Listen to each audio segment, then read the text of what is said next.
what was the biggest mystery bounty that you won?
Testing 1, 2.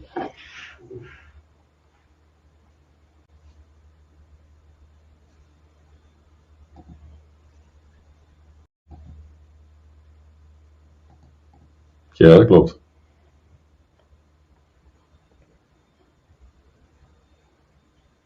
Alleen in welke microfoon dit is, maar niet de goeie.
Ladies and gentlemen, hello and welcome to King's Resort. We are jumping straight into day 3 of the European Poker Festival. 1 million euro guaranteed.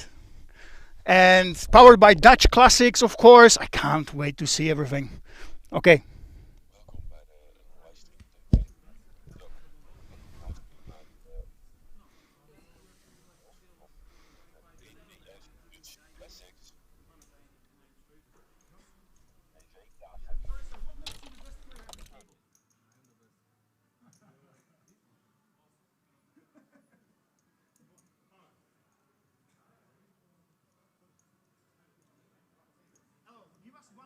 Fun fact about you for the audience. Something fun about you. About me? I hope that I don't have to shit and pee at the last minute. Hang on, I have to write Philip. Pieter, hoor je mij? No, he doesn't hear you. No, oké.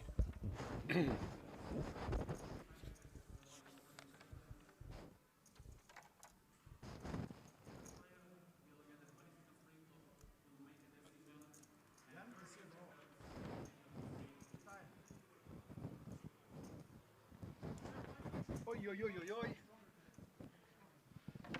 Still hear him, I'm sorry. No, it's okay. Is it fine? I hear the still Poker City.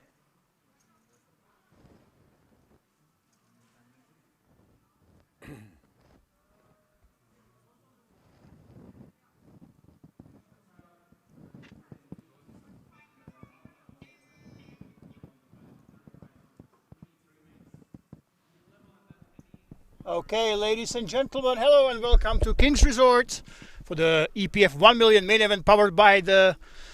What is it powered by? Please tell me. Classics. Dutch Classics, that's right. And let's introduce the players. We have a lot of people that we have seen here before. Serhii Liatonsky, Victor Vegas, Marius Moldovenau, Gerrit Blackett. We have Nanosi.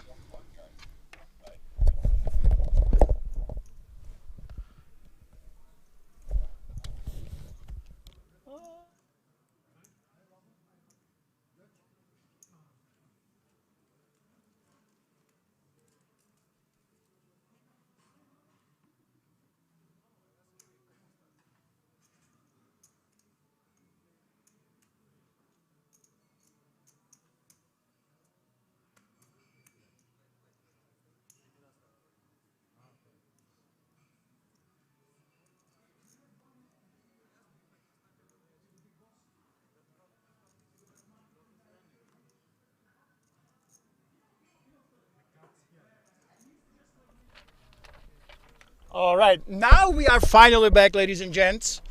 Now you can hear us. We had some of our Dutch colleagues in our ears, of course, and I have to ask, why is this European Poker Festival? But why are there so many Dutch players, and why is there a Dutch flag outside of King's Resort? Well, that's typical. We have from Holland, from the Dutch Classics, the Poker Masters, Benelux Classics. We have 6 tournaments here. And but we have 2 tournaments which we will do together with Kings. And last year in May we started, and it was a big success. We had almost 5,000 entries, and of course our new CEO Federico Brunato would like to continue, and that's why we are here now. Yeah, it's absolutely incredible. We have 299 euro buy-in, and it's a million guarantee. I mean, somebody's walking home with over 100,000 euros. There's already 5 players that actually took down the 3,000 euro package for the fall, for our massive series that we have here, the King's Million. September, yeah, that's absolutely crazy. So I can't wait to see what will happen. But by the way, look at this. We have action already happening right here.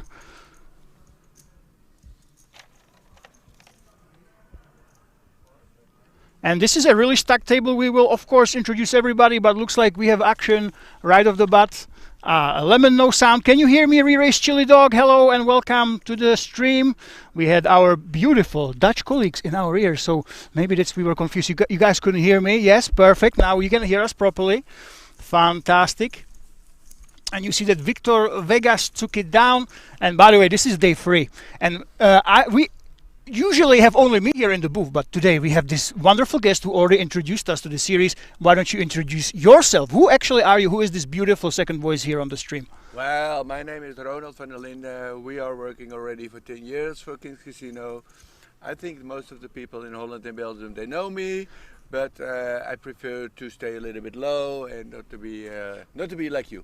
Of course. So today, with our right now we are starting off, but we will have millions and millions of viewers by the end of the day. That Usually, would be great. you know, people join in on the day free more than nobody wants to see the big 100,000 euro taken down. They want to see the middle of the tournament, just hear us talking. So obviously today will be a massive day. Don't go anywhere, guys. It will be absolutely insane. And yeah, I must say it's incredible. Mr. Poker Ice, that's right. Re-Race Chili Dog in the Twitch chat. Mr. Poker Ice himself, the one and only, I know, is usually the shadowy figure behind all these tournaments and behind these festivals. But today, guys, don't ask me how, but we actually managed to get him into the hoop. Look at this. Mehdi right away, all in for 13 big blinds with ace-7 offsuit. That's a pretty bold statement to make, right? Go all in with a hand like this one? Well, he has just for 530k, so he needs to do this. So it's just normal. Okay, and you guys, you see that in Netherlands people are of course looser than maybe otherwise be, and it worked out. Of course, the ace-7 offsuit, it's not a terrible hand. You are blocking some of those strong hands, but I think in the hijack, yeah, you do have the option to actually let it go. But right off the bat, we have a really strong start to this table. And let us know, guys. Shimchio89 on YouTube. Let us know if you know Mr. Poker Ice himself, absolute Dutch legend, and we will of course be asking more personal questions later. He will love it, I'm guessing. Don't forget the Belgian viewers, because we also we are from the Benelux, and also this time there were more than 60 people from Belgium were here, so that was also very nice. And I think we have some 2 or 3 Belgian players who also made day 3, so it was okay. And I think I see now one of my friends is over there, Gerrit-Jan Blankert. He's quite good shape. He just won a couple of weeks ago somewhere in one of the Slavian countries. I don't know where it was, but he's good. He won a couple of tournaments also, and he's the most friendly guy I know, so he's good. Yeah, of course. You have to tell us during the hand when we have them there. There's a lot of personalities. That's what I love about the Kings Resort. We play for so much money, but because the buy-in is so low, even when we get to these deep stages, there's so many players that some of are really professionals. We have a couple of pros here at the table. I can tell you guys. We will tell you in a minute. But also, there's so many recreational players that come here to have a great time. I know you guys went to the dinner for the sushi, right? Sushi, yep. And Correct. they just come in to have a great time, have some fun. And so this is only at Kings, I think, that you get to these deep stages and you have so many players that don't play like robots. They are having a lot of fun. And it's always fascinating to me to see how they interact with those pros. Nowhere in Europe you can play 1 million for 299, you know. And there are also tournaments like 300k, 500k for 150 or 175. So everybody who wants to come here, they can easily make a rebuy or 2 rebuys, you know, and then you are maybe 500 less, but you have a chance to pick up a big prize. Okay, so today over 3,000 entries, of course, in this massive tournament. Do you know which country has the most players still remaining? We have over 80 players. Can you guess? It's always Germany. I think I have the facts somewhere here. If you want to know it secure, let me see here. Well, he don't recognize my face anymore because probably I'm I can tell you, we do have the stats, guys. So out of over 80, we have 25% of players are from Germany. 22 players. So 25% of players are from Germany. Victor Vegas, you see that he actually, look at this. Speaking of Germans that like to come and have fun, he actually limped in the cutoff with the ace-9 offsuit. I think this is a pretty unorthodox play, but he has all the chips in the world. Look at this, over 3 million. Yeah, unbelievable. Oh my goodness. So now we have a limped pot here brewing, and I think this is the beautiful thing. Yeah, there we go. And the total...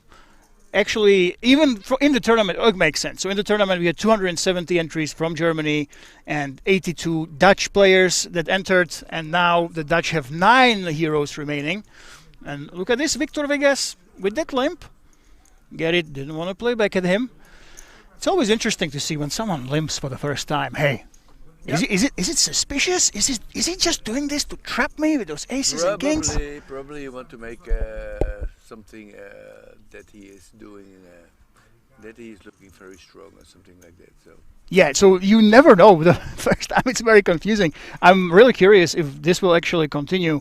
So obviously Germany, and the thing about German, of course, in Germany they have trouble playing poker. So kings is like oasis. It's a refuge for all the German players, Yes, right? correct, yeah. And even there is a big community here, of course. Even there was also Sanremo. They also had a 1 million guarantee over there. A lot of Italians go there. So this was, well, maybe a pity, because they have two of the big tournaments in Europe. But you can see, as the players, there are enough players to serve them all. So it's good. Yeah, exactly. Usually the Germans and the Italians are really big. Today, I have to say, of course, the second most represented players in the top 80, they were nowhere near the most players in the actual tournament. Can you guess which country? No, don't look at my cheat sheet, okay. Can you guess which country is overrepresented in the top 80?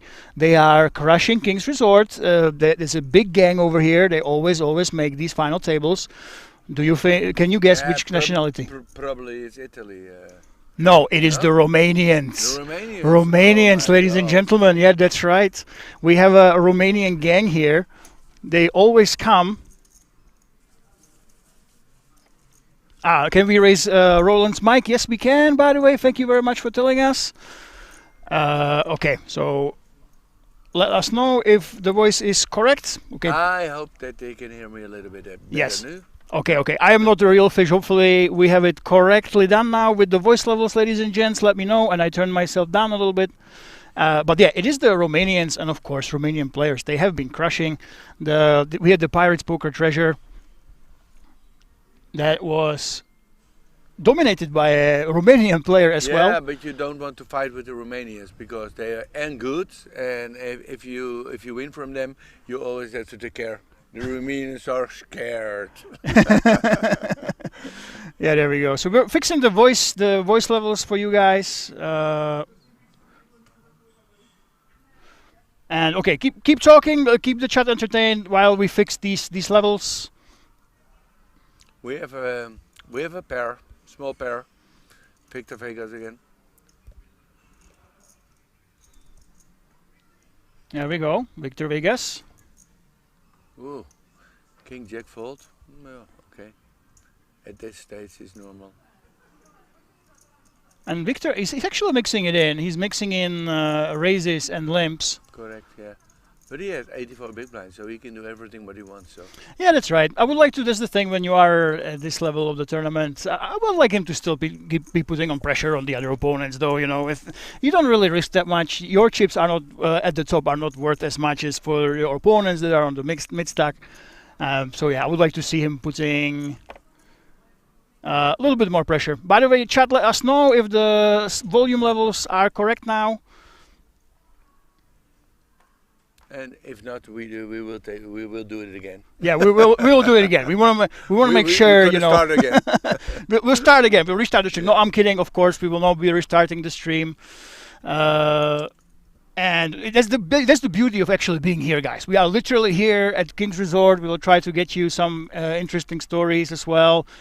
Tell you what's going on. You can actually see some updates on social media. Head to the King's Resort Instagram, and you will be able to see what the players were saying before the start of the feature table. And we actually filmed a beautiful promo for this as well. So it's still low level. Okay, let me try to fix it. Well, you see everything is under control here. Is it low? Then we can get it higher. It's king, so. Yeah, I'm putting myself lower here. So volume up, maybe 50%.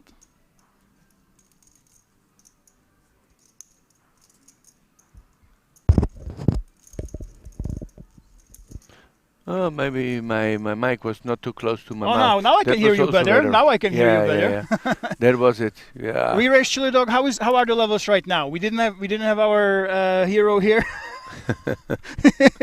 You did say, you know, strong on the technical side. Now it's better, yeah. You see, guys, if you have the microphone at the back of your head, apparently you're not heard properly. So Yeah, that's good. And I see that someone has a card protector from Poker Ice. Well, probably he will, I have given him this, or well, no, yeah, I gave all the things away, so I don't know where he gets this, but maybe he can answer. okay, what is you're Mr. Poker Ice? He's a Poker Ice card protector. What actually is that? Because I'm very confused. What does it actually mean? Oh, we had a nice thing with Poker Study in Holland, and we fixed around 1,000 of the card protectors. They are very nice, one of the most beautiful. They are heavy, they are nice, they have two logos, and we have given this away. Probably I have some left, but sometimes you can see them. And Poker Ice is what? It's like a community, or It's is a it community. This is also my website, pokerice.com, and that's that's only for the Holland and the Belgian ones.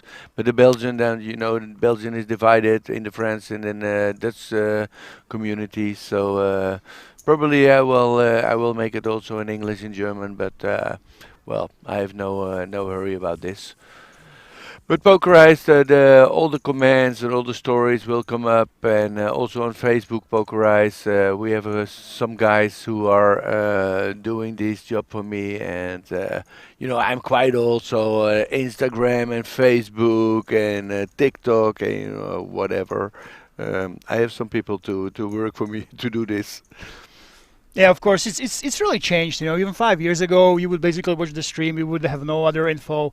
But now it's really, really different. We try to give you more angles. So King's Resort has all sorts of resources. We have the Facebook, we have Instagram, of course, where you can find the updates, and we have the live app. I love the app, by the way. It's absolutely amazing. You can see the actual live clock. You can see who busted. It's really unbelievable. There are so many good things. We will talk about it later. But now I have to see my big friend from Holland, Gerrit Blankaart.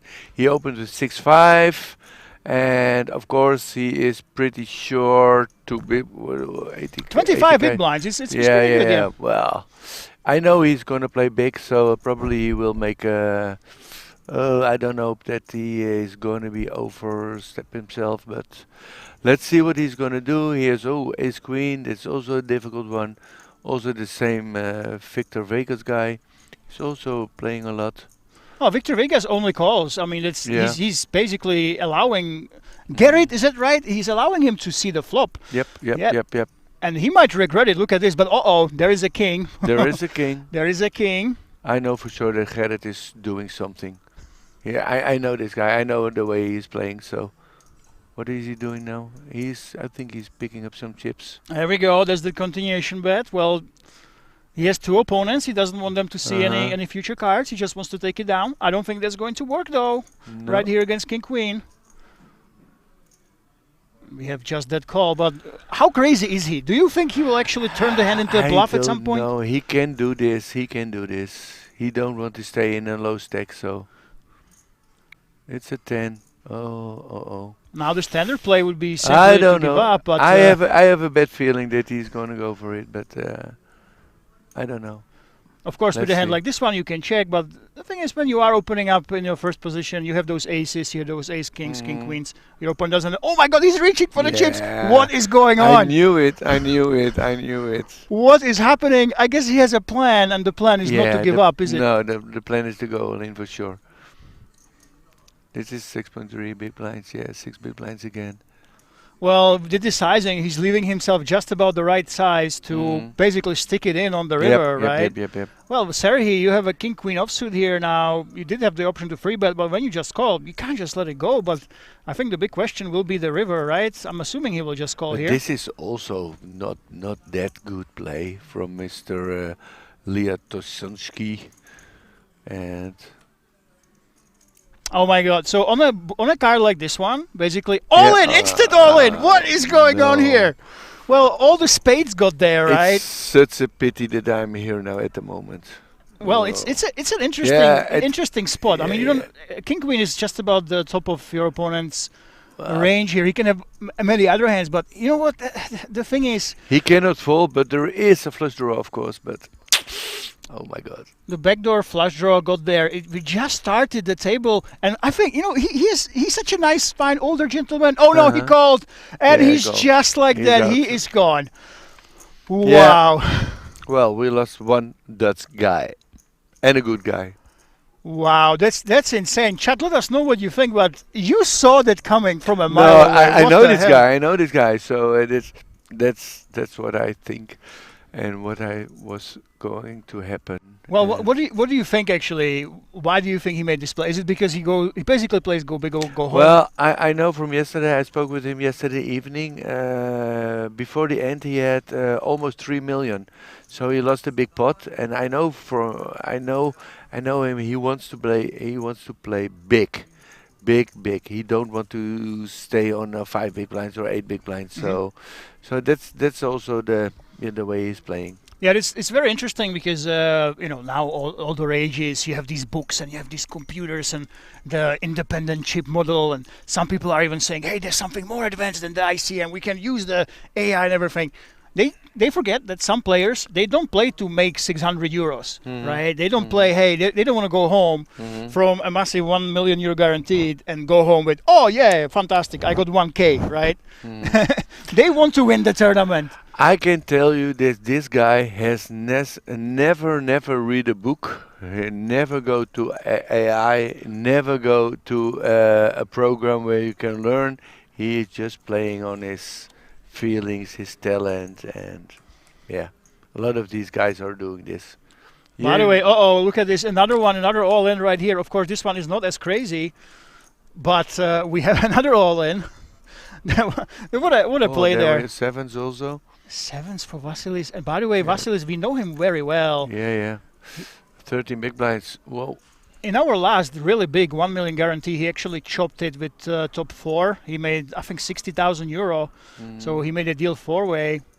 And now he's also not a player that likes to just give up. He is a very studied player, this man, however. He's obviously a very, very strong player. But if he can pounce for it, if he can go for it, he does. And this is the case. And right away, back to back, we can be losing another player because Vasilis Nicolas, the Swedish hero, of course, as we know him from King Streams, he does not like to fold when he doesn't have to. And it is a race between ace, queens, and sevens. Okay, who's going to take this down? Well, I have seen a lot of sevens yesterday, so let's see what it's going to be today. So do you think we spent them all? We spent them all. Yeah, There's no more sevens. So that would mean the ace queen might have a chance because the seven's not coming, right? Yep. But it's so close always, this. 7 always hit, re-race Chili Dog It's says. never easy. For Well, ace queen, it's never easy. And beautiful sportsmanship. I just love to watch Vasilis. Very strong player. He always talks and let's see, can the ace or queen fall or will it be a 7? Oh It my is a 7! God. What is going on? Yep. Sevens all around. Re-race Chili Dog in the chat even told us that the 7 is coming. Sevens were hitting all day yesterday. This is incredible. Oh my God. It's And still possible? no, it's not possible. Oh no, it's not possible anymore. No, There no, is no, a no, set. of There was the course. 7, Yeah, of yeah, course. yeah. Oh, It's coming. a full house on the river. Oh my goodness, just to rub the salt in the wound. And I don't know what is going on, ladies and gentlemen. I was hoping for a nice and calm stream, nice and calm day 3, but it's not meant to be. Insane bluff, and back to back and Second all one in. out already, so. Oh my God, wow, Plum Poker says in the chat, yes guys, oh my goodness, I forgot to take my blood pressure pills today. I might regret it if I fall down and you only hear one voice, this is why. So we had an absolutely incredible bluff and we have a full house against flop trips. What is going on here? Well, you need this to win, so. Yep, there we go, somebody has to do it. And wow, what a start to the day, I must say. What a start. Well, that's what we can expect at King's Resort, you know. Yeah. You don't have of course, this was an absolute setup. I mean, there's no way. Yeah, but there you have your force. You were just talking about this, so, about the force, so. And this is Australian flag, right? If I'm not mistaken. I always mix up Australia and New Zealand. Yeah, correct. Yeah. Okay, Australia. So Nano say from Australia, all the way from there.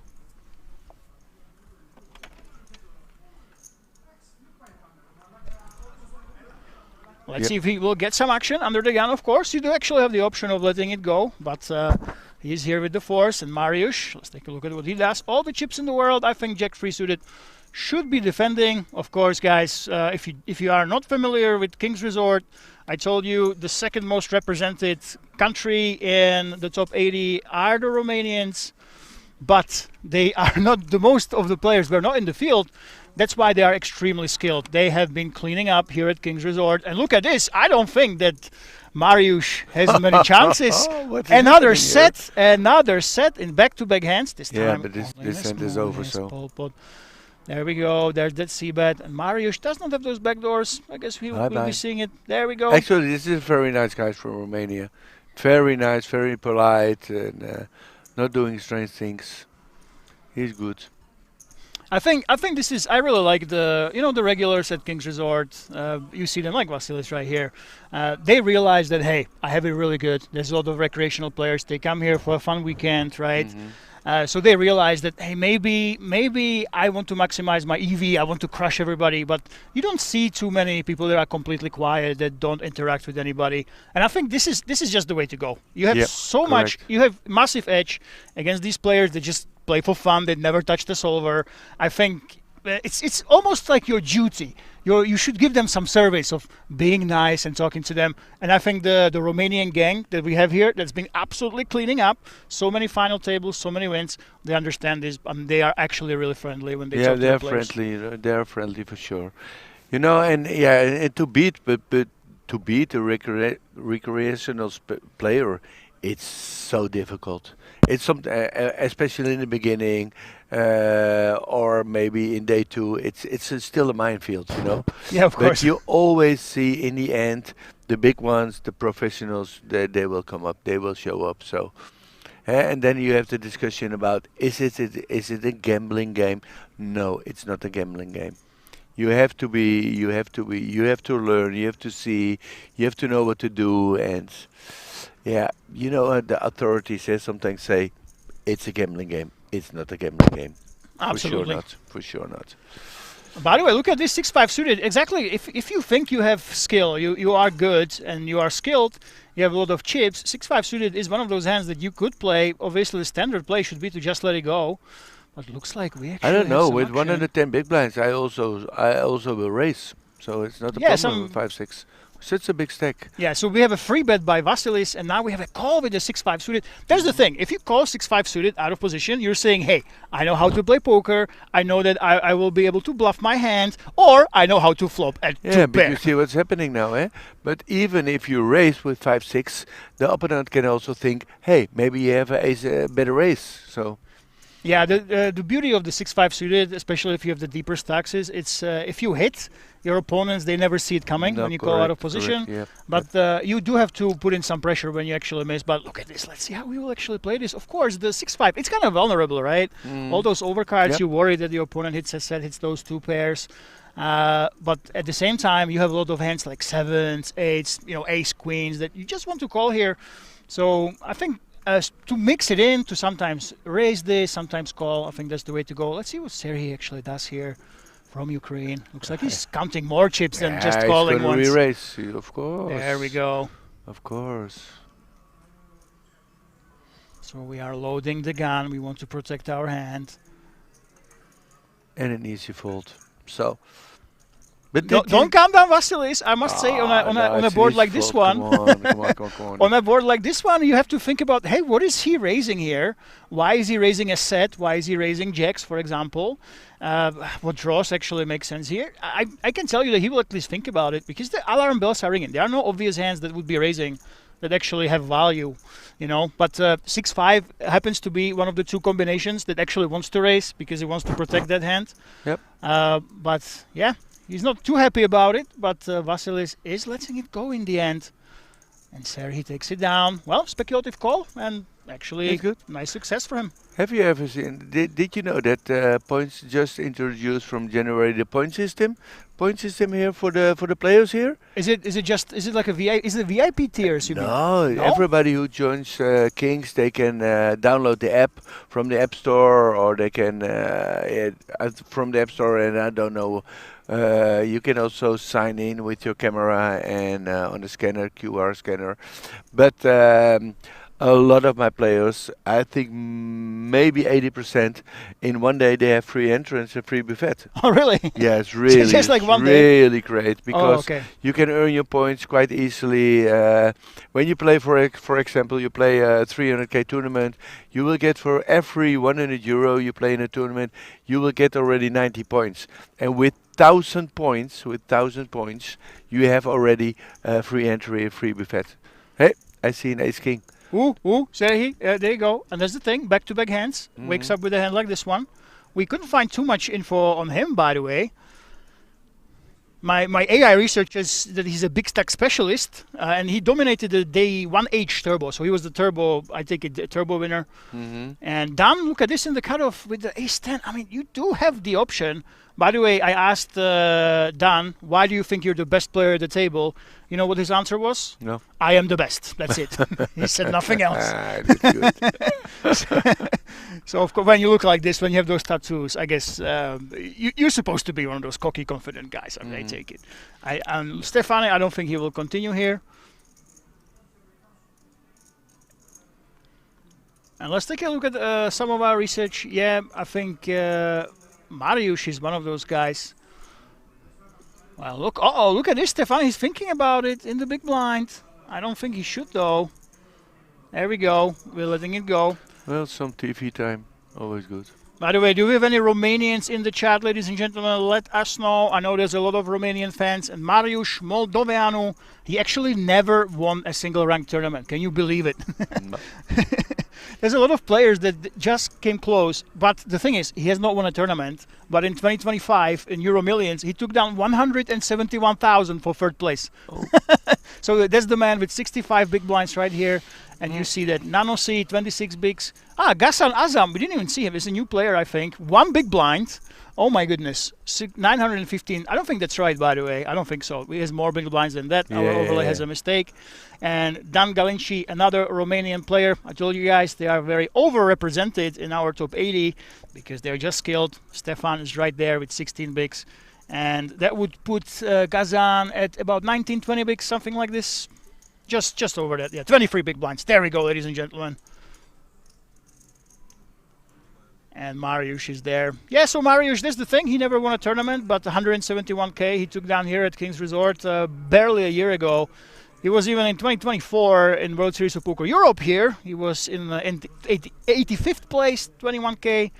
And in 2024 WSOP C, he was 12th. So this man is really one of those crushers from Romania that are making a lot of money, but still are failing to reach that podium, the #1 spot, trying to take down that tournament. So we will see if he will break that curse and maybe take it down tomorrow when we will have that final day. Is that Parkstadt Spieler is asking? Not sure what that actually means. Hello Romania, Antonio Bercuta 2857. Hello and welcome to the YouTube chat. It's fantastic to have you here with us. And of course, I must say the day threes, they are the exciting times for me. You know, 72 players left. They don't feel like there's too much pressure yet to reach that final table. People usually let loose. You see some crazier strategies. Let's see what Stefano decides to do in the small blind. King 5 offsuit, by the way, absolutely fine all in here if he decides to go for it. Yeah, I don't agree with you. All those players on day 3, they all have a dream. All have a dream, you think? They all have a dream. They all want to win, so they are also excited to win. You know, it's not there is no pressure for everyone. There is a pressure. Yeah, of course. But what I mean, they are more willing to go for it than okay, you know what I mean. Yeah, of course. Oh, look at King 5 offsuit. I think definitely you have an option to play there. You have an option to raise, call, but. Immediately, I say, hey, there's no pressure, people will lose. You prove me wrong right away, and the player does as well. Open folding, King 5 offsuit in the small blind. So, of course, I am at 0, and Ronald is at 1. Hello, Romania. #1, we say Romania's #1. And Fishka CZ says, hello, Lemon, good to hear you again on the stream. Where are all the Dutch guys? We have one Dutch player here. Let me pull up the statistics for you so I can tell you exactly. We have 7 Dutch players. They are and they're running tables outside. So. and we lost one. We lost one Dutch player in an insane free barrel bluff, guys. There's nothing we can do. I mean, he went for it, right? He showed that as, hey, the Dutch guys, they came to win. They didn't come to just play, all right? Correct. Well, probably I will meet him with a cup of coffee, and then he said, "Okay, it happens." Well, I'll have to say. Listen, you go big or go home. I mean, some players, Some just players have that are playing motivation, like you know. this. Yes, correct.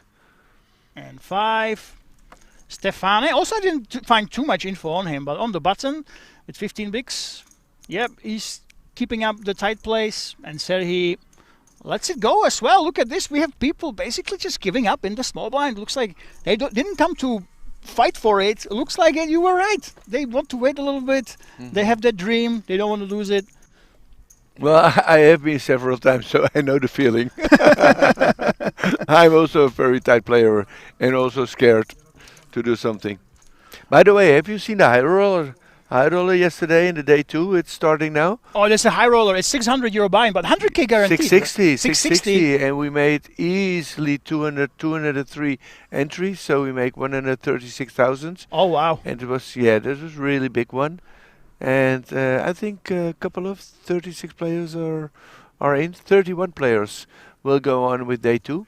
I think it's already started also. Yeah, so we have the high roller. We'll Yeah. try to maybe when you if you join us later in the day, of course you'll get tired at some point. You know, I'm the professional here. But if you get tired, you come back later in the day. Maybe you can tell us how that one is going. You're making a mistake. I'm already tired. So. So now it doesn't matter. We have you here for the whole day. Yeah, that's right. And Nano say, look at this, the Australian open raising with ace-3 suited. Of course, a very strong hand. And Serhi, I mean, he can play. That's the thing. You have 128 bigs, 5 million chips. The thing is, you can't just. It looks like a lot, but you will not win your way just sitting on these and try to win the tournament. You should be putting them to use. But no, doesn't agree with us, of course. No. And let's see if Vasilis will get some ideas. This can be nice. This can be a nice spot. Oh no! Not in the small blind. Victor Vegas letting it go as well. What do you think? 2 diamonds on the flop. Two diamonds, that will be interesting. I think that's why he folded. He was like, oh my god, it's definitely coming. That's why the suited aces are so much stronger. Because when you just call, you don't have the initiative before the flop. It's tough to take it actually down. So when you actually do it, you want to make sure that your hand will not be dominated and crushed. That's why those suited aces, you mostly will call or free bet in the small blind. But all those weaker hands, you will simply let go. And that's exactly what we got, the exact results we got here. And by the way, how did this all start? How did you start bringing events to King's Resort? Because I know you had some big first prizes back home. Yeah, I started here 10 years ago. I came with some friends, and one of them was just a young kid. He was playing a little bit higher on the online. And well, long story short, he made 70k in 3 days. He was playing still with Leon. Sukernik, and then I met a guy who was food and beverage director, and he was complaining, well, next week we have a Belgian tournament, 80 players come in here, and I don't get the Dutch players in. I said, that's quite simple, because I was playing a little bit 50 euro tournaments everywhere in Holland, from Zandvoort to Amsterdam, and so I was a little bit bluffing, you know. I said, I can handle that.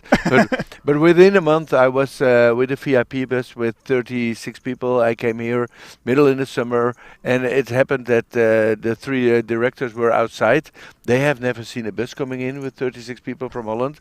So Leon you brought a bus here? Yeah, wow. I came with the first bus, and then Leon, the bus, can I look into the bus? And he saw it was a VIP bus. And then he thought, oh, that guy from Poker Ice, maybe we can do something together. Well, and now, and in that year, I think I brought maybe 140 players or something like that. And it's now times 100. I think we bring from Holland and Belgium around 1,500 players a year. And we have 6 tournaments. And but the main thing is I'm not working for Kings. I'm working with Kings. Yes. To make it better. And I try to make it better. And well, it seems to be okay till now. So Yeah, Roland, that's right. That's right, guys. We have Mr. Pokerise himself, the big boss that that brings so many players here. I mean, he started with one bus all those years ago. yep, correct. But you still have to remember we have a small country. Eh? I think Germany has maybe 20 times Holland or something like Yep. this. So when you can bring a lot of players from Holland, then you do something good. So. Do you still do this? Do you still bring buses in here, or does everyone just come on their own? No, there are some groups are coming with small cars or the a minibus or something like this, but most of the players will come by car. You know, it's the average is 7-hour drive, and when you go with 2 or 3 people in the car, 7 hours is nothing. You will be here, and you will be happy when you come in. Everybody, especially this weekend, we have I think 40, 50 new players coming in, and I have seen them all with a big smile. Oh, 40, 50 new players. That's amazing. New players is amazing, and also a lot of Belgian new players, but everybody is coming in with a smile, and the most important thing is they go away with a smile. That's what we're trying to do. Of course. Let's see who will smile here, by the way. Done with the King Juice suited. Only limped again. Didn't go for the all-in. Definitely could have gone for. And Mariusz with a 6-free offsuit. And Dan decides to put in some aggression right now. Well, for Mariusz, you have some backdoors. If a 4 comes on the turn, maybe you can put in a little bit of pressure. But this is really just a game of chicken. If he decides he wants to outplay as well. Oh, my goodness. He's going? He's going for it, yes. Well, you are in position. Your opponent just limped. There's not almost any strong tens in his range. Maybe he's feeling some fear. Oh my goodness, yeah.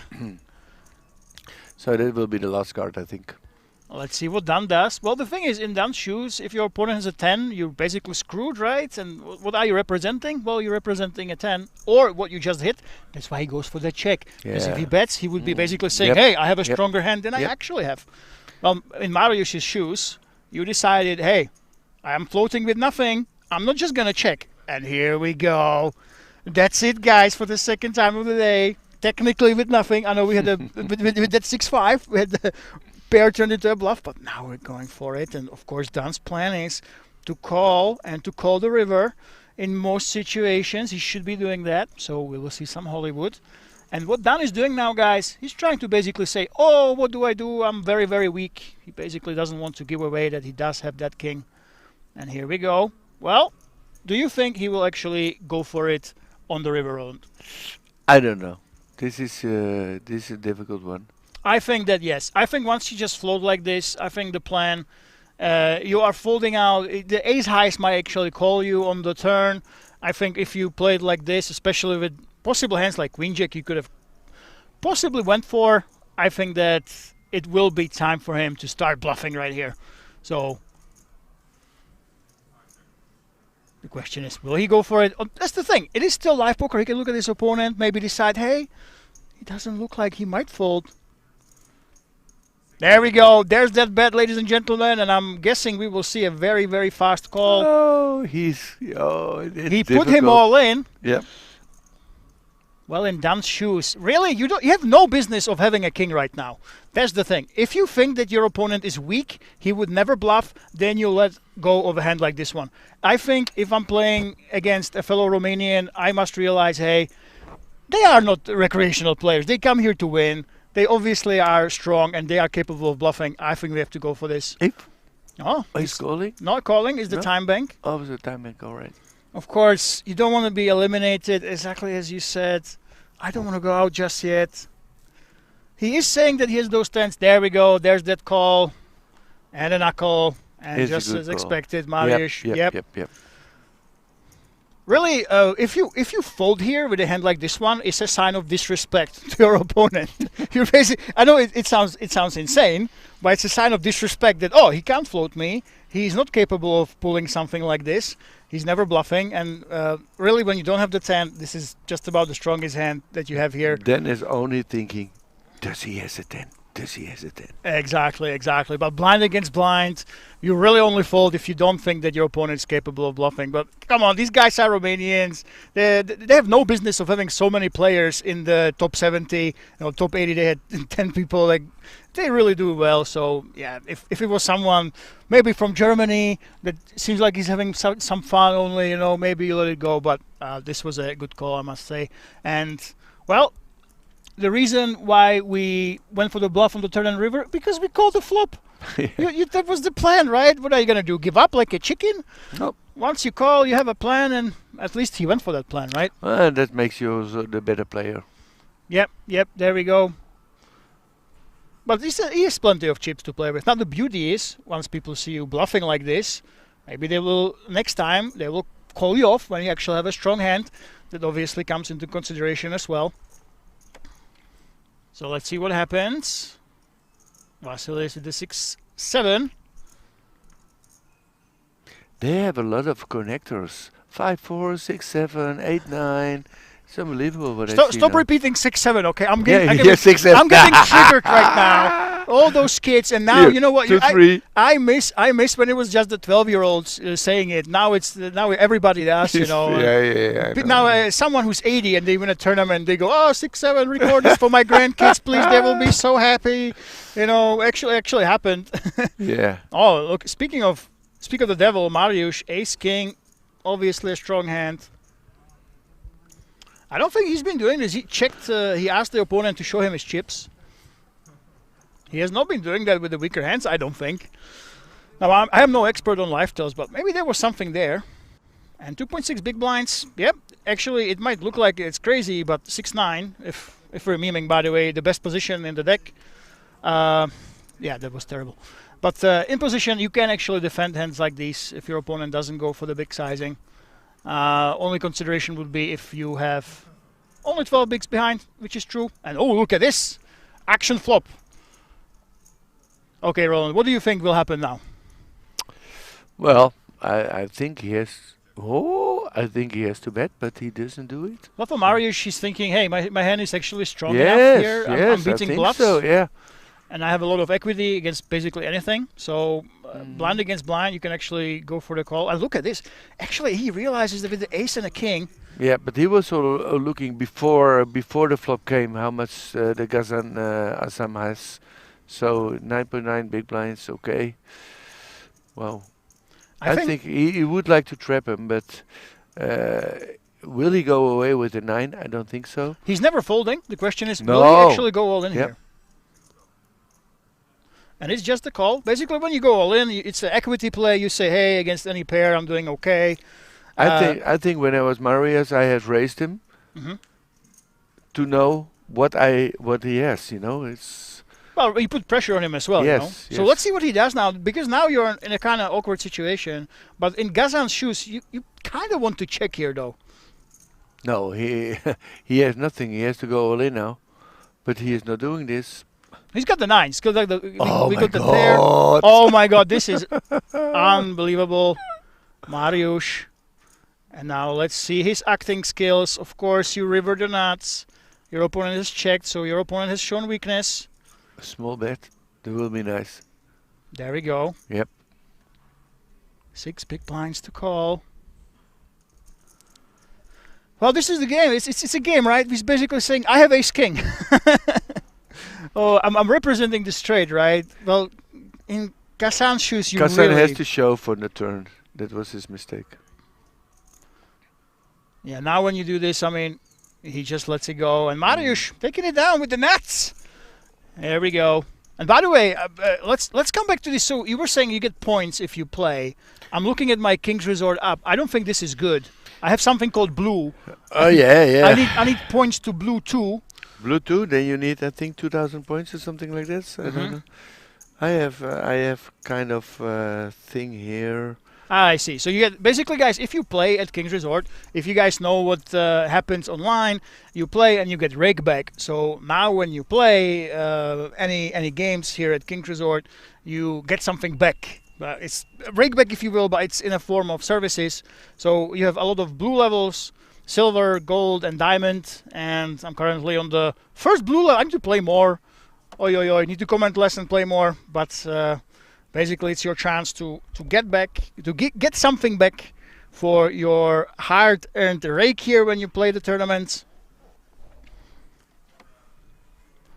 And as Roland says, after one day, people have the free buffet entry already. It goes all the way up to diamonds. I think you get free hotel rooms and other crazy stuff if you ladder up and keep playing at King's Resort. And 69 players left, 3,141 entries, ladies and gentlemen. That is a lot of players that we got here, even though, as we said, a lot of the Italians couldn't make it. And first place is getting over 100,000 euro for their trouble, plus the 3,000 euro package, ticket package to the King's Million European Poker Championship. So that's what we have to look forward to tomorrow. But we only have 5 players that got the package, right? Yep. And what was the idea? So there was day 1A and 1B, and the top 5 chip stacks, they actually got the package already, right? Yeah, and also when you become a chip leader of day 1A, B, C, you will get the ticket to 1150. Oh, I It's see. also, yeah, when you become chip leader. And I can assure you that if you are close to the bubble and you are close to the highest, then you will go for it. You will go for the 1150 ticket. So I've seen such a lot of nice. So you have a Nice you have a hands. bubble for the chip lead essentially. Yep. And then you have the bubble for top 5 chip lead. Correct. So the top lead, that's really nice. I see. So now we have finally we have the tiers here. So you have it all the way from 0 to 500 points to 5 million points. That's the diamond. I wonder what happens if you actually make it past 5 million points, how much you have to play. And yeah, I see. So starting floor from blue 4, you actually have money towards your hotel. You have the buffet as well. If you have a gold level, guys, if you get to the gold tier through your quote-unquote rate back, you actually have 3 times per day. You can go to the restaurant. And the diamond VIPs, they can just go there whenever. You just book a table at the restaurant. You just go there for free whenever you want. That's absolutely crazy. Yeah, also for the shuttle, eh? When you're blue 7, you will get a discount on the shuttles. So it's also nice. And the massage, which is very important, of course. I never had a massage here. By the way, look at this. What's going on here? We have all in with 5 free offsuit on the button. Oh, okay, but he has nothing, so. Stefan has okay. nothing, but oh my goodness. Our Israeli hero decided, hey, I had enough. I was folding too much. And I have a kind of a connector, right? It's kind of a connector, 5 free offsuit. So he decides to just stick it Yeah, in. lucky that no one has an hand, so. But it's good. He is willing to do it. And if someone has a hand, then you can also beat that hand, so. Yeah, here we go. So you have all these shuttles, and what do I just basically play poker, or I play any of the table games, right? And I get points towards the status rewards. What I have heard, what I already told you, every 100 euro for a tournament, you will get 90 points. So probably if you buy in for 3 times, you almost have already blue 2, and then you have the entry and the buffets for free. So and if you play cascade poker, if you play only the 1-2, you will get 35 points for 1 hour. Oh, I see. If you play 2-4, it's 60. And the higher, the more points you get, of course. Okay, so it's per hour you get the points Per wrapped hour, up. yeah, and also in the blackjack it's the same, and also on the roulette. But on the roulette it's a little bit difficult to see how many points you get. But it's all set by your card. So Yep, I love it. You know, between the app and I this. see Gazan really going on. Oh my God, Gazan! But I don't think he picked the right spot right now. We have Nanosi with the 10 spell. He's on the button. He's facing a race and an all-in. Is he actually gonna go for it? He doesn't have a massive stack right now. Well, probably he can buy his ticket already to Israel back. So. Well, Nanosi is from Australia. It's a little bit further. Oh yeah. To go there, and he has the 10s, you know. Yep. So let's see what actually happens. You know, it's a little bit stressful because Dan actually covers you. He does have the 9s. and you're sitting there as Nanosi. Hey, Ghassan did go all in, but I don't have only him to worry about. I still have Dan to worry about if I continue. But yep, here we go. It's just a call, it looks like. Nope, it's an all-in. He does not mess around, and it will be interesting to see what Dan does. Now he's in a pretty tough spot. If he knows how loose Ghassan is, actually, he might find the call, but yeah. Nanosi has a lot of chips. So it will be very curious if he actually decides to, hey, maybe I go for it. Do I want to risk all those chips here with the 9s? Or will he just surrender right now? So what do you think? Do you think he will gamble? No, he does not. And it's a race. It's a double Doyle Brunson, 10th and deuces. Double Doyle, yep. Double Doyle right here. And of course, 4%. That is absolutely brutal. But I think that Ghassan, he's one of those players that didn't come to win a couple hundred more euro. He wants to win. He wants to go home or go big. And he decided to go for it back to back. And deuces is a better hand than 5-3 offsuit. We have to give him that credit at least, right? And here we go. It is a race as all this time. A lower pair against a bigger pair. No deuce in sight right now. No potential for a split either. Can we hit that deuce on the river? No. And he can go. And take it back to Good Israel. game, There we sir. go. Good game. Good game. Well So- done. Well, he did go for it. He doesn't look too upset. Well, you have to see everybody who's coming into day 3. They played well. So Yeah, there we go. You made it. You navigated such a big field. Of course, it's absolutely wonderful to make it this deep, and still, you know, such a low buy-in to even get this money back. It's absolutely awesome. There was no deuce on the deck. Oh, Dimitsu, were there 2 deuces folded? Oh, hey, Dimitsu, hey, let's, Roland, we have to pretend we knew that. We were just trying to keep up the drama.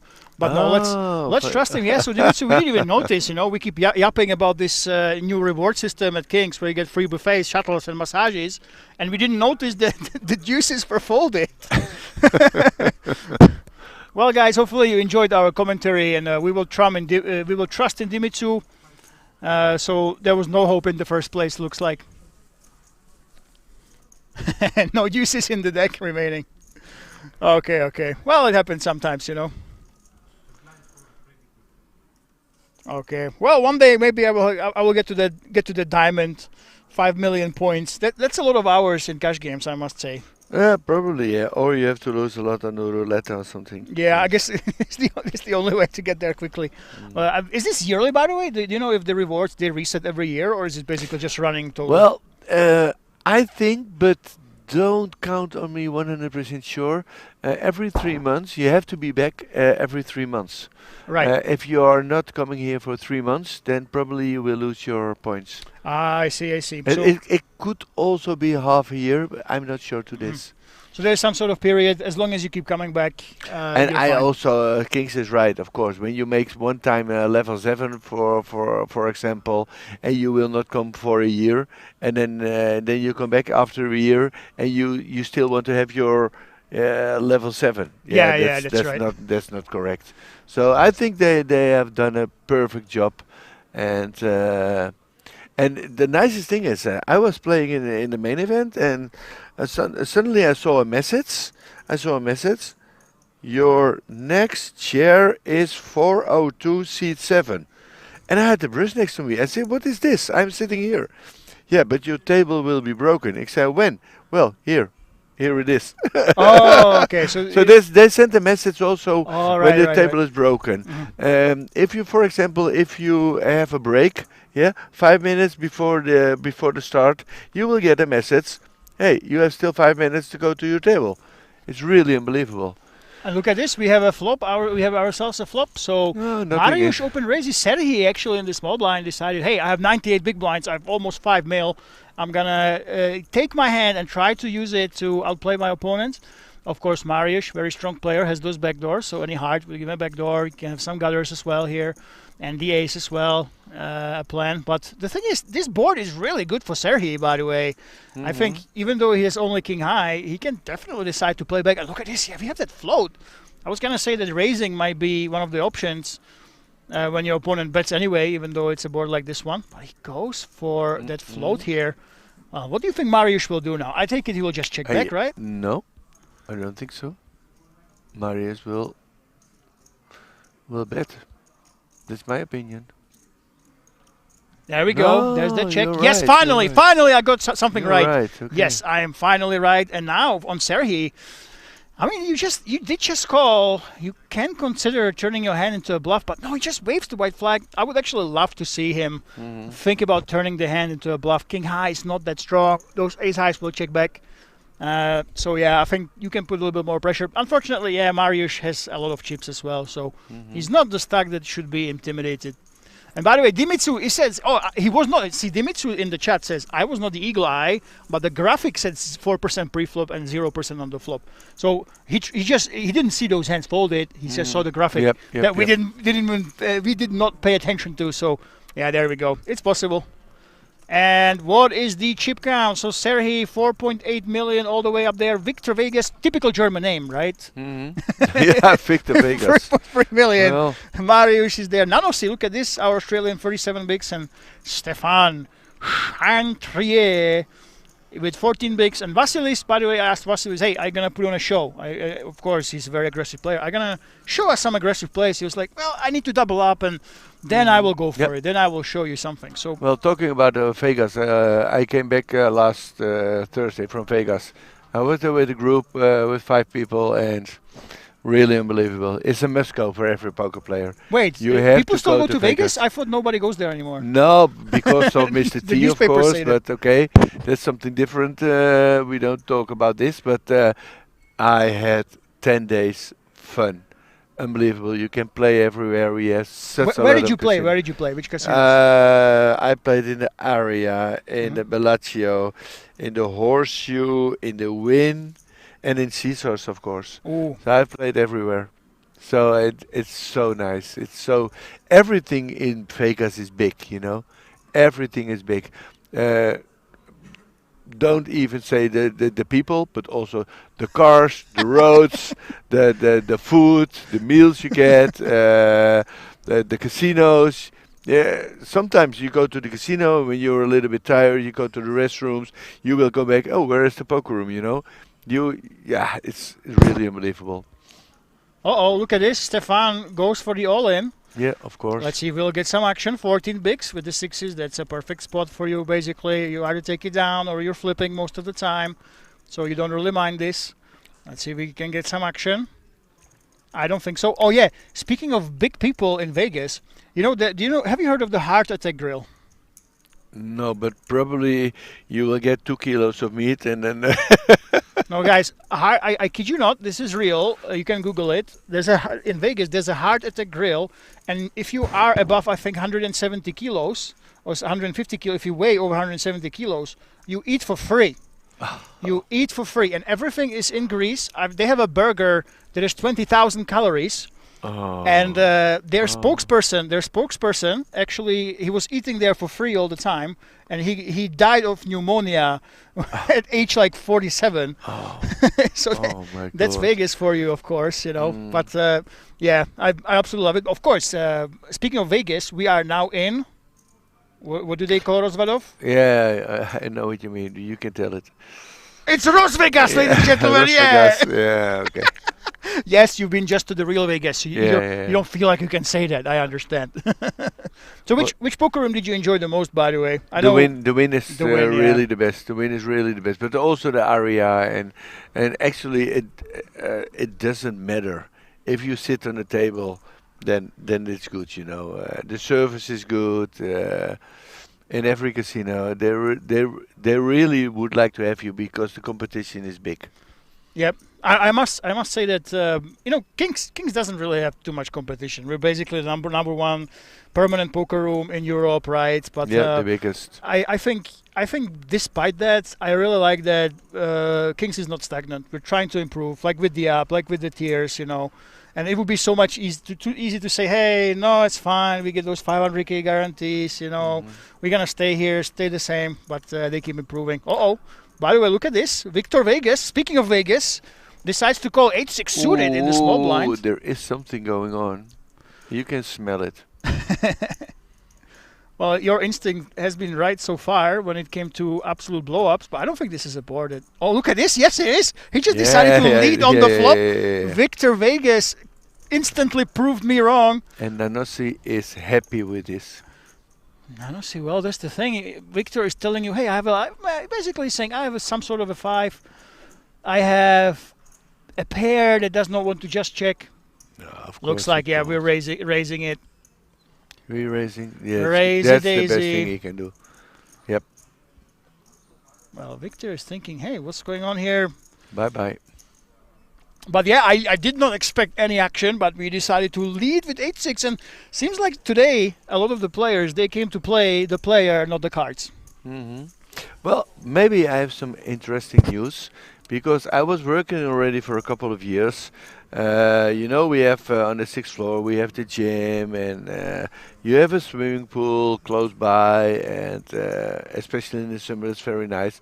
But Kings is going to make 2 padel courts. Really? Is it Really? actually happening? Yeah, it's Oh my green light, God. green light, Green with 2 light. paddle courts? No way. It's so nice. Oh my God, that we no. can say, so now we have a tennis court, we have a football field, we have 2 padel courts, and some things are there are nice real plans also, but this is what I tried to push already for 3 years. And the nicest thing is, 3 years ago I went to Federico and I said, we have to play padel. What? I said padel. Yeah, I don't know what it is, padel. But still, in Czech, some people don't know what padel is. Hey guys, let me be clear. I love tennis. I was playing squash, badminton, but suddenly all these hipsters started playing padel, and apparently it's synonymous. If you want to look cool, you suddenly play that game. By the way, that's not a fold. That's an open raise by Dan. There we go. Jack 6 suited. Open raisey daisy in the small blind. No, it's king 9. Sorry, it's king 9 offsuit actually. Yeah, Victor Vegas open raised. Dan is letting it go, and Mariusz, I take it he will defend. Yep. Clash of the big stacks. Yeah, so we might see some poker paddle between these players, but I don't get it. What's so enticing about paddle? It looks like a goofy version of squash or tennis. I can tell you, I know a lot about it because I'm a tennis teacher, by the way. Yeah, You didn't know that, I did the research. You researched me. You All had a right. tennis Okay, club or okay. something you had, right? No, padel is. I think the base was Sweden, and in Spanish is the second biggest sport at the moment. And now Holland and Belgium and every country, they are building courts, and not only 1, 2, 3, 1,000s of courts. Thousands of courts. Thousands of courts, and especially within a tennis club. Uh-huh. Yeah, because tennis is a little bit going down in Holland and in Belgium, and padel picks it up now. So, but in the end, I know tennis will always be much more nicer. There's more to do in that game, and Hang on, Mariusz folded with the mid pair. Wow, Yes. look at that's a lot of respect. I would love to see a float here, but a respect fold, I think, towards well, he was leading. He was looks leading. He looks like a gangster, right? and he still has the big stack. So. Look at these 2 guys, by the way. We have 2 guys with cover. We don't usually have this at King's Resort, but I think these could be Hell's Angels. They could roll up on a Harley. Both of these guys, right? Yeah. That's insane. So this is kind of the people like the modern hipsters, I imagine, that are playing paddle. But is it like accessible to people? Why? It's nice, but paddle you have to play it with 4 guys with the same strength, with the same strength. If you have one of the 4 who is weak, then it's not nice to play 2 against 2. So, but it's you will see it probably in a couple of months, and then people in the morning, they can do the exercise. It's nice. No, I think nothing is good. Yeah. This is the nicest ace king I ever seen. This Really? You today. like the club? What do you? When people like spades usually, no? Isn't the spade No, ones? hearts, of course. Hearts, really? Hearts? Okay. Yeah. Nobody ever says diamonds, but oh, look at this. Vasilis against Victor Vegas. I don't think that Victor Vegas will be letting this go. He is! Ace-10 suited. What just happened? What Roland, is explain. this? No. It's no. Did not fold it. No, Okay. no. It was somebody else. Yeah, all yeah, right. I was almost shocked, but no, there's no way you're folding this.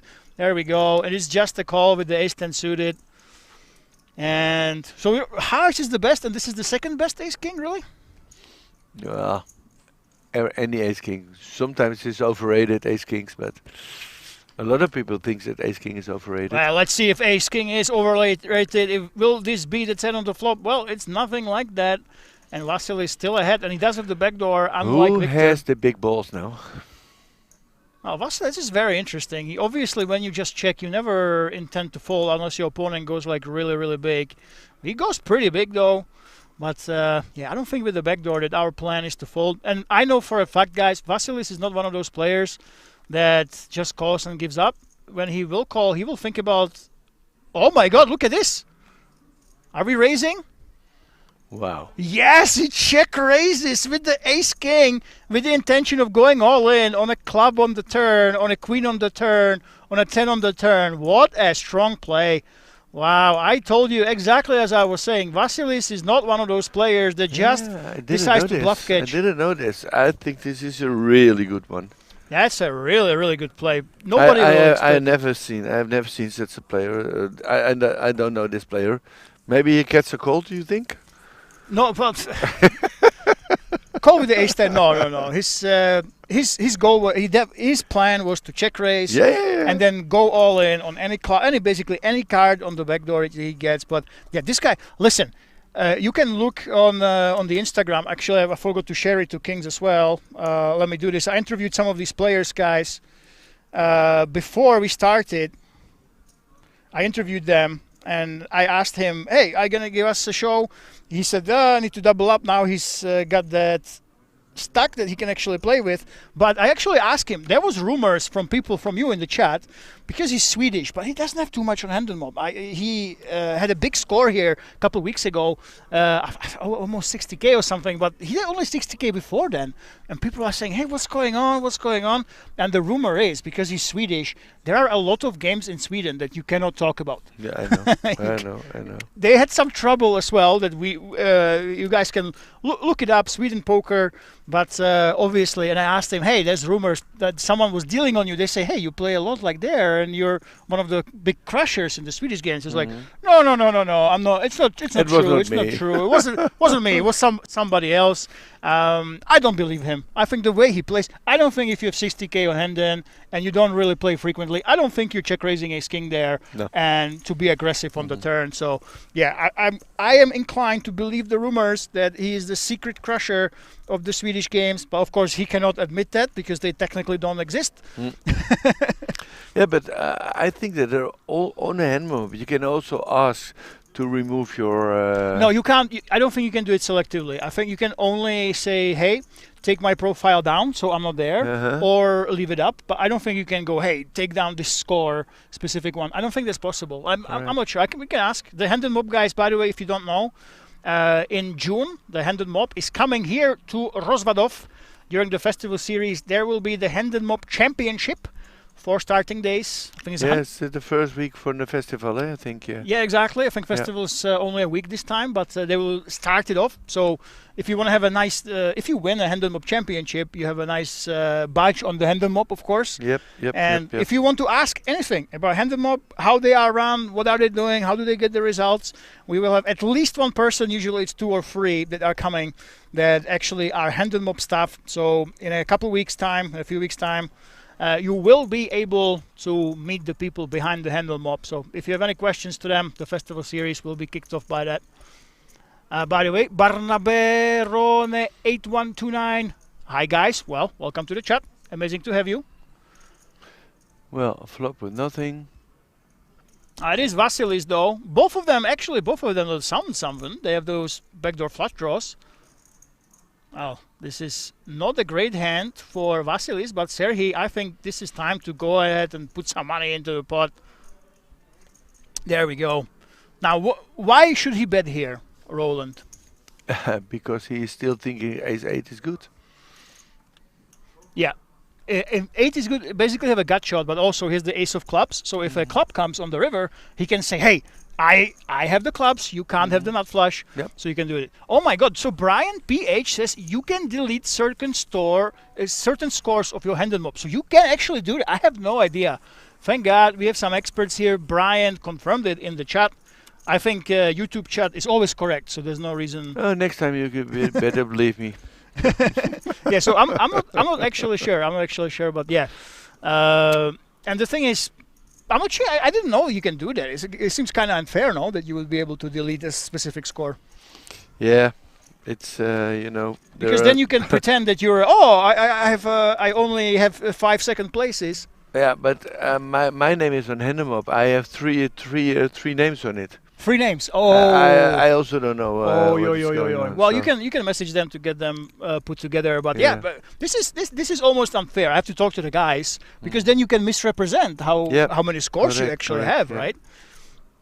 Well, but the festival is coming up, and it's a very nice festival, and I love to see Frank going mad and going nice and going well. Everything. If you guys don't know what the festival is, so obviously here at King's Resort we have all of Germans, Italians, and the name of the game is Hold'em and PLO. Those are the 2 games that are basically played, right? So here at King's Resort, mixed games, they're not a big deal really, but once per year, and it's very tough on the dealers, obviously. One man called Franke from Sweden and Estonia, he was basically, he claims he's from both of those countries, Finland as well. He brings this insane festival where you have 8, 9, 10 tournaments every day. You have some sort of weird Hold'em with free cards. You have open face Chinese. You have mixed games, all sorts of crazy games. So the one time per year where we really indulge in the mixed games is coming up very quickly, and then Mob is part of that. But look at this. This is very, very bad news for Vasilis. He actually flops a top pair, top kicker, but Dan with 16 big blinds has the overpair.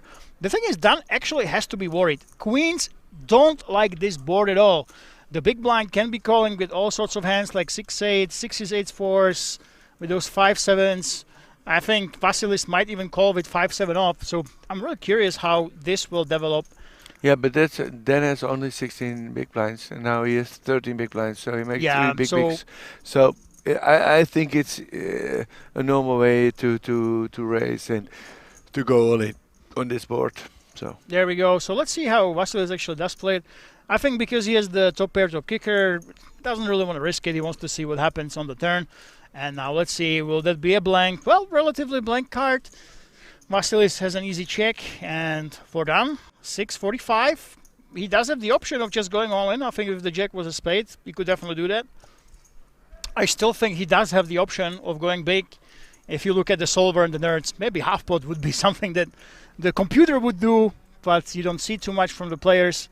And I'm very, very curious. The sizing, he can go multiple ways here. What do you think will happen? Do you think he will just jam it in? I think. Oh, no. Not that He's nice. counting down the chips. Yeah, that's also a nice way to... There we go. He's not of course. thinking. I take it he just wants to bet. So many pair plus draw hands. But the question is, he's what do making you do? for us, he's making a poker star show now, but nobody knows, of course, that he has queens. We know this. And now he's going to count. And then he said, all in. There we go. Okay, so you were never wrong so far with these big bets. Let's see if we'll do that. Obviously, a reasonable option. It is an overbet, a slight one, of course, if you go all in. It's just about the pot size bet. No. Unbelievable. He gets, again, I told you guys. He goes for the 400. This is the solver approved play. I saw some simulations. The computer likes to do this. Don't ask me why. Oh my God, wow! Did he just fold ace-8? Oh my God, what a fold. I cannot believe he lets it go against this bet sizing. Yep. What do you think happened there? Why do you think he just let it go? That's a very strong hand. Ah, this is worth a call, of course, but or should we go all in? No, yeah. Maybe he's seeing a sign. So I think this is, you know, when someone goes only half pot. If you have a flush draw, why would you only bet half pot with a flush draw, right? You want to go all in. You want to put your opponent correct, under correct, pressure. yep, So why would you leave yourself with 3.8 bigs if you actually are bluffing, right? Yep, you're right. So Yep. this is crazy. I think the bet size was picked and it was the wrong one, and Vasilis saw right through him. It's absolutely crazy.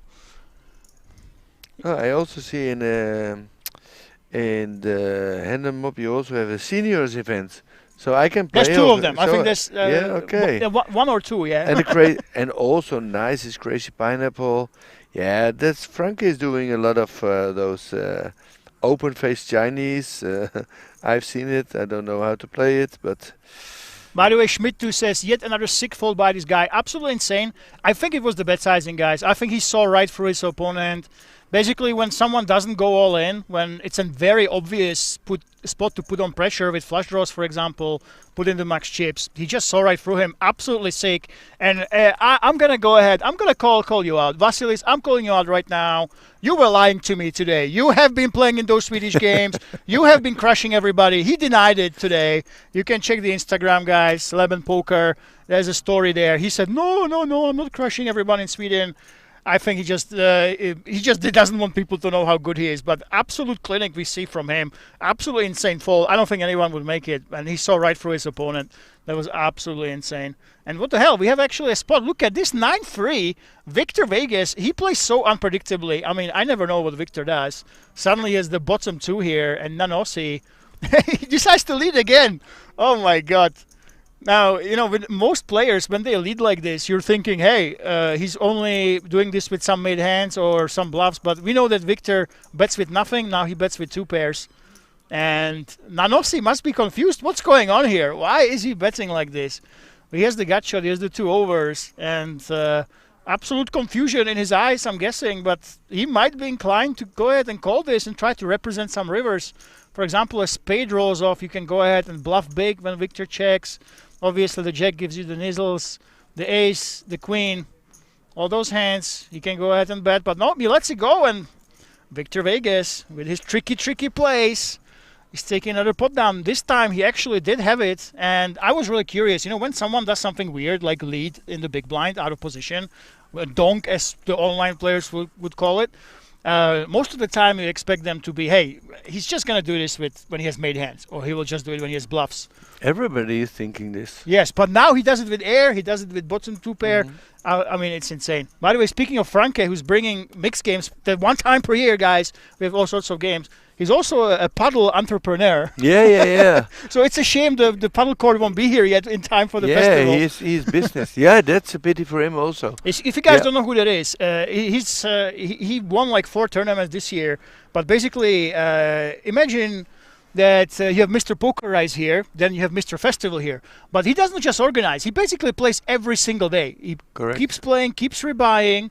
So you have a special, we have the system here at King's Resort. You get specific layers and you get bonuses if you keep playing. At the festival, the bonus is Franke, because he will feed you money. Yeah, and not only with money. Especially also with beer. Also with beer, yeah. That's basically, if you come here for the festival, he's the guy who tells the waitresses to bring 100 beers and give them to anybody who wants on the floor. He's doing it himself also. Yeah, which is ironic because he doesn't actually drink. He hasn't been drinking. I know he was teetotal for a year.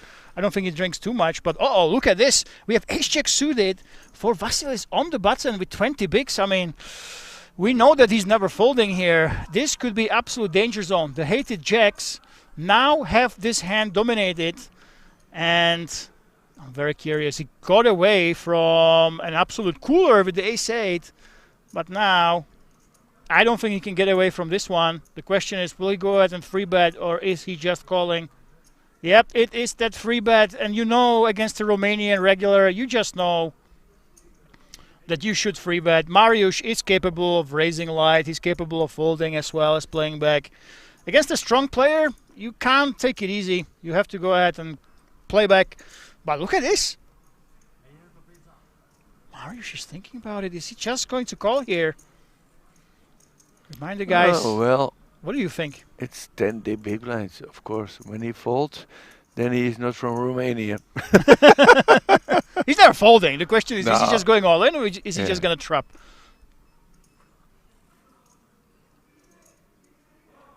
Well, he's thinking about it. I think with the jacks, really, you don't want to see a flop necessarily. If your opponent has queens plus, so be it. That's just the jacks. That's why everybody hates them. You can't fold them. You have to play them. All of the times you are just crushed, but that's just poker, I think. As we see a new player join us. He's thinking about it. Looks like it's just a call. No, it's a 4-bet. He's leaving a couple of chips behind. No. It is an all-in. Yeah, and we just know There that we go. Vasilis couldn't fold. Not against the Romanian. You just know that these guys like to be aggressive. You know that they came to King's Resort to dominate. Take care of the spades, and then Marius is a little bit more richer than he is already. There you go. But Vasilis, again, he wanted to look for that double up. Will it come now? 37% equity. I mean, that's a lot of chances to win with all those spades, with that single ace. That's why people don't love jacks too much. Can we get there? It is an overcard, but it is 3 not outs. the ace. Oh, my goodness. Now we only look for that ace. And the ace only. Can we get there on the turn? It is a king. Is this the end of Vasilis? The man who's pulled the 2 best plays so far at this table. Yes, this is it. And I think for all the other players, this is a big sigh of relief as we just lost one of the strongest players in the tournament, who has been showing an absolute top form in recent days, recent weeks here at King's Resort. And he goes out with, I think this is it's a cooler. I don't think you can get away from this No. game here. This, Queen 10 had a chance. Re-race Chili Dog says, yeah, here we go. Yeah, and by the way, guys, during the festival, I will be here the whole time. So if you want to meet me, say hello. I will not be commenting, but I will be making content on the floor, interviewing you guys. And that's a little bit pity, because after the festival, there is also a very important tournament. which is the one? It's the Benelux Classic. The Benelux Classic. Come on, the you keep Benelux coming here. Classic. Belgium and Holland coming again. Do you basically live here in Rosvadov? Do you keep No. bringing tournaments, you know? I think my wife will give me another key then for another house. But the Benelux Classics, we have for the first time in 10 years the lowest entry ever. How much is that? 175. 175. 175 Oh for my God. 300k. So in the middle of the summer, and we're gonna do a lot. We go to the swimming pool. We go to Vian. We're gonna eat sushi. Probably we will gonna go kart. We will do some shooting. How is it called? Shooting range. Yeah, the shooting range. Like and with guns, actual guns. yeah, with real guns Ooh, also. oh my God. Yep. So we're gonna do a lot, especially in the swimming pool here close by, in not even 2 minutes. We have very nice pool. Is that the one in Germany? Yeah, it's in the White House, and they have also. Well, last time we were there were 40 people, and we played volleyball, we played football, and in the end, around 2 o'clock, we had pommes frites. Pommes frites. Mit Schnitzel. So no. What Franke is doing also in his festival, we are always doing the same. And but he was Franke was one of the guys who knows to attractive his people, and I'm learning a lot of him. So no, he's a good guy. But also for the festival and for the Benelux festival, they are be able to they can book with me. So Yeah, I must say, you know what, guys, for years and years and years, for ever since Leon started King's Resort, it's been about one thing: low buy-ins and massive guarantees, and you play poker 24/7. That's it. Like, that's it. There's nothing else, of course. Exactly. Or you gamble. We have so many, everything the heart desires, of course. But now there's of course a different kind of players. We call them the holidayers. The poker holidayers. And many people say, "Oh, Rozvadov is 600 people. What the hell? There's nothing to do here." And let me tell you, if there's a will, there is a way. And of course, the paddle courts. I mean, that's a big start. You That's know, awesome. That's awesome. that's going to be a big start. But there's so much to do. Yeah, but it's not completely true. It's in the history. Oh, we go to Rosvadov. There is nothing to do. Well, that's totally not true. Yeah. We're in the last 5 years, you have now 5 restaurants. You have a swimming pool inside, outside, in Kings. You have the gym. Now you have the padel. You can play tennis. You know, we have the best nature. You can walk in through the woods here. Unbelievable nice. Oh, that's why I love it so much. You know, there's the thing. When you're a DJ like me, and or you make content, you here close in the casino, beautiful casino, but you're here for 15, 16 hours per day, and then you go outside, and oh my God, guys, the beautiful Czech nature. You just relax. You relax. You reset, and then you come back, and then you start losing more money. You know, because you didn't study. You were commenting too much on the streams. Yep. That's the absolute dream. Yeah, but correct. This is the best nature in Czech. Yep. This is really going on, and possible. I heard something also. You can also walk, but you maybe they're gonna rent out some bikes. You know, you can bike to Pilsen, you can bike everywhere, and the roads are good. The roads are good, really good. So there is, of course, it's not a city. Of course, it's not Prague. Of course, it is not Amsterdam or something like this, but there is enough to do. Yep, exactly. And by the way, guys, you have there's a small football club here, but I can tell you, because Rozvadov does so much with the village. But hold that thought, we have the updates. 5 million chips already by Serhii. 101 big blinds, 101 big blinds. That's a lot of chips. Look at this. Dimitrios Tsouvalis is right there.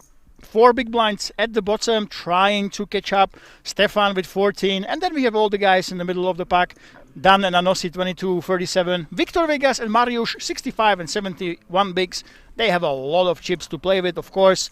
And the question will be Dimitrios Tsouvalis. How will he do? How will he do with his 200k chips and 4 bigs? It will be very interesting. Re-Race Chili Dog says there is a pay jump. We can take a look. By the way, guys, if you want to see and check how the clock is, you'll be half an hour ahead of us. You can check out the Kings Resort app. You had to have been here at least once to register with your ID. Use your email address you used to register, but then you can check the clock. And you don't spoil us in the chat, but you will half an hour ahead of us see who already busted. You will see all the payouts, how many players are left, etc., etc. So you can check that out. And oh yeah, there is a football field that you can rent out. And during the festival, we're going to rent it out, by the way. And I'm going to do something, guys. It's called the Lemon Olympics. Hopefully we don't get sued.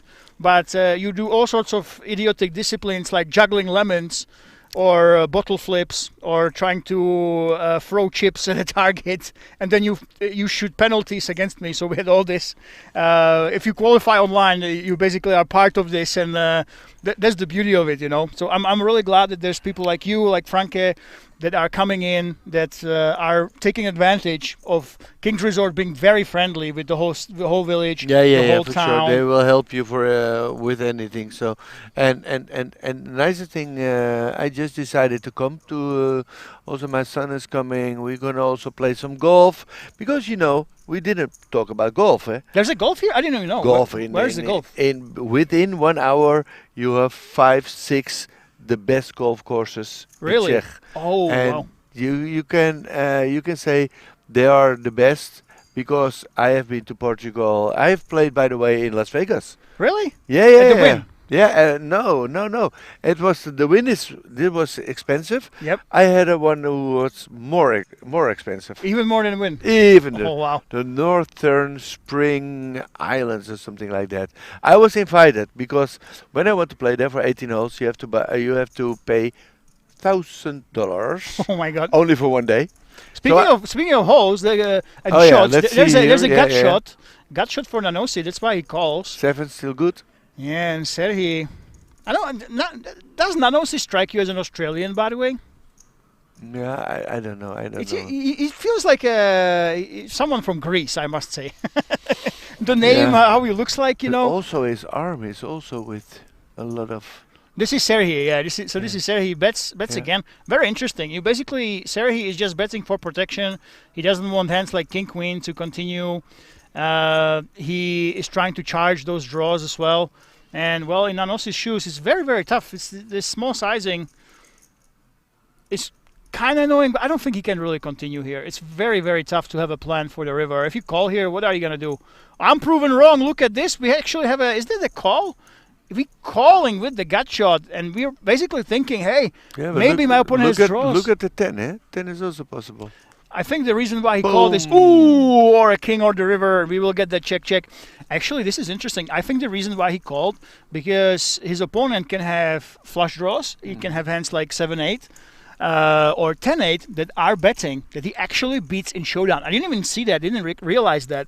But if you look at the possible combinations, well, it was good. And because the jack, there were two jacks, you basically think that your opponent will bet twice and then give up with draws. Now, no, see, this is very, very clever call on the turn. I didn't even realize it, but the reason why he did call, yeah, he's a gutter, but actually he can win at showdown against a lot of the draws that his opponent can have. Yep, agree. And on the two jacks, you expect him to give up a decent amount of the time. So very nice play by Nanosi, the man with Australian flag. I have to ask him, by the way. Unless he busts, I have to go and ask him, are you really from Australia, if we catch him on one of those breaks? Because it screams Greece to me, if you ask me. Yeah. Yes. So there are golf courses here in... yeah, but also I was talking about €1,000, $1,000 in Vegas. But I was invited. Oh, you were right. Okay. So I thought it was for free. Okay. But I have to pay introduction fee. What introduction fee? What is that? that? Yeah, that's you're going to be introduced by someone who is a member of the club. Oh, it's one of those things. And that member, I read about that it. member has to pay €230,000 for a membership, and then €3,000 a month. Oh my God. That's the golf course. But my introduction fee was $300. Okay. So Wait, is it like when I it's still a lot of money? You say, okay, it's still a lot of money. So and it's not 230k plus free K. no, but I lost €180 against that guy. €140 was by taxi. I did 6 drinks and popcorn for $120, and then I thought I was gone. But then he said, no, you have to pay the caddy. I said, what should I pay the caddy? He said $100. Oh my so my God. first day in Vegas was more than $800. $800. Thank you, And Vegas. So you were invited to play. You imagined, hey, it's gonna Yeah. it's gonna be like when we invite you to go to the pool here during the Benelux Classic, right? It costs you €2.50. It costs you €2.50. And most of the time, Franco or me are paying. So. Yeah. So you thought it's gonna be €2.50, but you paid 800. That's crazy. But I think golf and poker. I think in Europe the poker players, they're more into paddle.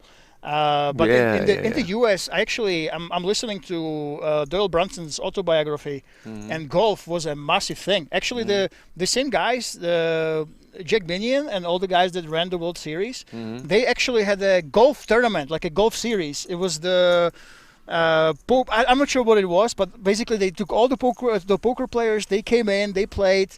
The big tours, they were against them. They said, hey, if any pros play there, we will ban them from our tour. But they came to Vegas and they played for so much money. We're talking like $1 million bet on one game in golf. You know, it's absolutely crazy. Well, I can tell you who I play with. Who did you you know play him. with? Matt Savage. Matt Savage? Oh yeah, of course. Yeah, I know Savage. Yeah. If you guys don't know, Matt Savage is he's with a competing brand that is I think World Poker Tour. They were here. World Poker Tour was here in Kings. WPT. Yeah, WPT. They were here, but he's most known for being the TD and the conference where the TDs discussed what's going to happen. Also, Is he the chairman or one of the top guys there? Yeah, one of the top guys, and he is the live director of the WPT in USA. So yeah. Look at this. So Dimitrios, we were looking for this. We're waiting for it. Wow, this is a nice one. Oi. Dando with the 7s. And Stefan wakes up with the kings. Absolute domination nation right here. The Cowboys, speaking of Doyle Brunson, Texas Hold'em. Straight from Texas, the Cowboys came in. And, oh my goodness. This will be very interesting to see what he does here. Well, with the kings, do you just flat? Or do you just go all in? Well, the standard play would be just to go all in, you know, say, hey, I have juices, I have fours, I have ace kings, and then put Dan in a very tough spot. But some players have been known to be tricky. Yep, it's an all in. There we go. And after Serhi inevitably folds, it will be on Dan. And what do you think Dan should do here? What do you think? Oh, you see the kings, so he should be folding. Imagine the kings are not there. No. What do you think? It's 14 big blinds, right? 14 Yes, bigs. correct. You have 20 left. The thing is, Dimitrios is there. It's basically dead money, right? 3.5 bigs. He can have absolutely anything. It's a tough spot, I guess. When I was sitting on, then I will fold.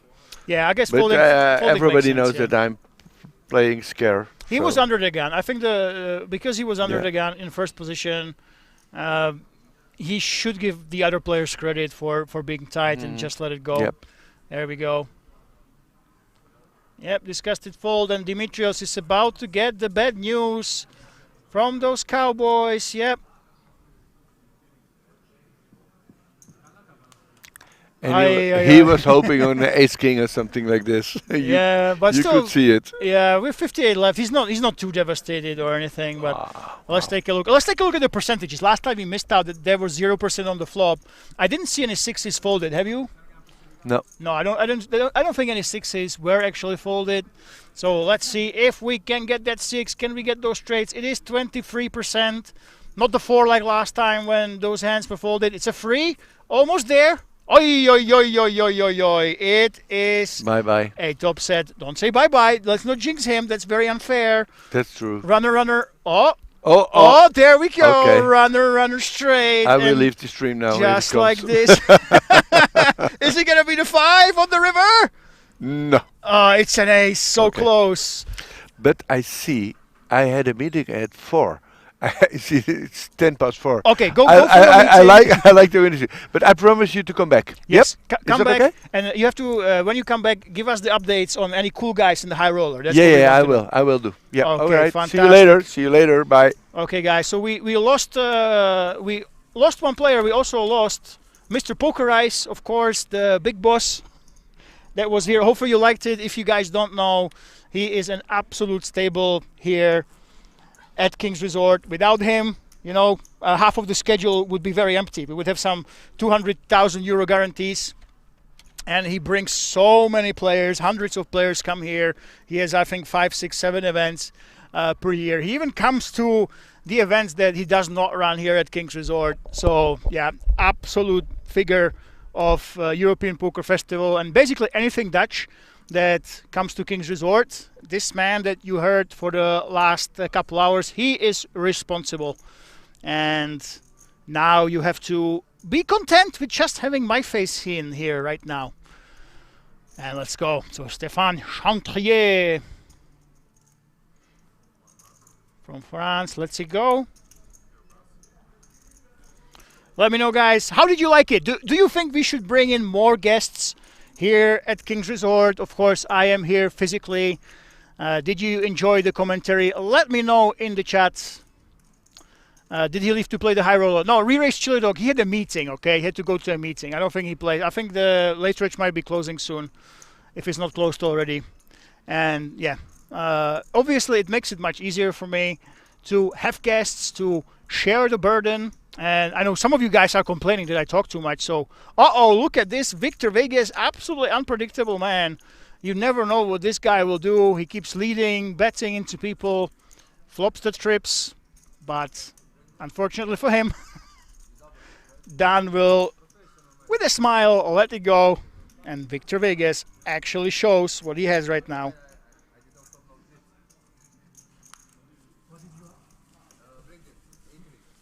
And guests are always nice. Yeah, we're trying to figure it out, guys. Oftentimes, most of the time, we've had remote commentators, actually, that would commentate remotely. But I think it just changes everything. If you see the players, if you talk to them, you talk to the organizers, here in the commentary booth specifically, it just makes the atmosphere just better, right? So if you guys come, if any of you, by the way, if you are at King's Resort and you feel like, hey, I think I would be a great co-commentator, we can make that happen. You can join me for 20-30 minutes. And if we get banned on Twitch because of you, then obviously you might have to leave. But we're always open to that. And let's see, Nanosi, the Australian that I'm still suspicious about him really being from Australia. Decides to open raise the queen jack off. Some players actually are letting it go. And Victor Vegas on the button, letting him go with king 8. Dan will let go as well. And let's see if there will be some action from the big blind especially.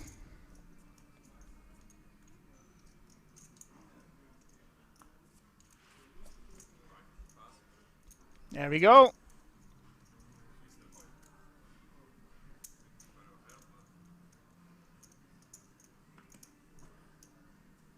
Mariusz with the 7-6 decides to call, and we are heading to the flop. Of course, when you have 3 million chips, you want to put them to use. And look at this. This is a top pair, gutter as well. Absolute domination on the flop here by the big blind. But Nanosi can consider betting. And it is a check-check, and the reason why it's a check-check is, well, this board is really, really good for my opponent. Big blind really smashes a board like this. So I don't see Nanosi continuing here. Even though we have seen some floats from him, Mariusz really has a strong range here. A lot of hands that he can have that really connect with a board like this one. So Nanosi does not want to give up too easily. But with just the queen and the jack, even when your opponent is bluffing, you can just expect him to continue bluffing on future streets as well. So it's time to let it go.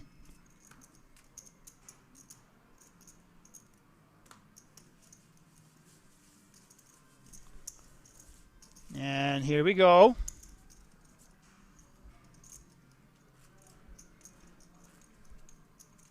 By the way, guys, if you want more updates, you can download our app. You can go and check out our social media as well.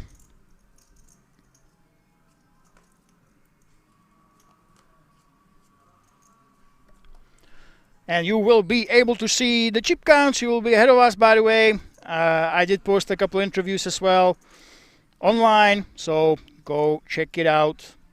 And Stefan with the 7-3 decides to let it go.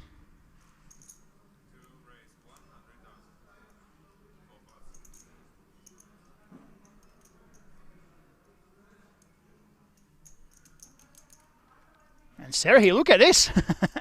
With the 8-7 offsuit, I mean, you do have a lot of chips, and the players have been pretty timid so far. So why not? Why not go ahead and get out of line a little bit? I don't think Dan can continue with a hand like this one. And this is what we want to see. We really, really want to see those big bullies with those big stacks trying to attack everybody. That's exactly what you want to go after.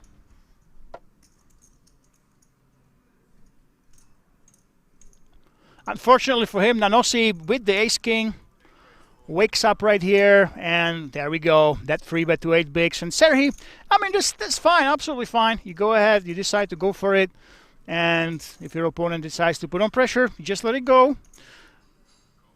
Oh my goodness, did we see call? Yes, Sergey, he decides to actually go for a call. Can you believe this, ladies and gentlemen? What is going on here?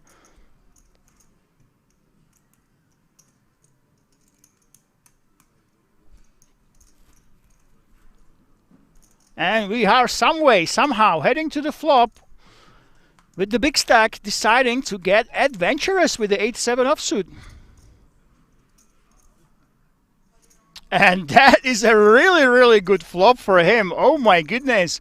His boldness, as some might say it, or loosey-goosiness, as others might say, is rewarded with a really, really strong draw.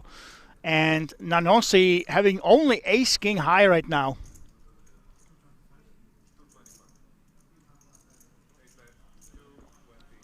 Well, on a 10 high board, you can definitely bet. He is going for it. This is a small bet, though. And Sergey, what are you going to do?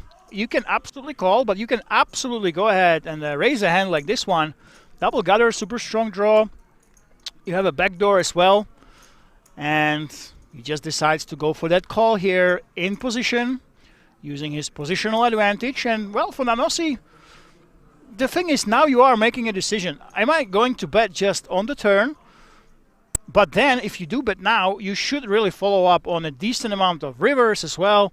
So basically, any bet by Nanossi should be followed up a good amount of the time with a bet on the river. So you are not just risking your bet right now, but against those pocket pairs, pair plus draws, you are trying to get them to fold by the river. Oh my goodness, he is actually going for it. Look at this.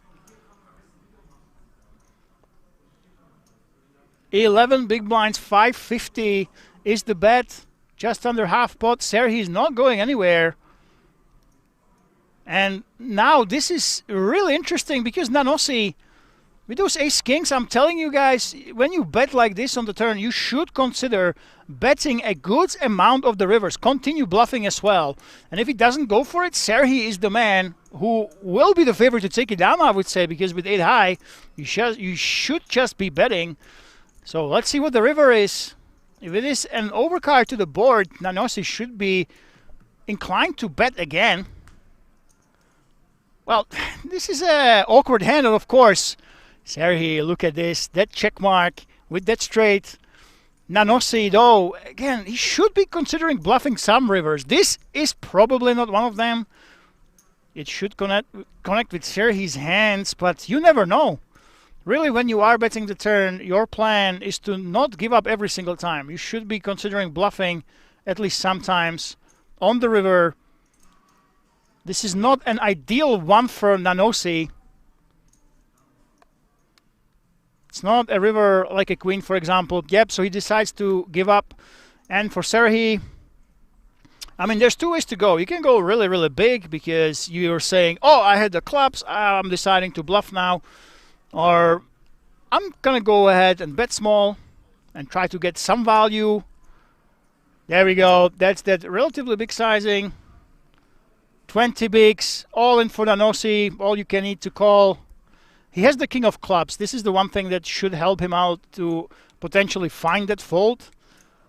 Basically, when you are calling a hand like ace-king, you are thinking that your opponent did have something like a missed flush draw here. That's the most obvious hand that could call twice and go ahead and go all in on the river. And obviously, when you are thinking about hero calling, you don't want to hold the king of clubs in your hand. But Nanossi is thinking about it. Oh my goodness, really? This is for all his chips right now.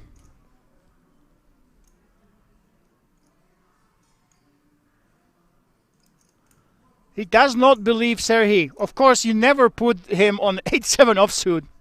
And never put your opponent on that. That should be folding before the flop. Every single time, of course. So he will not give him credit for a hand like that one. So really the busted flush draw makes the most sense. Potentially hands like ace-5 that floated the flop. Yeah, I suppose, but you have the ace yourself. The king does block those busted flush draws. But there's something he sees in Serhi. You know, Serhi seems suspicious to him. He does not want to let it go. But I think with this specific combination, it's not the time to hero call. Another time bank going into the middle. Now, he's not posturing, guys. He is not posturing at this point. Maybe you spend one time bank if you don't want your opponent to know that you were weak all along. You really, really are thinking about it once you waste so much time. Because later on, you will be missing these. Especially as we get closer and closer to the top 24, top 16. Every single time bank will be super, super important. So he is actually thinking about the hero call. He wants to make it. He wants to look like an absolute champion, absolute hero. He makes that call. Oh my God, I can't believe it. He actually calls with ace-king high with the king of clubs. And just like this, Nanossi is eliminated. He just saw something that wasn't there. And absolutely brutal beat as we are heading to the break. And just like this, Serhi, the big stack is with 6.8 million chips and 137 big blinds. What a play, guys, right before the break. Oh my goodness. Oh my goodness. Well, we'll see you after the break, after all this excitement, ladies and gentlemen. I'll try to find the player, maybe ask him what was he thinking in that situation.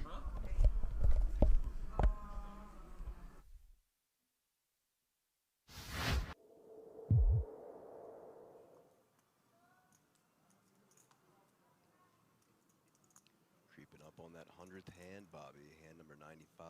Mm-hmm. You want to make any UTGCO 9-6 offsuit. You want to make any how many hands total guesses? Over and under? I'll put the line at 167. Ooh, you know, 169 was right in my brain. Oh, so you're on overs then. Yeah. Okay. Pocket sixes for Naeem. And Wang with the ace-8 of spades in the big blind. Wow. It's about 27 bigs. Could see a jam here from Wang. Probably just going to call. He seems like a cool cat. He's a cool cat, yeah. And he's going to play it that way. So they'll go heads up to this flop. Proves the structure's very good that it's not just a jam fest. Wow. I mean, that's a pretty good flop for Wang, flopping the absolute nizzles. And Naeem's going to think this is not a bad flop at all. Going to bet small or check. Yeah, he's like, I got the spade 2 here. Check, check, though. 10 of hearts turn. Oh, I'd be really brutal if it just comes like 6 of diamonds or 6 of hearts in the river. Wang should probably check again here. Yeah, And good does. check, good check. Like I said, he's a cool cat. I think Naeem can start betting now.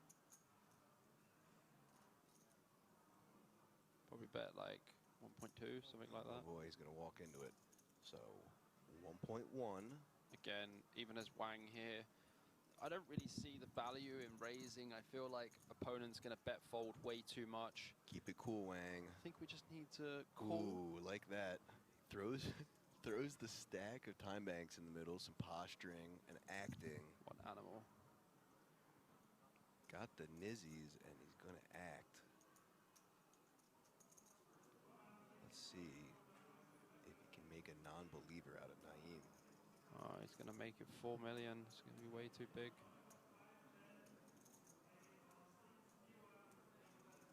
4.2, something like that.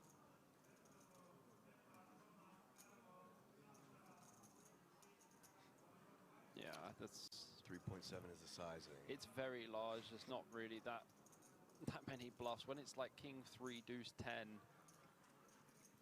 Wang's going to have lots of flushes, some 2 pairs, even some sets of deuces and 3s from the big blind that we would just call.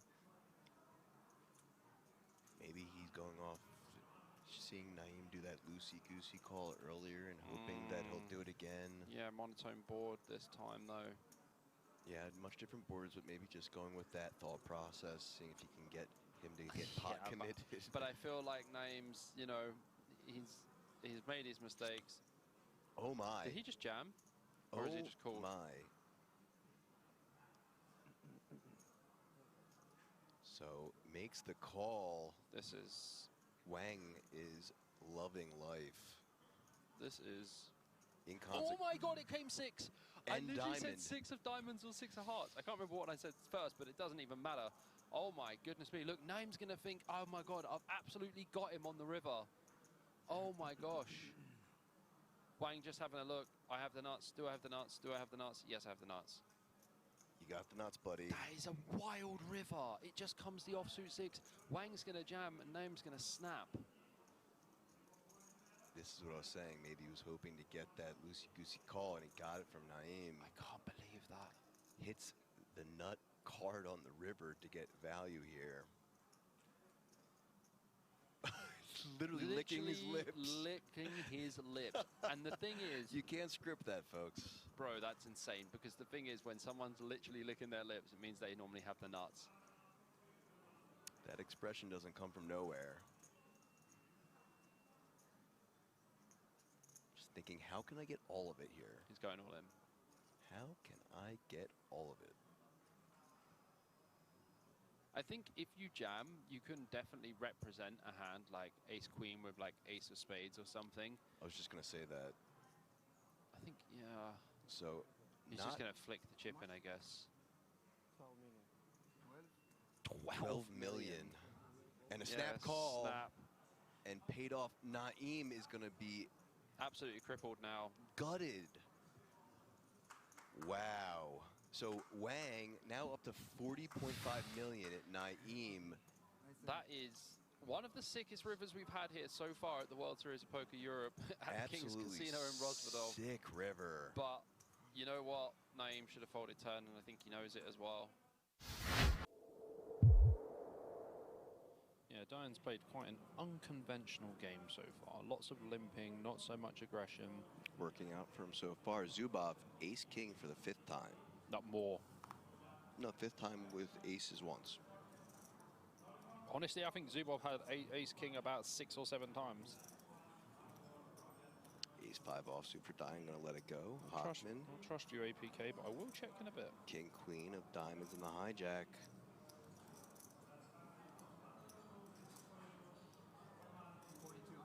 Here he comes. Yep.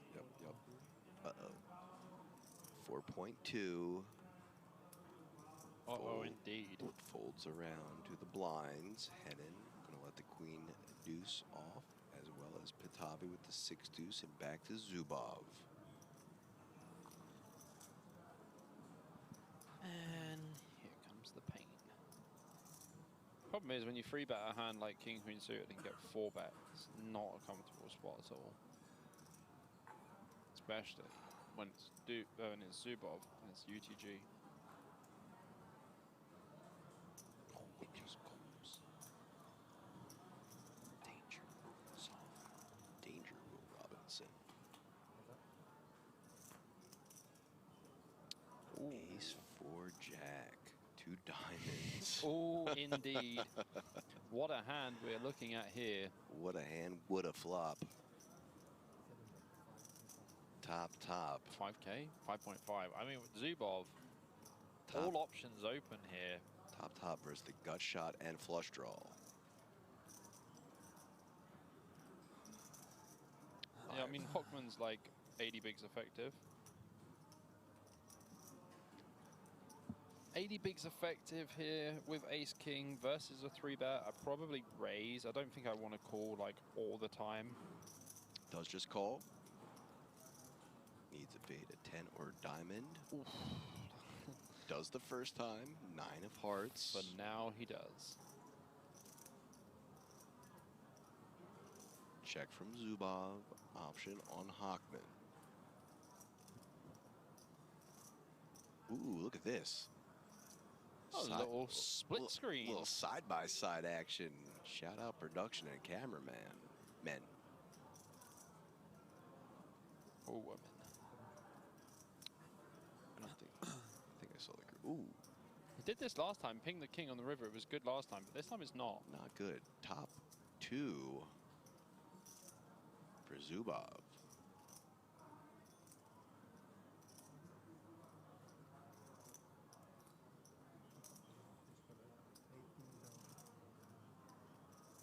Big bet. 18K. Yeah, very big bet.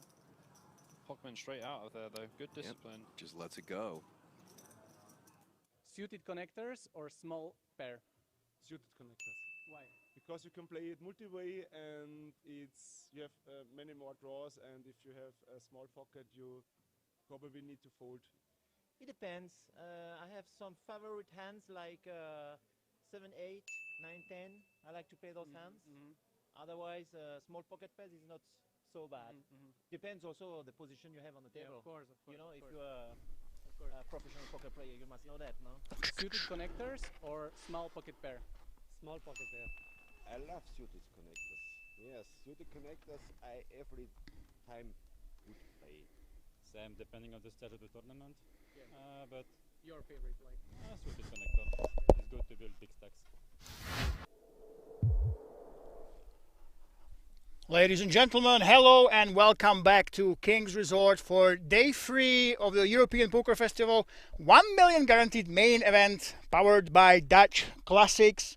We are, of course, back. If you want to know all about it, listen to our last segment where Mr. Pokerize himself, who brings all the Dutch players here to King's, was talking about all about this series. But let's take a look at our feature table.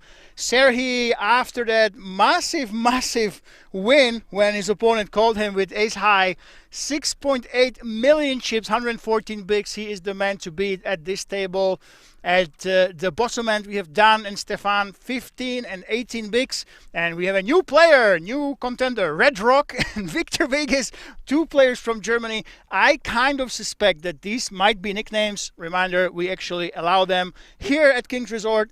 And Mariusz is the second Romanian, but this man has over 3.5 million chips, 61 big blinds. We saw some really strong plays from him. So, of course, this is the man that's very, very dangerous.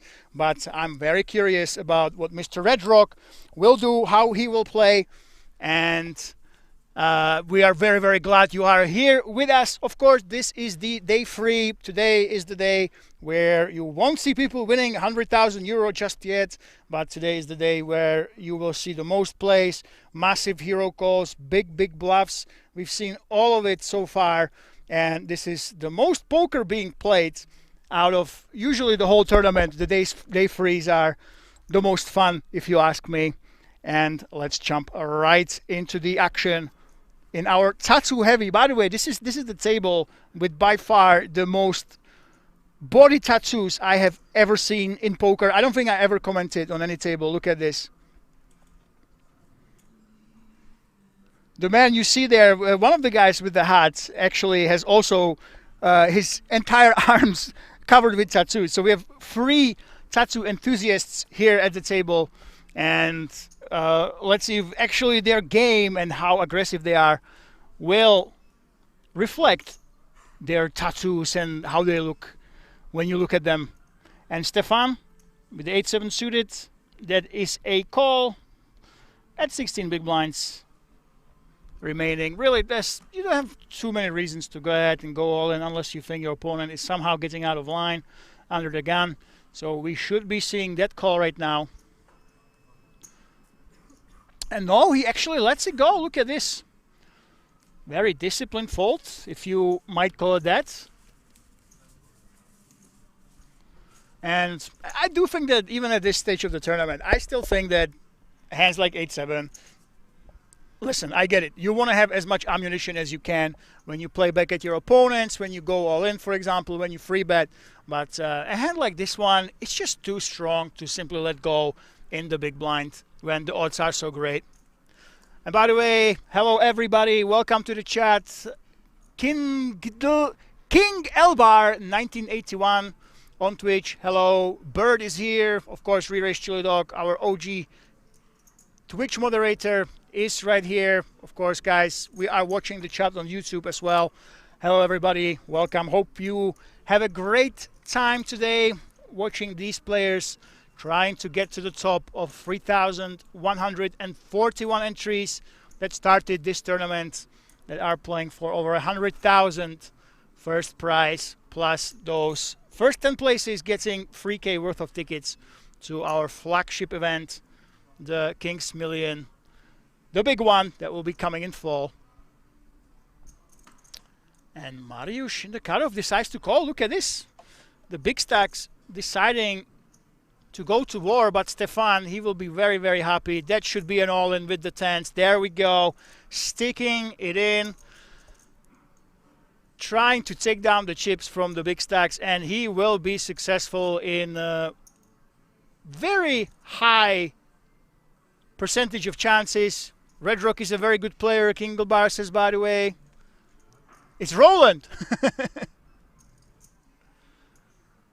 Oh, it's Roland. Oh, my goodness. So, Roland, Roland was here with us in the commentary booth. Now he actually is in the chat. And I must say, I'm very, very lonely in the commentary booth, Roland. Now I have to actually try.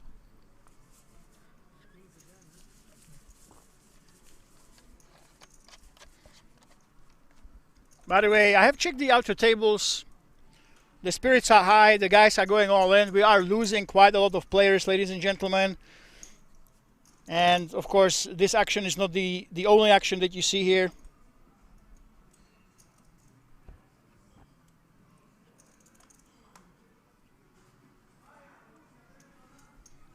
I will post something on social media. On one of the outer tables, we actually saw Jacks being busted, so one of the guys that busted had jacks and they lost all in against 10-9 suited before the flop.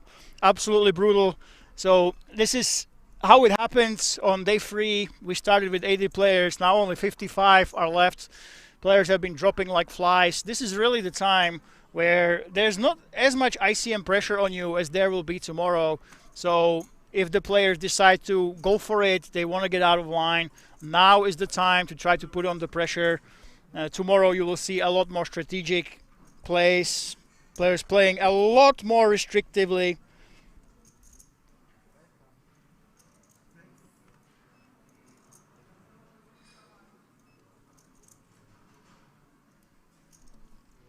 And Red Rock, a very strong player, Roland says. Roland Haddad. Oh, it's Roland Haddad from Kings. I couldn't find him. Reverse Chili Dog, I couldn't actually find him. You know, when you bust, he actually ran off. So I did not see him. I couldn't find out if he actually is an Aussie. So we will have to keep guessing.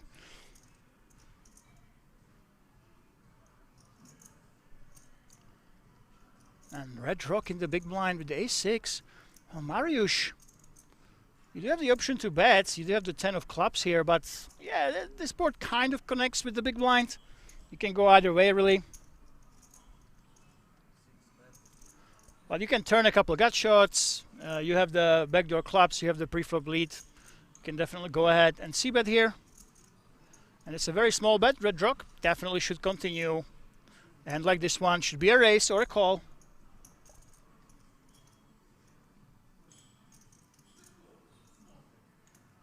Look at this, very disciplined fold. Actually, Red Rock gets out of the way of the big stack. I would like to see him play back. But Mariusz has respect. Again, a lot of the Romanian players that are at King's Resort, they tend to be very, very strong players. They do get a lot of respect. They disproportionately so end up in the top 50s, top 80s at the final tables. So yeah, maybe that was one of the reasons why the ace-6 decided to just let it go and not even fight back. But I would love to see at least some resistance there.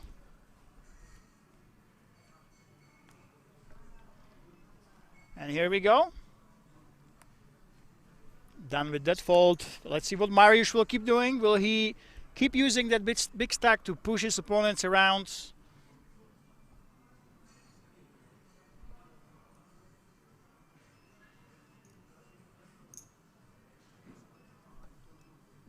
Libero, one of the newer players that joined us, goes ahead and open raises the king queen off. Absolutely reasonable, of course. Well, Serhi definitely can call here with the 10-8 suited. When you have so many blinds and you are so deep, you definitely had the option to defend. Red Rock, on the other hand, is not with a hand that can defend, and Victor should be letting it go. But it is Victor Vegas. Look at this. I absolutely love this man. You know, sometimes you take a look at the player and they play completely differently from how they look like. But this man has all those tattoos. He's looking crazy, and crazy he is. He keeps playing these weak hands. He keeps leading when it's very much unexpected, and decides to defend free deuce offsuit. And here we go, insta call after he outflops Libero 5, and Victor Vegas keeps putting on a show right here in Rozvadov. Well, Libero goes for that give up, and ooh, oy, oy, oy, he is punished, and he is reaching for the chips. Libero is the man who caught up. 590 in there, so we go just below half pot, and that's a very, very easy call for Libero, if not a raise. And here we go. Oi, oi, oi, oi, oi. Well, Victor, you can't be really annoyed. Can you really be annoyed that you get rivered by King Queen when you defended the hand like this one? It will just happen to you, right? Oi, oi, oi. But nevertheless, he is angry at what happened right there. And thank you so much, Re-Race Chili Dog. You are an absolute MVP. You guys can see the chips. Orange 5K, green 25K, 100K, white 100K. So make sure you check our overlay. Make sure you fact check what I say. Now you can actually see what the chip denominations are.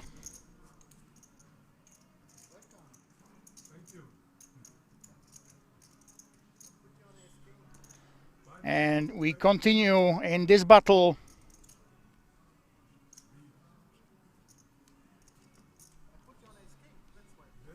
To try to get into the late game, try to get to that final table. Number one, of course, is you're thinking about surviving day 3. If you are one of the short stacks or mid stacks, you're thinking, hey, I need to use my big chip stack as a leverage if you do have one of those chip stacks. And the deeper, the more players we lose, the more pressure will there be on those big stacks to try to use their chip advantage, use that ICM pressure on their opponents to try to accumulate as many chips as possible before tomorrow. And Sergey, look at this. This man, it's just, he can't do anything wrong. Somehow he bamboozled his opponent from, we're still not sure, I'm guessing that Greek origins, but from Australia. And look at this, Red Rock. The very strong player, as Roland says, wakes up with jacks. Are we going to see a race here? 34 big blinds. That's a very, very deep stack, by the way. Over 2 million chips. It's just around the threshold that you want to stack off with jacks and ace king. Now it will be on Sergey. Does he want to simply go ahead and 4-bet? He does have the chips to spare, remember. Over 6 million. Even if he loses and all in, it's not a big deal. Not really. You can even go all in straight away here if he decides to do so, because the ace and a king means that it's less likely that your opponent has the ace, has the king. And looks like it will be a 4-bet if I got that right. There we go. So it didn't decide to just jam it with the relatively big stack remaining in Red Rock's shoes. But Red Rock, what do you do here? Do you just call? You go all in? Or do you decide, hey, these are jacks, the most hated hand in poker, you know? It is that call. We are playing it safe.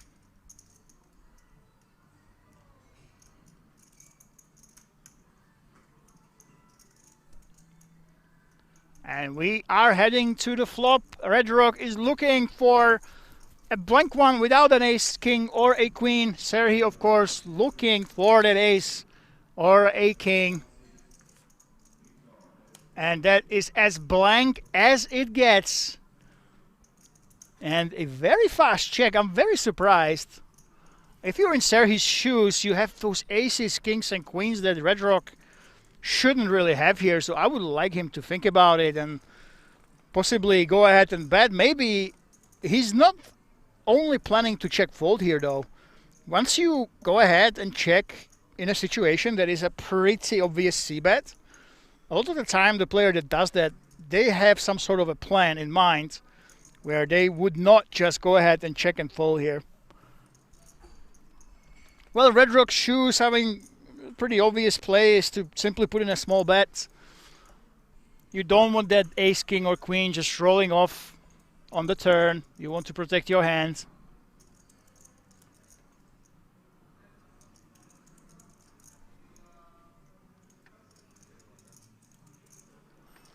Oh my god, he just jams it right away. This is very suspicious.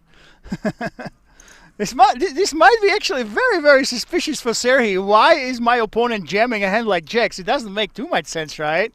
Maybe he would go for a smaller sizing. But yeah, this is the tricky part with the ace king when you are in a spot like this one. Are you really just checking and folding a hand like this? If you don't go for that small c-bet. I can't tell you guys. Actually, I haven't studied these situations too much with this stack size. And yeah, there's that call. There we go. He was never planning to fold. Once you don't c-bet, you plan to induce bluffs, and once you do, you basically want to go ahead and just call here. So Sergey, unfortunately for him, is well behind, 28% as you can see against Red Rock. Can he get there with some of the backdoor straights, or the ace, or the king? Or will Red Rock be paid for simply calling and then going all in? So far, so good for Red Rock. Can he dodge the ace? Can he dodge the king on the river? Yes, he can. And a big gulp and a big drink from his class. And a smile talking to that rail. And Red Rock is very happy about this one.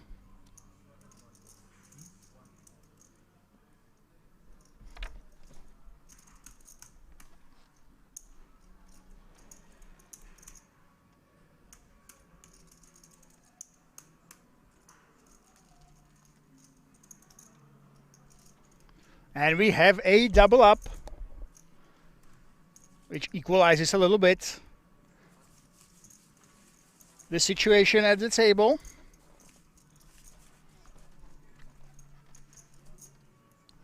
By the way, the payouts, they are not correct on YouTube. We'll try to get them fixed for you on Twitch. Of course, they are right.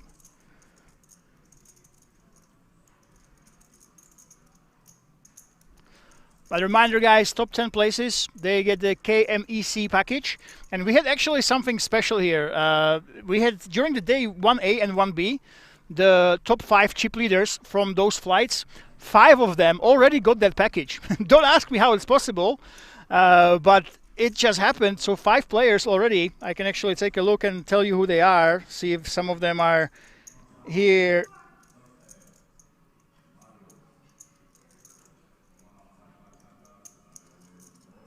And yeah, already 5 of those guys locked up that package, just like that. And I think every chip leader got 1150 ticket as well, if I got that right. Mr. Pokerice himself told us that, and we got news that they were really fighting for it. All those people that were top 2, top 3, they were fighting for the chip lead, for that extra ticket. So a lot of fun is to be had, even though you already know you basically made the money. They could go to war and get something extra just for finishing at the top of each day one. And look at this. Krause open raises, and Serhi with the solver hand, just like Nicolas, only goes for a call. I must say that usually you would want to free bet a hand like this one, but Nicolas only has 12 big blinds left. I guess he didn't want to go all in. And some way, somehow, even with these 2 hands, these positions, we are heading to the flop with the same hand, just in a different suit.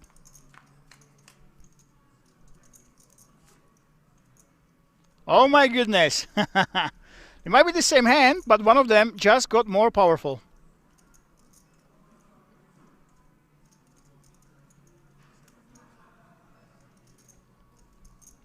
Nicolas goes for that bet. Well, Serhi, yeah, he just lets it go and gets punished for not simply going all in before the flop with his ace-king.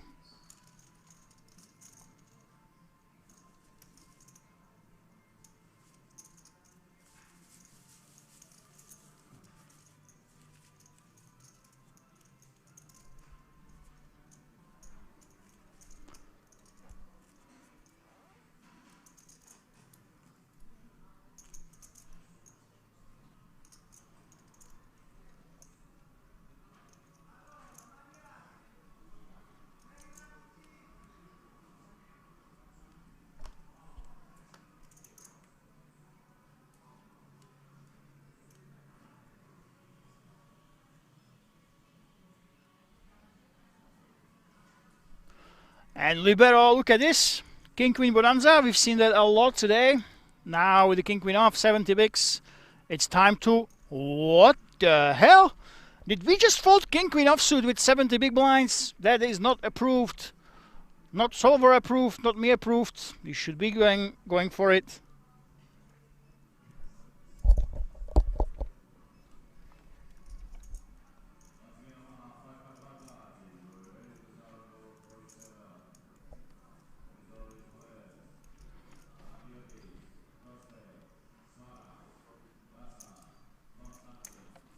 Queen 8 suited on the cutoff, somehow. Can be the open raiser. Despite there being a King Queen before him. Well, Mariusz, It's a very easy fold. And we might just go through and take it down. Yeah, that's right. I'm very, very curious with the king queen offsuit. And that's the thing, you will find this quite often late in these stages. There's a lot of players because, again, €299 buying, guys, and we're playing for a million guarantee, over 100,000 up top, plus that package, right? A lot of the players, they get to these stages where, in theory, you're supposed to be the big bad bully. You are supposed to be the one. If you have 70 big blinds, you're supposed to be a meanie. You're supposed to push people around. You're supposed to be very aggressive. But many times it happens because, you know, every single pay jump is so significant to you when the bind was so small and you feel like you are really deep. People go overboard with playing tight, not wanting to lose a single chip. So hence it might be difficult to play post-flop like king queen offsuit, even in their early position. They just let it go, even though they have a big stack, because they just don't want to risk those difficult spots. They don't want to risk being in a tough situation. They could make them lose a lot of their chips. And it's pretty common, and we see it quite frequently. But of course, if you find yourself in this situation, if you find yourself with a lot of big blinds, there's 53 left out of 3,000 plus players, it might feel like there's a pressure on you. You try to go ahead and ladder up. Believe me, the pressure is much, much higher on people like Dan that has 12 bigs, people that have 24 bigs, for example. So you should be using those chips to your advantage. You should be putting under pressure, and you should be opening much looser than even king queen offsuit. And I understand it. It just happens. That's the beauty of King's Resort. You have a lot of players that have different motivations. Maybe they haven't been in a situation like this one. And it's not too surprising that you see many times folds that shouldn't be too as tight as they are. But just remember, if you are in there, fear is your number one enemy when you are one of the big stacks. And you're supposed to go ahead and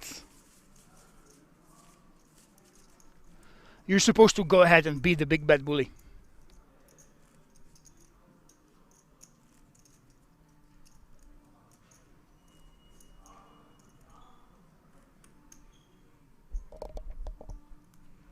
And here we go.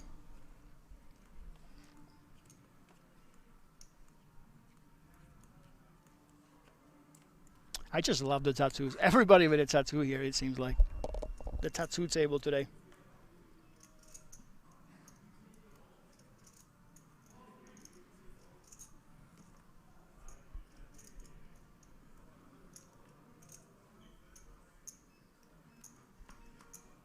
Victor Vegas. Of course, he loves to mix it up. You know, it's funny. He likes to mix it up so much that he decided to call an UTG +2 with 5-4 suited. This is the wild card today. Really, Victor Vegas. He keeps hitting hands, and he does one thing well. When you don't play like the theory is telling you, hey, you should open raise every single time to a specific sizing, and you should do this and you should do that. If you decide that, hey, this is not for me, theory is not something I want to follow, I'm not going to play like a robot, it's very, very important that you just don't do the same thing with the same strength of a hand. And we've seen Victor mix it up with raises and calls, and I'm kind of guessing that he's capable of also calling a hand like aces or kings and queens, basically the stronger hands, and trap his opponents. So yeah, he does strike me like a player that is capable of doing that. Well, Stefan, is that enough? I think this is too small of a raise, though. Even with 19 bigs, you're very unlikely to get rid of the players. Well, Libero, we've seen him be pretty tight, but he's getting great odds right now. There we go. So in Stefan's shoes, it's a little bit awkward when you only raise 2.7 bigs after those limps, because they have so much incentive to just call, and now you find yourself squeezed between two players and out of position on one of the big stacks.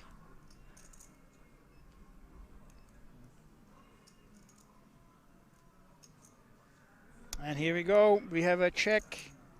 Well, Victor Vegas, when we're here with the limp, now actually has the best hand. Well, technically, Libero is ahead of him. Now, Libero, if you're a player that is folding king queen off before the flop, I mean, you are very likely to just go ahead and call here, right? Even though a raise would be actually very, very reasonable, very much so. because you can go ahead and represent the freeze and the force specifically, and you are squeezed between two players. So actually, even though we have a weak flush draw, I think raising is definitely an option when you are multi-way, even more so than if it was just heads up. And here we have that call. Libero is actually ahead. You can see 53% because of all the possible hands. Not anymore though. And Victor, this man is just so tricky. He decides to go ahead and bet, and it actually happens to be the right decision. So 400k, and in Libero's shoes, I mean, you can be drawing that right now. You can be facing a hand like a 4x that you will just call and then be there in shame, checking it down when he just wins against you.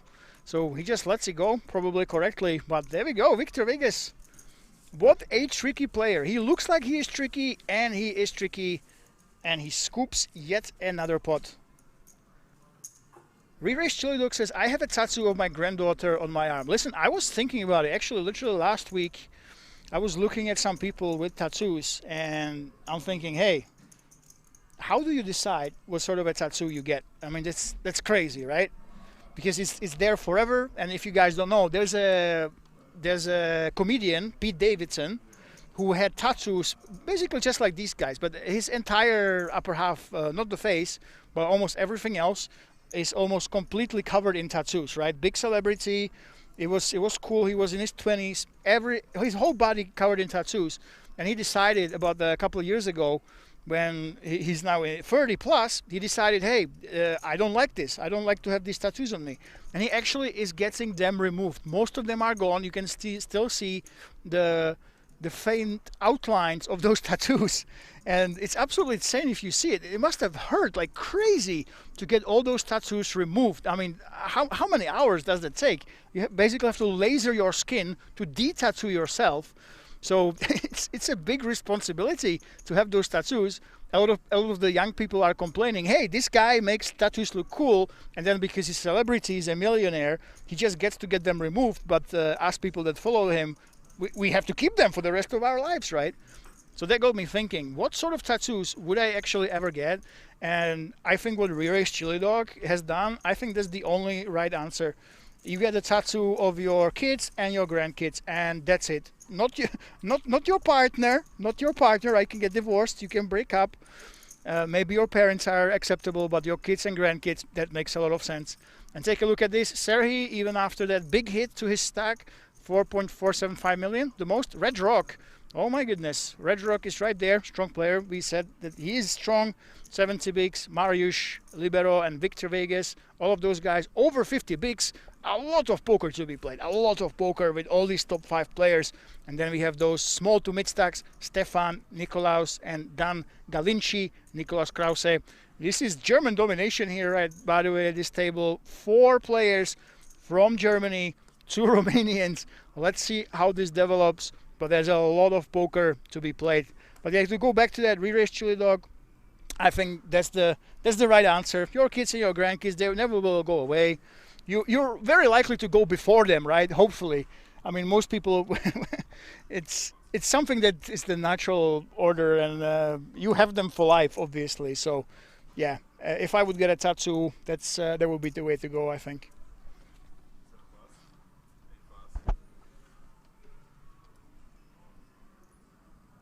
Let me know, guys, in the chat. I was actually watching Rounders just yesterday, and Worm, you know, one of the main characters, the cheating guy, he got a tattoo of an ace on his forearm. So when he rolls up his sleeve, he's got the ace there. I think that's also very interesting, especially if you spent lifetime in poker like I have. Maybe that one is the second accessible one. I shared a video with you soon. I have to search. Yeah, maybe you know what, poker tattoos at this point, as long as it's not on my face, poker tattoos would make sense. Sprosse Sommer, by the way, welcome. Watching us from Switzerland. And look at this, Serhi. Wow, this is, speaking of using your big stack to your advantage, this is how you do it. Very much out of line here, but these middling small stacks, I told you, those 3 guys at the bottom, every single chip matters to them. Even calling this free bet will be very, very painful. So I love it that we put in the squeeze with the ace. We're blocking the hands that our opponents can continue with, even though it's not suited. It's a hand that you can get out of line with and use against these small stacks. So Serhi, this is how you do it, yeah, and this is how you guys should think as well. If you have a big stack and there's those players that are trying to ladder up, that are around those 20 bigs, 18 bigs, 16 bigs, those are basically the best players that you want to put pressure on, that you want to make them feel like they are struggling, basically, that they can't open very loosely, that you are always there behind them to put them under pressure and make their life a living hell.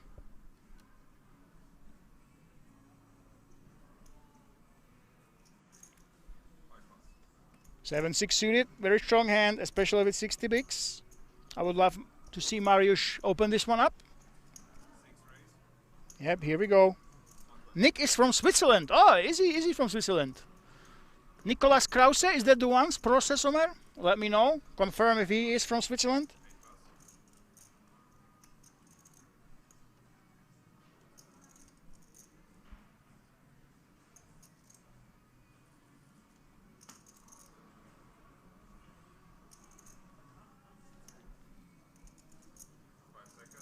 Well, Stefan, of course, an easy fold. And Mariusz's hands, I mean, that's the thing. When you open a hand like 7-6 suited, you don't mind almost anything. If people call, if people fold, you don't care. That's the beauty of these suited connectors. Red Rock, 9-6. Yeah, against the big stack, you don't really want to risk your chips. And look at this, Victor Vegas. You never know what this man will do. You absolutely never can know what he will do. And this time he decides to call. And we're heading to the flop. Now the question is, Victor Vegas has been leading multiple times already. So this is not an automatic c-bet spot even if he misses.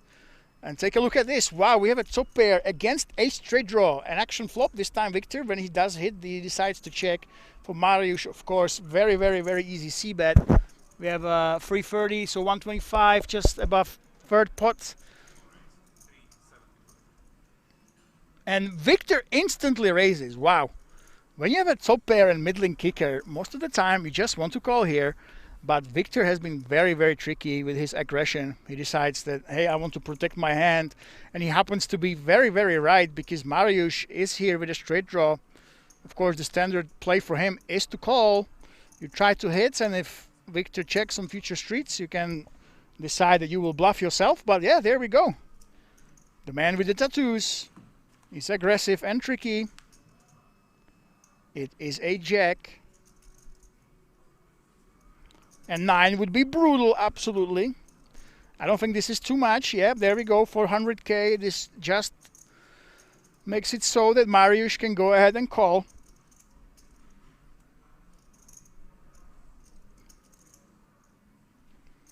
He might be thinking, hey, what if a diamond falls? My outs might not be clean here. But the thing is, on diamonds, when your opponent checks, you can actually go ahead and start bluffing yourself.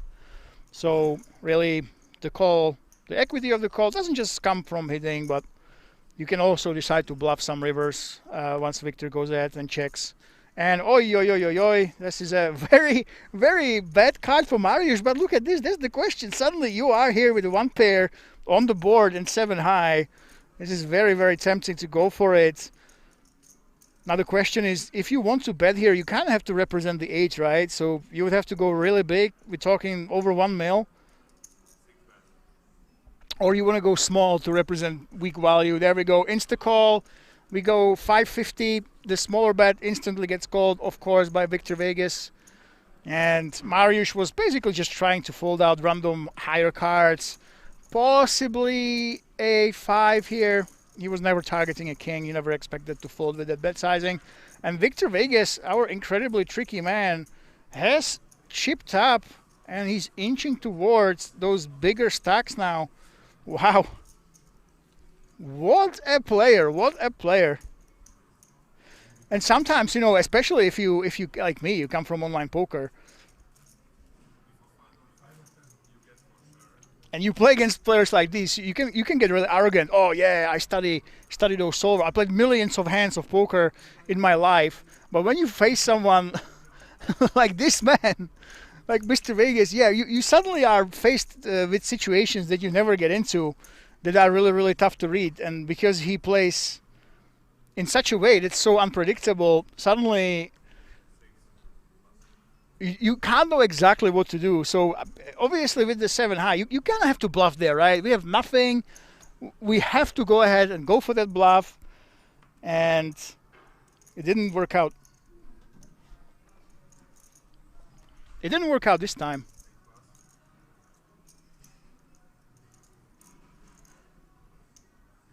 And by the way, this is the thing. If you are quote-unquote an amateur player, I talked to some of the best high rollers out there. For example, I actually asked Mario Mosbok, if you guys know him, this exact question, who plays Tritons. When I asked him, how should you play if you sit down at a table with Phil Ivey, for example, or him, or some of these high rollers, a lot of the people, they basically get scared and they play really, really tight, but they play tight in a very straightforward way. So when they have a strong hand, they raise it. When they have a weak hand, they check. And against very strong players, paradoxically, you make it very, very easy to be played against. What you want to do, if you don't understand theory, poker theory, is you want to mix it up. You don't want to play the same every single time so they can't read you like a book. So what Victor Vegas is doing, obviously Victor doesn't strike me as someone who sits in a dungeon for 12 hours per day trying to understand poker theory. What he's doing, that he's mixing it up, mixing in lines. I think that's the right approach, and it's been working out for him splendidly so far. Just like right now with the 9-8, you definitely have the option to go ahead and bet after the limping. You have the gutter and 2 overs, and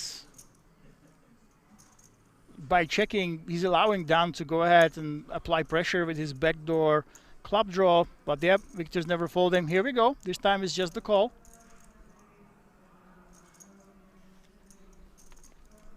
And let's see what he does.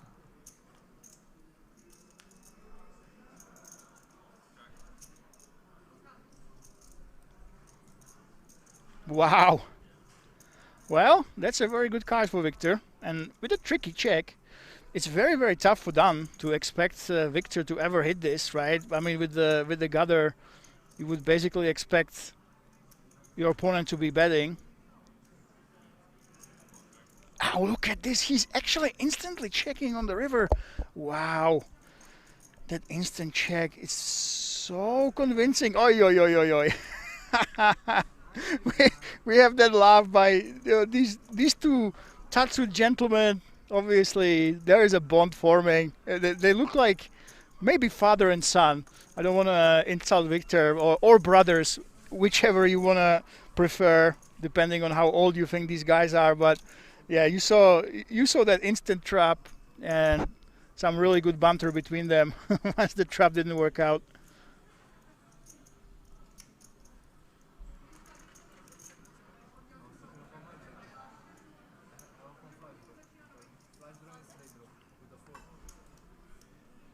Yeah, so I think we already know that this is the most entertaining player so far, of course.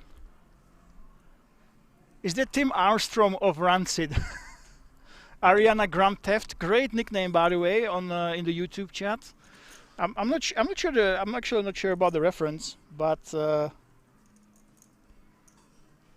yeah, these guys look like, they don't look like poker players, guys. We're looking at celebrities, right?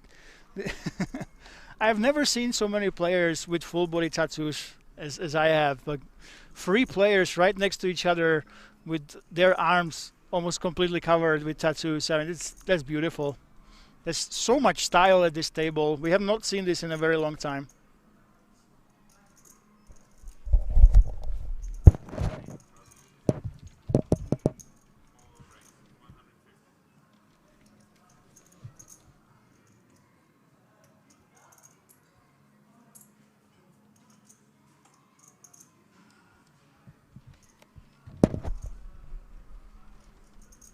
Now Dan.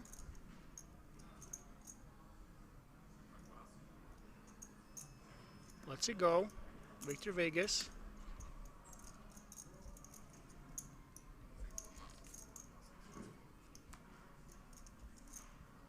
Another one for Victor. It looks like the players figured out.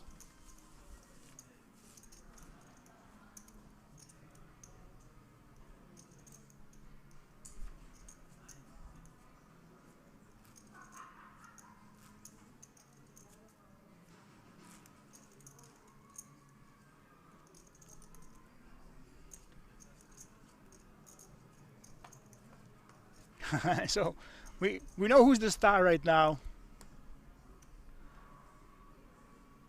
Now libero, he folded king queen off, so obviously with a 10-4 there's only one way, one direction that these cards will go, and that is towards the muck.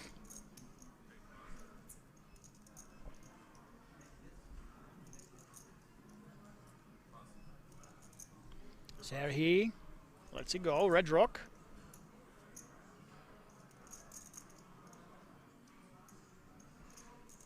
That, of course, is a folding hand. I know Roland told us he's a strong player, so that should not be a continuing hand. Here we go. He lets it go.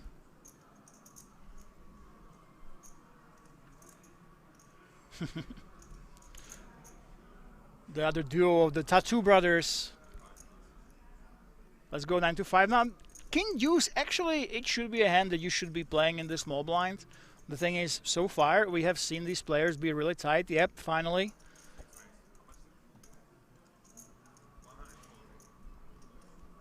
It might look like garbage, but actually it's a strong hand. And this time, Nicolas is not going anywhere. With the king-queen, you can go ahead and raise. You can go ahead and call.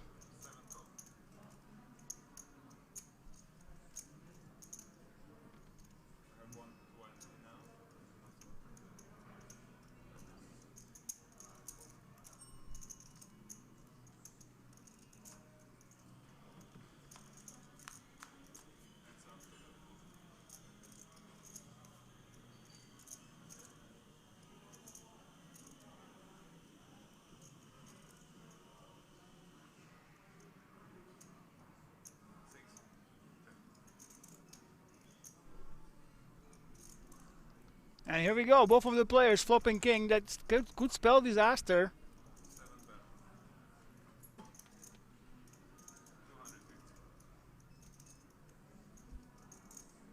And of course, once you go ahead and check, your plan is never to fold.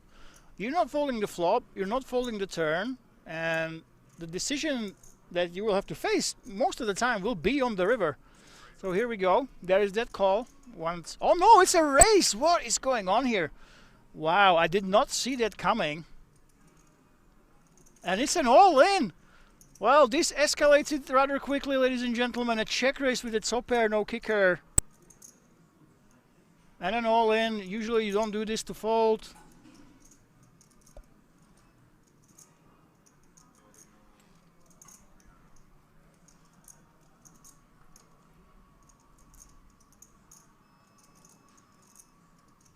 And for Mariusz, well, there we go. It is an all-in king queen, and that's it. Nikolaus Krause doubles through Mariusz, who's at 17 big blinds. I mean, it would end the same way, exactly the same way, regardless. I was just a little bit surprised by the check raise is all. And Nikolaus takes it down.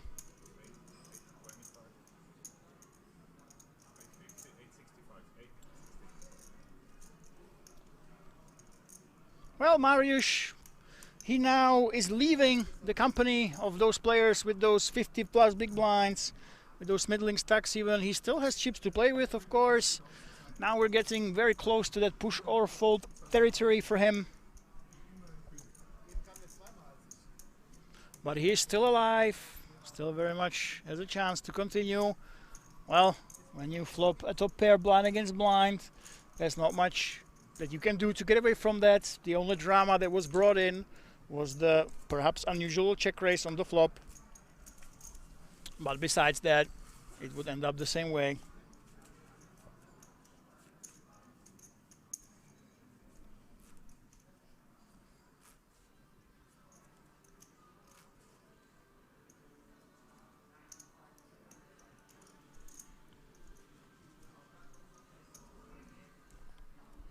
And this is not the only tournament going on today. We have the 660 high roller that has over 130k, I think, or even more. There was a lot of players that still had their money left in their bankroll.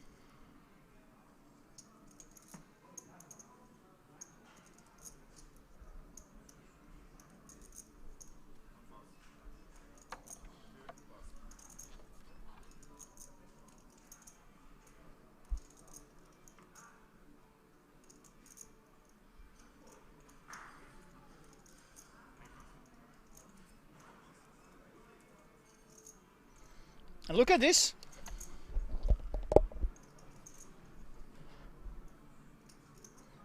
Victor actually lets go of ace-9. Kind of surprising. He keeps going with mixing it up.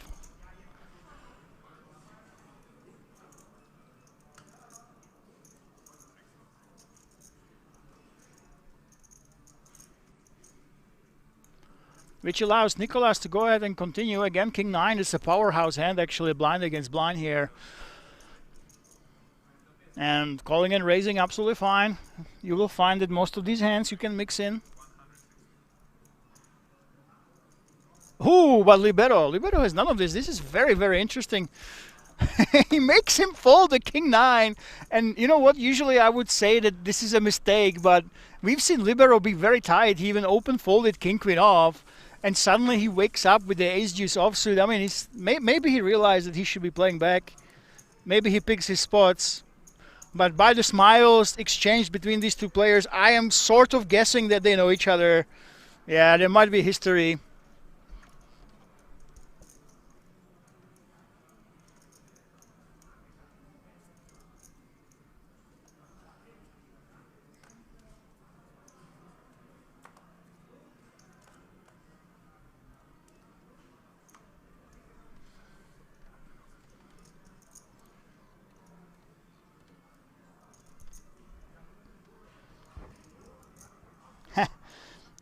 Proinsas, by the way, says Red Rock.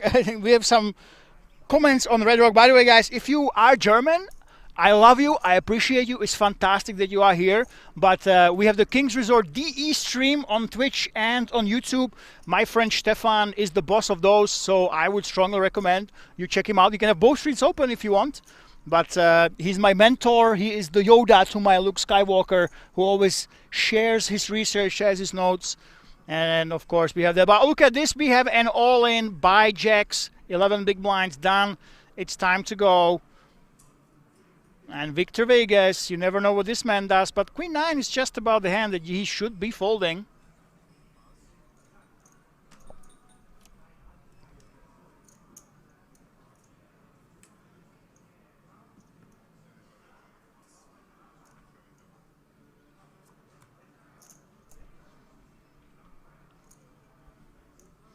And Dan takes it down. The Battle of the Tattoos goes to the winner, Dan. What are the odds, by the way? What are the odds? We have, what, 57 players left, and these two guys sit next to each other. They do look like they're from the same Hells Angels chapter, that they have their own choppers or Harleys. They look like father and son.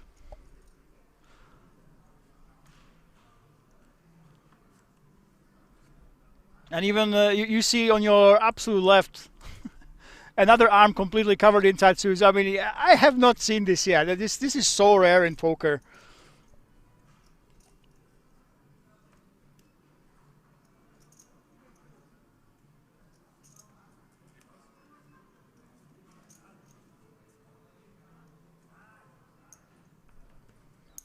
And Victor Vegas continues his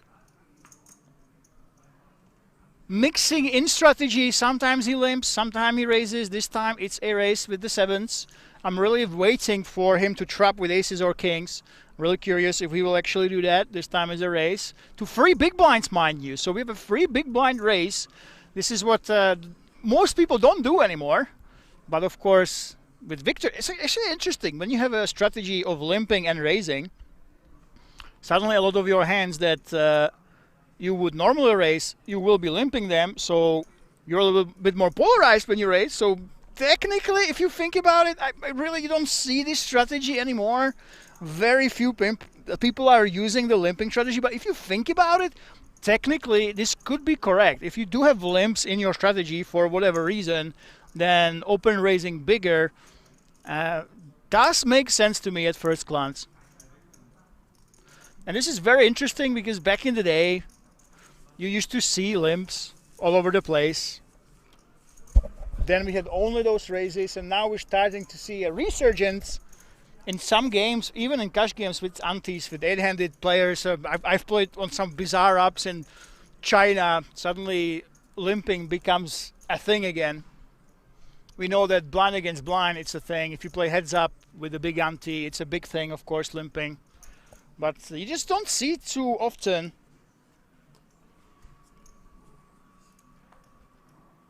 Someone using a limping strategy, and then also when they do raise, to mix in a free X raise.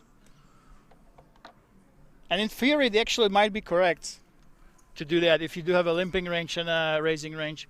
And let's see what Dan does. Dan, of course, with 15 big blinds with the ace king, you can just go ahead and raise here. You can go all in. There's no way you can make a mistake with his hand as long as you raise to any sort of amount.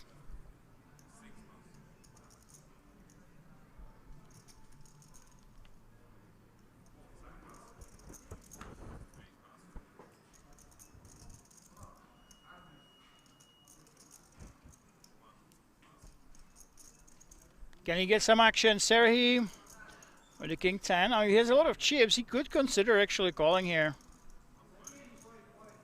There we go. Serhi wants to put those chips to work. Decides to peel. Well, red rock suddenly. He actually can have a call here easily as well. 6-3 suited, multi-way. Plays really well. It is just a min raise. So why not? Let's see the flop. Let's play. Let's hit some straights, hit some flush draws, put some pressure on the opponents.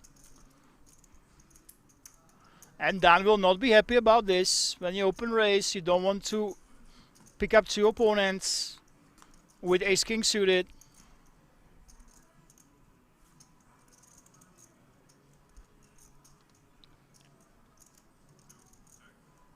And even though technically he still has the best hand, but it is red rock who hit the board the best. Now in the big blind, actually, believe it or not, he could consider leading here.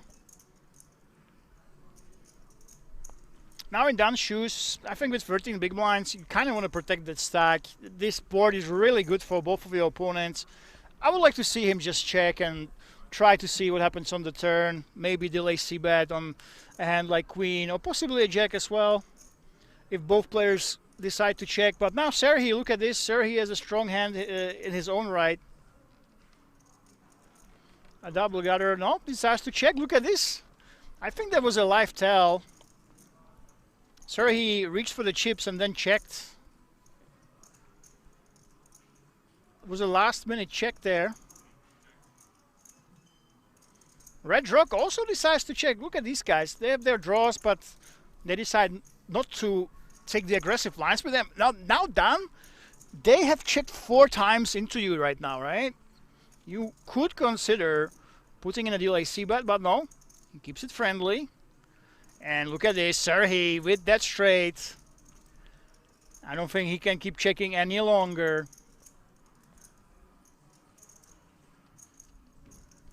It's time to put in a small bet. Well, you're hoping that somebody hit a queen, basically.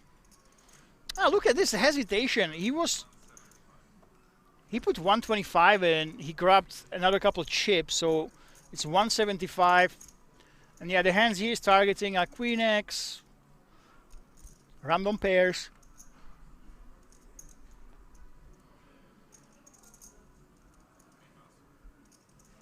And for Dan, I don't think this is a call. I would rather see him delay c-bet on the turn than call this one.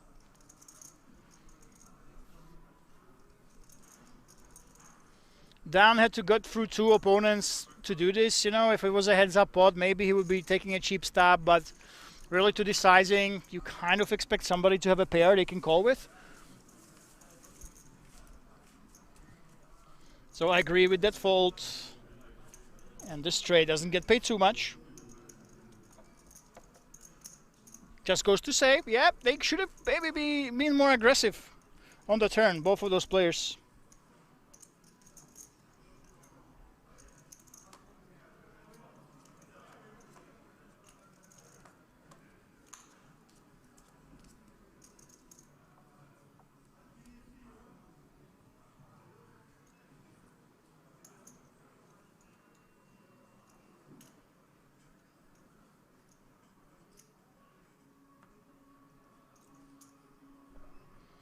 And done.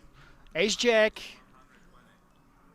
Look at this. He didn't decide to go for it. Yeah, I would actually like him to see just put it in.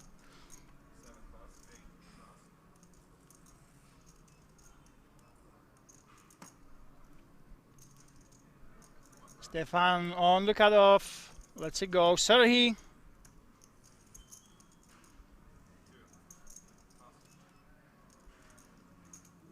Raisy Daisy.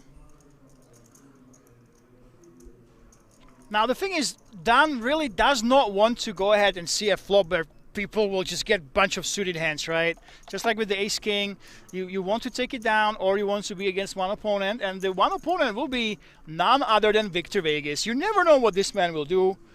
This time it's Victor.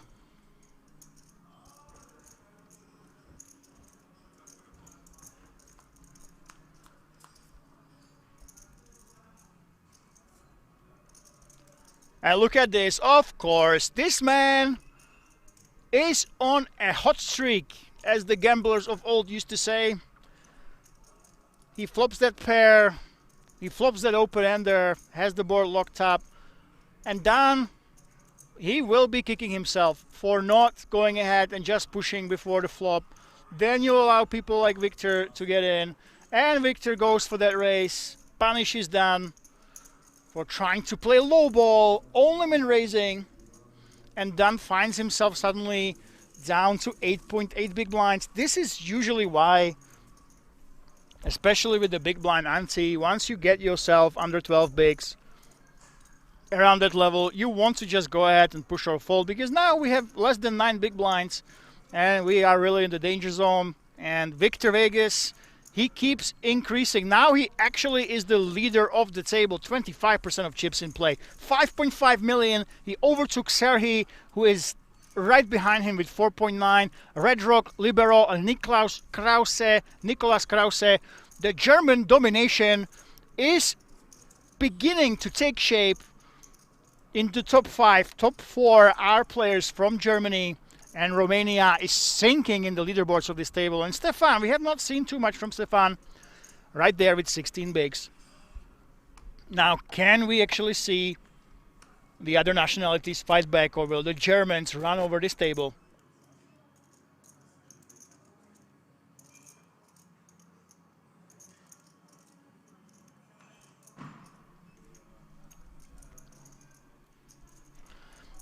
Now, Libero is very curious case, Libero. You know, Libero, he folds, open folds king, queen off, then goes ahead and raises offsuit garbage, blind against blind. Very interesting player, I must say.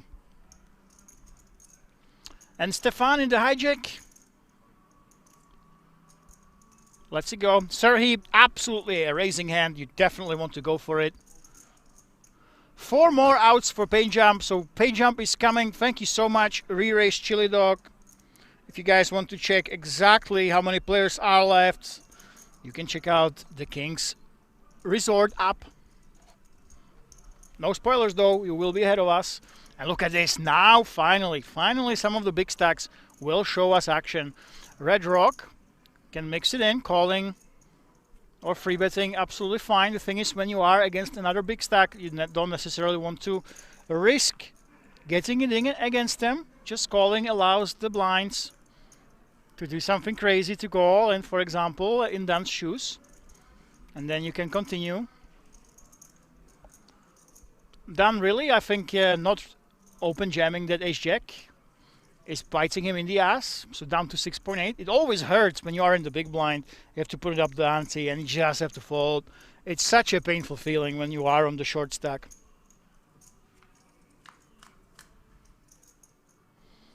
Proinsla says the rich get richer. That's right.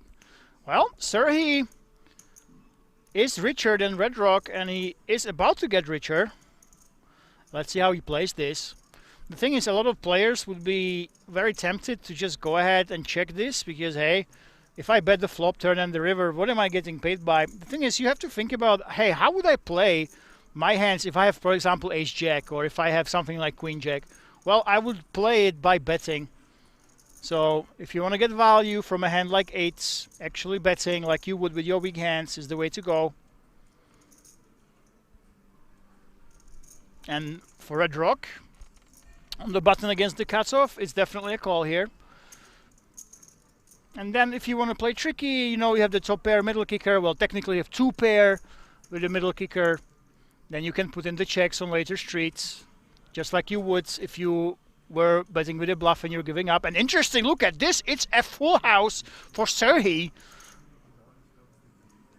And he's going with that check exactly as I told you guys. We basically go ahead and play it exactly like we would, for example, over cards, other weaker pairs. We bet and check. And now Red Rock is going to bet for protection, trying to get values from those ace highs, for example. That can definitely peel for weaker pairs. It's 2.9 big blinds is the bet. Now, in Serhii's shoes, I mean, whew, you know you have the best hand. The only thing that beats you is quads, really. You will be kind of worried that your opponent can just check behind, but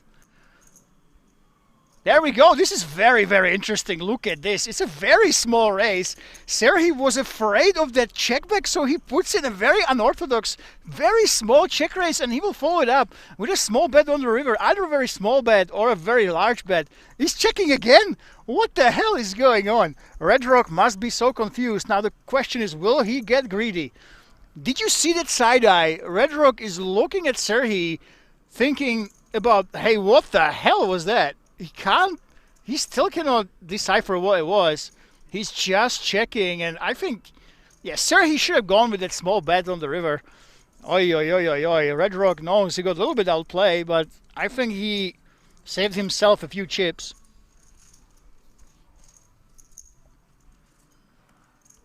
By not being greedy on the river as well. Very unorthodox plays here, though, ladies and gentlemen. And I love it from Serhii. You know, that's the thing. When you decide to trap on a board like this one, you really are risking that your opponent will check back. I'm going to be frank with you. This check small raise would not be in my arsenal. I would probably just check call or check raise slightly on the bigger side. It's so tough to find bluffing hands that you have there. But yeah, he found that small raise and he got paid. If he bet the river small, he would be paid the maximum. But by betting and then checking, he still got a decent amount of chips here. Very nicely played. And you saw the eights, they were not happy at all. Now, Nicolas Krause with the fours, you actually do have the option to just let them go when you have only 34 bigs. You just around that stack size, but you don't have enough behind to get paid off when you hit that all-important set that you are hunting. And you have a lot of players to get through, so even though it looks like fours are very strong, you have the option of letting them go. Now let's see what Red Rock does. He just got punished with the eights. I'm gonna assume that he's gonna let it go. Yeah, here we go. Victor, of course, Victor enters the pot. And it's a raise by Victor, the biggest stack at the table, the most unpredictable player at the table. You saw the 9-7 simply let it go from the short tee. And Victor Vegas continues his insane run. He was in the middle of the pack. And hand by hand, with his unpredictable plays that are confusing his opponents, he keeps climbing, climbing, and climbing. And the tower of chips is adding a brick and brick, a level and level with every hand he plays.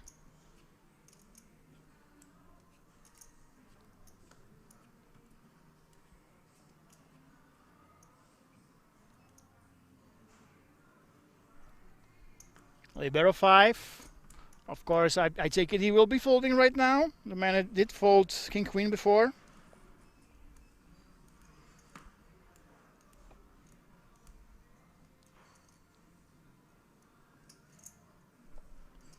And there we go, Stefan. What will he do?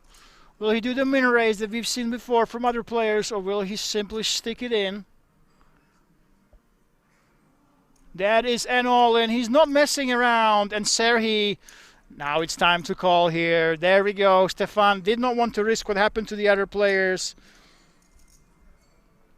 All you can eat. And what will Serhi do here?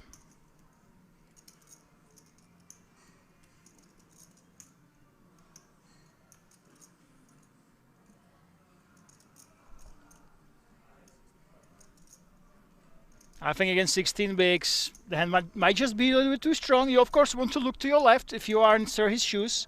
You want to see who is behind you. You do have one big stack, of course. And he lets it go. Wow, the respect for those big ones behind him. You have all those German players with a lot of chips behind you. You don't want to risk going toe-to-toe with them. Which suddenly means that Red Rock has a decision. Believe it or not, but he lets it go. And Stefan, with that all-in, is very likely to just get it through here. Yeah, here we go. That is a big win for the Ace-King, making the tens fold just like that. Again, the big stack lets go of those tens. This is an absolutely dream scenario for a hand like Ace-King. And now we're up to 19 big blinds. Lucky man, Stefan is.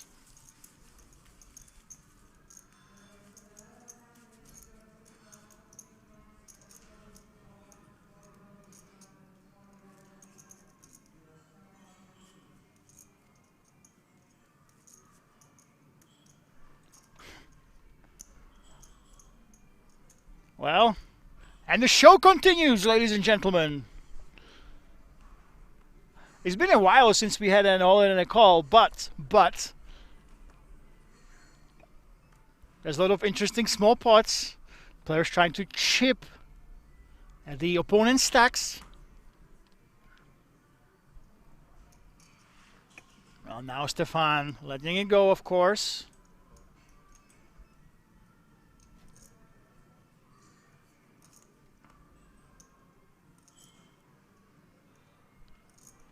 Red Rock, King 10 suited, Raisy Daisy.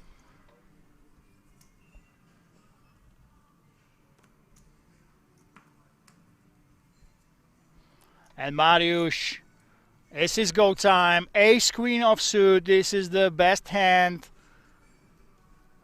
Besides Ace King, the best bluffing hand here. And yeah, 15 bigs, only one way to go. Let's see what Red Rock will do. He's a very solid player, very strong player as well. Roland is telling us, so he will look at the odds. I think the fact that Mariusz does have 15 big blinds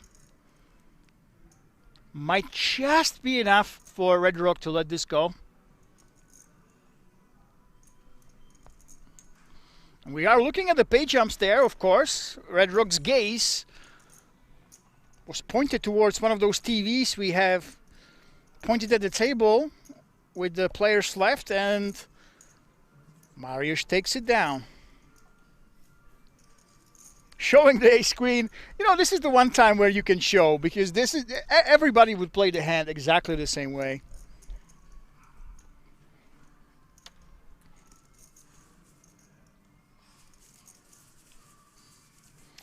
And actually, this is one thing that I find very curious. Chad, let me know. Do you know where the money comes from in poker? How do you actually create win rates? How do you get better or worse than your opponents? Where is the money actually coming from? See, a lot of the weaker players, they think that, hey, I make the most money when I have aces. I make the most money when I have kings. I have the most money when I have an ace queen and it's a 15 big blind spot and I go all in. Actually, in reality, aces make you no money at all. I would say close to, in the long run, aces are almost irrelevant, especially at short stack sizes.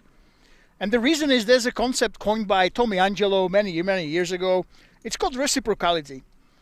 And the difference between win rates between players is only, you basically get a different win rate from somebody else if you would play a hand differently than they would. If you have aces and you go all in, and somebody has also aces in the same spot and they would do exactly the same thing as you would, in the long run, nobody is playing better. Nobody's playing better. There's no expected value. There's changing hands. And you are not gaining any money, any expected value in the very long run. If you go ahead and have aces, you have a short stack and you go all in. Because everybody else would do the same. The way where in the long run money actually changes hands in poker is if you play hands differently than your opponents would. And then it depends, of course, if you would play them better, you gain expected value, you gain win rate compared to them. If you would play them worse, you lose it. But that's where win rate comes from, by playing hands differently, using different sizings, different lines than your opponents. And whoever is better will either gain or lose compared to the other guy. And third hand in a row, a strong ace goes ahead and goes all in. And the big blind, of course, ace 10, more than reasonable against the cutoff. And king 10 offsuit has no other option but to let it go here. After some Hollywooding, not losing face, not making it too obvious, that we're just letting it go.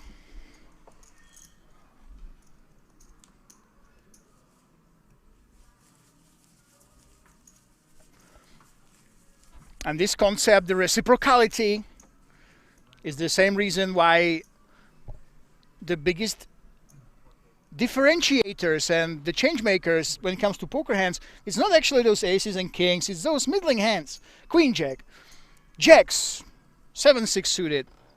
All these hands that every single player will play differently in different situations. They will use different sizings. Those are the hands that decide, hey, in the long run, I will make more or less money than my opponent. That doesn't take away from the fact when we're commenting on a tournament like this one, of course, the aces being cracked always makes the highlights, gets the most views because it's the most relatable. And very few people are really excited about those middling pots with those 7-6 suited with a gutter and 2 overs when someone pulls a bluff that the other player wouldn't and takes it down on the turn. But paradoxically, those situations, though, those ones that come very, very frequently, especially in the big blind against the button, for example, in those middling spots that everybody plays differently, a lot of people just give up in those spots. Those are the situations that make you the most money in the long run, such as poker.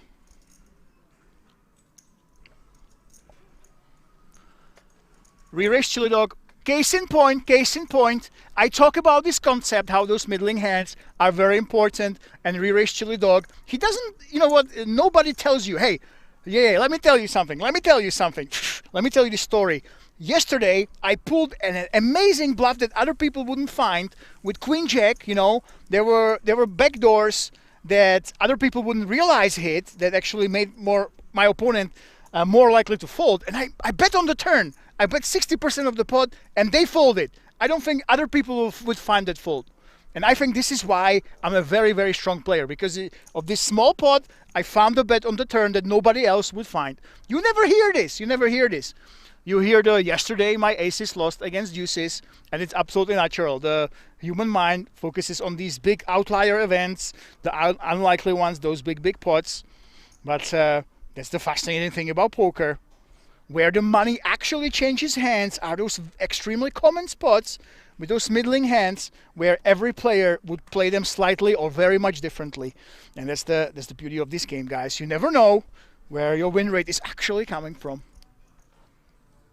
And days freeze like today, they are exactly where tournament poker is very, very exciting. And look at this. Dan, he's had enough. We have the ace, deuce, offsuit. He says good enough. And he's all in.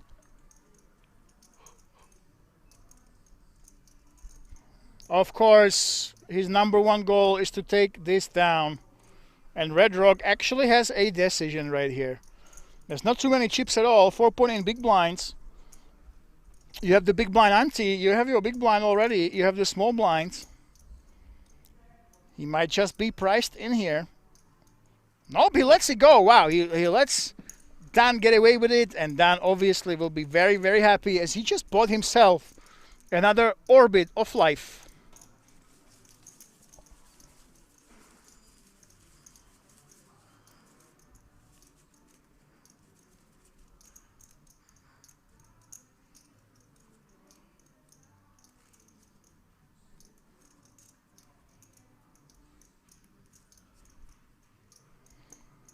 And I can't get over how stylish these two men look.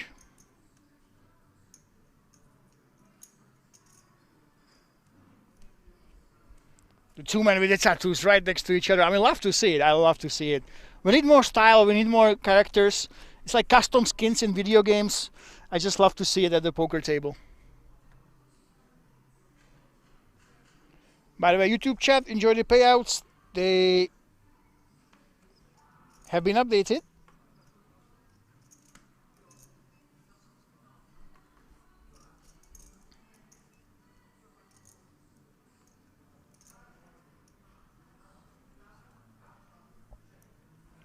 Libero 5 on the hijack, very strong hand of course. We have seen him fold king queen off in a similar situation, but the suited hands is what you open. I take it with the king queen off, maybe he didn't want to play out of position with an off suited hand. That's why he just elected to just let it go, but the king jack suited, he's comfortable to just open.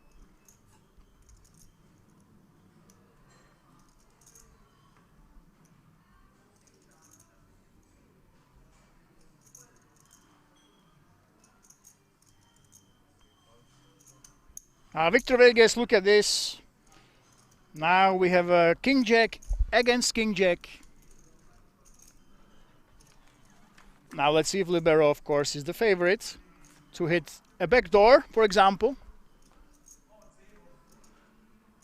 And we have exactly the same hand. Now the question is, how big will this pot get, ladies and gents? What do we think? Can this go all in? Can somebody actually make the other guy fold? I think with Victor Vegas, you never know. He likes to be aggressive with hands like this one. Yes, it is a raise.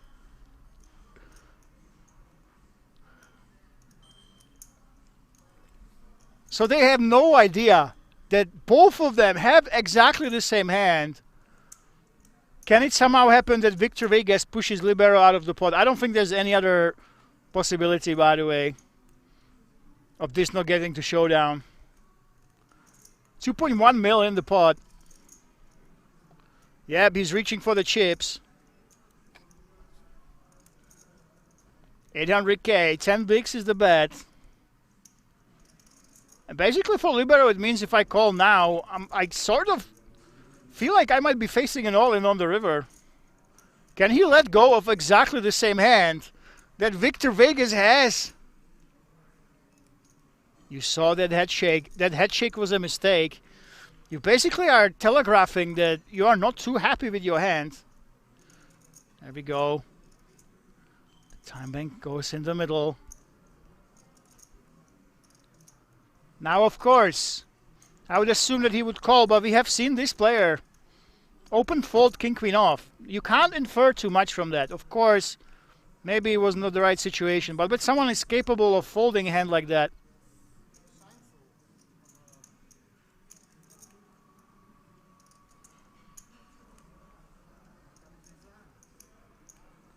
they're exchanging some banter in German, of course. These are two of our German players. They're talking about, is he going to fold? Oh my God, the same hand folds. Victor Vegas makes Libero 5. Fold King Jack whilst holding King Jack himself. And he shows the cards as well to rub it in. Oh my goodness.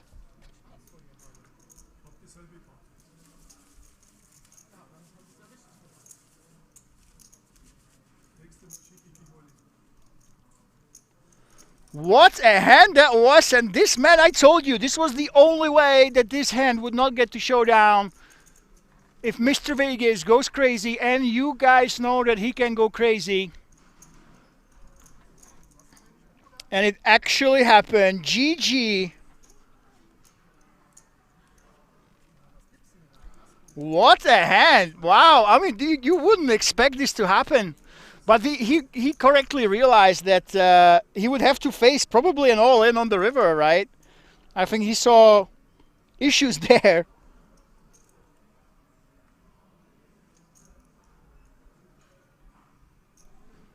And Mariusz, Lazar Kostic says, GG, nice. Vincent Vega, we'll get to that, where win rates come from after this hand, because Mariusz now decided to go to 600k. He's basically convincing himself, right? It's all but an all-in. And Serhii, this time, I don't think the 10s are going anywhere this time. We have seen 10s fold in a similar situation before. I don't think they are going anywhere this time.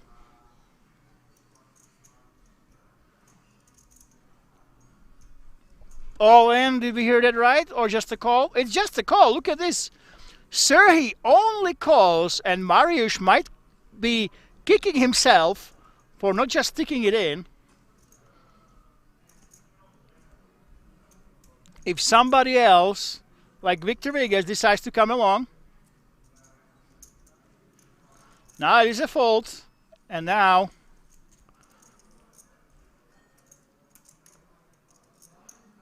again a player does not go all in when he definitely could have before the flop, and will he get punished yet again? Can he dodge the ace or queen, Serhii? This is bad news for Mariusz. What the hell do you do now? We have 445k left. Yeah, it's just an all-in. He was basically committed insta-call from Serhii, and he will get the bad news. 22% equity, hoping for that ace or that queen. Mariusz had a lot of chips. He was doing really, really well. But now he is on the brink of being eliminated. Unless he can catch the ace or a queen on the turn. One more chance to survive.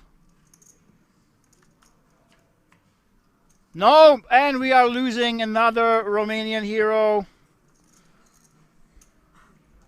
The bump with his fellow countryman.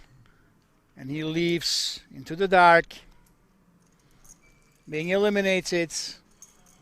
Right before the big bucks. And we have 47 players left right now. Lazar Kostic, you're a very good commentator. Thank you very much. I appreciate it very much. Shout out to Lazar. Vincent Vega, I believe the win rate comes from being disciplined and to refrain from limping with marginal hands. Bleeding chips leads to stack depletion, thus reducing your chances of growing your stack when you have it. Yeah, the thing is, Vincent Vega, imagine if you're not limping, if everybody was limping, right? So if you limp on the cutoff, and every hand, you limp every hand on the cutoff, right? Now you might think it's a bad strategy, it's a terrible strategy. But if everybody else would be limping as well, right? So you decide, hey, I'm gonna limp 30% of hands on the cutoff, I'm gonna fold 70% of hands, and that's it. It looks like a terrible strategy, right? But if everybody would be doing the same, if everybody else would also be limping 30% of the cutoff, folding 70% of the hands, no win rate would be gained. Nobody would gain any win rate. You would basically just lose to the tournament fees or lose to the rake in cash games. Win rate comes from playing better than your opponents would in exactly the same situation in the very long run. Think 10, 20, 30 years in the theoretical infinite sample size. This is where win rate actually comes from. So if you are not limping and someone else is limping and it's the worst strategy, then you gain win rate, right? You're playing better than them. If you are disciplined and your opponents are not disciplined and it's the right thing to do, again, you will gain win rate. You will, in the long run, you will be better than your opponents. Now a hand like this one, when you have ace king suited and ace jack suited, if everybody else would play the same, no money changes hands in theory. But of course, in this one hand, it's much better to have the ace king then the ace jack and red rock in the cutoff. We have 36 bigs left. He does have the option to call or to free bet. Look at Serhii, by the way. He open raised to 2.8 big blinds. There's more money in the pot. All in. Wow, we just jammed it. And I think this is the big reason why we did this. This is a massive all in, by the way. 36 big blinds. And Serhii, the thing is, he will not be thrilled about calling this. Because with ace king, you basically want fold equity, but still the hand is just too strong. The suited ace will be tough to let go of. But the thing is, Serhi opened to 2.8 big blinds. I think Red Rock read a little bit too much into that. That's a big shove. 2.8 million, 36 big blinds. And suddenly, you know what? When in Serhi's shoes, you're not too happy about this. Ace King, it's a very strong hand, don't get me wrong. But a lot of the value from Ace King comes from having fold equity. And now he calls, there we go, not too happy about this. He expects to see something like Queens, Kings, but it's Ace-Jack suited, Red Rock. He read too much into that slightly bigger raise size, and suddenly, out of the blue with 2.8 million chips, his tournament life is at risk. What is going on? This was a very ambitious shove. I don't think he had to go for it. This is a lot of big blinds. Now the thing is, will he get punished for it or will he get rewarded? It is the ace. We have some chopping backdoor outs, but right now Red Rock is down in the dumps, and look at this. He is biting his lip. He is kicking himself for that play. And just like this, with this, I would call this a blow-up. It might be a blow-up. He might be out. Oh my God, he gets bailed out by the full house on the river. It is a chop. He cannot believe it. The absolute sparse pre-flop gets saved by the river, and Serhi has to be very tilted right now. He was one card away from taking a huge chunk of chips and becoming one of the chip leaders. Oh my God, what a river. What was this hand? An insanely huge shove before the flop gets saved by a full house on the river. Oh my God, this is so unfair. And Serhi, he does have 86 big blinds, but that would be so much more. He would be up to 12 million if he just dodged that card on the river. He was supposed to be up there, and even though he's got the most chips, I guarantee you he will not be the happiest player at the table. He will be pulling his hair out, and the lucky player. Wow, what a hand.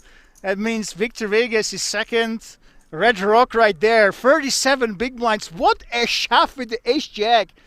You know, Serhi opened to 2.8 big, so he saw something that wasn't there. Maybe he misread his chips. That was such a big jam. Oh my God, what a hand. And this is almost unfair, guys. This is almost unfair. When you blow up like this, when you go for the shove like this, maybe you misread the stacks, you're supposed to be out. But the poker gods disagreed, and we have ourselves a chop. Oi, oi, oi, what a story. Yes, Serhi, yeah, of course, you're still the chip leader in Serhi's shoes. Now, this is so tilting. Now we will see what kind of a player he is.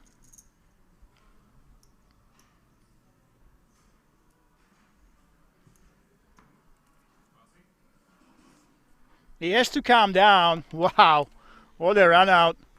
Transylvania poker definition of a luck box. Well, at least he didn't win. That would be absolutely unfair. Bird, everybody. Hey, I think, you know what, Stapes is gone now, right? Stapes is gone from commenting. He left the EPTs. He's gone, so we can say it. I think that we can already say everybody loves the chop pot. Yeah, maybe not Serhi. Maybe not Serhi. Wow. Kinglebar says, what? Exactly, what is the right answer? Vincent Vega says, a decent, well-informed commentator, good stuff. Appreciate it, Vincent Vega. I have to be straight with you guys. I have been studying tournaments for the last couple of years. I even got coaching from Barry Carter. I talked to Dara O'Carney a lot. I read their books on tournaments, but I have been a professional cash game player for 10 plus years. So if I tell you something when it comes to ICM, feel free to call me out, because I'm by no means an expert. I've played millions and millions of hands in poker, but it was cash games. So thank you so much for being at least decent. Very much appreciated.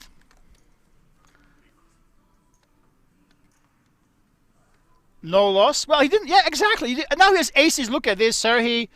And Victor Vegas has queens. Oh my goodness, he only calls. What is going on, ladies and gentlemen? Victor Vegas, the most unpredictable player at the table, with a massive, massive stacks. Two big chip leaders of this featured table have aces and queens, but somehow Victor only has queens. But Libero, look at this. Libero, you should be squeezing this.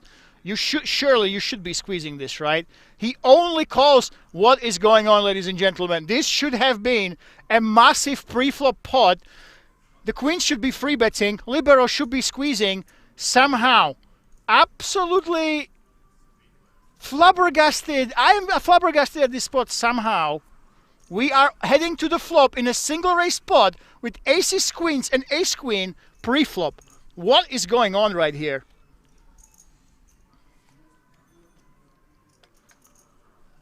So somehow we have only 800,000 chips in the middle. And Serhi goes for that c-bet. But you know what? I think Victor is very much capable of raising and being very aggressive right here. Serhi, I don't like that Serhi is hesitating with the bet sizings. But here we go. So 500k is the bet. This is a big size, by the way. 2/3 pot. And we have seen Victor be aggressive post-flop. He likes to mix in those raises with the single pair hands.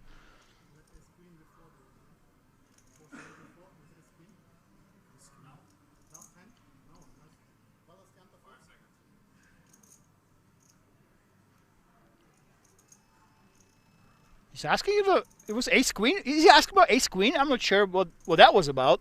But Victor Vegas, he does like to put in those raises, guys. We've seen this time and time again.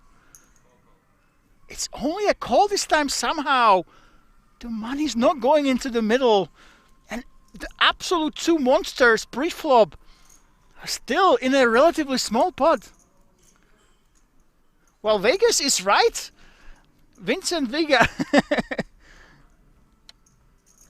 says that Victor Vegas is afraid of monsters under the bed. But yeah.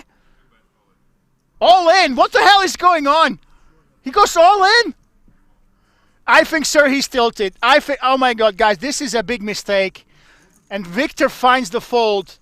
I think that this, even though he won, he will have the most chips at the table. This is Sir, he being tilted from the last hand. Oh my God, he just went for the all-in. He wanted the hand to be over. And the queens, yeah, easy fold. I do think so, multi-way. What an instant fold, wow.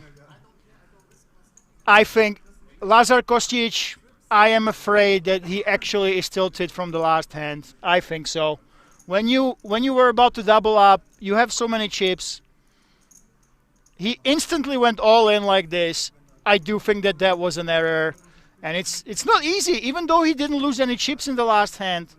He was only a couple outs from getting a massive 37 bigs into his stack. I too kind of feel like this was a little bit of a mistake.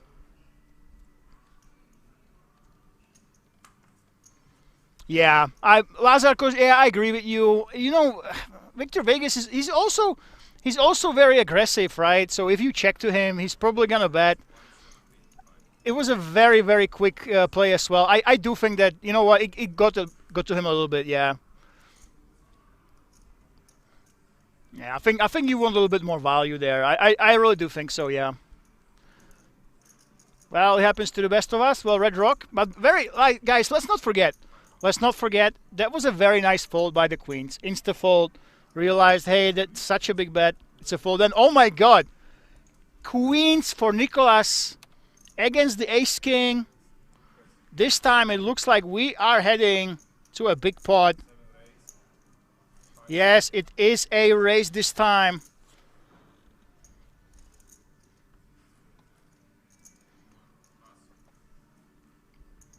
And with only 14 big blinds left, we are very likely to see Red Rock just stick it in. How much do you have? 1.1 million behind with 45 left out of 3,141 entries. Red Rock is very likely to just stick it in. Monsters all over the place. Okay, this time, guys, it will be a standard hand. This was supposed to happen last time. It was supposed to have a huge pot. Now it's a race as old as time. The El Clasico of poker, ace-king against queens. This happens so much, so frequently. Good luck. Nobody's tilted. We have that fist pump. The poker El Clasico. Can the queens dodge the ace or king? Can they dodge the diamonds to stay alive? It's a deuce, as blank as it gets, and this is a very, very good news for Nicolas Krause.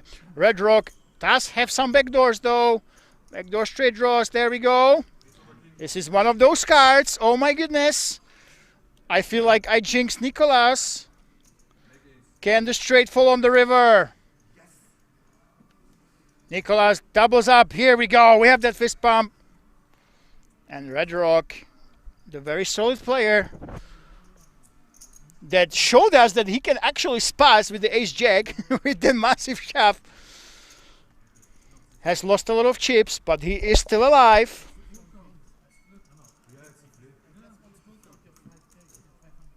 Yes, this was nothing like that crazy ace-jack against ace-king. This is more of a standard hand.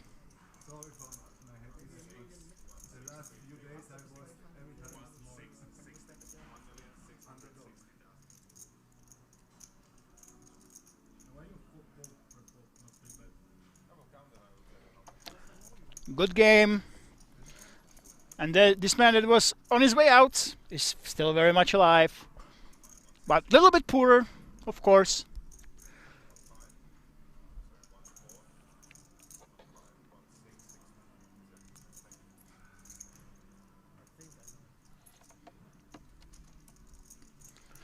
And of course, if you guys don't know, Joe Stapleton, he's basically one of the OG commentators in poker. He left the EPT, so we will not have him at King's Casino. King's Casino has the EPT in December. He will not be there. That's fine. Maybe it's okay to say everybody loves the chop pot now, even if you're not him. Quads 2026. Oh, the legend is here in the chat. Hello. Amazing to have you here. A reminder, guys, I am here in King's Resort. We already had Mr. Poker Ice himself be in the booth. Let me know who would you like to see tomorrow. Some random players. Do you want some regulars? Do you want some organizers? We can get people into the booth.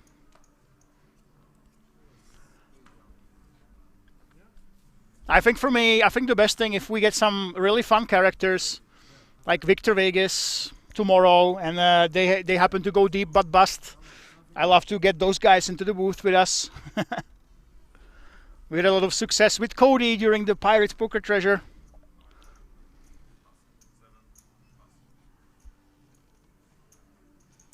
Yeah, if you guys want to follow me, Instagram is the best way to reach me. Instagram lemonpoker36. There I put the stories. Also have Facebook, YouTube, but Instagram with the stories is it's becoming the place to go for poker. Unless you are in the US, then you would go to Twitter, but King's Resort doesn't even bother updating their Twitter. It's mostly for the Americans. So yeah, Instagram is the way to go. You can check me out there. There we go. Red Rock in the big blind just decides to call. Does not want to risk his tournament life after just being hurt.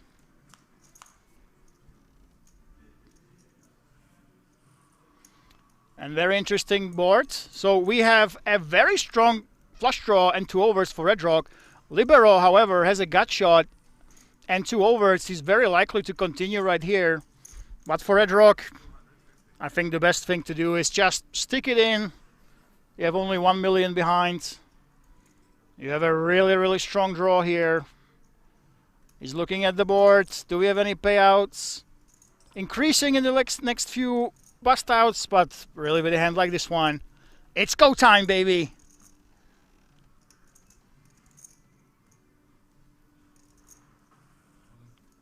All in, there we go, all you can eat. And Libero will be hating it, but he has to fold all that equity, unfortunately. We're calling for a 9. Is he thinking about it? I don't think it's like Libero to actually call here.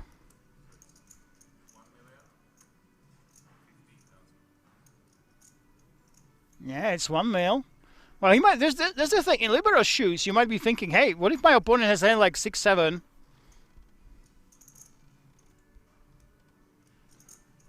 Jack 9, you know, or those low flush draws. Is Libero actually thinking about calling? Wow. Nope, there we go. There's that fold. Red Rock takes it down, which is a big, big win when you are near the short stack.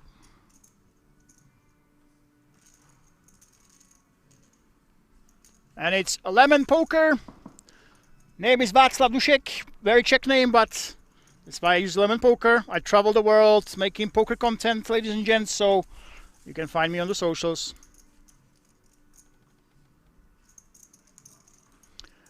Don't you think Stefani is playing too tight? Yeah, we haven't seen too much from him. He also has been pretty tight. He's been tight, but he hasn't been getting too many hands. Jean-Marie. We haven't seen any big folds that would be out of line, I think. Sometimes it just happens that you're not getting too many hands and you are just folding. And at this, as it's phase of a tournament, I think it makes sense that you are disciplined. You don't go too crazy. So thank you for that question in YouTube chat, Jean-Marie.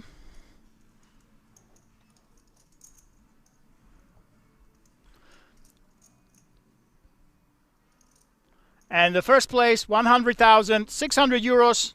Not a bad payday from 299 euros. Oh, look at this. Dan is not waiting for the big blind. He's not waiting for the ante. He decided, hey, ace, good enough. Raisey daisy. Back in the old days when there was just a small ante, you might consider not going all in, but yep, he goes for it. Look at this. Libero wakes up with the queens. Oi, oi, oi, oi, oi. And we might lose the Romanian here. Oh my God, what is going on at this table? Another super strong premium. This time is the Cowboys against the ladies. Unfortunately for Dan, he is right in the middle of them. Still alive with the ace, but Red Rock is never folding. He's just trying to calculate those chips, looking at those payouts, but we are 43 deep. This is never a fold. At this stage of the tournament, you can think about it on the final table bubble maybe, or on the actual bubble. But in a spot like this one, it's go time, and another race is coming. And Dan actually has 27% equity. You know what, for Dan, he doesn't even mind, because now he's against two cards, two hands that he can bust, he can crack, triple up here.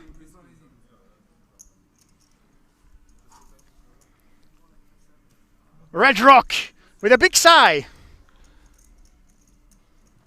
against Libero's queens and Dan's a7. Can the kings hold? Can the a7 pull an upset and almost triple up? Or can the queens bust both players that Libero covers? We're heading to the flop. Can it be an ace? Can it be a queen? Can it be a backdoor draw that would bring some drama? Red Rock and Dan at risk. Libero with the queens. Covers both, but he would be all but eliminated if he loses this one against Red Rock.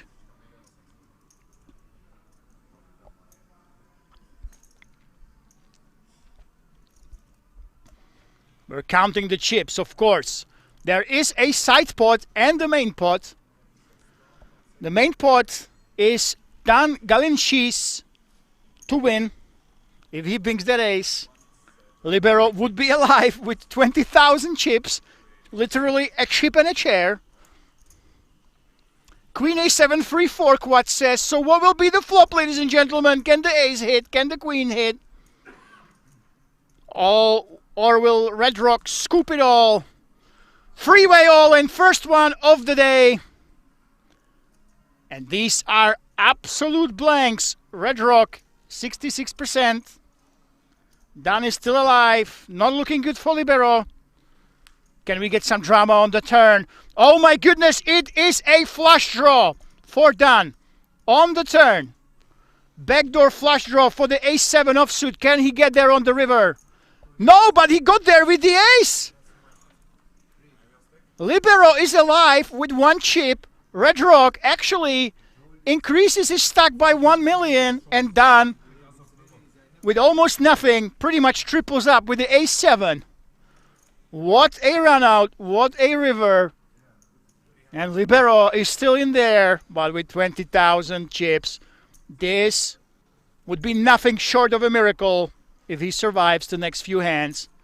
What a hand, ladies and gentlemen.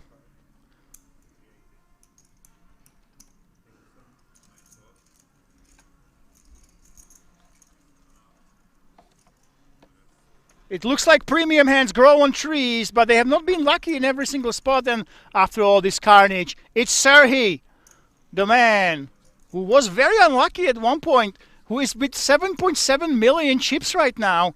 Victor Vegas, 5.7 mil, 72 big blinds. Libero has 0 big blinds. I mean, we haven't... This is almost cruel. It's not 0 big blinds. He has 1 chip left.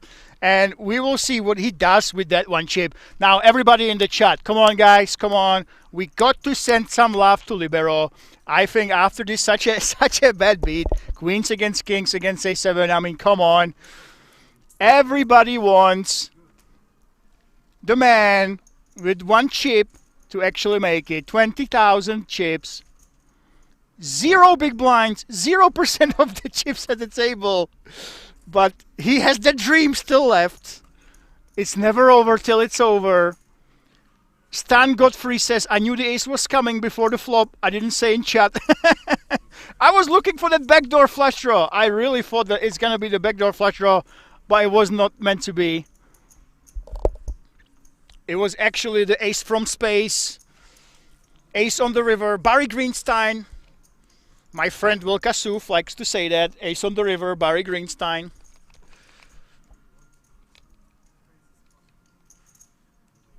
And crazy runouts keep coming. Left, right, and center.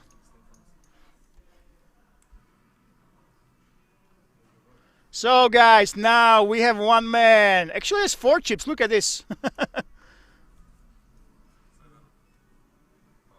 Libero 5 with 20,000 chips actually has ace queen. The ultimate underdog who just lost with the queens against kings against a7 is very much alive. He is all in for pretty much nothing. But this would be nothing short of a miracle. Go on, Libero. I know I'm supposed to be impartial, but I want this man to get something back. Everybody loves a miracle.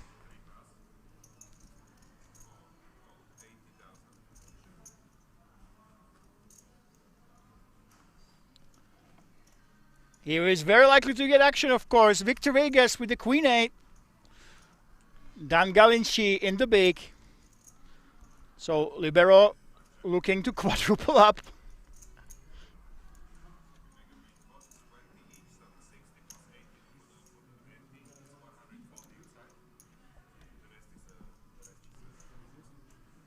And let's see if Libero can be lucky and hold with the very last chip. 20,000. Our graphic didn't even account for it. He's a statistical error. And because Liberos is in there, the main pot, technically the main pot will be Liberos chips times 3.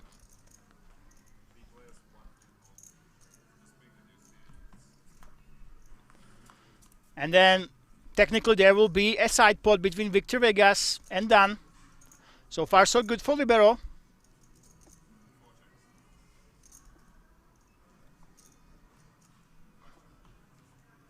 There we go. Check, check.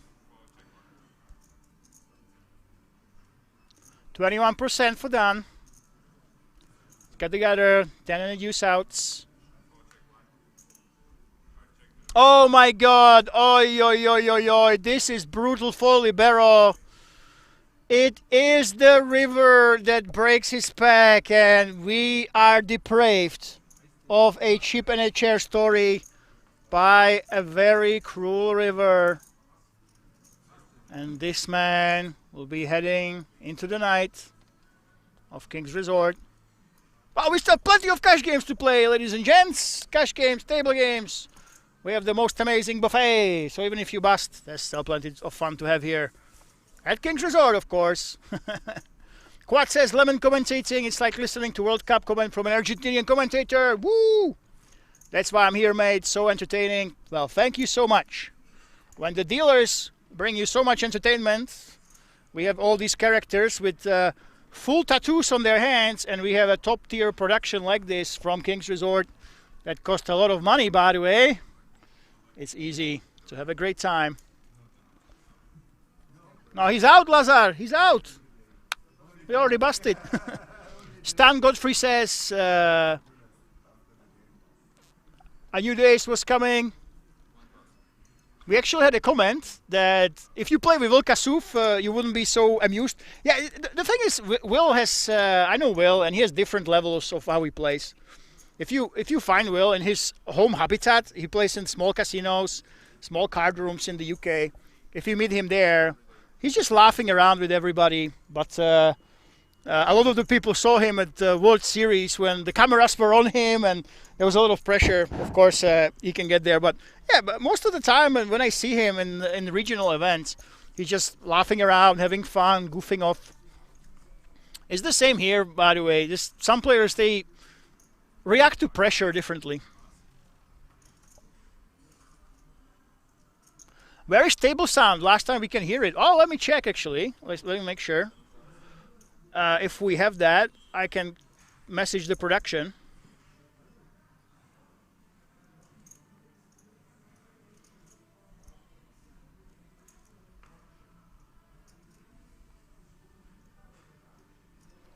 Yeah, I checked with the table sound, don't worry. And Red Rock on the cutoff against Victor. Wow, Red Rock actually folds. I think this is just a respect fold. Victor covers him. He's very unpredictable, and Red Rock doesn't have the confidence of being able to navigate the hand against him. Jack 10, the thing is with Jack 10, problem is, if you don't know your opponent and how he plays, you can be dominated very easily, of course, against all the overpairs, ace jacks, king jacks, and other hands. But still, if you have confidence, if you know when to hold them, if you know when to fold them, and when to walk away, when to be aggressive, then you can be calling hands like these. But against Mr. Vegas over there with all those tattoos and the coolest beard that I've seen in the last few months, you just want to let it go, I guess, out of position. It's not the best spot for you. Yeah, so we did ask for the table sound. I can hear it here in the booth, but we want to make sure that you have it, guys. Yeah, the directors say, yeah, we have table chat quads. Maybe try to turn the volume up a little bit. If you can hear it. The guys weren't talking too much. I think there's the difference. Last time we had a lot of chatterboxes that wouldn't be quiet. Now we will mostly see the dealer. Today it's mostly the cards that do the talking.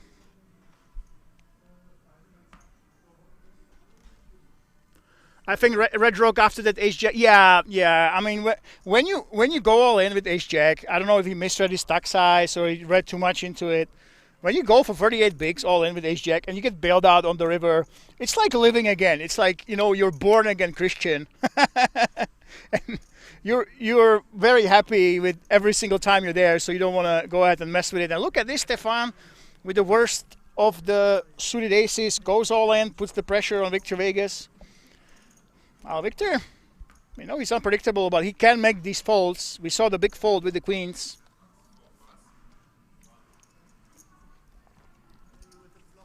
And let's go. Yeah, but it's tough. It's tough to play against Victor out of position. Let's face it. Now, obviously, Victor is not one of those players that studies solvers or GTO. You know, if you would quiz him on theory and you would put him up against one of the solver, whatever, how many we have now, the online solver databases, and if he would play against them or against the bots, he wouldn't do too well. But when it comes to actual hands, actual real-time strategy, it's very tough to play against him out of position. Victor Vegas is very unpredictable, but he's not a one-trick pony. He's showed us that he can actually make big folds when it makes sense. That's why Red Rock fought twice, and with a hand like 10 jack suited that you can definitely call, he decided to let it go. And I think that was the right decision. You want to see what Mr. Vegas over here does before you act. So yeah, if you want to get loose, you want to make sure you actually have position against him. By the way, we are down to 39 players. We can start checking the payouts, for example.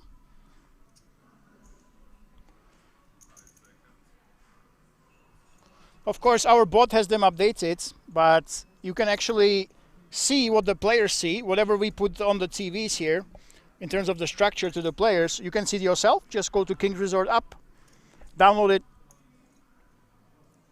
and you will be able to see the actual clock.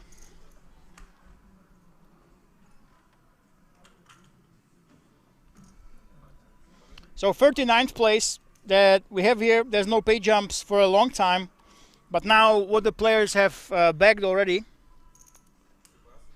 is 1,750 euro, and they already got paid 600 yesterday. And look at this. Stefan, we were saying he's tight. Well, Stefan plays ABC. When he has a hand, he goes for it.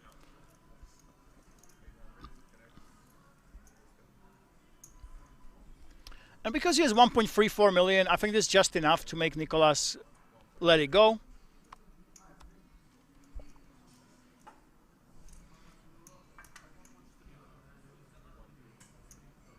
Now, Nikolaus, anytime now, any minute.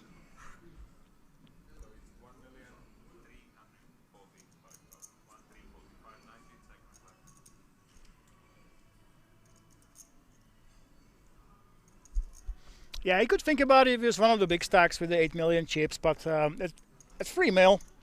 With the King 10 suited, I think you can actually let it go.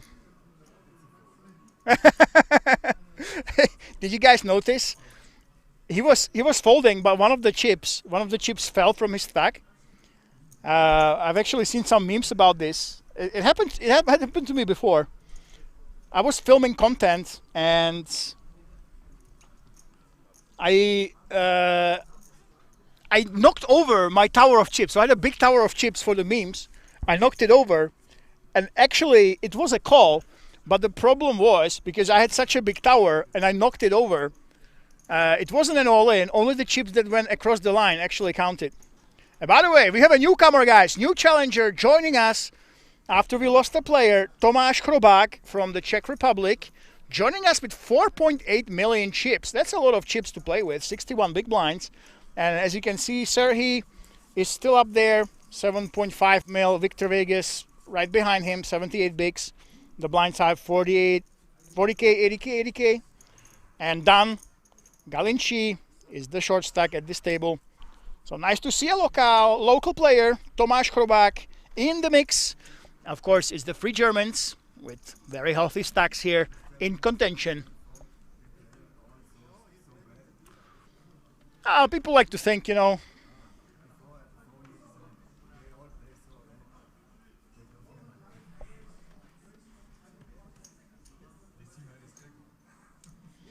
yeah, so the way it works, guys, if you make day 2 or day 3, if you make day 2, if you make it into the money, usually day 1s, you play until 10 or 12.5% here at Kings. And if you make day 2, just so you have enough money for the hotel, for example, or you can play some cash games. We don't want you to be bored, so you get paid 600 euro into your Kings account right away. So if you come in and you're worried that, oh, I'm not going to have a place to sleep, I basically spent all my savings, which you shouldn't do, by the way. Gamble responsibly. #1 rule when you play poker.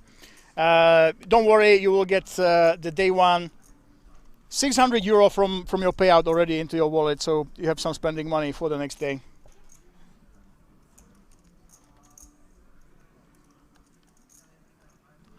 You speak Czech? Yes, I do speak Czech, by the way. I lived in Scotland for 8 years. My work is in English mostly, but I am Czech originally.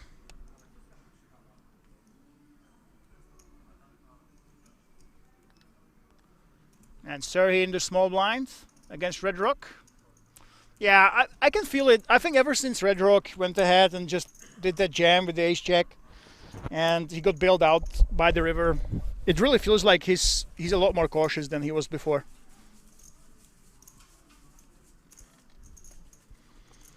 Stan Godfrey, I don't see why it's an advantage to be deceptive there. You can just say you got me and move on. Well, some players like to just take their time the same way with the strong hands as weak hands. Basically, next time when you have absolutely nothing, you just let it go. It's just they don't want to. They don't want to give anything away. And by the way, there's a big change coming. I know the Tritons, they are testing something, and if you look at, for example, if you look at the high stakes stream, right? You look at high stakes stream, and there's a lot of players that have millions and millions on hand and mob, and a lot of them do one very annoying thing. This is a very, very annoying thing.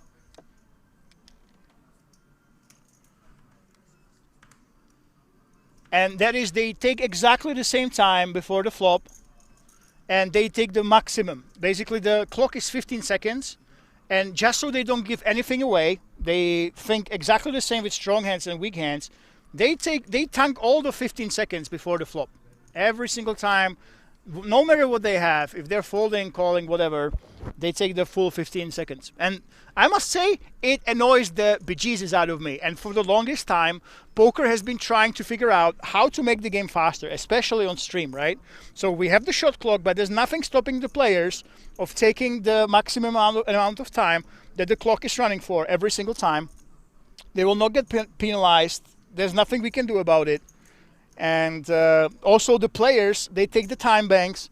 When they're on the bubble, they're looking for a payout, for example, or there's a pay jump.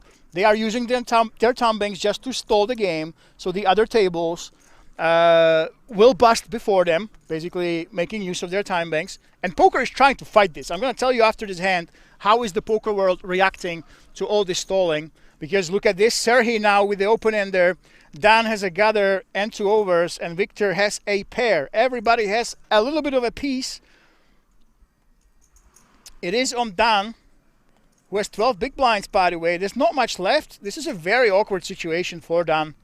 King-Queen is a very, very strong draw with those 2 overs and the gutter. And you have the pre-flop lead, but you just don't have too much equity, right? You don't have too much equity against super strong hands, and you don't have too many chips left. There's 760k behind only.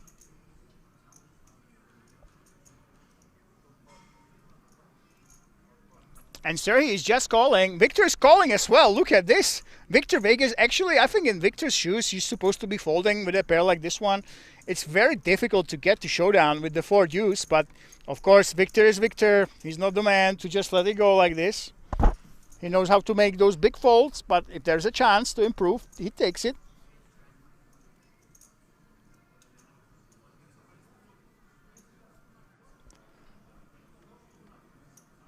And now I'm going to tell you how the time banks will work going forward, guys. What I think a few years from now, how the time banks will work, and the thinking, even when you don't have it, when you can be when you know you're folding, thinking about it, how that will look like. But let's see how this hand develops first.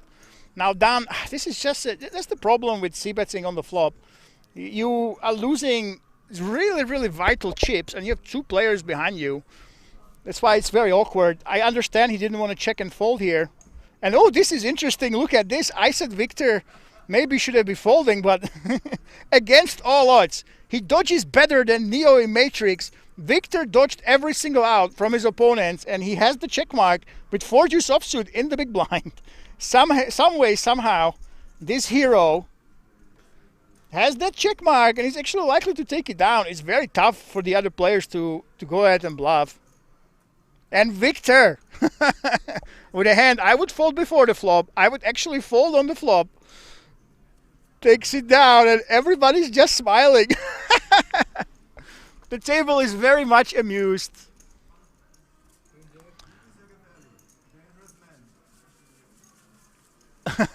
Kowat says fold queens, but called you for you. It's a different situation.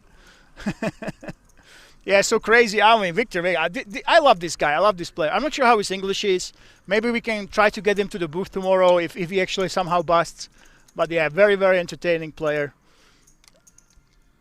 Yeah, so with the thinking, online poker, people take, in online poker, people take the maximum usually. for multiple reasons. All of the times they look at the HUD, and at high stakes, people are taking maximum time, you know. So it is a problem, and a lot of the time people are using their time banks to stall on the bubble. You've seen it. We saw it last couple streams as well, where a player sees that there's a pay jump between, for example, 16th, 17th, and 16th place, and he has 5 time banks. He would use a time bank every single fold, just so the other table has more chance of busting. So the poker world is trying to figure out a way of making the game faster. Obviously on stream, we want the players to act as fast as possible. We want you guys to be entertained. Now, some streams, for example, when we had the World Series of Poker Europe, when we had that at King's Casino in Prague, we actually had 3 different tables, and the production was switching between them. So there was action all the time. Oh, hold that thought. Victor Vegas, 10-9 suited, actually folded that. I never know what this man will do, seriously. Now he folds 10-9 suited while calling with 3 deuce before. And Dan, what are you thinking about, Dan? Yeah, he folds. Yeah, so Vincent Vegas is actually, it's called a tempo. Needs to be incorporated across the board. So yeah, so there are different solutions, by the way. So World Series of Poker Europe was in Prague. They had 3 different stream tables, and they were swapping between them. That's one way to make the streams faster. But really, you want the action to be faster in poker in general, right? You want people to act as fast as possible, so you don't have to wait. There's more hands played, more action. So one thing, actually, World Series is changing the rules. And even if you have time banks, you cannot use them just to stall the game. So even if you saved up 10 time banks, if you are just before a pay jump and you are before the flop, you cannot just use them to stall the game. You can't do it on the bubble anymore. It's against the rules. You can get a penalty of a round. And as Vincent Vega correctly said, there's actually experiments being done with every single player, new technologies coming in, every single player having their own time bank. So you don't have the 15 seconds that resets, but you have one time bank for the entire tournament that increases every break.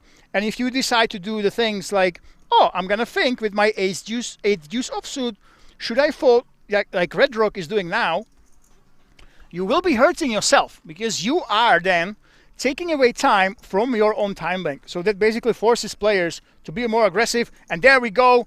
Dan was waiting for this for a long time. And ace-jack suited, ace-jack offsuit, pardon my French, is an all-in blind against blind. And Tomáš Hrubák, he actually might have a call here. It's very close. Dan can literally be shoving any 2, but luckily for him, luckily for Dan, it's just a fold, and he takes the pot down without any fight.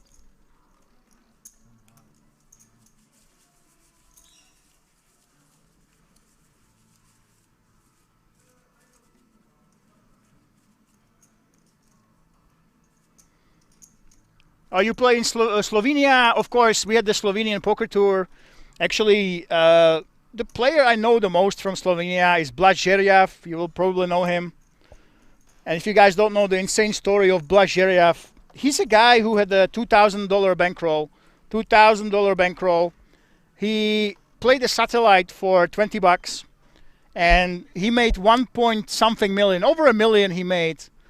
100% of himself he had.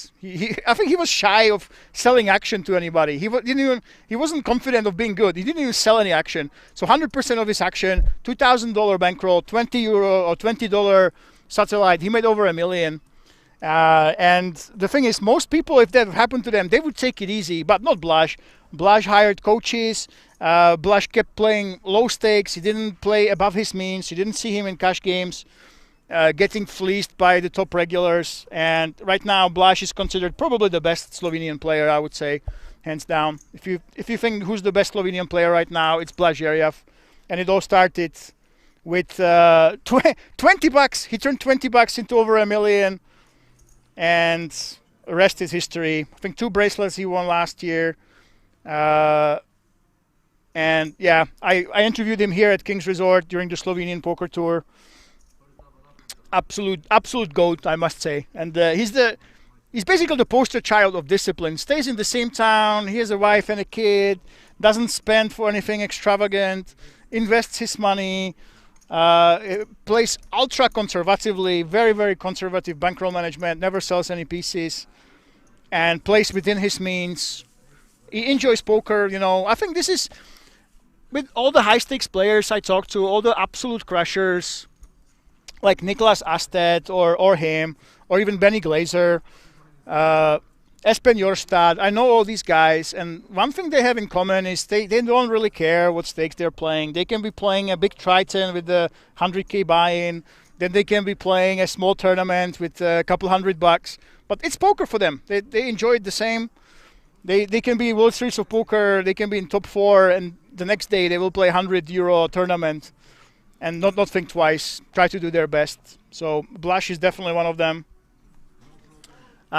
Vid Zagar as well. I actually don't know him. Yeah, I know Blaž personally.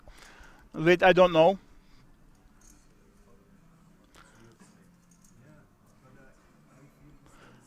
But yeah, if you guys want to know how the top players are, all of them love the game. And on the tournament scene. Cash games online, that's completely different. I must say, the skill set that you have is completely different there. But in live tournaments, the best players really, and online tournaments as well, are the ones that don't really care about the stakes. They just play it because it's poker, they enjoy it. And Blaž is one of those guys.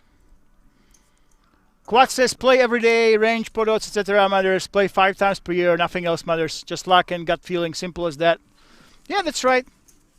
I keep telling people, if you find yourself playing only a few times per year and you happen to be at a very tough table full of professionals, for example, just make sure you don't make it too easy for them. Mix it up, go crazy.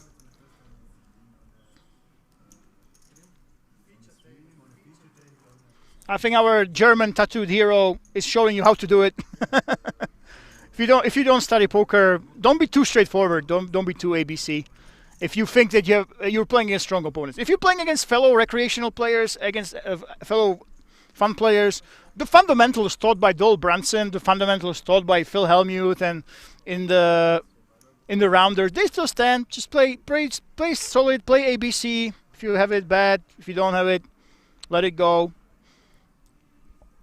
Straightforward play does really well against someone who doesn't even understand hand rankings. But against really strong players, then it's the time to mix it up a little bit if you think they're much better. And we have another all-in. Look at this. I can't believe these two guys are not related. They are from a different country, but they look like either brothers or nephew and uncle or father-son. But it's Dan who actually pushes all the money in the middle. Ace-10 off, strong hand, of course.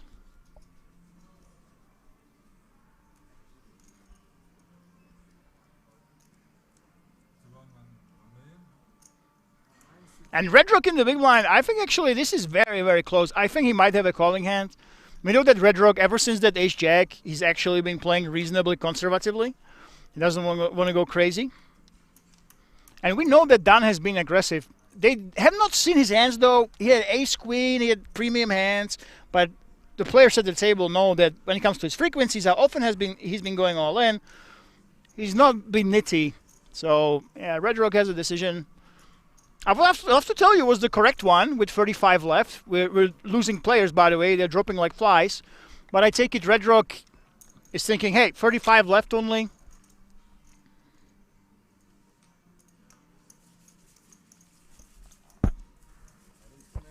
'27th place is actually a pay jump. Over 3K you have for 27th. So maybe he wants to preserve those chips.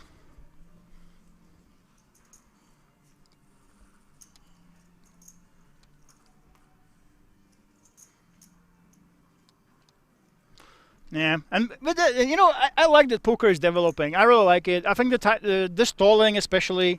We mentioned Will Kassouf, but there's no problem with stalling with Will Kassouf when there's a tight shot clock and the rules that the EPT has, for example. They never had a problem with Will Kassouf because they say, hey, if you stall the game in any way, we will put you on 5-second shot clock, and it's in the actual rules. Now the poker world is starting to add that you can't even use your time banks to stall the game on purpose. And look at this, Dan, again, he's all in. How many ace-x hands can this man get? He decides that even with 15 big blinds, I'm going to just go ahead and push first in.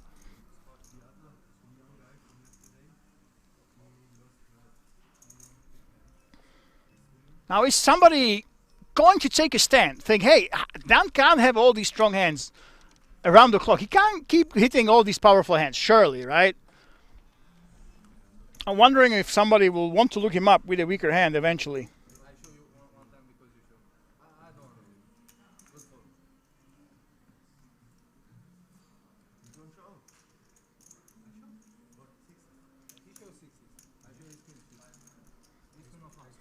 Yeah, and he takes it down.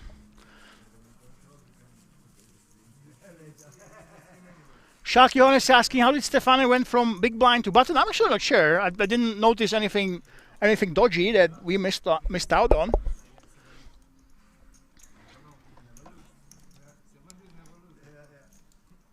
Seven deuce never lose, Dan is saying.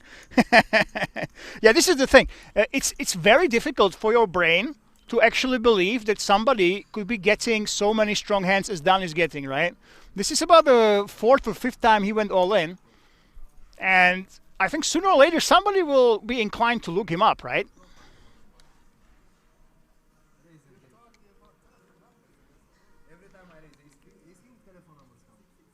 I'm not sure what to tell you, Shark Johannes. Maybe he's a wizard. Nicolas, is he letting go of Queen 10 off? Yeah, looks like it. It seems like the more we're getting closer and closer to 1% of the field being left only, of course. Next page jump is at 27 though. There's plenty to go before we get there.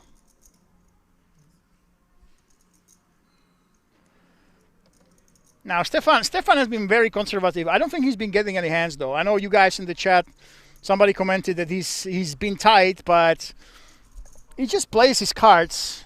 Doesn't think too much about his opponent. And Serhii, look at this, just the flat. 9-8 suited. Of course, he's got all the chips in the world. And I think after a little bit of a lull where he just went all in with the kings, I think he's recovered, went back to his solid place.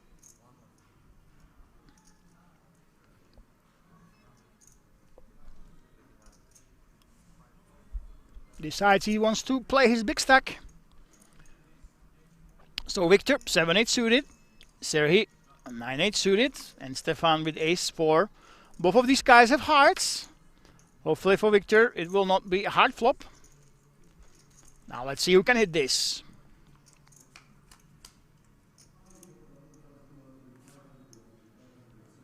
So it's a 9 for Serhii, 54% right here. But Victor has an open ender.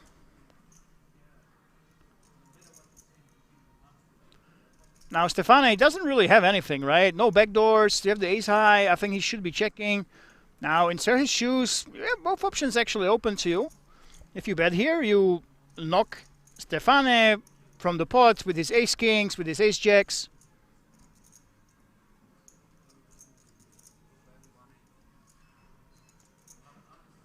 There we go. There we have the bets. And looks like Victor is just calling. No, he's raising, of course. This man is so unpredictable. This time it is a raise. Stefane will get out of the way. There's nothing he can do with ace high. But Serhii, does he really want to lock horns with Victor Vegas, who can do absolutely anything?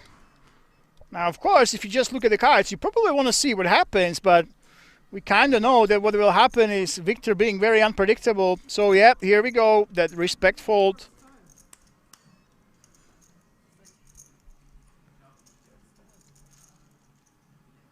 Victor says, first time. Yes, first time my bluff went through. Thank you. Oi, oi, oi, oi, oi.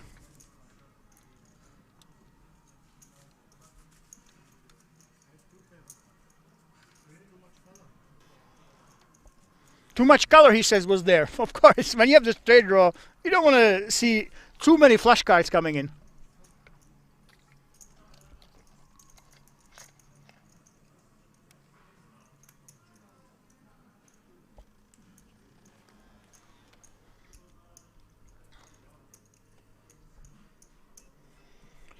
By the way, just fresh in, there's a new development in the poker. I want to know what you guys think in the chat.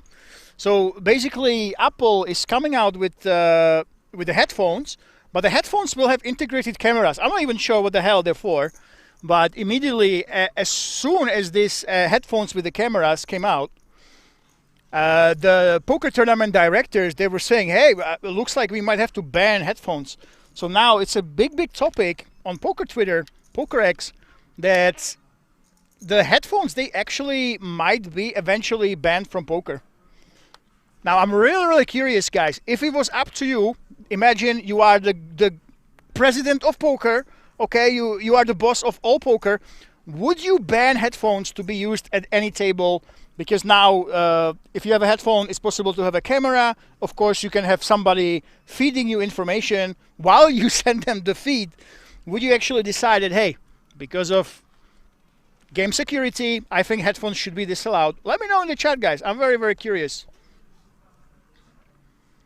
Daniel Aquino, yep, the command is payout. You found it. It's over 100K plus 3K package up top.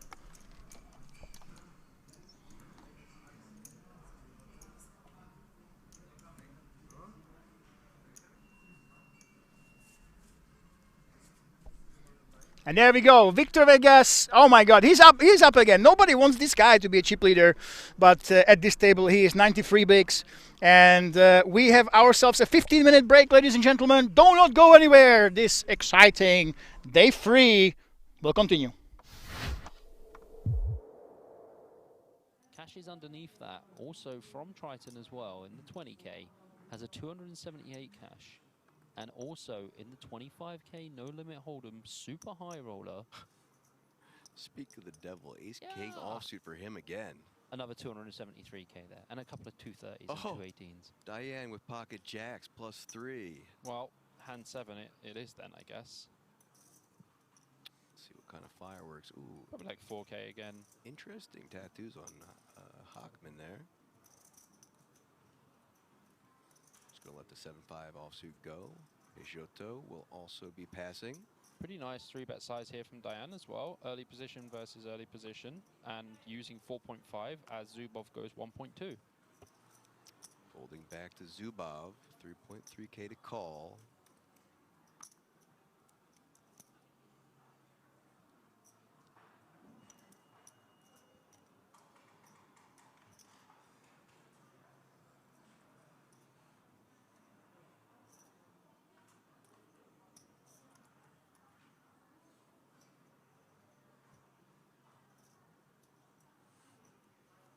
Just gonna flat this one. I really like this. Playing the hand out of position versus a 3-bet from +3 after opening +1. Got to be very careful here. 6, 8, 10 on the flop. Not the worst flop for jacks. Not the worst flop for ace king either. You do expect your opponent to have some jacks and queens and stuff. You expect a lot of continuation bets on this board. Well, I certainly think both players will be continuing to a turn. Very nice size in here from Diane, by the way. Half pot on these boards with the coordination of the 8, 6, and 10. Zubov's supposed to have a lot of ace-queen, ace-kings, and stuff like that. Mainly the ace-queen suited that would like to call here pre. And obviously ace-king off. Has choices to 4-bet as well. We won't be folding here as Alexander Zubov. Both players, like I said, going to continue to this turn. 9 of diamonds. Pretty interesting turn. Zubov probably very likely to not show any aggression here. I'm probably going to have to fold on this turn. This turn is going to be way better for Diane, I would say. Does have like queen jack suited and stuff like that he would 3-bet. Obviously Zubov can have a hand like pocket 7s that would call the flop bet as well. I feel like Zubov would have to go pretty big if he wants to start betting here. Maybe like 15K. But I would probably just check. This is just not great for us. Here we go. He is going to bet. Looks like 12K. He's gone 7. He's gone smaller. So the idea of betting smaller here is just to get your opponent to call and to just like try and get a river that connects better to our range than his. 9 on the river. You know when you put bread in that silver machine and it comes up, what is it after? Toast. That is exactly what we are in this hand. How do you prefer your toast, Bobby? A nice golden brown, or do you like it a little extra crispy? I'm a crispy boy. I had a feeling you were going to say that. Maria's the opposite. She likes it like less than golden brown. You're so British, and I bet you put beans on it too. Sometimes, but I put loads of butter on first. This is pretty brave here from Zubov. Like, we're just not going to get jacks to fold. Obviously, sevens won't fold. This is a big bet, though. Did he bet full pot? 30k into 34.3. Zubov pretty much just representing pocket 10s here and pocket 8s. Pretty unlikely to be pocket 6s, but we could call this deep pre with pocket 6s. This is a bit wild, I would say. I just feel like we're representing such a small range. Diane has 2 jacks, so he's blocking queen jack suited as well. He blocks 2 combos of that. I don't think you can fold as Diane here. Like, jacks is just way too strong of a hand.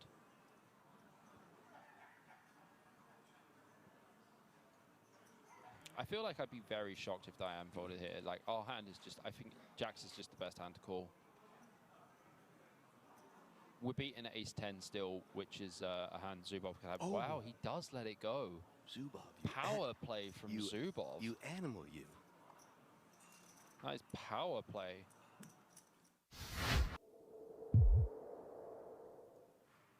Kas Freak says, the boy loves to tank. Can we stop tanking with those stupid cards? Holler that, my friend.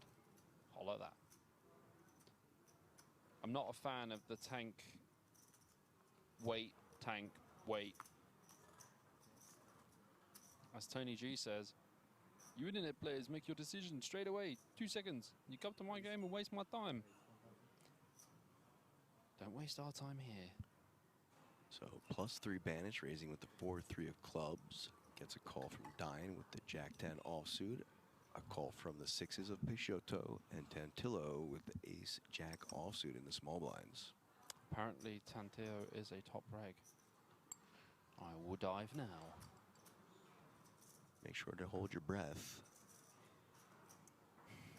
Was there limping? I didn't see.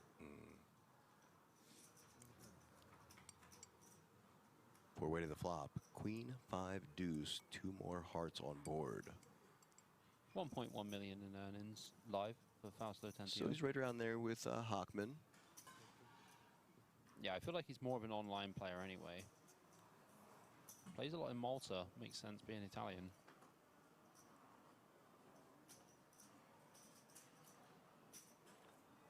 Six is going to take a stab at it. 2.5k. Banich. Open ender. Makes the call. Well, 6s take a stab at it. And if they ping a 6, they're in deep trouble. That's right. Banich will have the nizzles.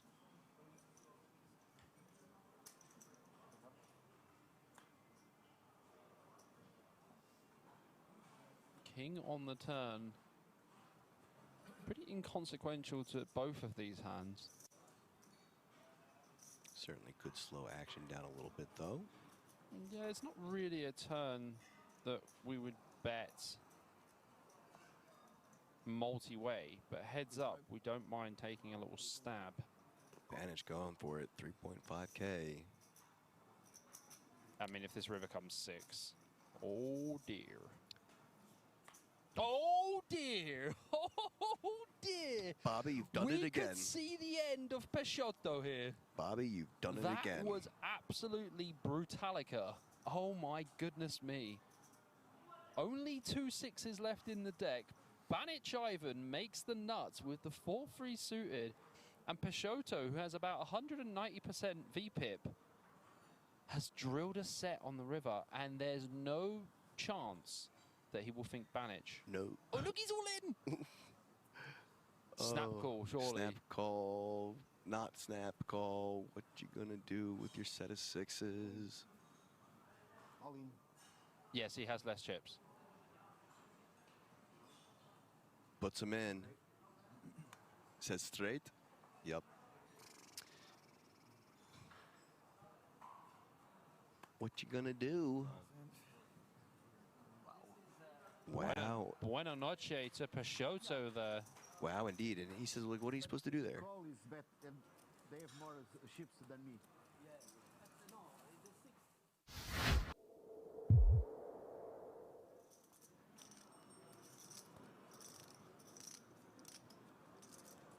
Clean chip shuffling, I hear there.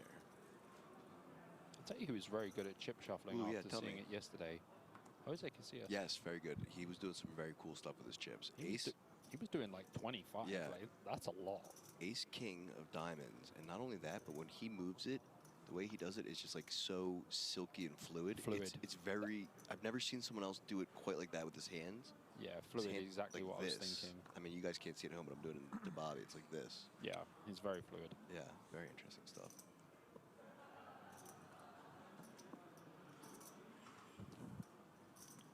Kayate in the hijack.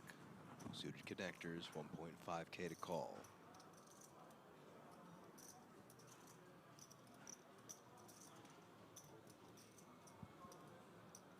Makes the call. Zubov with the 10 jack of hearts in the cutoff. Will also be coming along, it looks like, and does. Vanish out the way, as well as Diane and Ace. 3 offsuit in the big blind, just gonna let it go.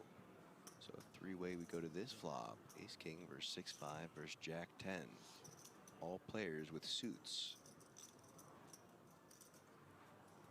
Here's your flop.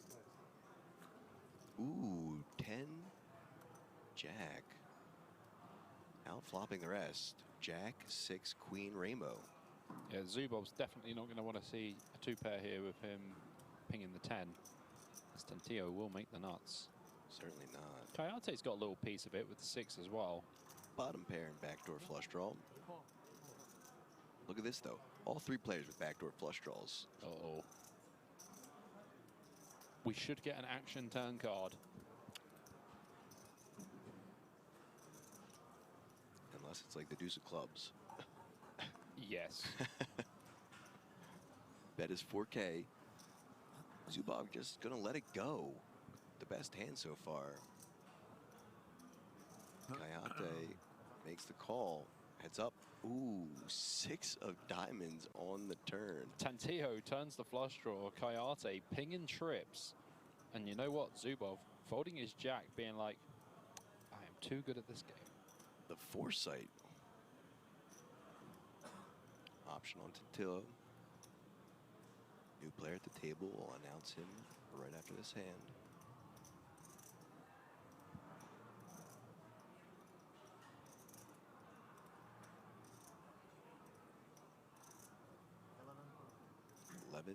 .2 into 14. Kayate with trips. I think with a hand like Ace King suited here, I prefer to check. We still have our 2 overcards and a gut shot and a flush draw. So when we bet and get raised, we end up blowing ourselves off our equity.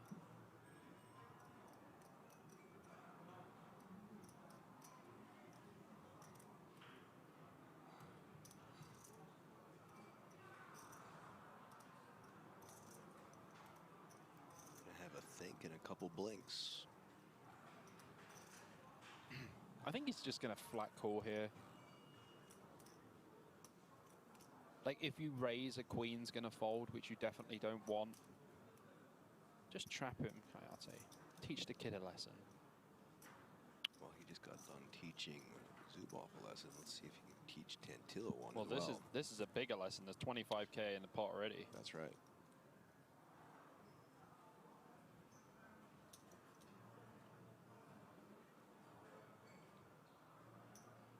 Does just call. Let's go, Kayate. Needs to fade a 10 or a diamond. Only 5 outs now for Tantillo. That's neither of them. The wrong red. The wrong red indeed. Right number, wrong suit. So if you see what Tantillo has done here, this sizing was almost perfect. He sized up the stack to pot ratio, almost won, 37.4K behind, 36.4K in the middle. I believe Tantillo will be all in on this river. He is all in. And he's going to get called off. And does. Up over a starting stack now for Kayate, 111K for him. Well played, sir, with just the call on that turn, setting up the river jam and call for him. That was the most boss thing I've seen from Kayate so far. No, the Zubov. Did you know that the word casino is Italian for little house? Early on, it referred to small social clubs. Only later did casino come to mean a dedicated gambling house. Come to King's to have big fun in our little house.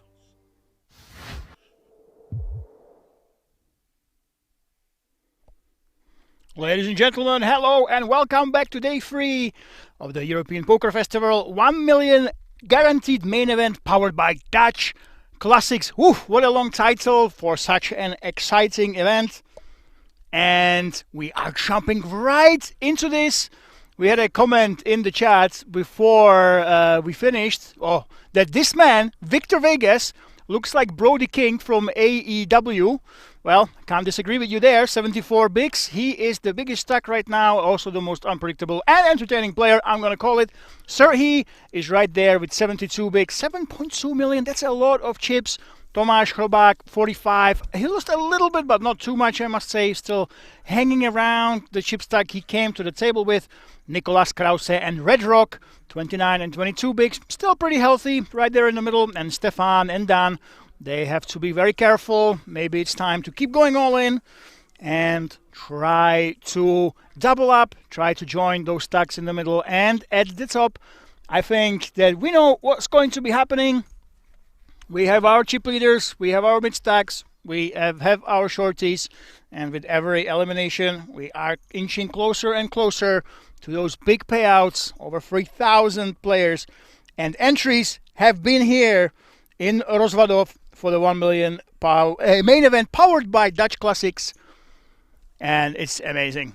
What are the average buy-ins in USD or Euros at King's Resort? I'm not sure if that's what you're asking about, but it tends to be around the 300, basically 200 to 500 level, with a little bit higher high rollers.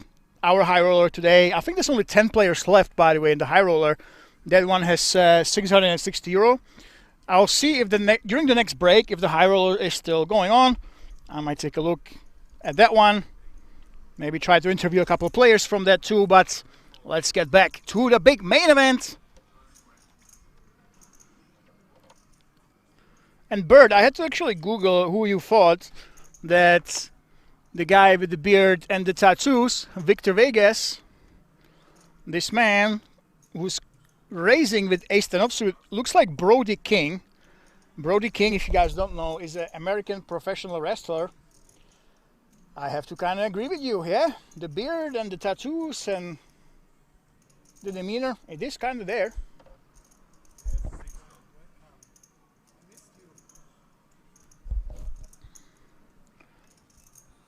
Tomáš Chrobák decided to peel in the small blind with 8-7 of clubs. And Nicolas Krause, I think he can call in the big blind for sure. The only reason to fold here is, hey, I think I have 2 big stacks, I will be dominated often, and I have an offsuit hand. He just lets it go. Too much respect for the bigger stacks. Doesn't want to risk it against those 2. Is that right? Is that 3 people together with arm tattoos?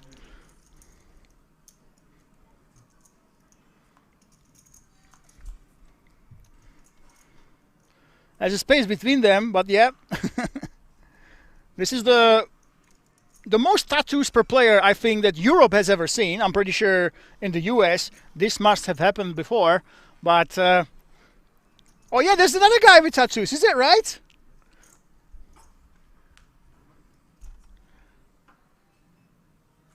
Yes, Tomáš Chrobák also. I can't believe this. 3 players, all of them have their hands covered with tattoos. Right next to each other. I mean, this is crazy. I don't think this has ever happened in the history of poker. Guys, you are witnessing history. This is by far the most tattoos per hand surface area next to each other that poker has ever seen. 3 players back to back to back, covered with tattoos on their hands. I mean, are you not entertained?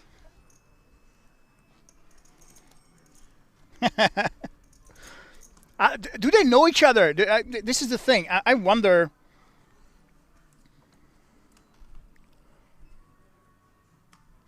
Another arm tattoo. Is this like a secret society of people or poker players that have their tattoos on their arms? Because this is getting out of hand. Now I feel a little bit self-conscious that I have 0 tattoos.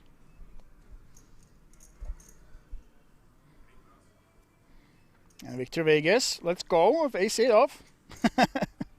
Look at this. This is beautiful. I mean, have you seen anything like this, guys?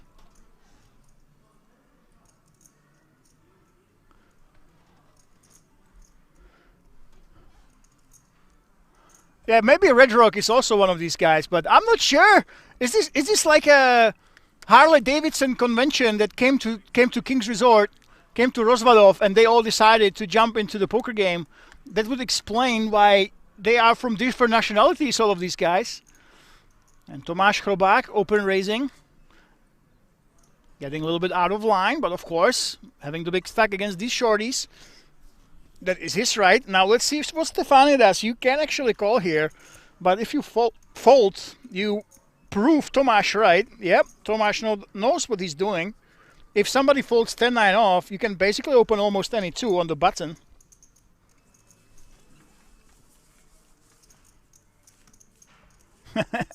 Yeah, toes are over. Yeah, maybe. But I had to take a picture of this. This is absolutely insane. What are the odds? And they're next to each other. And guys, by the way, I went to the outer tables. And nobody has tattoos there. Okay, it's literally just the feature table that has 3 players with the tattoos.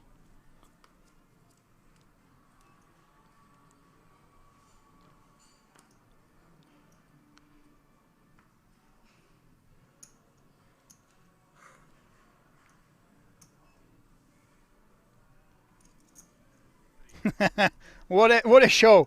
Red Rock letting go of Queen 10. Yeah, he's been playing ever since that Ace Jack. He has been playing very, very conservatively. Maybe he's afraid of his own power.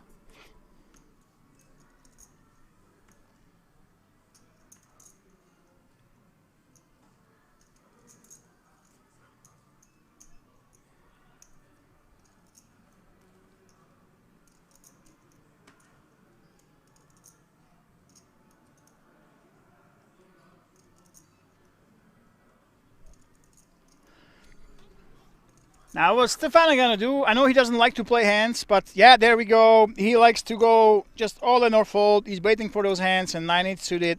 Of course, more than strong enough when you have 14 big blinds, blind against blind, and we will let it go.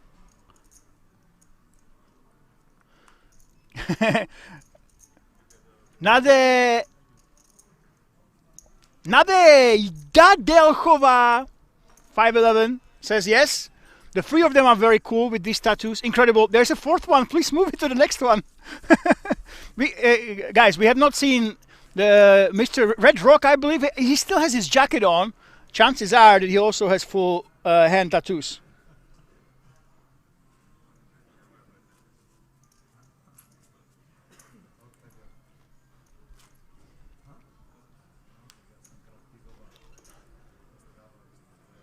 Yeah. As Tosaver says, wait for Red Rock to take off his shirt. Lazar Kostic says he's playing. Oh yeah, maybe we have to tell him the rules. Our French hero, maybe he doesn't know that he can actually call or limp. It's allowed not to just all in or fold. Maybe he's not aware.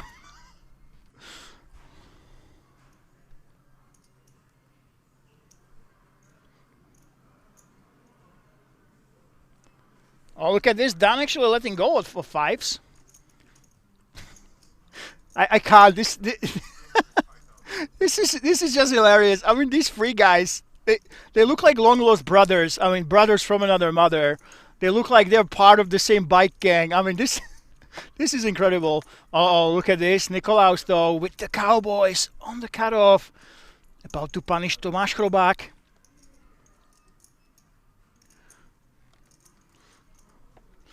Yeah, it's on my social media. I'm highlighting this, guys. I will never forget this. You will never see this ever again. Okay.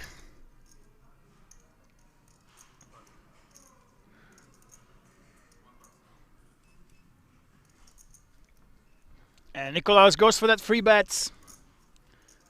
I don't think Tomáš Chrobák can continue, not out of position. In position, you can get a little bit loosey-goosey. The only way he could play is to put in that 4-bet, but Nikolaus has 21 bigs left. It's an awkward stack size.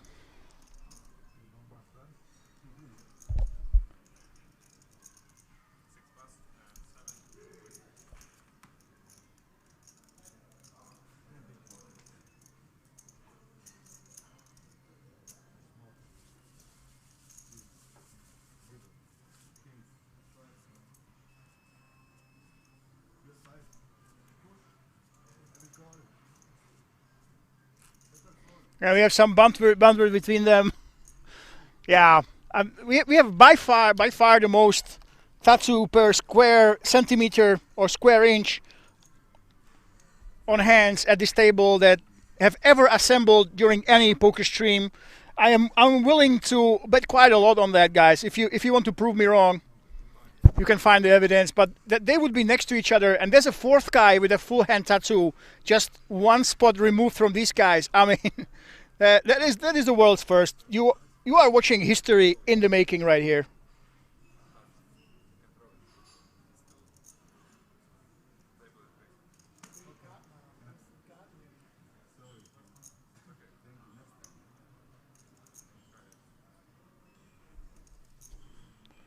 Stefane.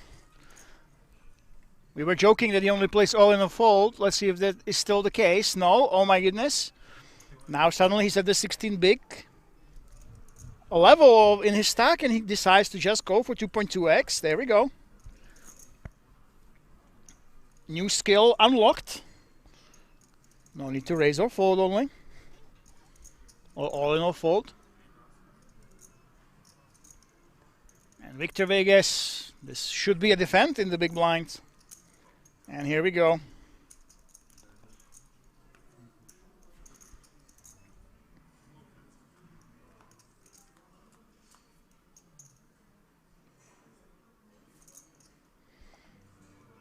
A nice paired boards, ace-8, queen-10. It will just be about who wants this more.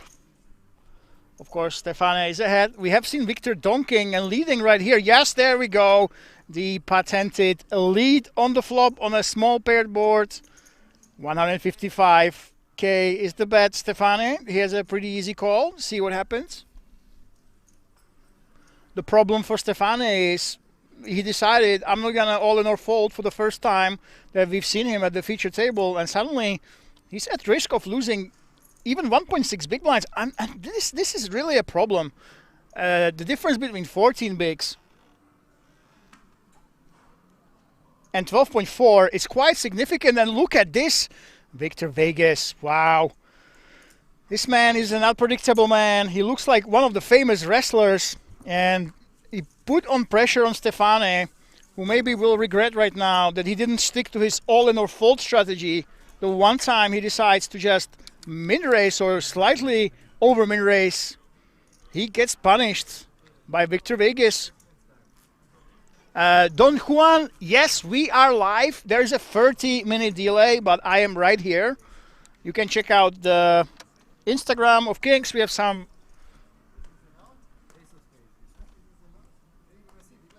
content there. Lemon Poker on Instagram. I'm posting some stories as well.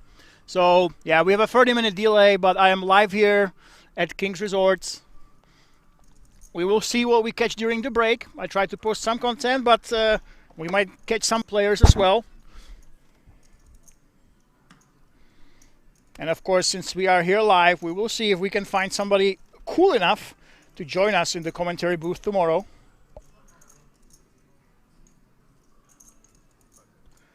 Stefane, I think he will learn. There we go. The one time he didn't all in or fold, he got punished. So we're back to that strategy that brought him success, and he is all in on the hijack. Let's see if we can get a customer with his ace-8 suited.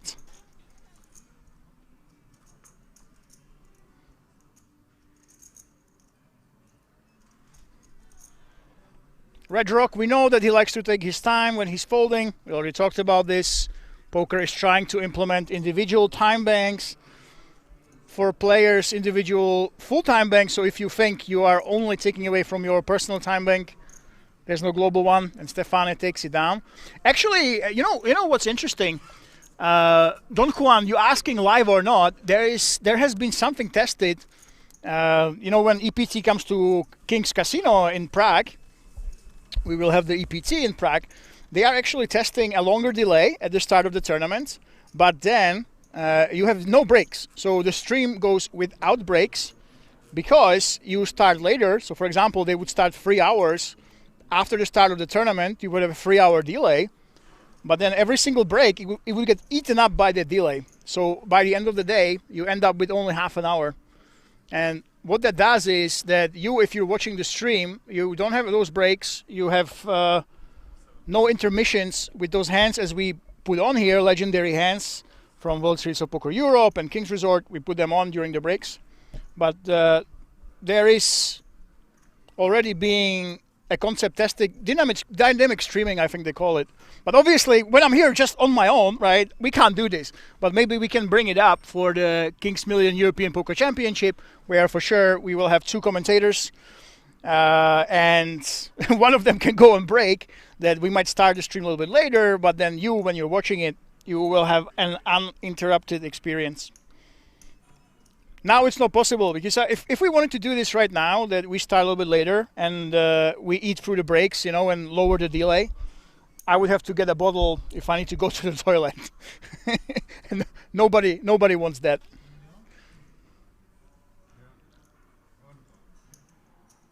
Tomáš Hrobák, he does have a call here for sure. 2.3 bigs. This does not price him out.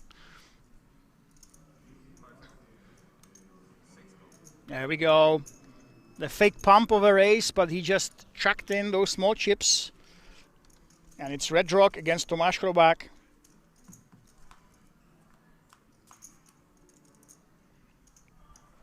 The blankest of blanks, but that's no longer the case.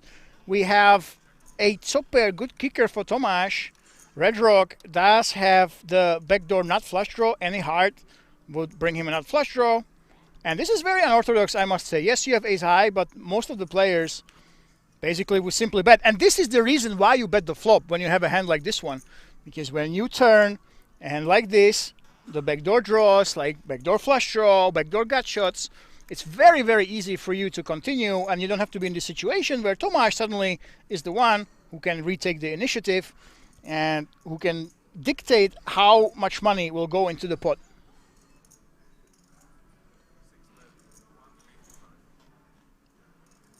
There we go, 155k. That's a very small bet, by the way.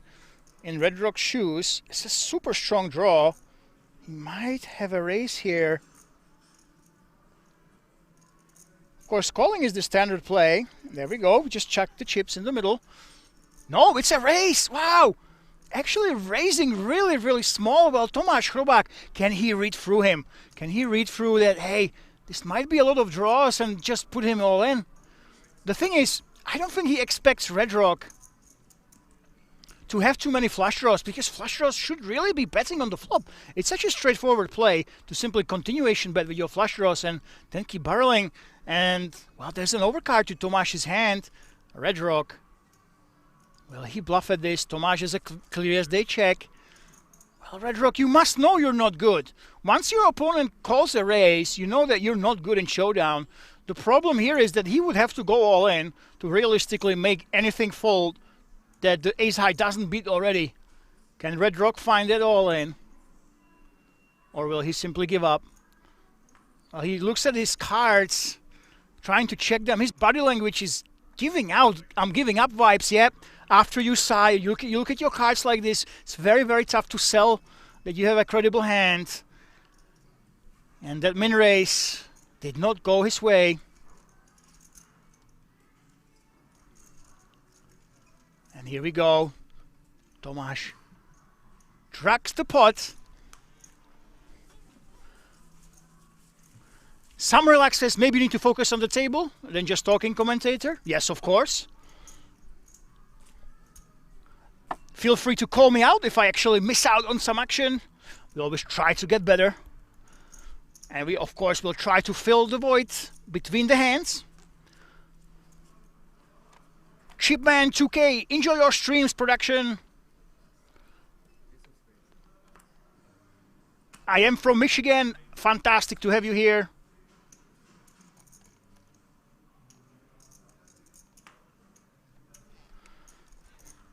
You know what? Ever since we had World Series of Poker Europe, you know, and the one in Prague, it really shone lights on the Czech Republic, and there's a lot of poker being played. So it's amazing to see somebody from Michigan, and we really are glad to have our overseas viewers and listeners. So if you are from the US or Canada, hello and welcome.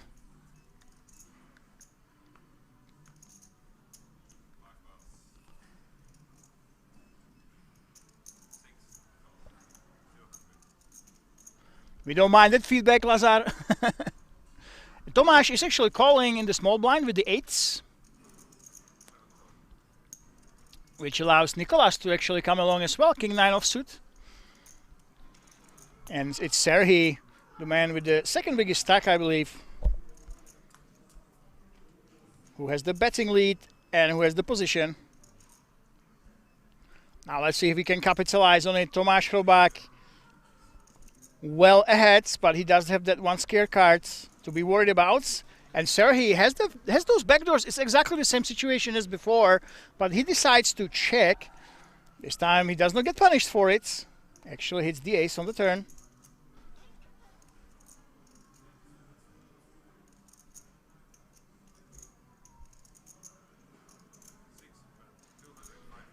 And decides to go for that bet. How much is that? 200, yep. It's that block bet. You basically, just the purpose of this bet is you're trying to get rid of the overcards higher than your hand. You never really are trying to fold out a hand like an ace or a jack. And potentially you have an option of turning the hand into a bluff on the river. You have the 8 of clubs. But we really advanced play. A really advanced play that would be that only a few aggressive players pull off. So if the river is a club, which it isn't, Tomáš could consider turning his hand into a bluff. Well, the thing is, Serhii checked the flop, right? If he would have the jacks, it would be kind of expected he would bet the flop, but no, here we go. Tomáš with his block bet, we can say that he basically lost the minimum. He would have to face a small bet anyway on the river if he would go ahead and check. So very well played. And shout out to Michigan, USA, to Chipman 2K. It was crazy, by the way. I was at the World Series of Poker Europe, and it was insane how many big names from US came to Prague, came to King's Casino. And take a look at this. Victor Vegas, the most unpredictable man we have at the table, has the most chips. 8 million. Serhii, 7.69, 77 bigs. Ferry, new player. We haven't seen too much from him. 4.8 million. Tomáš Hrobák, still at 4.5. Take a look at the bottom. Dan, well, it's go time, my man. Push or fold. And Red Rock, the man who had a lot of chips at one point, down to 1.3 million, 14 big blinds. Right there with Stefan. And Nicolas Krause is the one middle stack, the middling man, 26 bigs. Let's see what he can do with that. Let's see some magic. And it was amazing to see a lot of Americans. We had Texas Mike here.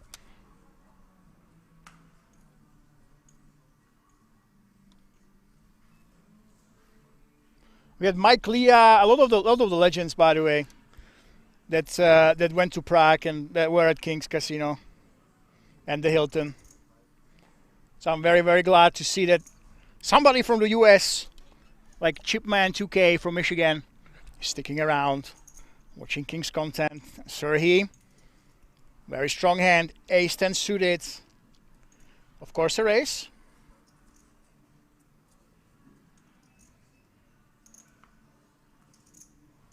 One of the three amigos with the tattoos, Dan, does not have a hand that he can play back with.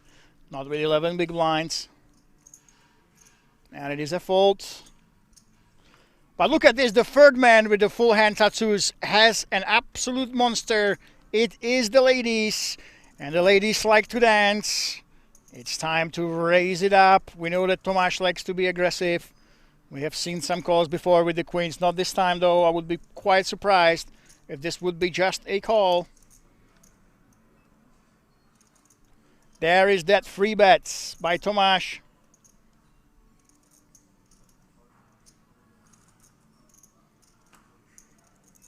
Ferry will let it go. And now, the battle of the tattoos. Serhii has only one hand covered with tattoos. Tomáš has both of them. Let's see what Serhii does.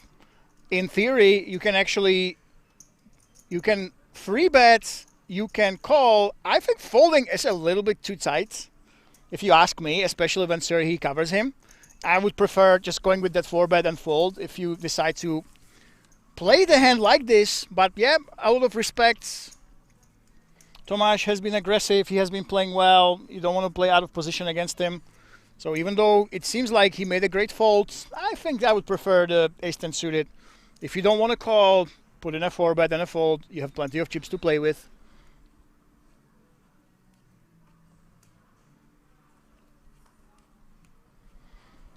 Of course, the main attraction of the World Series of Poker Europe is a man that is a King's Rosvadov regular, Martin Cabral. I'm really curious, guys. Let me know.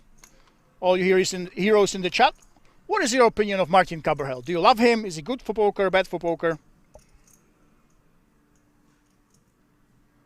And Red Rock. Funny you have a guy named Red Rock sitting next to a last name Vegas. Popular canyon called Red Rock on the western mountains of Las Vegas. Oh, yeah, it is hilarious. I know. Today, I'm not sure what it is, but there are a lot of coincidences at this table. Red Rock next to... Maybe they talked about it. Maybe they synchronized their nicknames, but it is pretty funny, I must say. Oh, look at this. Nicholas, is he going to get out of the way? Yes, he will. But that allows Ferry to get in with ace-king. And the El Clasico of poker is about to repeat. We already had this once today. Ace-king against queens. This is absolutely inevitable. There is that free bet. Stefane will get out of the way, and we will have ourselves a race.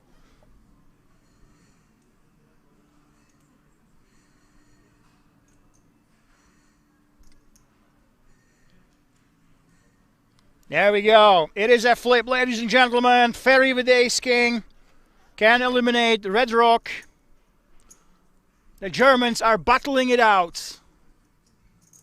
Can the ace or king hit? Now we see that he's looking at those cards. Queen's ace king yet again. And we have ourselves a race.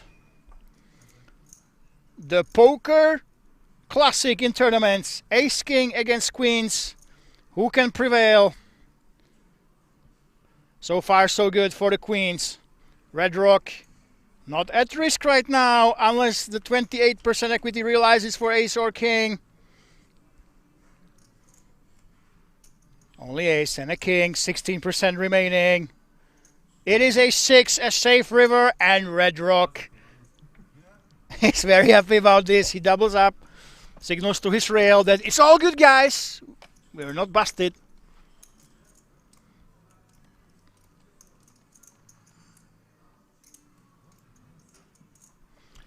You know, Chipman 2K, you make me feel kind of sad. You make me feel kind of sad. I've been to Vegas 2 times for the World Championship. I've been there for 2 weeks both times. And every single time, I'm just at the casino. I'm at the hotel. I stayed at the Wynn both times. And I never saw the beautiful nature around it. Oh, look at this. Victor Vegas still up there. Dan with 11. Stefan with 15. Ferry now with 33 bigs. And Red Rock, 29. Still alive. 2.9 million chips. Plenty to play with. Really, Dan and Stefane, they are the guys that are under pressure. They are at risk.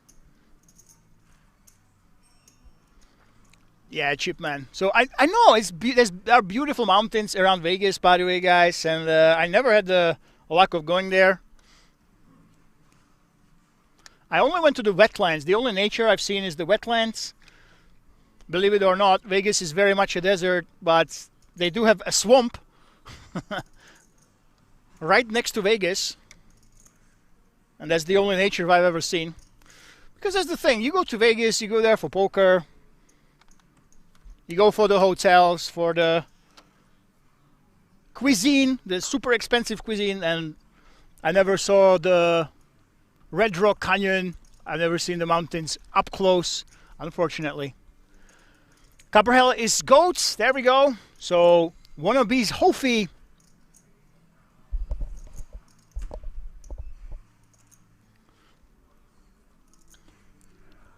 Enjoys Copperhead. Who is Václav Dušek? Well, I have been a coach and a cash game pro for good 10-15 years. Last 2.5 years I'm basically traveling the world, making content. This year I believe I have 18 events or something like that. 18 different commentaries, 18 different events in probably 7 or 8 or 9 countries. So I am a man of poker. This is all I do and have been doing for good 15 years now. And look at this, we have an all-in, Stefan with 6s against Serhii. And this actually is a close spot. This is a close spot, blind against blind. It's very difficult to make hands. Stefane should be shoving a lot of hands. And yep, there it is. There is that call. And we have ourselves yet another flip. This time Stefane is at risk. Chantrier, can he hold?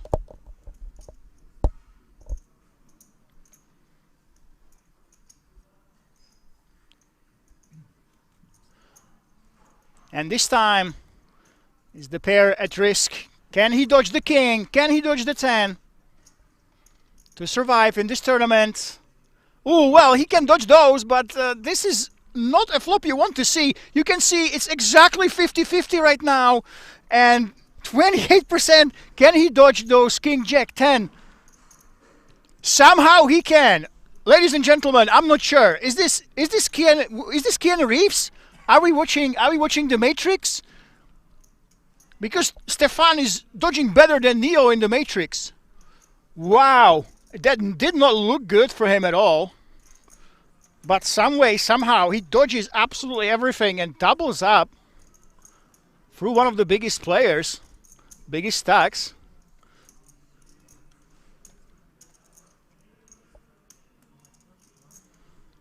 Chipman says, you live in Vegas 2010 to 17, so I experienced everything outside the strip.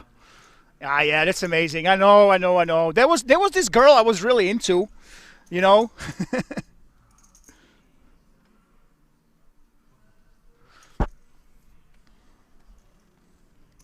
That actually she went there, but yeah, I've never seen the mountains. They're beautiful.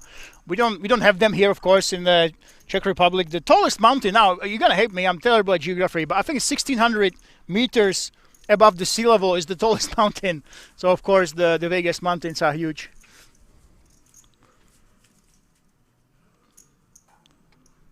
Wannabes Hofi. He says hello in Czech. Nice accent. Well, thank you very much. I have lived in Scotland for 8 years, guys, so I don't have the typical accent, but I'm trying to keep it, you know. I'm trying to keep the Czech accent. It's absolutely beautiful. By the way, Chipman says, Red Rock Resort and Casino was my stopping grounds for poker. I like these. I like these. The smaller casinos in Clark County, you know, the ones not on the strip, the ones not in the old school areas, but you go basically, you have the strip, then you have the smaller street. I completely forgot the name, god damn it. And if you go to the left or right, so east or west, then you have these smaller local casinos that you can play in that are a little bit more community based, a little bit less tourists. I think Red Rock is one of those. Quad says not Matrix but John Wick. Oh yeah, that's right, Keanu Reeves. No, he was in both.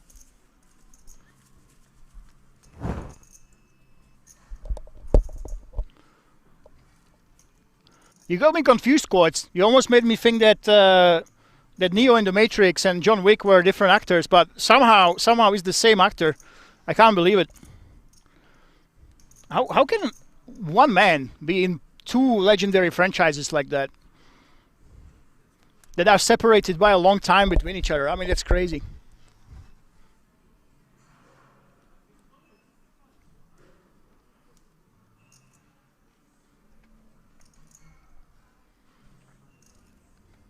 And I must say, this is actually I love Vegas, but I think that once you go to the Strip once or twice, you start appreciating how good Rozvadov actually is. Because when it comes to the casino and the size of it, actually, King's Resort Rozvadov is bigger than any casino in Vegas. This is not an exaggeration. If you go to Vegas, you have the permanent poker rooms. When it comes to poker, okay, don't grab me by the word. But when it comes to poker itself, King's is bigger, I believe, than any resort in Vegas, because the way they do it here, when you come to King's, you have permanent space for poker. You have one massive big hall only for poker, then you have the higher level only for cash games, then you have the stream table, and it never goes anywhere. It's here permanently. This massive area just for poker. But when you go to Vegas, for example, Aria, yeah, there's a lot of poker tables, but when they have a big series, for example, or you go to the Wynn or you go to the Horseshoe, they don't actually have anything permanent. They build the poker tables, they bring them to the big ballrooms, and they expand to them. It's the same concept at King's Casino in Prague. So we had the World Series of Poker Europe there. King's Casino itself, it's not that big, so all the high-stakes cash games were there. Oh, look at this! It was a chip that ran away from somebody.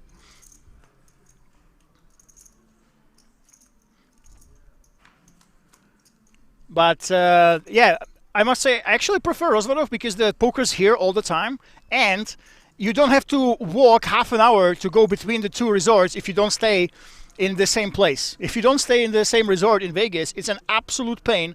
Overpriced taxis, you have to walk for ages, and it's absolute pain. But oh, look at this. Victor Vegas has a second pair top kicker and a backdoor nut flush draw. Tomáš Chrobák is betting, of course, with his top pair, but Victor is not going anywhere.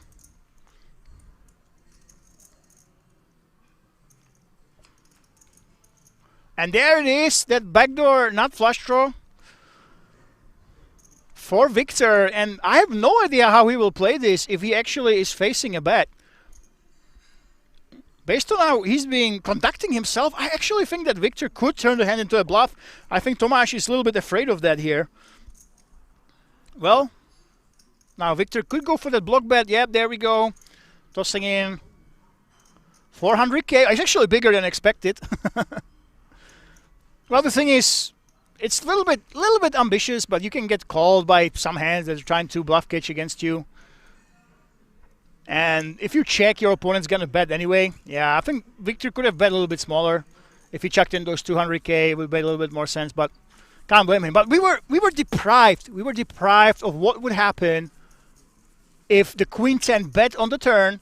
If Victor Vegas, if he would actually raise with this backdoor nut flush draw, I would be very, very curious to actually see that. I guess we have a French fan here. Double up, Chantier! Quel talent! Yes, he's very, very talented. Quad says Lemon the Braveheart. Thank you very much. Leggy WW, thank you for commentary, mister. Well, thank you for having you here. And thank you for being active in the YouTube chat.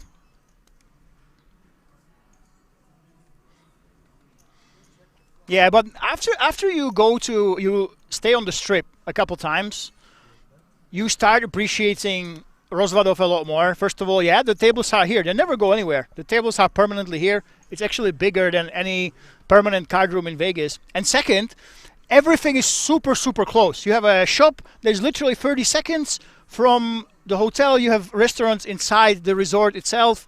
You have other restaurants in the small town.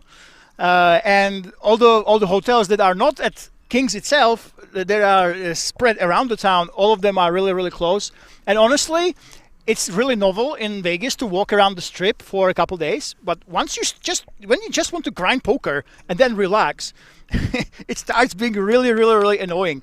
In Vegas, they double up the windows. So the hotels, they actually have an illusion where they seem like they're closer than they actually are. So they trick you into thinking that everything is super close. You walk, but you actually find yourself going for half an hour between the resorts. And it really gets tiring. So if you're there just to chill, play poker, suddenly you start appreciating Rozvadov. Only if we'll be also freeze-outs. I'm pretty sure we might have some during the festival. If you guys don't know, because there's mostly Germans and Italians coming in, there's the biggest demographics at King's Resort. Usually it's just Hold'em and PLO. But once per year, there are Norwegians, Swedes, Finns, Estonians. They're coming in, and there will be a lot of different formats of tournaments. I think there might be some freeze-outs in there. I'm not sure.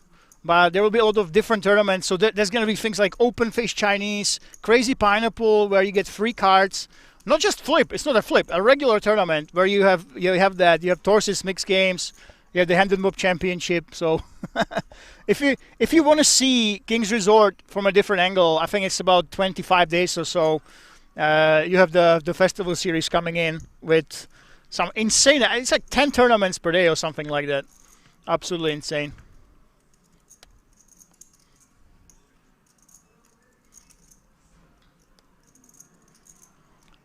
Julien Chantrier says, Alice says hello. Yes, we have our hero here.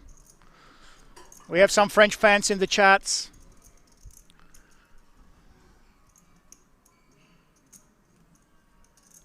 Yeah, well, the thing is, quads, if you want to play... yeah, Chipman, that's what I mean. That's the thing. If you're looking to come here for... Vegas is great. Vegas is great. If you want to grind and also go to shows, for example. If you want to go to concerts, shows, you want to go to F1, you have these interests. Obviously, Rozvadov will never compete. Rozvadov is great if you want a lot of poker and then chill in the middle and don't lose too much time when not playing. Okay, there we go. Tomáš Chrobák called in the big. I think that will be all she wrote. He does have the backdoor diamonds, but...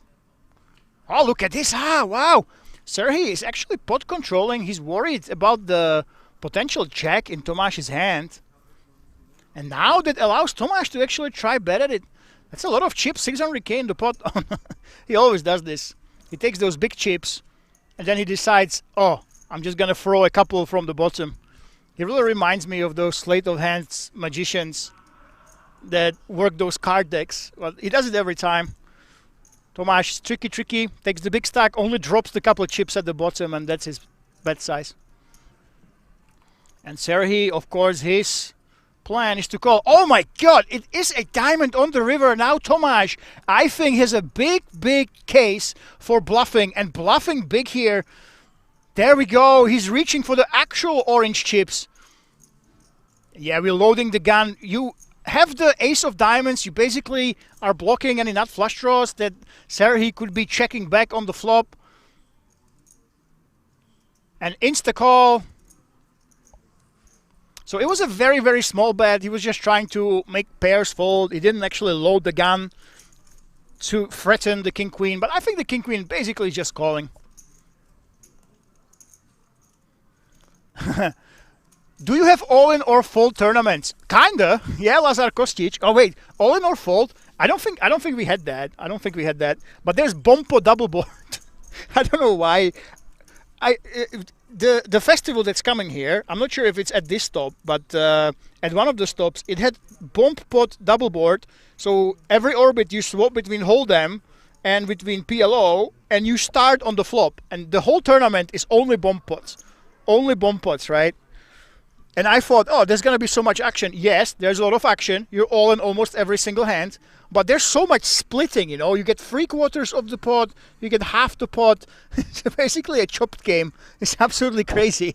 It's almost like all in or fold. I don't know what the point of double board bomb pot is. But it feels like it's like all in or fold, you know.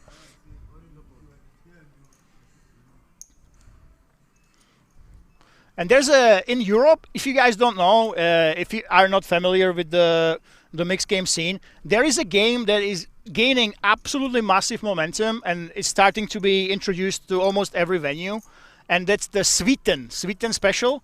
It's basically draw Omaha. So it's you have 2 games at the same time. You're playing Hold'em. No, yeah, draw Omaha. No, you're playing Omaha and draw. So you're playing 5-card draw and pot limit Omaha at the same time. At the same time. So you're trying to make a hand with your whole cards, but you're trying to also make a hand with the board itself. And people just go all in. You get all in. You keep splitting the pot. The pots are massive all the time. And I mean, for me, I'm a Hold'em player all my life. I love mixed games, but at one point, do you not get like tired of gambling and going all in? At some point, surely it must get a little bit tiring, no?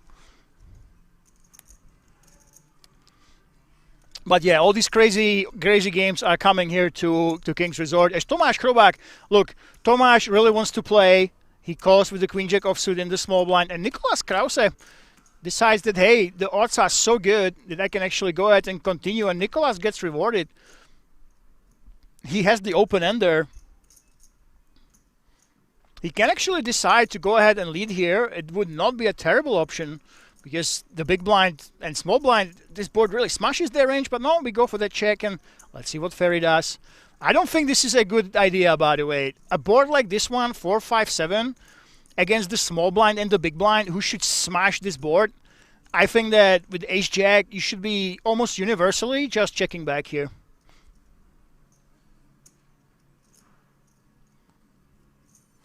So there we go. We have that check. Tomáš letting it go. Nicolas is not going anywhere. Is it going to be a call? I would love to see a raise here, actually. It really, really smashes your range, this board. And if you raise and you get re-raised, you just let it go. You don't really mind too much. Yeah, so I would love him to raise, and now he would have a easy barrel. But as it stands, he will be going to the river very likely after Ferry checks. And he'll have a tough spot where he will have to turn his hand. It's queen high into a bluff, basically. But what is Ferry thinking about? This would be very out of line. There we go. There is that check. And Nicolas, what are you going to do on a blank? Now, there's only one option, and the option, I believe, is a big bet. So it's 1 million. Insta-call. It was 280,000. I think that was a mistake, by the way. Oi, oi, oi, oi, oi. Yeah. He's smiling. He's knuckling it down. Yeah, maybe you fold the small pairs, but really, once the diamonds fall there and you have the queen of diamonds, you can even have other strong hands. I would love to see him go big here, represent a straight or better, and put pressure, fold out absolutely everything that isn't an ace, and put a pressure on an ace as well. I would love to see a bigger bet, to think a little bit more about what we have here. So, yeah. He will probably still get called, right, against the ace, but I would love to see a bigger bet. 280k on flop and you win it 90% of the time. Yeah, I would love to see it. It was a perfect raising hand. And on the river, yeah, just go for a big bluff. Well, we are being friendly. You see the players are laughing around with each other. They're having a good time. Lazar Kostic, I will try to come in December or next year. Oh, yeah, we have a King's Million European Poker Championship is the event you want to come to. I believe it's in October, September, October. You really want to be here. And the one reason why you want to be here, if you have been watching these streams at King's Resort, there is one big reason why you want to come to that one. You see in the payouts, if you click on payouts, just put an exclamation point, payouts, top 10 players get the 3,000 King's Million European Poker Championship package, right? What does that mean? There's no hotel. They have to get it themselves, but they have 4 different tickets worth 3,000 euro. And what does that mean for you, as someone who's been watching the streams? Well, if you come here when the day one is, when they have to enter, when the lower buy-ins are, right? It's not at the end of the series. It's in the middle, roughly, when the Super Main will start. You will get to meet all the players you've seen on stream that made the top 10s, that made the final tables. All of them, as long as they can make it, they have the free K package that they can use here at King's Resort. So if you enjoyed some of these players, especially at the final tables, that all of them got the packages, if you come here, you will be able to see them, you know. You will be able to see them, say hi, try to outplay them, because all of them will have 4 different tournaments that they will enter for free, as they got the package already, the free K. So yeah, for me, I'll try to make it. I'll be here for the festival in 3 weeks, roughly. I'll be here non-stop. But the next event, I hope to be here personally, is that one when you will be able to meet all these people that you've been seeing on the streams.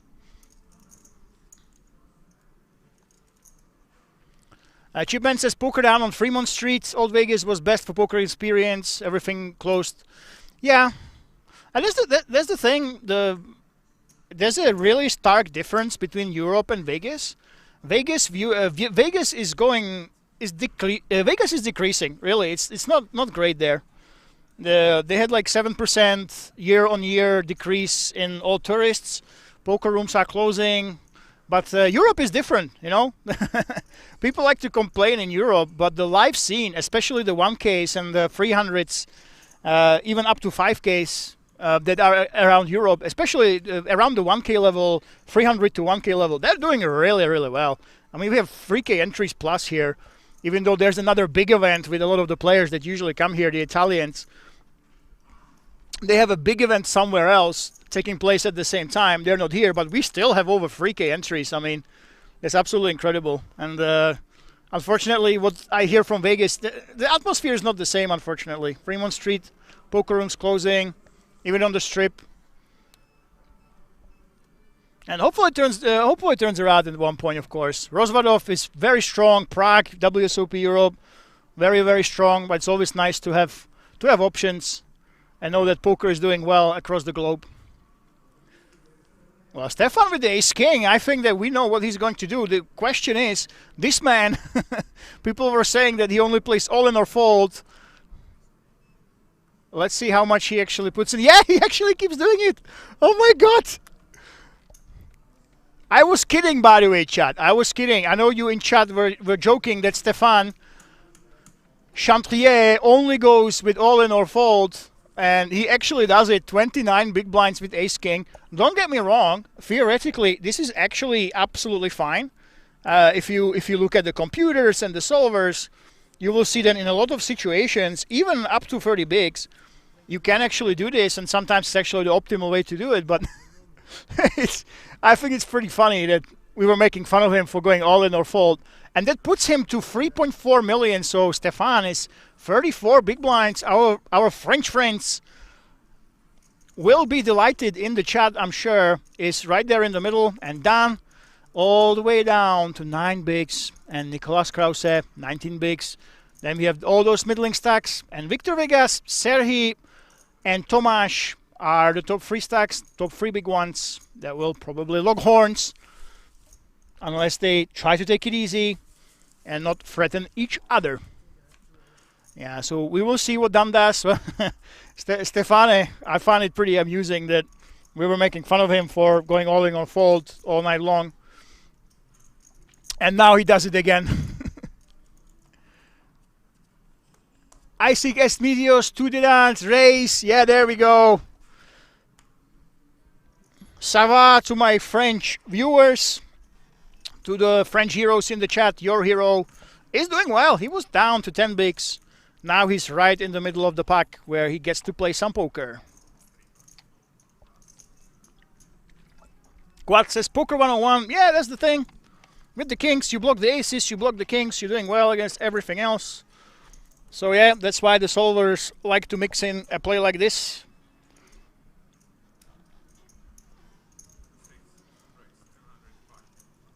Tomáš Chrobák. He likes to play. He likes to mix it up. And Nicolas is a little bit too shallow to play back at him. Chantrier. Yeah, we have the French fans. I knew it. I knew it. The French fans are coming out of the woodworks, supporting their fellow countrymen.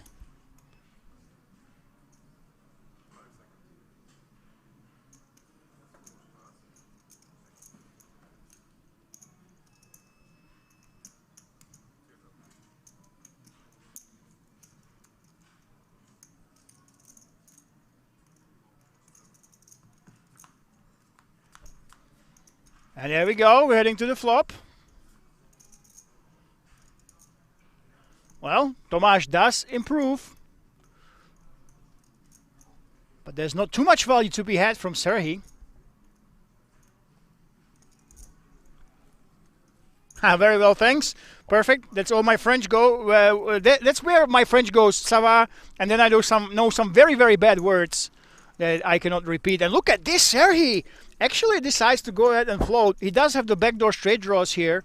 Of course, he's got 2 overs to a lot of the hands that his opponent can have.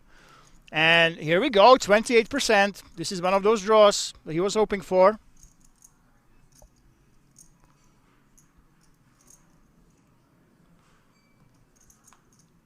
A lot of the turns brought this, and now let's see if he will capitalize. He really should be betting here. When you have the queen and the 10, it means that it's less likely that Tomáš has queen jack and 10 jack, which are the hands that will always call you.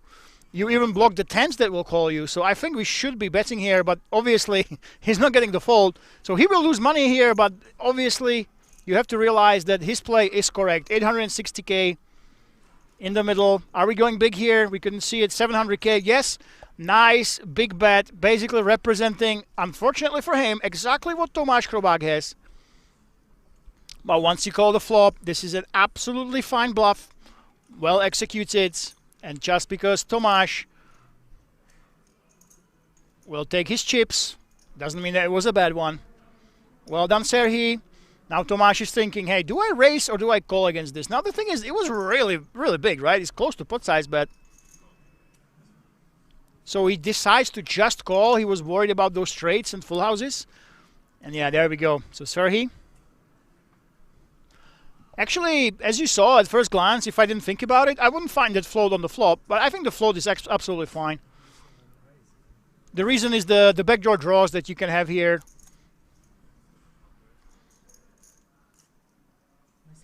Any 9, any king gives you an open-ender. You still have those 2 overcards to fall back on. So yeah, it was well played by both players.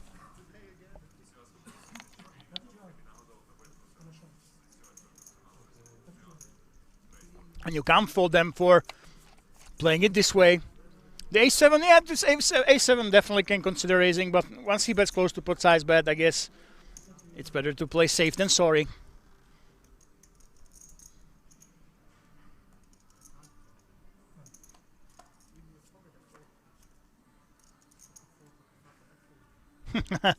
One of the tattoo players, he actually covered himself.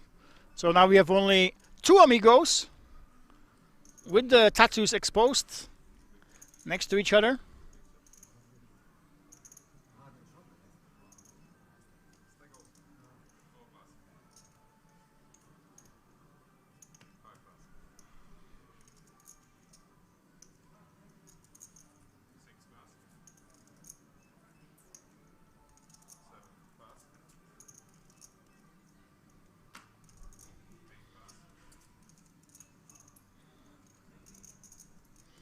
Stefan on the button. Now, of course, he loves his all-in or folds, but now this hand is not the one that he can do this with, just like with the ace-king. Now it's time to raise small.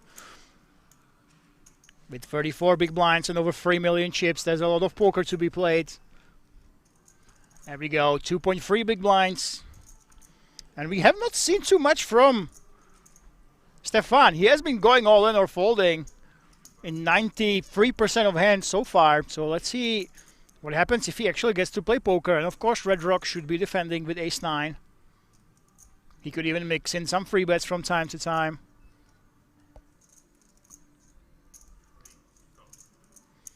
There's that call, and let's play some poker.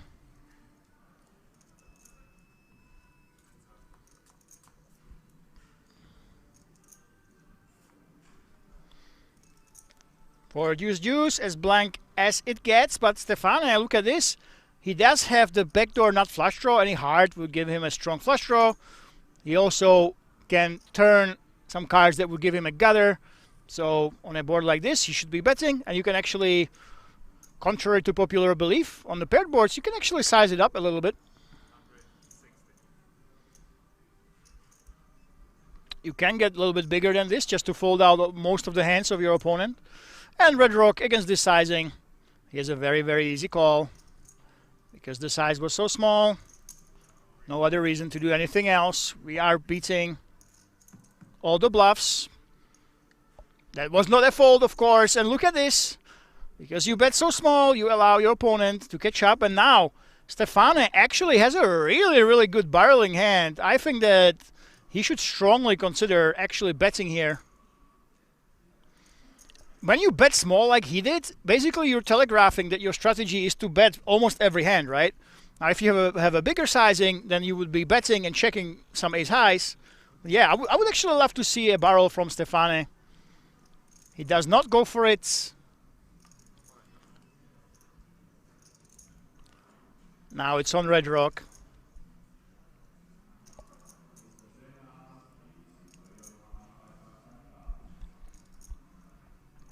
We go for that value bets. 350. Trying to get a crying call from an 8. From a 4. From those pairs. Like 5s plus, they decided to check the turn. Well, Stefane, it's very difficult to find. Like, if you're in Stefane's position, what is Red Rock really trying to bluff here with? Yes, we have a bluff catcher, but what is he turning into a bluff? 3-5 got there. Queen high floats maybe, but even the backdoor spades got there, yeah. It's just not a spot for a hero call, and he makes the correct fold. Well done, Stefane. It's tempting in these situations to try to find some reasons to make that call, but once you think about the combinations that your opponent can have that make sense to be bluffing here, you realize that, hey, even though I want to call, there's just not enough hope and enough reason for me to do so. And if you are just joining us, you can see the payouts command on YouTube. You can type it in as well, exclamation point payouts.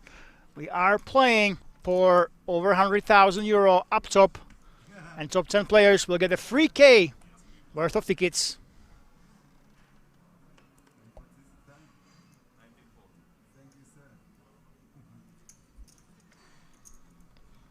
And then it's go time. King Queen suited.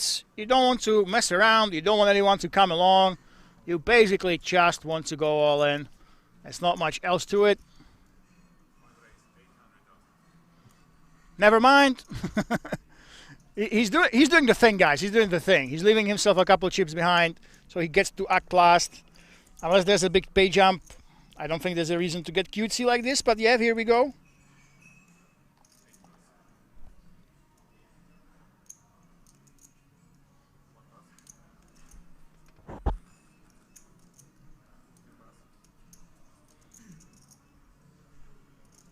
By the way, 29 left, and there's no pay jump. 27th is the increase in payouts that we're looking for. So right now it's not a pay jump spot yet. And yeah, he only raised, but he is pretty much all in. There we go. Dom takes it down. And we did not break the party of the three amigos with the full hand tattoos just yet.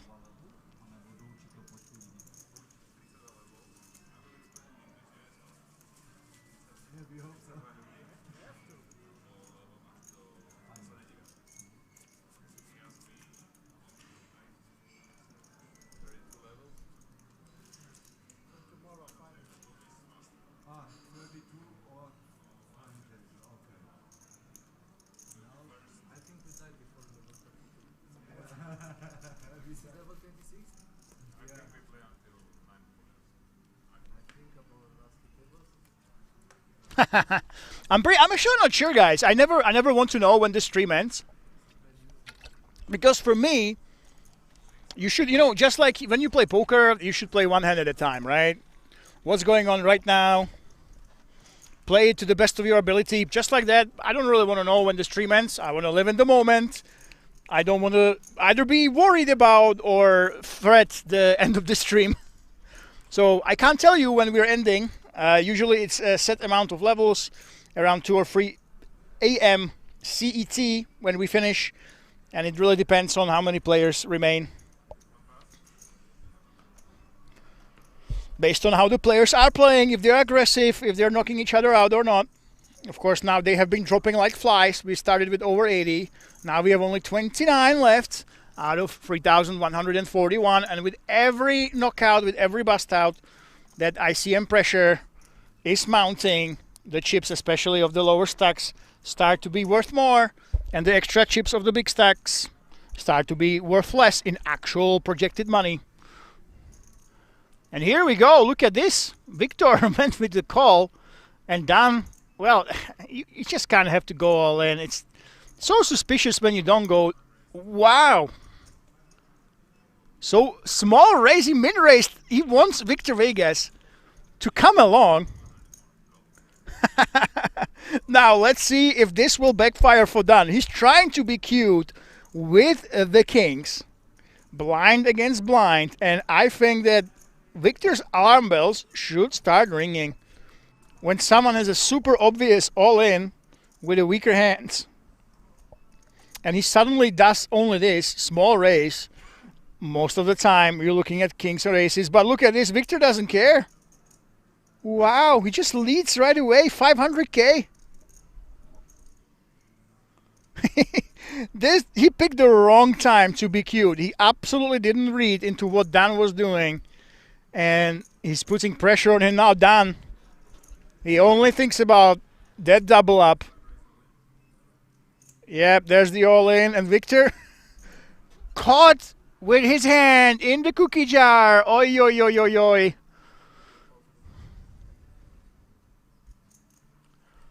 There's absolutely nothing. Some backdoors, 4% as you can see. And he will soon regret for trying to be cute this time. So far, his leads have been working out. He has been doing it to much smaller sizings. But now this is an oopsie. And he has to pot fold on the flop. Oi, oi, oi, oi, oi.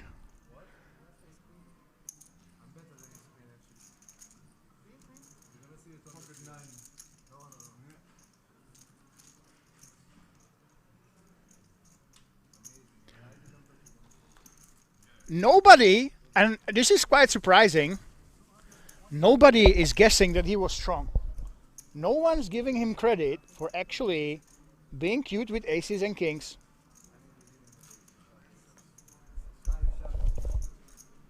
They can't believe that he actually had a monster, this is quite surprising. I mean, this is like poker reads 101 when somebody in a very, very obvious situation.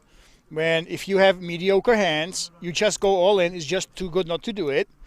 When you suddenly min-raise, more often than not, it's just someone trying to get extra value, trying to squeeze you. But that was very tough to read, and that's why we saw the 7-5 offsuit go ahead and put the flop there with a very ambitious bluff, I must say.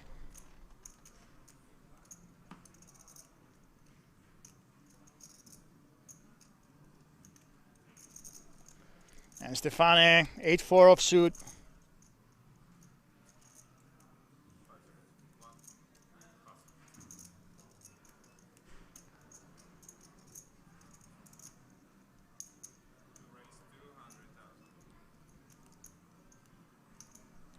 $200K raise from Serhi.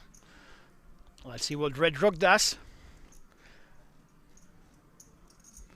I love how his glasses, by the way, are stylized with his windbreaker jacket. Those orange stripes right there for Red Rock. And look at this, Victor Vegas.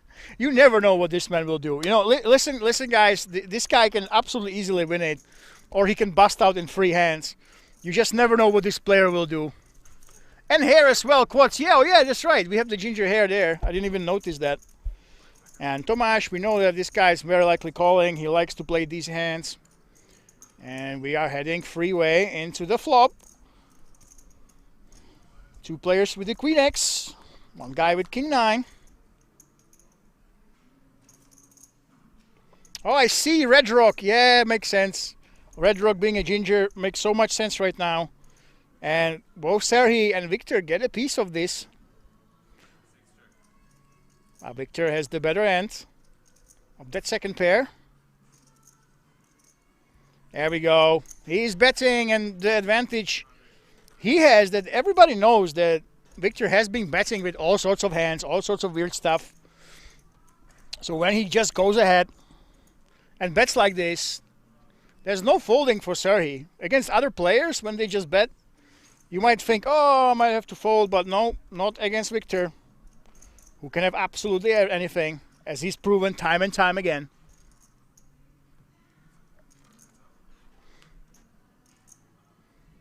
There we go. Victor has all but the lock on this. Let's see if he will continue betting. Yes, here we go. And for Serhi, against anybody else, he could find a reasonably easy fold, but I don't think against Victor he can just let it go. He's playing way too many hands. Even the fact that he has Queen-Jack offsuit, it just means that he has so many other possible combinations that other players would not have. So Serhi just cannot fold this to 2 bets, and it will be interesting if Victor can actually find a value bet even on the river. That would be absolutely sick. On this card, it should really slow down.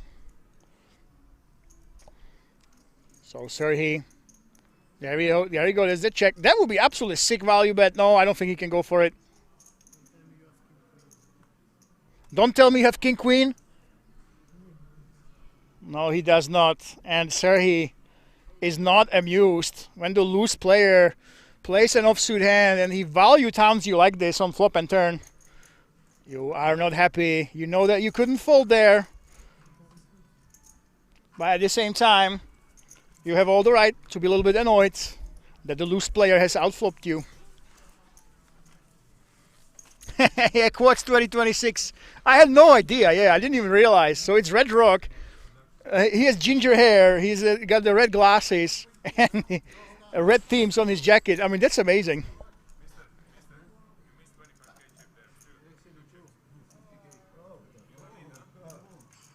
Oh, someone missed a 25k chip.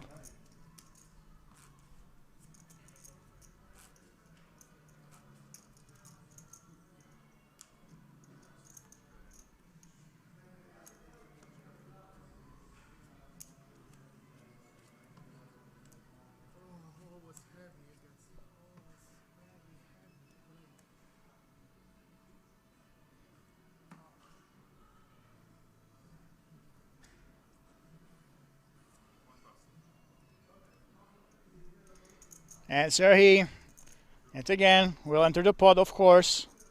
A strong hand like this one.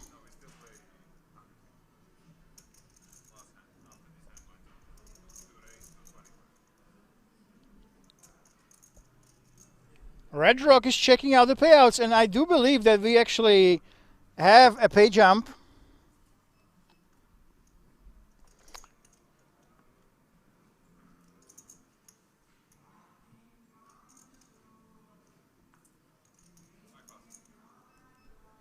Coming up soon.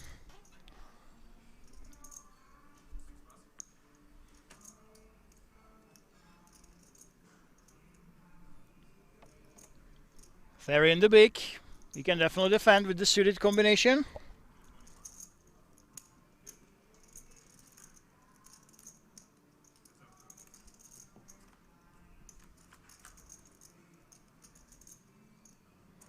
And that's a good board for Serhi. There we go. Have it all but locked in. There's not much Ferry can do here, really. But to wave the white flag. Serhi will bet. Ferry will fold. There we go. Exactly what we expect.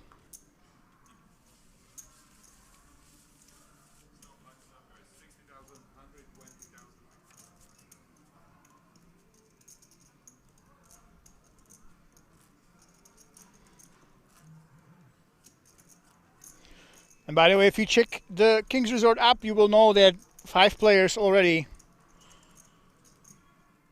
took down those 3K packages.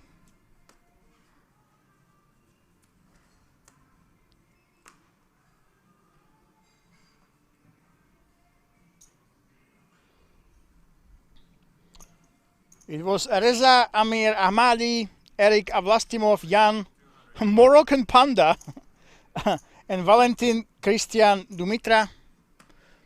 These 5 guys already have a free K package in the bag for being the chip leaders of this 1A and B.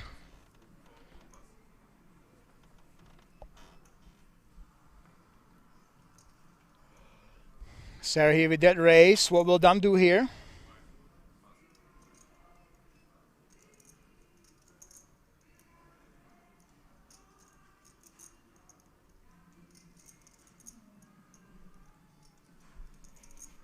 What will Tomáš do?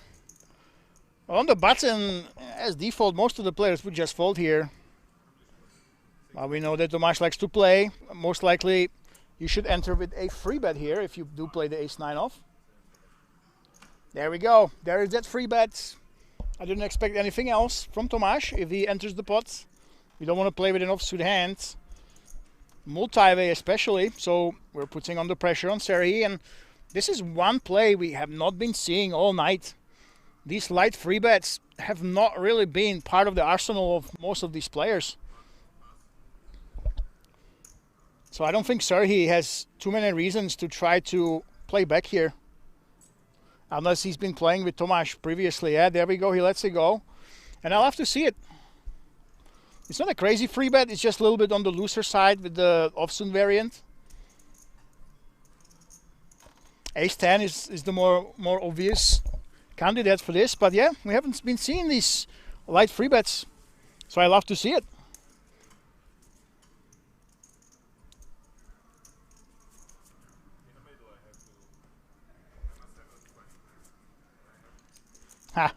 Shout out to our dealers, by the way.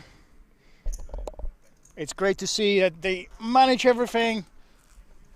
No big mistakes we've seen yet. And it's not easy, guys. They actually have to deal with the time banks. They have to deal with the instructions to the direction, with all the regular duties of the dealers as well. So that's very interesting. And by the way, I was always wondering if we have the time banks on the outer tables as well. And the answer is yes.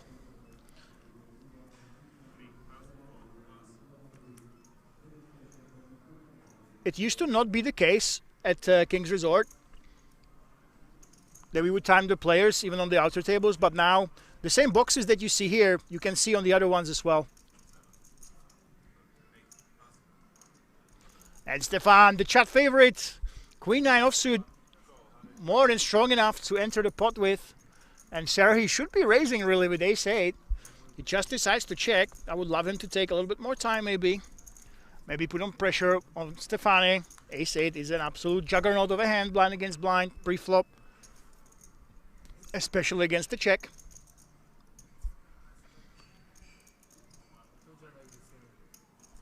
And now, because he didn't do it, Stefani actually should have the advantage on this board when he just limped. Well, he didn't have it on the flop, but now for sure has the advantage on the turn. And for Sergey, well, he has a bluff catcher, so he might have a call here. Let's see if he'll just let it go. He's looking for that spade. No, here we go. Stefani takes it down. Kitchener, Ontario, Canada. Hello, nice to see you. Great to have those North Americans here with us. And if you are Czech, you are very likely to be watching the NHL. Speaking of Canada, the one Canadian team remaining in the NHL playoffs is Montreal, and they have a 24-year-old Czech kid, Dobeš, who's in the goals, and he's one of the biggest trolls, one of the cockiest goalies that you will see in the NHL. In a very lovable way, of course. So if you're Czech, you obviously are following that.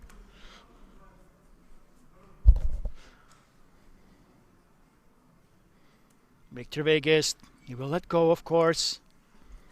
Even though you never know with Victor, 10-7 is a little bit too weak.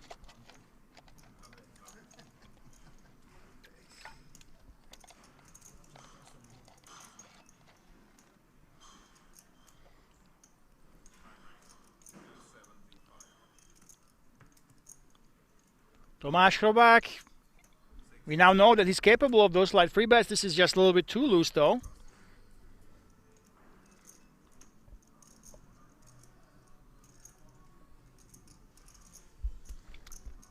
Stefan, the chat favorite, shout out to Isikse Moa.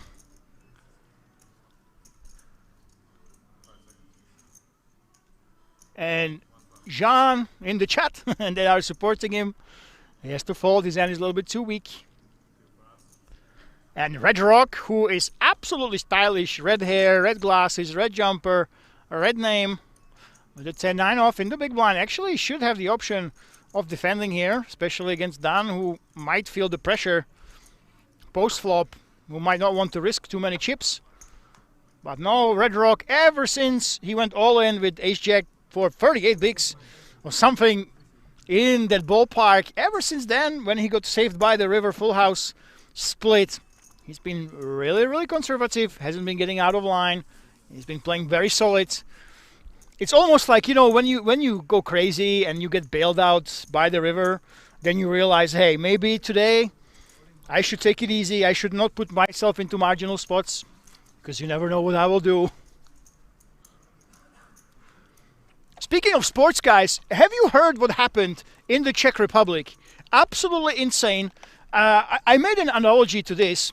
Imagine that you're here in this 1 million euro tournament, right?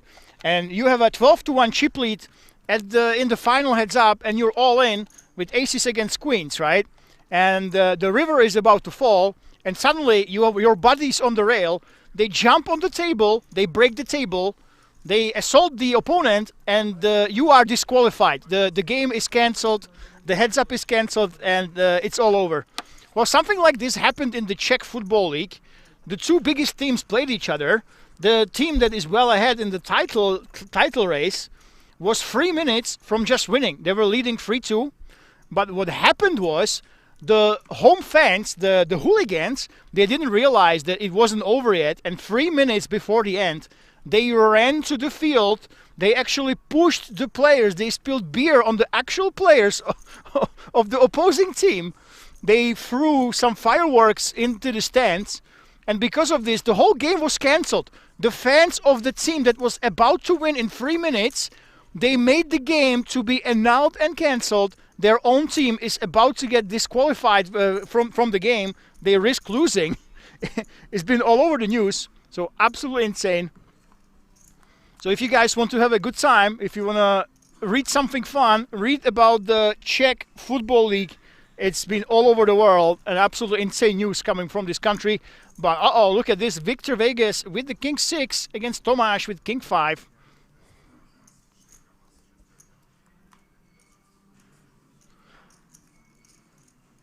By the way, yeah, Max Bruins from Holland on the outer table. I can actually send the story on my Instagram with that boy. He is my friend, Max Bruins.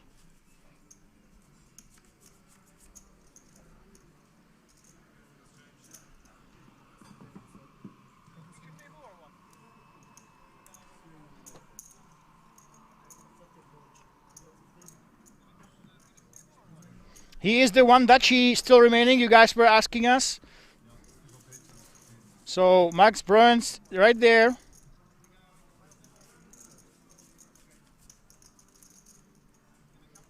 He actually has a vlog, some videos, and look at this. Tomáš Chrobák is suddenly the chip leader. He's overtaken Victor Vegas at this feature table. Of course, Serhi is in the third place, down it with 17 big, Stefan with 25. We have no big short stack, guys. This is so much to play for. No obvious short stack right here. And there's Ferry and Red Rock. Yeah, so re-raise Chili Dog. There you go.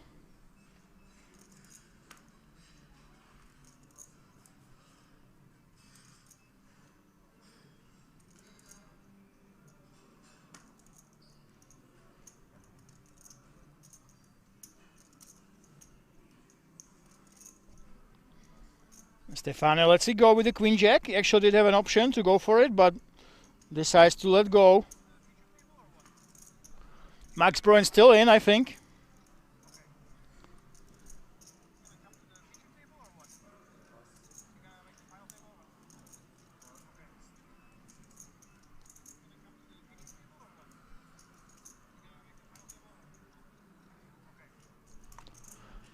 And Dan wakes up with the ace king. Look at this.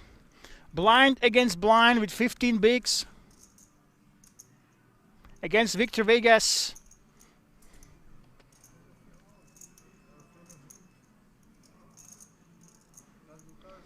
No, you should have table sound quads. I'm not sure if we want to turn it up a little bit. And is it a race? All in, yeah, Dan is not messing around.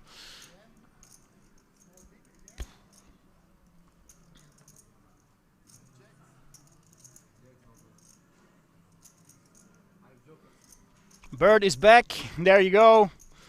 Max is still in, yep. And Dan takes it down.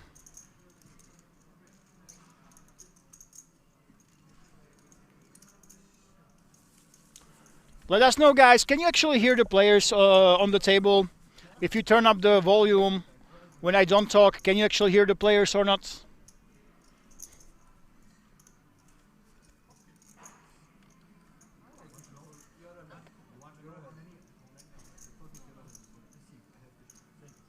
Stream has no table sound. Okay, let me get it fixed. Okay, if there's no table sound, we have to fix that, boys and girls and friends beyond the binary. Okay, let me fix that, guys. I want you to hear the players.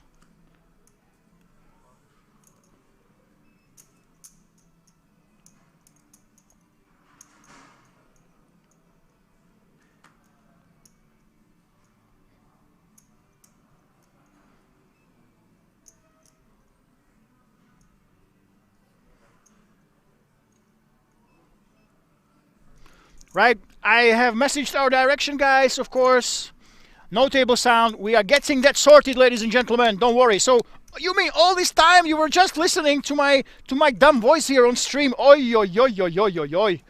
You couldn't hear the amazing jokes that the players were coming up with. Well, now, guys, maybe I have to make the chip sounds with my mouth until my, my production hears this. Yep, okay, we are increasing the volume, guys, don't worry. Your voice made. Should I go like I don't know. How do you make chip sounds with your mouth? I have no idea. But maybe I'll have to make the soundtrack myself until we get it improved. So apologies for that. Of course, we want you guys to hear the players, hear the chip chirping. It's like the white noise, you know. I know some poker players even fall asleep. They just put the sound of chips and go to bed.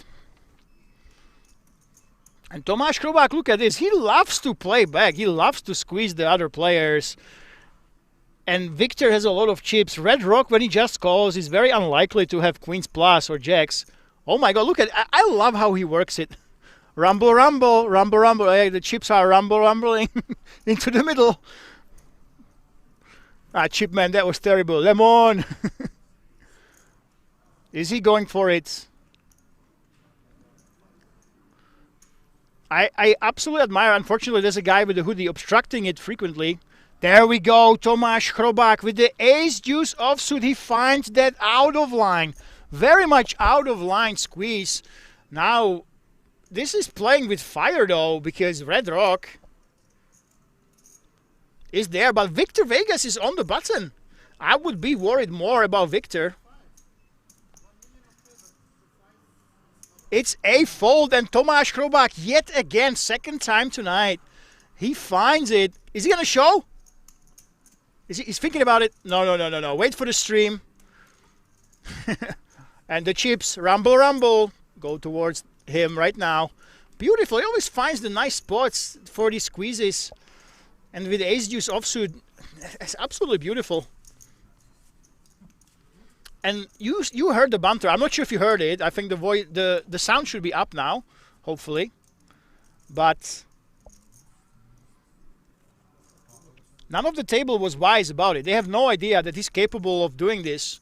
It seems like, you know, some of the table talk that you couldn't hear, I have to tell you guys, it's been a little bit like old school. They don't realize that somebody could be, you know, trapping with kings or squeezing with ace deuce offsuit.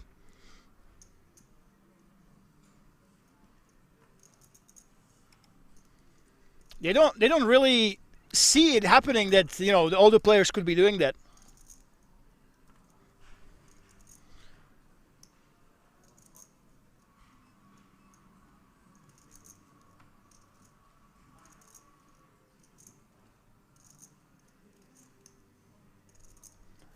Serhi.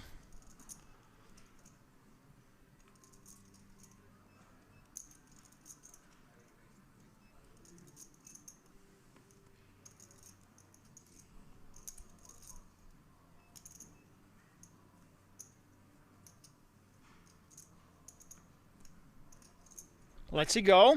But Red Rock does not. A lot of the players like these offsuit aces. Well, Ferry. Now there's the big question. Is he capable of actually putting on the pressure and squeezing himself, or will he go with that call? Well, the thing is, with ace-9 suited, you can actually call more frequently with the offsuit than the offsuit combinations. If you squeeze with something that is offsuit, you don't really mind if someone re-raises. Is that a raise? Yes, there we go. What's going on, guys? We did not see any squeezes for how many hours? For a good 5 hours. Suddenly, it's squeezing bonanza. Everybody thinks that the other players are lemons that need to be squeezed, and back-to-back squeezes from the big blind. And they don't work because Victor Vegas actually has the pair of 3. So let's see what happens post-flop. Still no sound.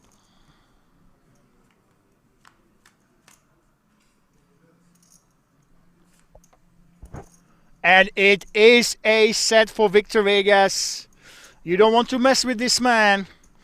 Ace-9 suited should be a c-bet here every time. You have the backdoor, not flush draw on every heart on the turn. You can barrel arguably any queen or a jack. You can bet on the turn as well, because Victor should not have many kings. He's all in? Yeah, he did right. No. Yeah. Well, Victor, oi, oi, oi, oi, oi, oi, oi, oi. Well, Victor likes to mix it up. Victor likes to mix it up, obviously. But this was a little bit overboard, I think. You know, we've seen a situation like this before when a player had the bottom 2. Now, when you have bottom 2 pair, you should be more inclined to raise than when you have a set. When you have a set, you don't have to protect against too much. Of course, you can protect against those club draws, but really, when you have it locked in like this, you can just go ahead and call.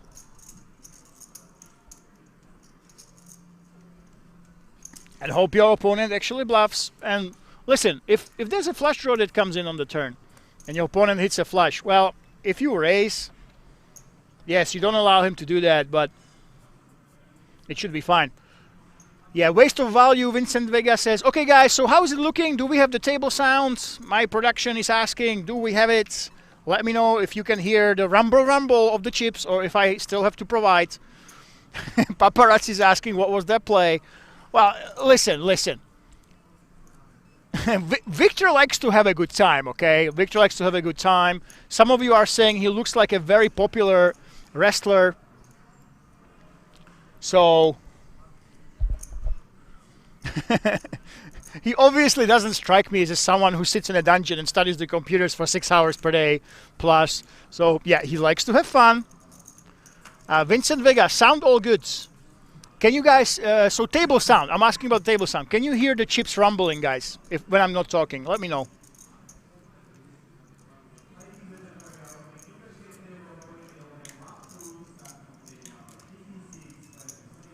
Better. Okay, so we can hear it now. Perfect.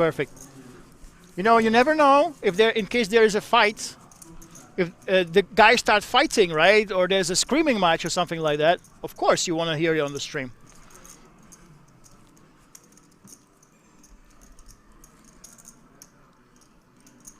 Re-race Chili Dog says no table sound yet.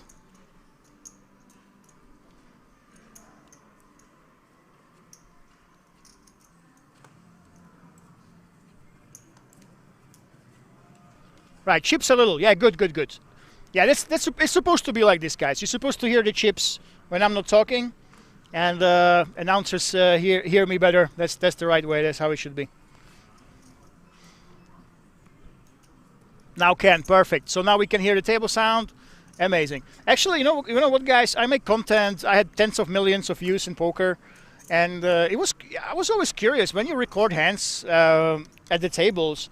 I used to put in music and like drama music, for example, and I thought that, hey, I'm making it better. It's a better viewing experience. Actually, this is crazy. If you just put in the chips rumbling, the table sound, and people blowing their noses, for some reason, people view that more. It looks more authentic, I suppose.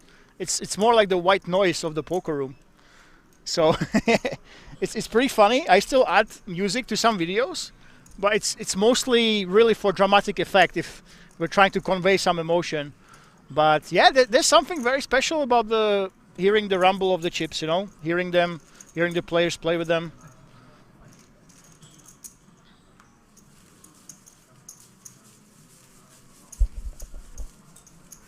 %. Yeah, we should be about 10%.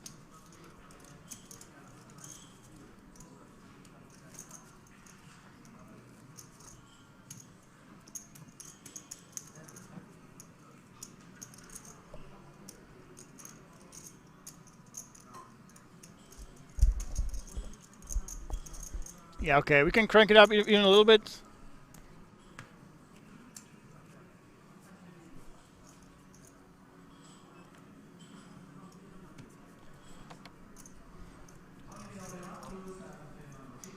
Yeah, it's always better when you can actually hear them. Tomáš, let's go. Ferry with ace-3, 8-3 offsuit. I almost gave him an ace. And Stefan, look at this. Mr. All-in or fold.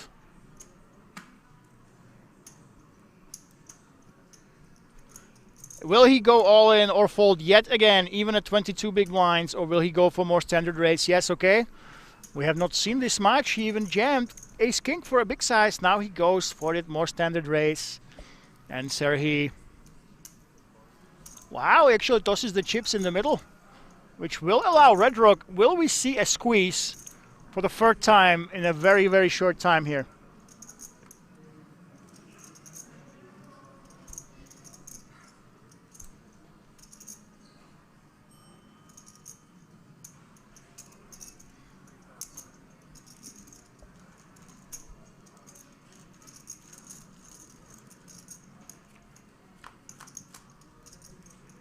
He only calls.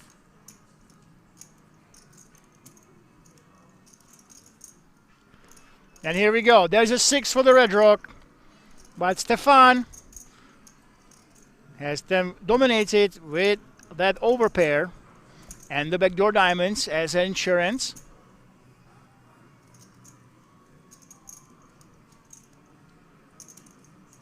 Well, look at this. It's actually Red Rock who decides to bet and try to protect his hand, get some value. Well, for Stefan, this is actually kind of awkward. I mean, if you just call, it's fine, but you don't want to see any overcards. The nice thing is, though, he does have those backdoor straight draws. He has the 8 of diamonds, which is insurance as well. Wow, he doesn't mess around. Mr. All-in or fold from France. Oh, my goodness. He loves to do this. We were joking that he's Mr. All-in or fold, and he proves us right yet again. This is a really relatively big all-in here, right? And Red Rock, now he must be confused. Now he's kicking himself for making this play. When Stefan just jams, he actually... This is absolutely perfect jam with hands like 8, 9 of diamonds with flush draws. Yeah, there we go. There we go. It's actually not an automatic fold here with a hand like this one. Stefan basically, he played it like a strong draw. If I was sitting there and looking at what Stefan did with such a fast shove, I would be thinking, oh man, this guy has a flush draw and overs for sure.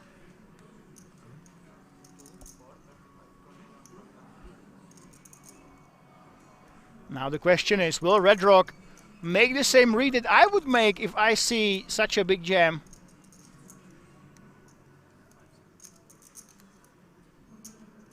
Oi, oi, oi, what did he get himself into? What did Red Rock get himself into with that bet? And Stefan, I think this is an absolutely perfect play, by the way. Stefan just jams it.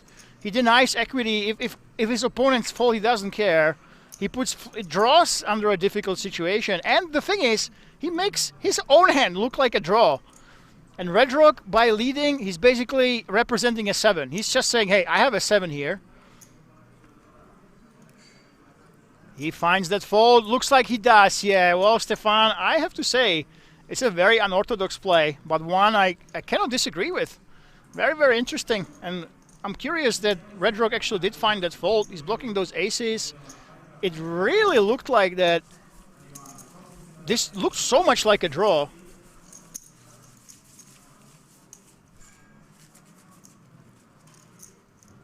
Okay, now we hear it. Okay, perfect. Thank you to our amazing production. Now you should be hearing the ambient sound as well, ladies and gentlemen, when I happen to shut up in the rare instances.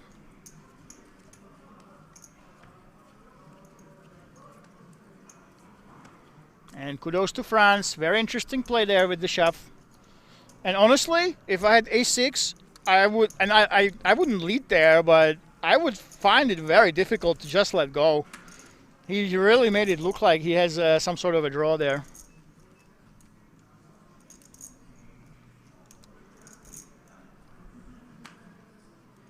Now Stefan on the cutoff. That will be a fold.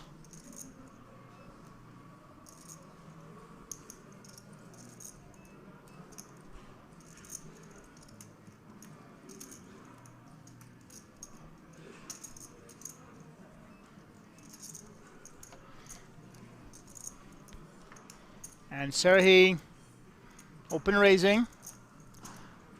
By the way, we will be heading into a dinner break at some point, guys. Let me know if you would want me to ask some players some questions, for example.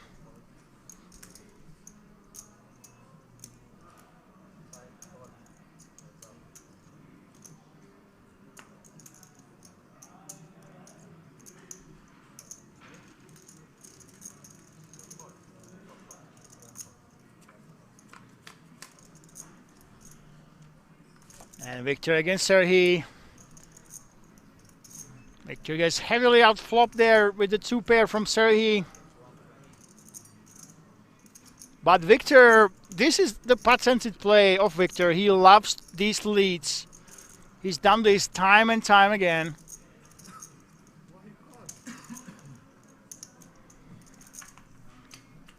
Can you tell if Kovacic is still in? I'm not sure, actually.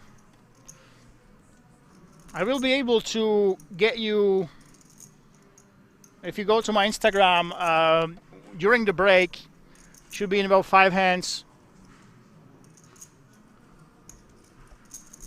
I should be able to get you some images from the outer tables so you can see for yourself if your friends are still in. Victor Vegas. We said bets again. I'm not sure what's happening.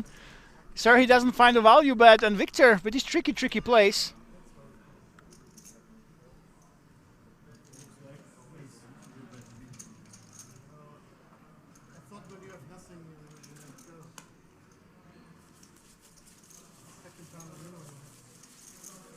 I thought you had nothing. Yeah, there we go.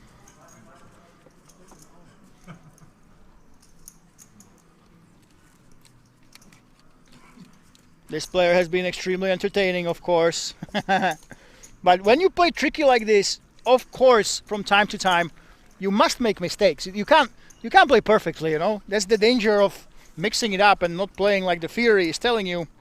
A lot of the times you will confuse your opponents, you will put them into difficult spots, but inevitably, sooner or later, you open yourself up to mistakes.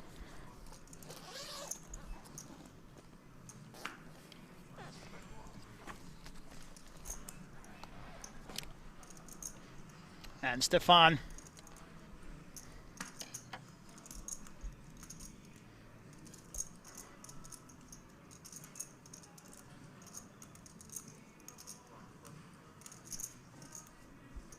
Let's let go.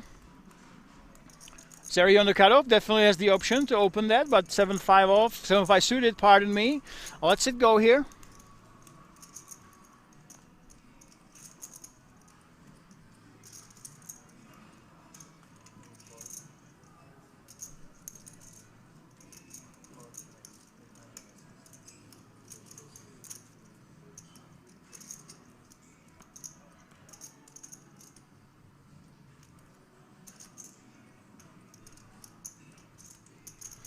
The pay structure, you can put in exclamation point payouts on YouTube and you will get the top payouts. Also, you can go to the King's Resort app where you will be able to see the complete clock and everything the players see.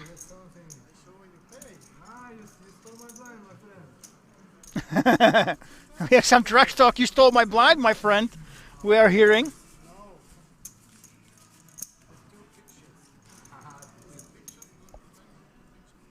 There we go. We see those payouts on YouTube.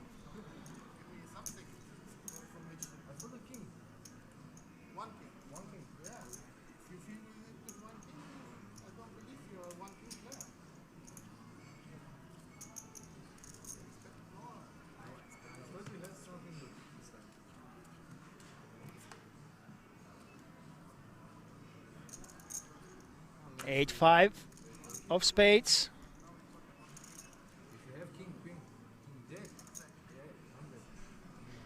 Of course, it's a fold.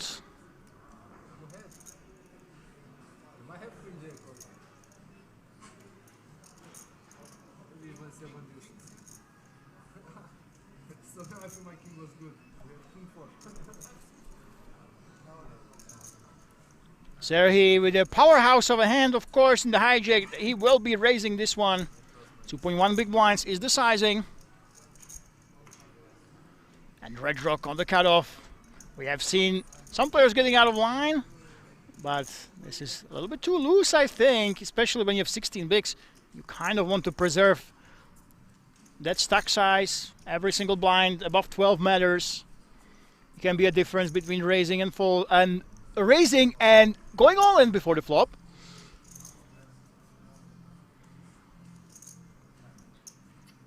The boss, there we go. There's your payouts, no worries. We're playing for over 100,000 euro up top. Not too shabby for a 299 euro buy-in.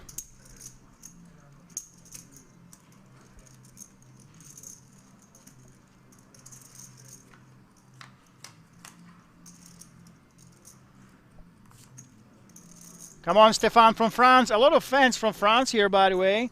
But right now, our French hero is not in the pot. We have Victor Vegas on the button. As we know, he likes to go ahead and bet. And Serhii, he can definitely float here, especially against Victor. You have that gutter, you're blocking the potential pairs like Ace-10 and King-Jack.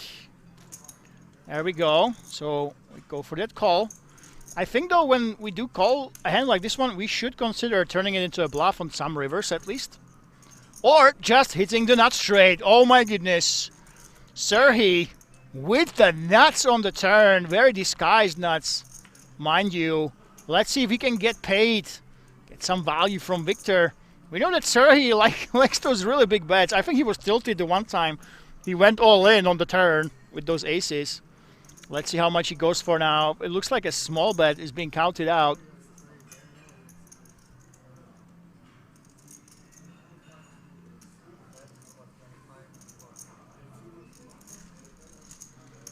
Nope, he just folds, and Serhii gets there with the nuts. Victor losing almost the minimum.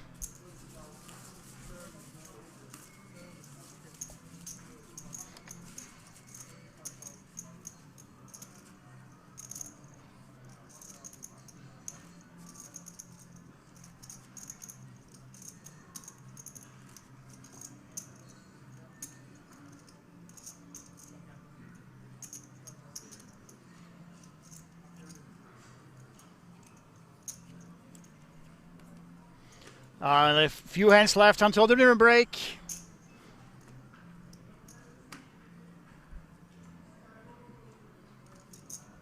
No, Victor did not bite there. It was a little bit too loose, I think.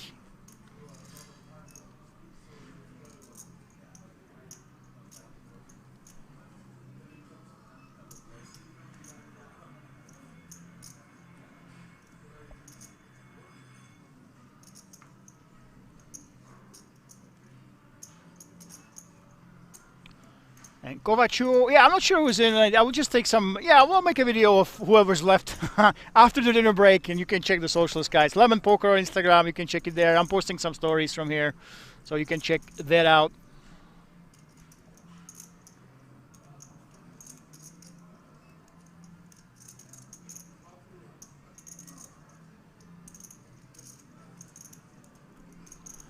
Down on the button. Finds himself with 17 bigs and decides that, hey, it's time to use my chip stack to my advantage. Tomáš, not much he can do here really with 7-5 off. He's reaching for the chips. I love the way Tomáš is playing with his chips, by the way. He always grabs the big ones. It looks like he's gonna raise, but then only a couple drop at the bottom. It's hilarious.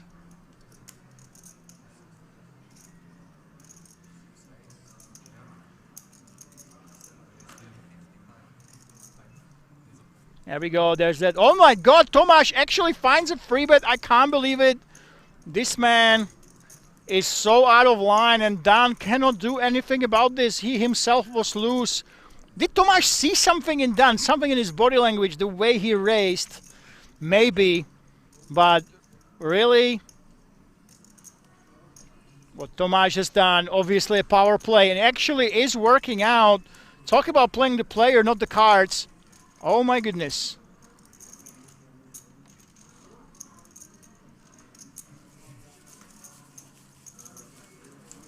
Pirates Poker Treasure Mystery Bounty. Actually, with Kovaču, we do have the interview. It's live on my Facebook, I believe. He's the winner, right?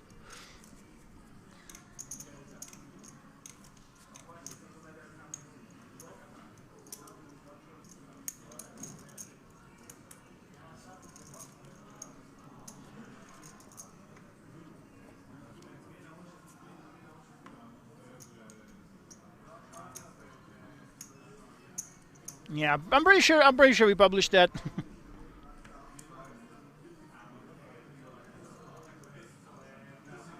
Yeah, so there is an interview, quick one. Paul Adrian Kovaču. Matthew is asking, do you need tattoos to play in this game? Yes, absolutely. Here at King's Resort, if you don't have full hand tattoos, we do not let you in. That's the way how you enter the casino. No, I'm kidding, guys. This is a pure coincidence. Absolutely insane. I'm not sure how it happened, but it is what it is. No, Quads. The interview is actually on Facebook. So if you go to Lemon Poker Media, if you search it on Facebook, on April 23rd, there is an interview with Paul Adrian Kovaču, and you have him lifting the trophy as well. Maybe you have a discount. Yeah. You get extra chips if you have a full body tattoo, you know. Oi. Yeah, right there now. So yeah, so Lemon Poker Media is the yellow avatar, and if you go to April 23rd, you have Paul Kovaču with his gang right there. There's a quick interview. It was very popular in Romania. It's got like 4.5k views. I'm surprised it wasn't pushed to you. But April 23rd, we actually pushed that. Okay, and second last hand before the dinner break, ladies and gentlemen. I will try to at least record who's at the outer tables, so you have some sort of an idea. That'd be interesting to we make the tattoo tournament. You know, guys. Maybe you're onto something. We have the ladies tournaments.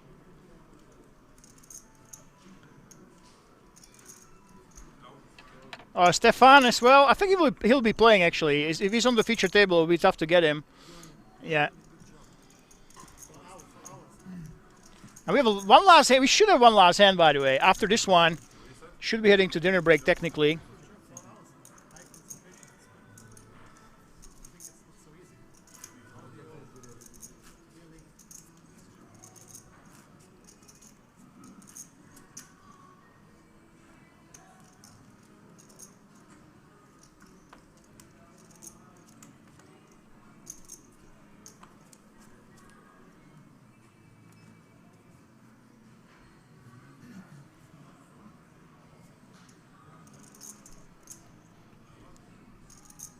Everyone respecting the chip leader. There we go. Ladies was cancelled. Yep, ladies was cancelled. But maybe we should replace it with a tattoo-only tournament. You have to have tattoos to enter. If it's tattoos, it's €100. If you don't have any tattoos on at least 10% of your body, you have to pay €500 to enter the tournament. You know, if you can have ladies tournaments, how come you don't have any tattoo tournaments, guys? Quads have it. Yes, perfect. Okay, guys, after this hand, we will be heading into that dinner break. So grab yourself some dinner. Get ready for the remaining carnage in this tournament. Remainder of the day 3, and of course, tomorrow the grand finale.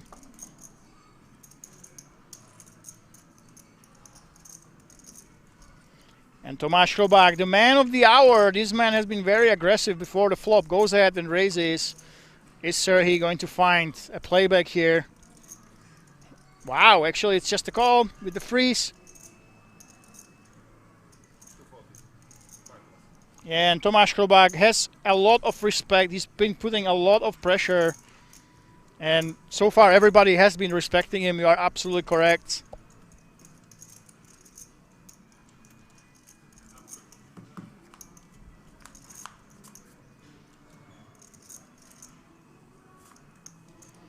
Well, that's one of the best flops for Tomáš, one of the worst ones for Serhii. And there's not much he can do about this. And we have only 25 players left. Absolutely incredible, guys. We're losing players like flies.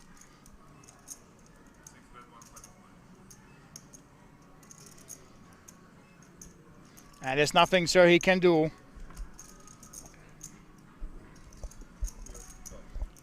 Whoa, oh my goodness, look at this. Serhii with the underpair decides to continue. Not the right time to get out of line, let me tell you, because now it's a nut flush. Not only a nut flush, it's a straight flush draw here for Tomáš. So what a hand. Absolute lock on this hand. Let's see if Tomáš can find a slow play here. Try to induce some bluffs from Serhii. Now what a hand this is. No, if he bets, it's all over, ladies and gents.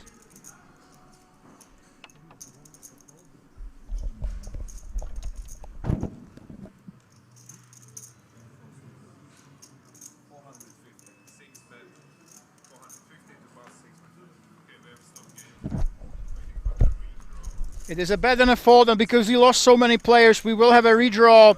And I believe we have a break now coming up. Tomáš Hrobák is the leader of this table. Absolutely dominating performance, has been pushing everybody around. Dan, Red Rock, and Ferry down there with 15 to 18 bigs. And then we have those middling stacks.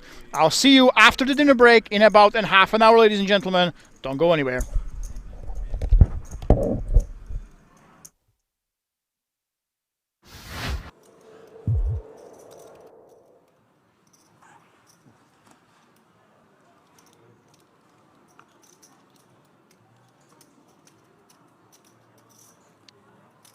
Some quick folds in the early positions. Kayate, 7-4 of diamonds, +3. Okay.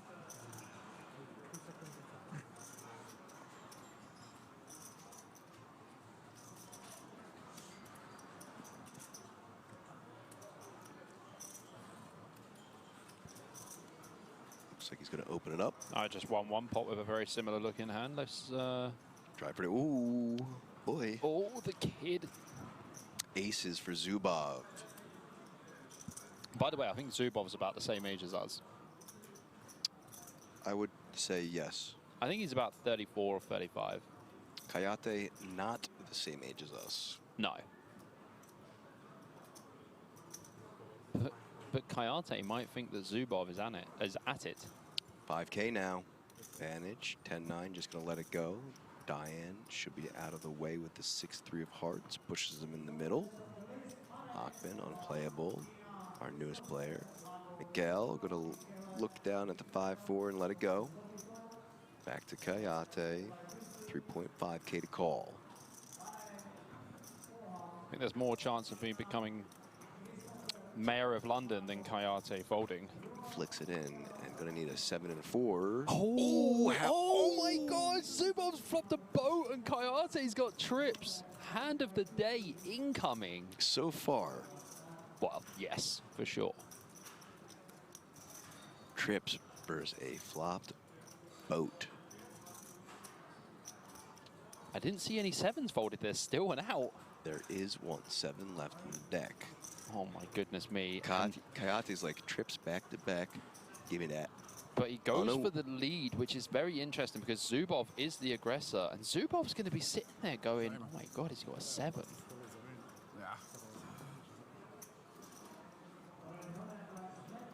I mean, when we have the board as locked as this, we just call. For sure.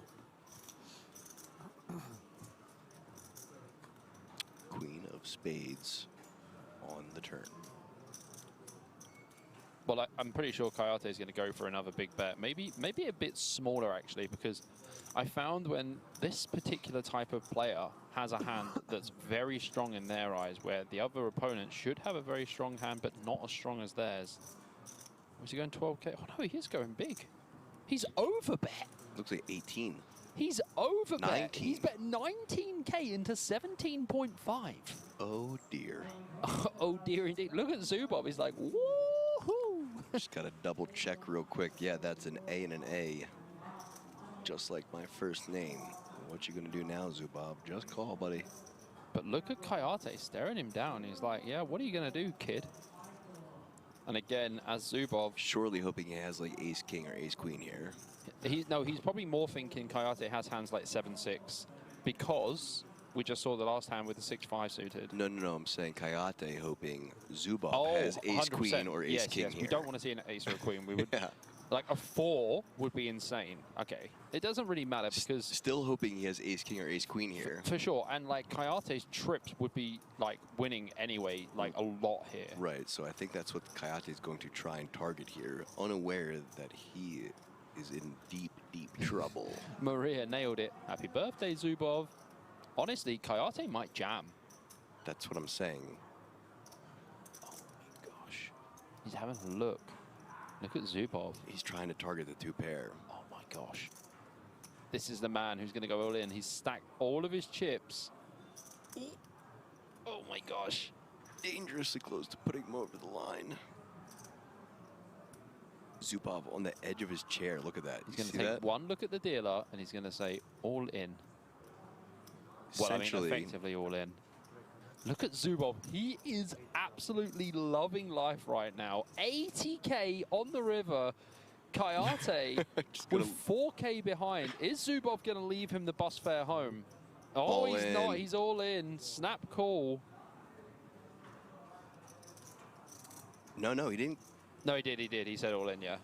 He said all in.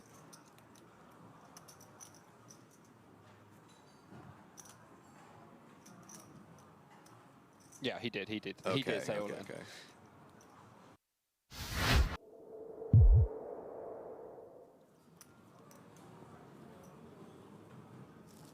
And 60. Banich. 7 deuce offsuit. Going to let it go. Pocket queens for Diane. +1. Does he limp? Now he wants to raise, you see. Limps all the trashy cards. Wants to raise the good cards. 2.1k is the size. Some folds around to the cutoff. King 6 of diamonds for Macatrozo.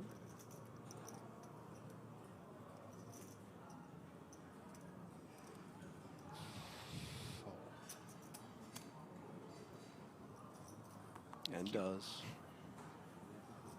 Hennon out of there. Pitavi as well. And Zubov with aces again. Wow. Ace king 5 times at least. Pocket aces so the second time. The thing is, Diane has not raised pre-flop. Has only limped pre-flop.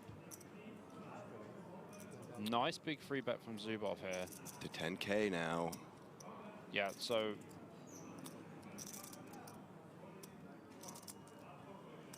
here comes the call. Just a call. Going to a flop. Aces versus queens. King 3 king. Might slow things down a little bit here for Zubov.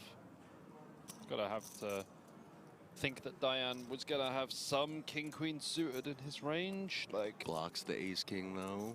Yeah, I mean blockers, man. Blockers aren't real. But he blocks them twice. Blockers aren't real. Option on Zubov. I mean, he's blocking ace queen. He's got queens, huh? That's true. Grab some oranges and a pink. 35? 55. 5.5. Yeah, quarter part seems good. Oh no. Diane raising to 9.5. Oh no, sorry, 21.5. 21.5. This is a huge raise. Wow, this could put max pressure on Zubov here with his aces.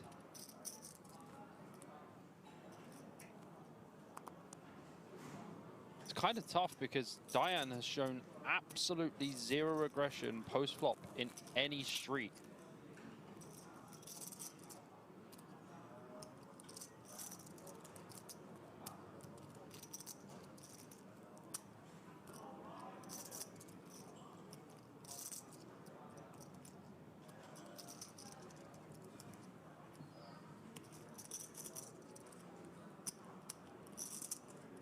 Real tough spot here for Zubov because Diane's not supposed to raise queens on this board. Ever, basically. Especially when the big blind is the aces. Oh boy. Queen on the turn. Oh my gosh. The 2-outer turn. Zubov now down to 3 outs. And his option.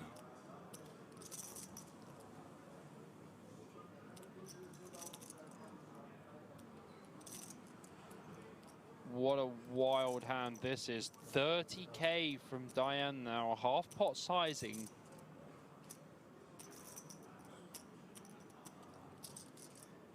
Let's see how Zubov reacts to this. Dude, honestly, like, Zubov might just fold.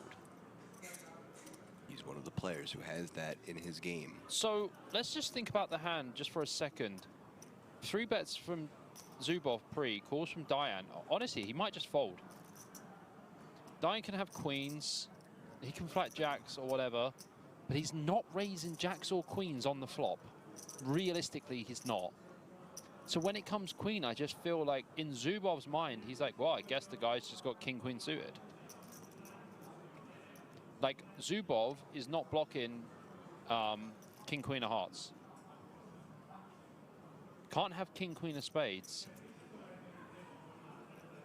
But can't have king, queen of diamonds. So it's only king, queen of hearts that Diane can have for the king, queen combos. Please fold Zubov. I think he's going to do it. This would be a great fold, and Let's does. go. Zubov. Look at that. What Alexander a boss. Zubov, one of the best in the game. And you know what? I think Zubov wanted to fold the flop and then was like, wait a minute. Had to call once. Had to call for sure. And that, ladies and gentlemen, is a pro and showing you how to make deep runs in tournaments like that. You have to be able to let go of aces in situations like that. Unreal fold. And you know what? Yeah, it does separate him from the rest. A lot of players in the Correct. field. Scalia. UTG here with the 3 deuce suited. Or as APK likes to call it, the clean diaper. The clean dipey.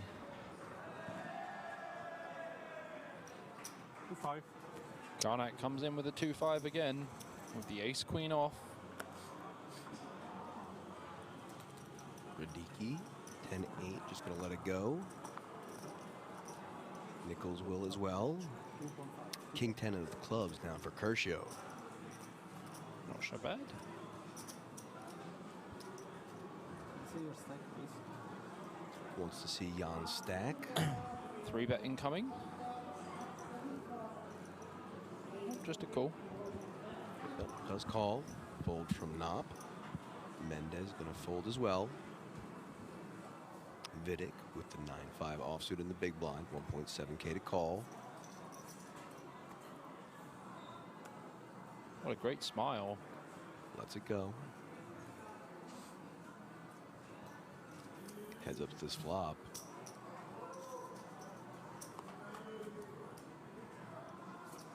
Ace, Jack 6. Gut shot for Kershaw. Top pair, queen kicker for Jan. So Jan Karnak's definitely not going to want to make 2-pair with a queen here. That would be very sad times for him. Certainly would be detrimental. I haven't called it in. Okay. Jack of spades on the turn. I need to drink water.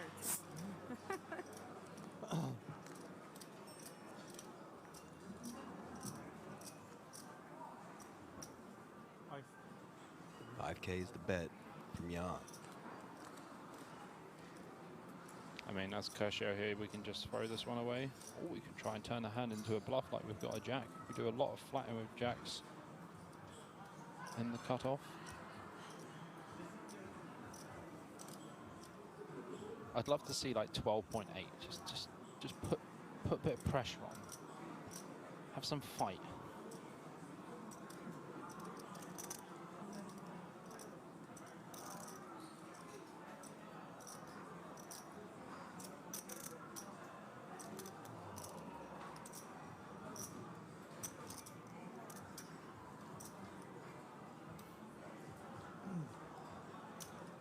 Go, Bobby. There's the fight. Oh, baby, yes. 17K now. Oh, that's very big, though. 12K to call. Karnik does not look like the kind of man who wants to fold top pair with a decent kicker.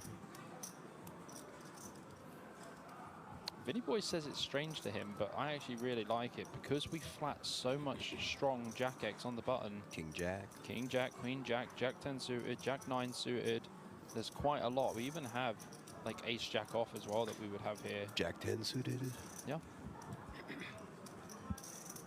All the suited jacks. Oh, Kershaw, you have my heart. I mean, Kodak's going to call with that 25K chip. He's going to put the chip in and he's going to say the word call. But then what is he going to play with?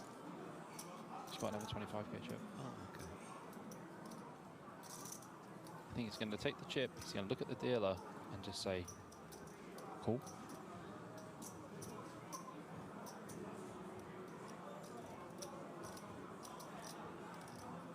What does your sweater say? No, don't tell me. It's French. And they're missing letters. And it's French also. Yeah, say. Normal club? Yeah, no. It's a The I am normal club? I don't know. It's better than wearing one that says that I am crazy club. Doesn't sound too normal, the club. I liked it. I don't know. Might be a little bit distracted from Renee. Oh, he's put the chips down. He's now holding the cards.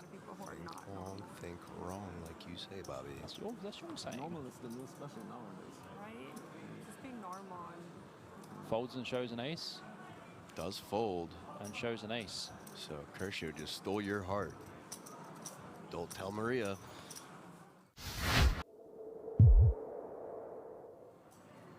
Hey, mom and dad. Or do you say mom? Mom. Mom and dad. Mom.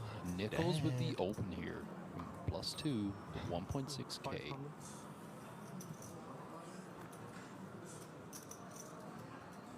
I thought you were going to keep going. Okay, I'll take over. Nop. Queen 8 offsuit in the cutoff. What do we think? I think That Nop Mendez did has got fold, and Mendez. It seemed like a pretty good hand. She thought about raising, went for the flat. Ace Jack of hearts for her on the button. Vidic going to come along. There's a Jack and a 9 for Scalia.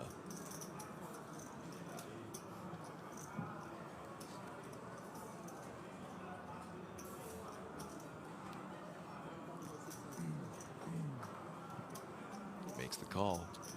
Four-way action. Yeah, I would have just folded with the King 7 off in the small. 8, 10, 5, all hearts. Ah, the Mendez nuts for Mendez. Finally makes a hand. Patience pays off for Absolutely. Mendez. And Scalia has the open ender. Nichols has the 9 of hearts. Let's see how she plays it.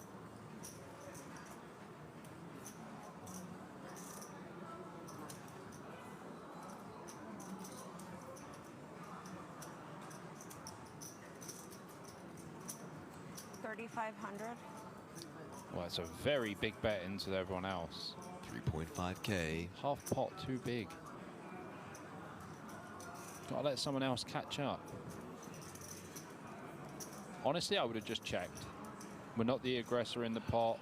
We're last to act. If it comes another heart on the turn, someone else might improve. We're only going to get them to fold a hand where they're drawing.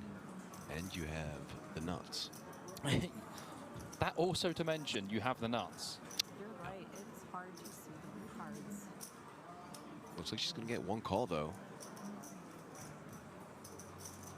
I think Nichols should be more aware. Like, Mendes hasn't really played many hands, and she just bet into 4 people.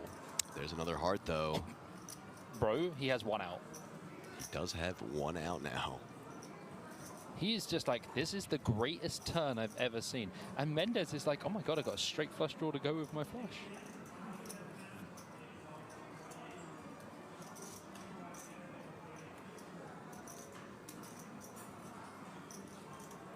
She might just bet like 8. Sorry, did you bet 3K? Does look like that. 3.5K. Well, he's going to come along for that price. So here's her 20K pot she was hoping for. Oh my god, I thought that was the 6 of hearts APK. Wrong one. Oh my gosh, look, even right color, wrong suit. Even Nichols was just like... Right color, wrong suit. I am not a real fish, said 6 of hearts river. Nichols with the straight and the flush, but not the straight flush. Oh, she looks so strong as well. I'll be snap folding as Nichols. 10.2K, 10.3K. Sneaky 100 chip underneath.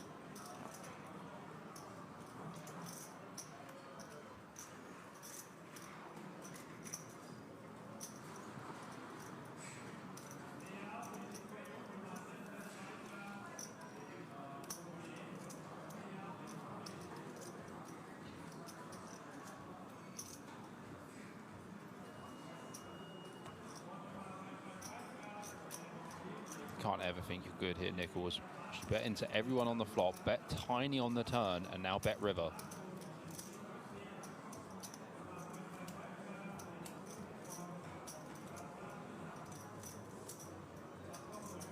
Oh my goodness me, pay he's her gonna off. Pay her off. And does. 1 card beats you, buddy. Yep, she flopped it, my friend. Ooh, and you see that look up? Hold of the neck. I know what that feels like. That feels like a wrong call.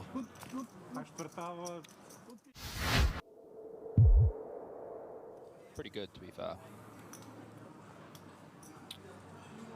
It's not like some places where you have, like, you know, a honey lemon mint ginger tea and they just put like the smallest bit of ginger. No, these has actual chunks of ginger in it. I mean, they're floating. I see the man them. has literally taken like a large amount of ginger. I dig it, man. Chopped it up. So Jan gonna raise it to 3K with the ace-5 of diamonds. I feel like Jan's had a bit of a rough time, to be fair. He's had so many good hands and just either been bluffed off them, which he would have seen by now, or run into better. Yeah, and you know what? Renee's had similar thing, but he's just had to fold a lot pre. Well, at least he's having a lovely conversation. Made a new friend. Consolation prizes. This is the most Renee has ever spoken at a table, for sure. Ace-7, just gonna let it go. Midik with the king-4 of hearts in the big blind. 2K to call. Looks like he's gonna defend it. Could have been 7K to call, and I feel like he would have done it. And does three-way action. Edwin said the duck face fold. That was an absolute duck face fold. For sure. Flop comes. 4, 5, 4. 2 more clubs. And trips. With trips. Yeah, Jan flopping top pair with top kicker, thinking about betting, then deciding, actually, you know what, someone's probably got a 4. Poor Jan. Told you he had a rough time. How was your feature table? Rough. Oh, Renee. 3,500. Cheeky. 3 and a piece.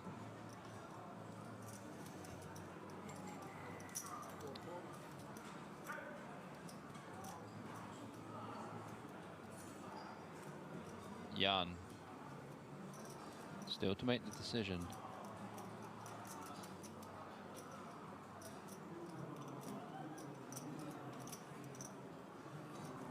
Does call. Gonna need a 5 to improve. Renee, almost 0%. Has to go runner, runner. Deuce on the turn. Does give a gut shot for Jan Karnik here.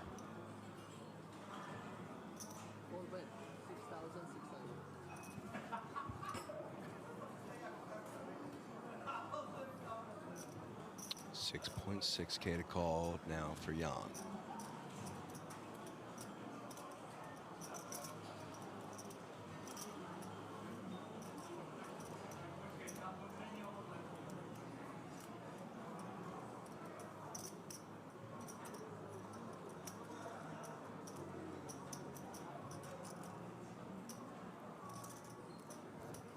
Does still have Renee to act behind him.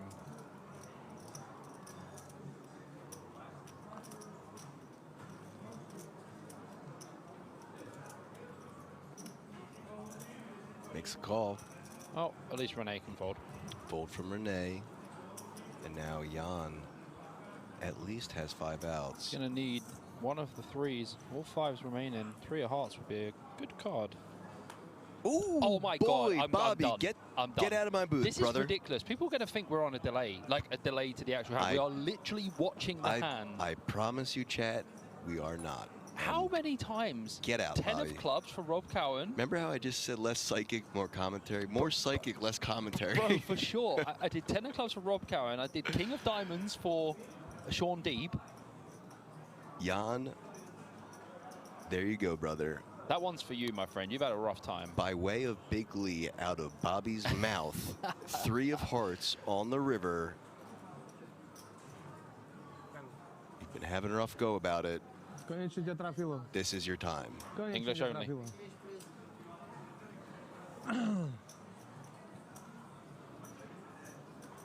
Flash draw.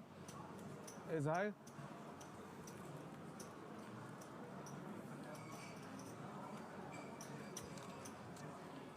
I mean, let's be real, Vic. Probably not folding, are you? I mean, a 4-card straight is out there. Sure, so I think he could possibly get away from this. He's got the 10K already set out. It might as well have Jan Karnik's address on it. Because that's where it's going.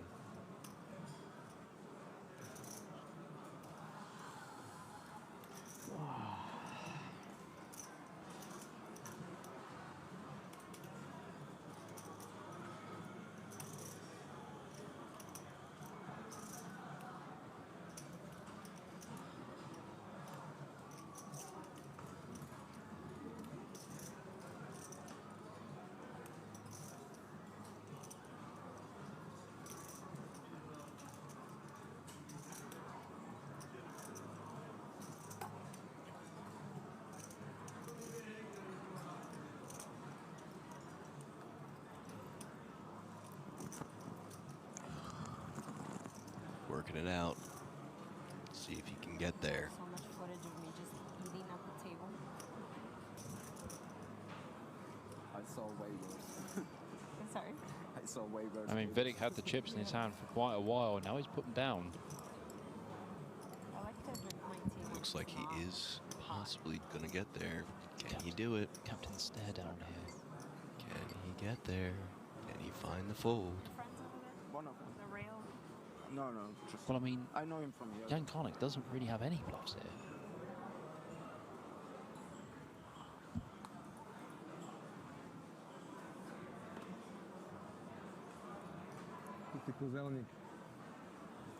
Oh, he does fold. There he is. I saw it. I thought I saw it in there. That he was going to get there and fold. And he did. I mean, I provided the 3 of hearts for no reason. Well done, Vidic.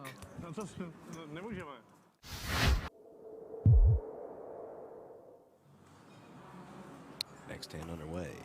4-3 of hearts under the gun. Gonna let it go. Curcio, Jack, Deuce, offsuit, +1. Will also pass. Renee, his turn for the King, Queen offsuit, +2. open the action up. Looks like 2.2 for him. Ace King for Mendez. Bobby, here's the clash you wanted. The clash we all wanted. The two best friends and the two newest friends at the table. 3-bet. 4.6K now. Scalia, pocket deuces. We'll let them go. Diki, 9-3 offsuit in the big blind, just passes, and now back to Knopp. 2.4K to call. He ain't interested. He said, she said, howdy, neighbor. He calls. It's 4-6, right? Can't fold to a min 3-bet, but yeah. Heads up to the flop now. 6, right? Thank you.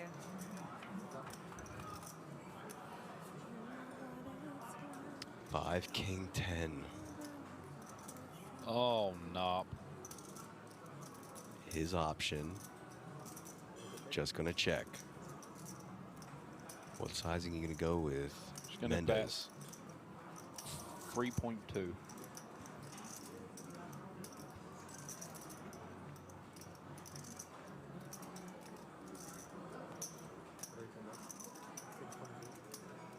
You had one of the numbers, right? 6.2 is the sizing.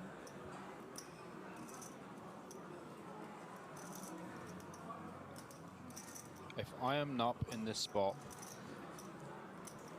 I would play my favorite Iron Maiden track, Run to the Hills.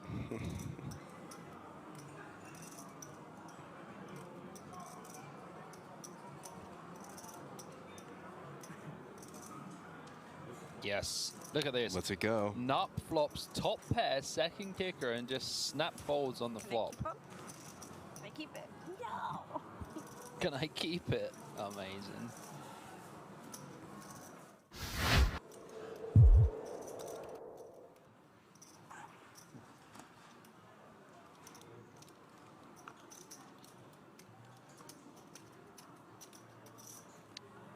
So some quick folds in the early positions. Kayate, 7-4 of diamonds, +3. Okay.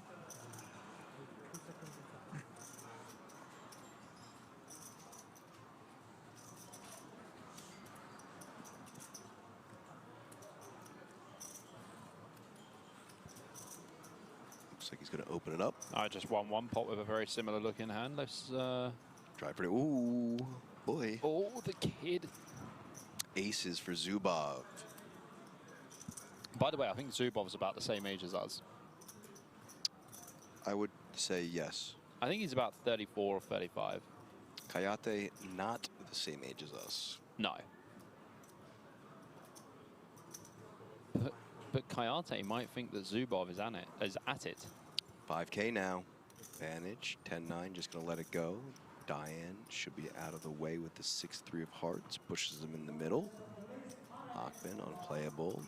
Our newest player. Miguel going to look down at the 5-4 and let it go. Back to Kayate. 3.5K to call. I think there's more chance of me becoming mayor of London than Kayate folding. Flicks it in and going to need a 7 and a 4. Oh my God! Zubov's flopped a boat and Kayate's got trips.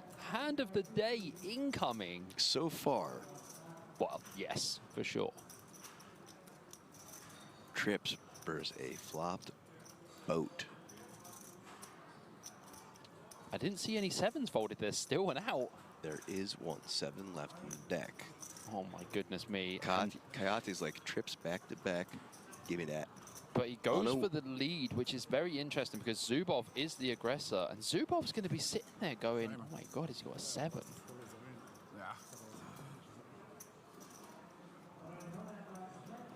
I mean, when we have the board as locked as this, we just call for sure. Queen of spades on the turn.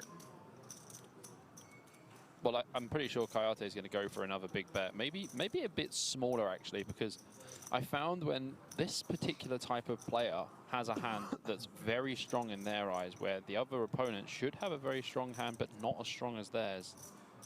Was he going 12k? Oh no, he is going big. He's overbet. Looks like 18. He's overbet. 19. He's bet 19k into 17.5. Oh dear. Oh dear indeed. Look at Zubov. He's like, woohoo. Just gotta double check real quick. Yeah, that's an A and an A.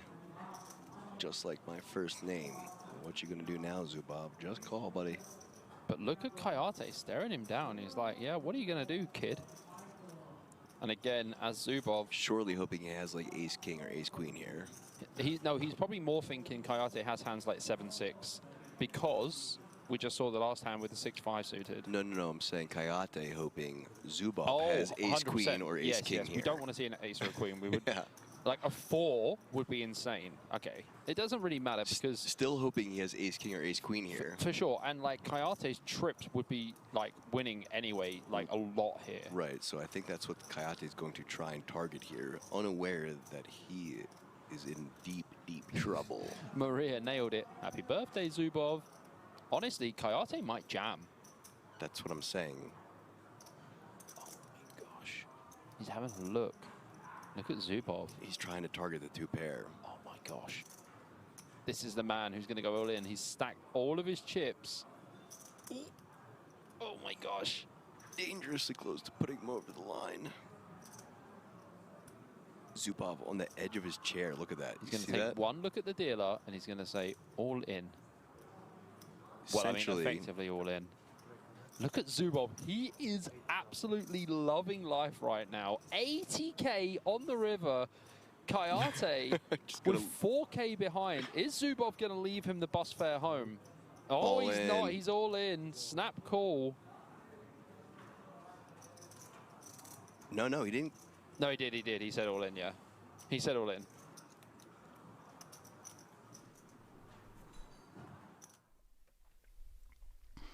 Ladies and gentlemen, hello and welcome back after the dinner break into the day 3 of the EPF 1 million main event, powered by the Dutch Classics. And we are down to the final 3 tables right here in Rozvadov. And today we will play down to, I'm not even sure actually. Let's take a look at our brand new feature table. We are mixing it up a little bit. Tomáš Chrobák is still here, but he's not the biggest stack. Joram Simon silently actually has built up 8.85 million chip stack with 74 big blinds. Absolutely unbelievable. And Marcin Matula is in the 3rd place. Ronnie Bonfil, Stefan Dill, and Michal Schuch. I actually know that name. Wow, this name sounds very, very familiar. Stefan Chantrier. Of course, guys, you love this guy. And Ferry are still in the mix. So we're trying to get down to the final 9. Now it's top 24, and let's see who these players are. We do a research as long as we go, and we have some fans in the chat. Ale Stefan Chantrier. Is he actually a gynecologist? Listen, Santos, Jonathan Santos, are you lying to us, or is he actually a gynecologist? That can't be true, right? Oh my goodness! So our French viewers are telling us that we have a Frenchman with the profession of a gynecologist. Very interesting. Let's go Netherlands. Top hitter 80 is saying welcome to the chat. We have 2 players from Netherlands left. I actually interviewed a couple of the players. It will be coming up soon, very, very soon. And we have 23 players. Actually, we lost an extra player.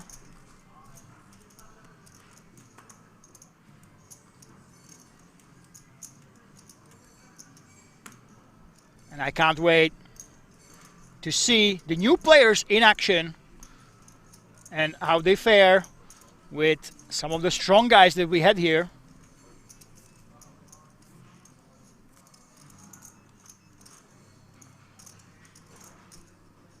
Michal is raising, Tomáš Chrobák. Check on check violence right here in Rozvadov. Just lets it go. And finally, somebody from Poland.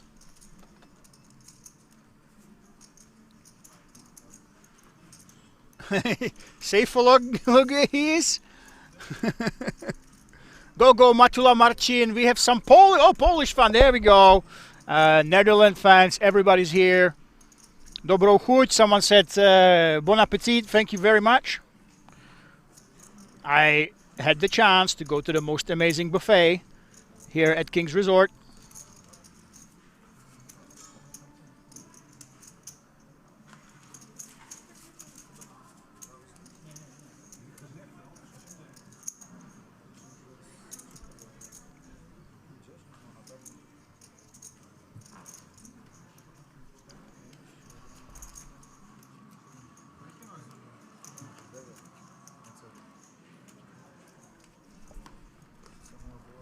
And reminder, guys, the chat is supposed to be, obviously, English, but I can understand most of what you guys are saying.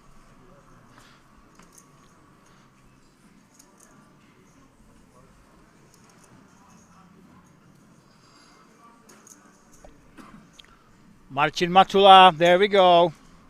And we are moving towards that end game of this tournament. Every single pot matters. Every single bastard matters as well. And I am glad that we have all you heroes here. So throw some more love. Best ginger player in the world. And Michal open raising ace-9 offsuit. Stefan Deel, one of the two remaining Dutch players, actually has 49 big blinds.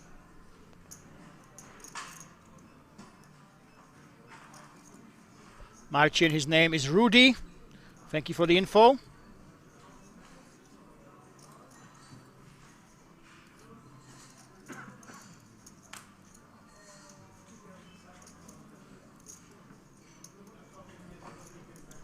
And Tomáš decides to call, so check on check violence yet again. Tomáš, of course, has been terrorizing the previous feature table with his squeezes. Let's see if he can keep that momentum against his fellow countrymen.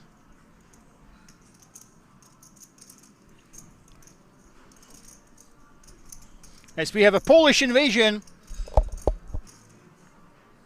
right here, 23 players left. That's right, they are playing incredibly fast, incredibly fast.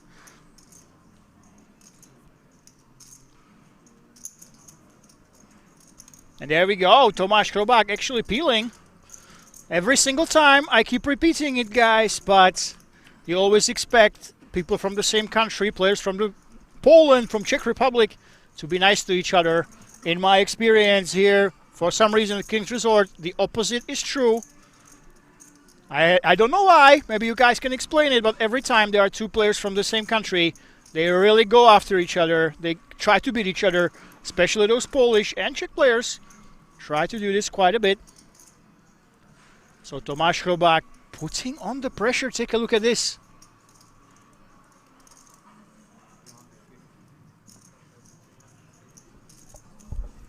Michal Šuk has a fan, Chipman 2K. The other tattoo guys are on the outer tables, by the way. They are still in. At least one of them is. I actually have an interview. They were joking that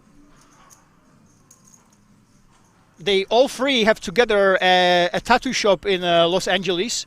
I'm pretty sure they were joking. I don't think the guys from random countries, just because they have tattoos,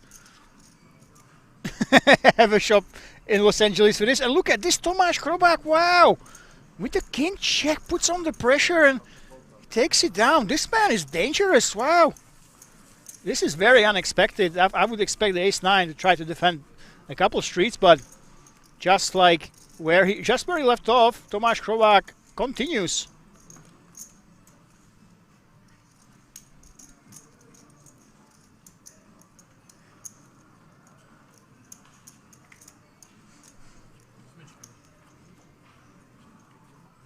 And we're playing until level 32. I didn't even know. Thank you so much for telling us, Davik.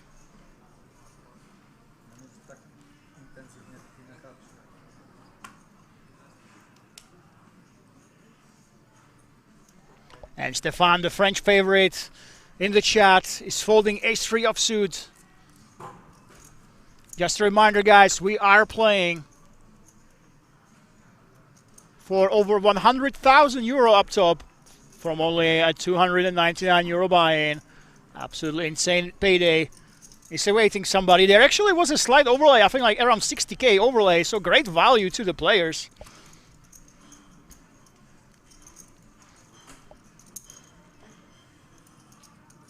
And it's not just 100k, the top 10 of these guys, all of them will get a 3k package for the King's Million European Poker Championship that is coming in fall. 4 different tournaments, 4 different tickets. So we will have a mini bubble at top 11, sorry. The top 10 is very, very important for us here at King's Resort.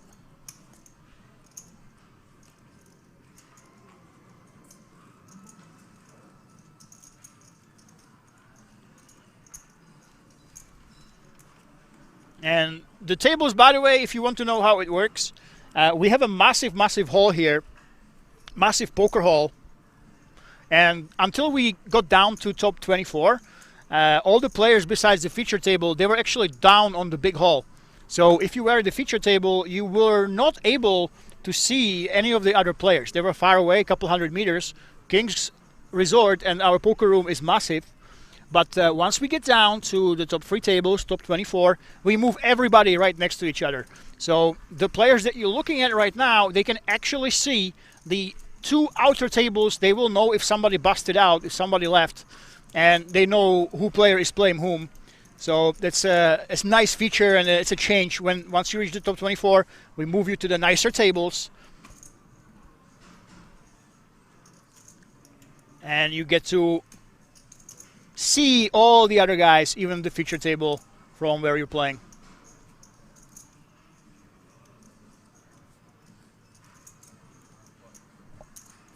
And Michal actually folding this time. Ronnie, the biggest stack at the table. Plus 300k, taking it down.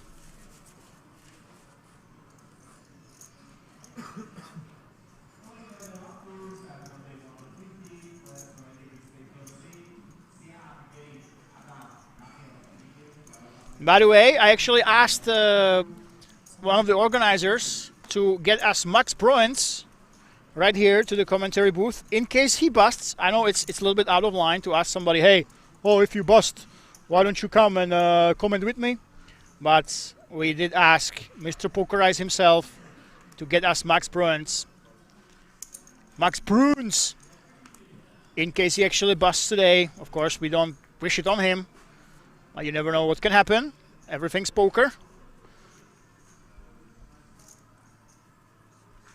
No, we are playing until level 32. Yeah, so we always have a set amount of levels, and we play until that time. And it's up to the players on how fast they want to play or how slow they want to play.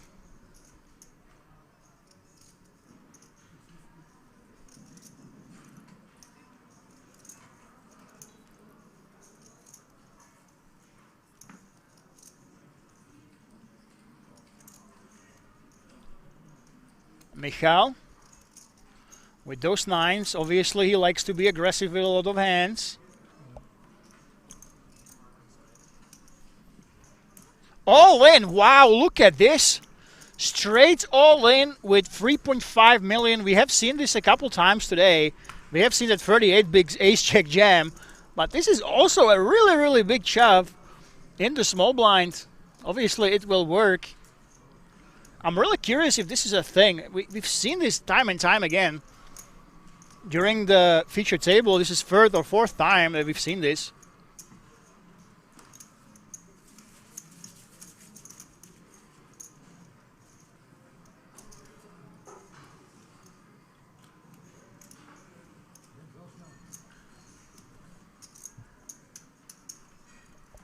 And we'll take a look at the players in a minute.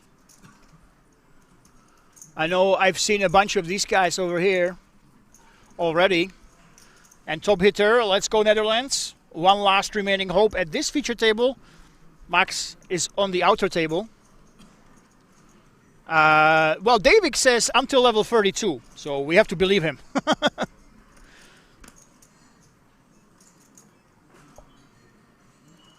Yes, tomorrow we have the stream. We play until the winner tomorrow. Whatever happens, you will see a winner tomorrow.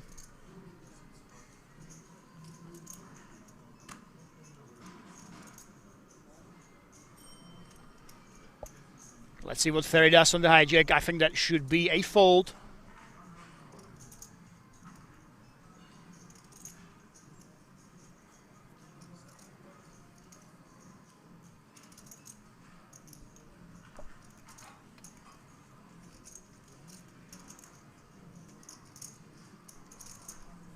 Joram with the solver hand, ace-5 suited. Solver's absolutely love this. It's the best suited ace that can still make those low draws. I'm curious why we only see a call. I would love to see actually a free bet, but it's understandable. Joram does not want to lock horns with Tomáš. The two big stacks really are not incentivized to battle each other. So let's see, guys. I think this is the two biggest stacks we've seen all day. We've never seen so many chips behind when we went to the flop. Let's see how the battle between these two chip leaders develops. And Tomáš Chrobák with the absolute monster. It's not the nuts. 10-jack suited. 10-jack of hearts has a straight flush, but Tomáš with the nut flush on the flop. And Joram has to bow out.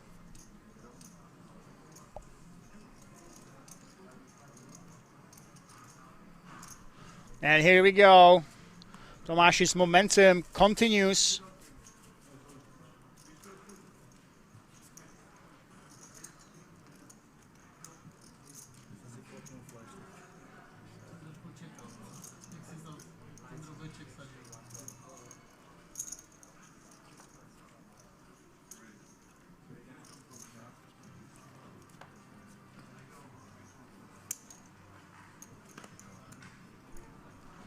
Marcin Matula under the gun with king 10 off. I'm surprised he actually is folding. He looks a little bit like Agent 47. Someone in the chat said he actually is a gynecologist. I'm not sure how much we can trust the Polish shutters. His nickname is Rudy, we hear right here.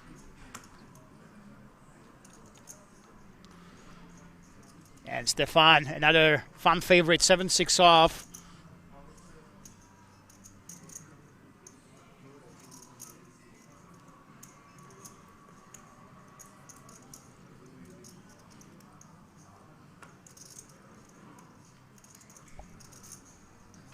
Open raising, there we go, putting under pressure.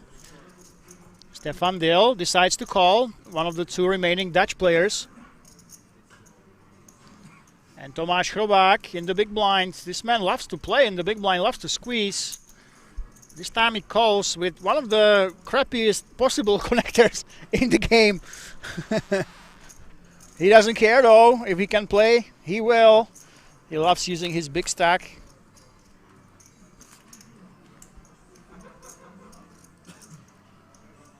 And he technically pulls ahead, but Stefan has a monster draw here, especially against the hands that he's up against.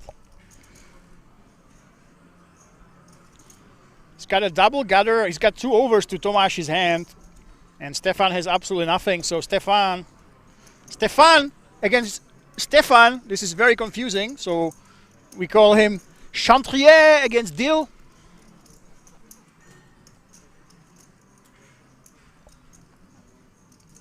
Dill is out. Tomáš Chrobák yet again with his patented, I'm going to take the big tower of chips to only take a couple. Look at this. Wow. Absolutely unorthodox check raise. Basically saying, hey, I hit this board more than you do. He basically hates every single turn card, so he's protecting his hand against pretty much any two overs. This is not designed to make Stefan fold a hand as strong at 7-6 though. This is meant to fold two overcards, random c-bets. Stefan is not going anywhere. And let's see what happens on the turn. With Tomáš's shoes, the problem is once you get called, it's so tough to have a plan here.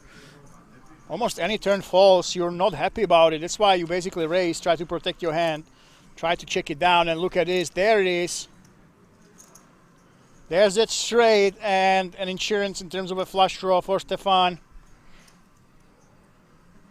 And Tomáš will turn his hand into a bluff. Is that right? We have 1.9 million in the pot.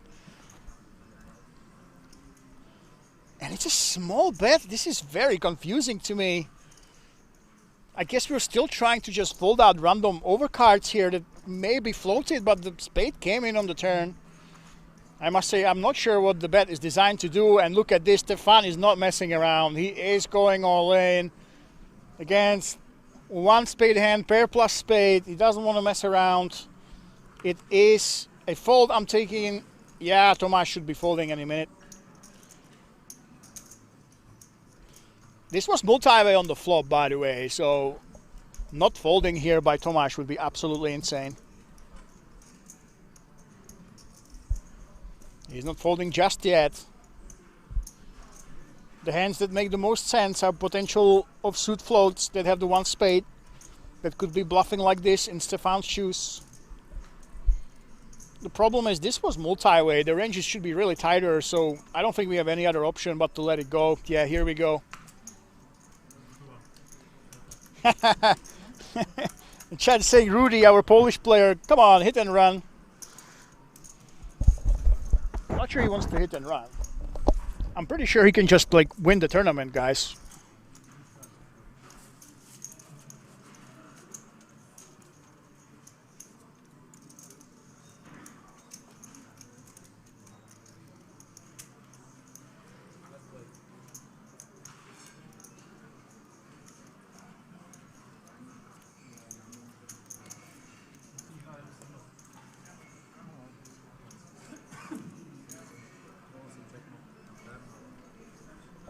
Ronnie, under the gun with Jack 10 off. Jean is saying, let's go, Stefan, let's go. Guys, remember, everything's friendly, okay? We're supporting in a friendly manner. You don't want to be like the Czech fans. If you haven't heard the news yet, in the Czech Republic, in the Football League finals, one team was 3 minutes from winning. They were up 1 goal, and their own fans ran to the pitch. They assaulted the other team's players. They threw some fireworks, and they got the game cancelled. And now their own team will likely lose. So make sure that we're all friendly here, all friends, of course. And Joram, 7-5 of diamonds, using that big stack.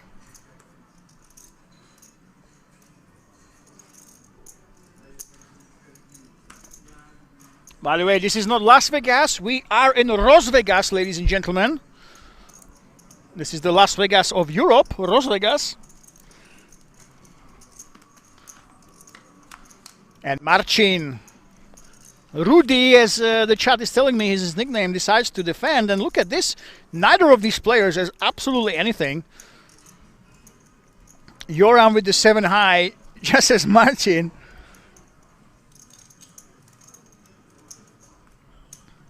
And Marcin has no other choice but to let it go. Such is the privilege of the pre-flop raiser.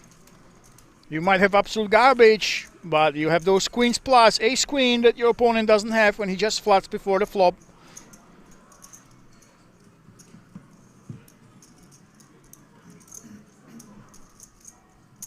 And there's the chip count. Tomáš Chrobák with his aggressive plays is right there up there, 8.5 million. Joram is there exactly almost the same amount of chips as him, 71 big blinds, 8.949 million. Ferry is cowering at the bottom with 1.8 mil, but that's still 16 big blinds. Look at this.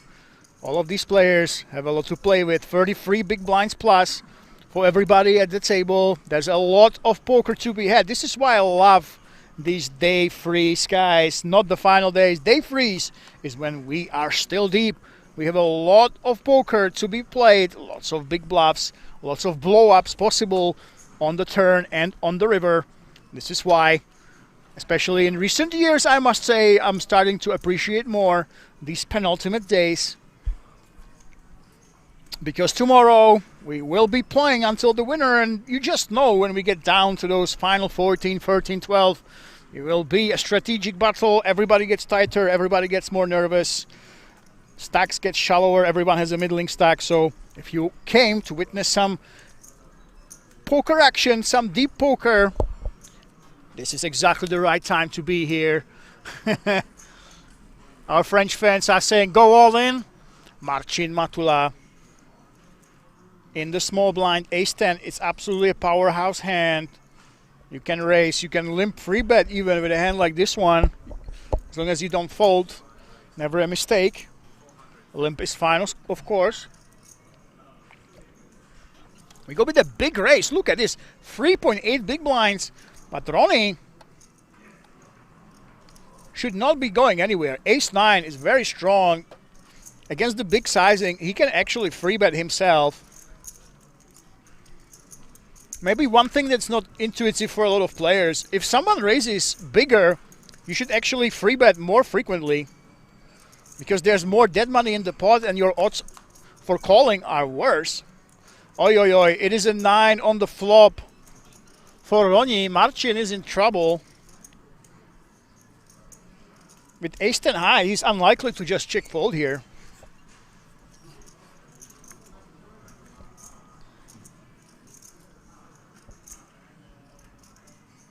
There we go. There's that c-bet, so 1 million in the middle.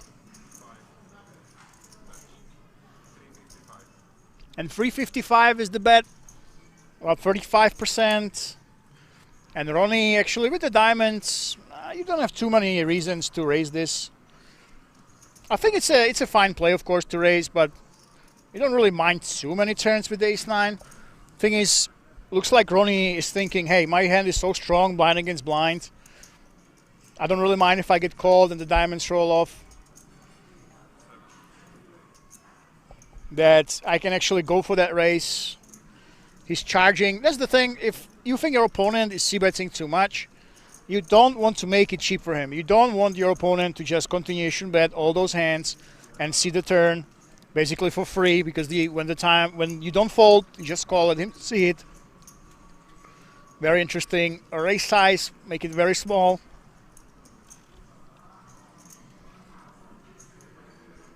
Well, for Marcin, really, I don't think there's much he can do. On this board, it's very credible that his opponent is raising strong draws. He's raising hands like this simply to protect and charge his opponent's c-bet, so he has to bow out. And he didn't lose too much. But of course, once you join the featured table, you have all these superstars in the chat. Maybe you don't want to just lose a lot of chips at start, even though it's a small pot.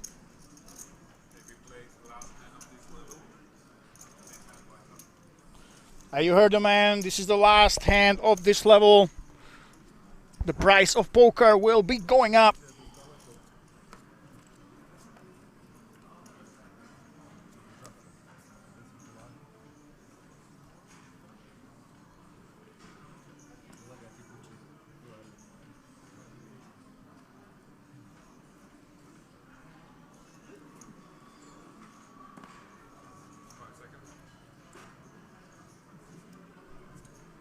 Yoram, careful, careful there.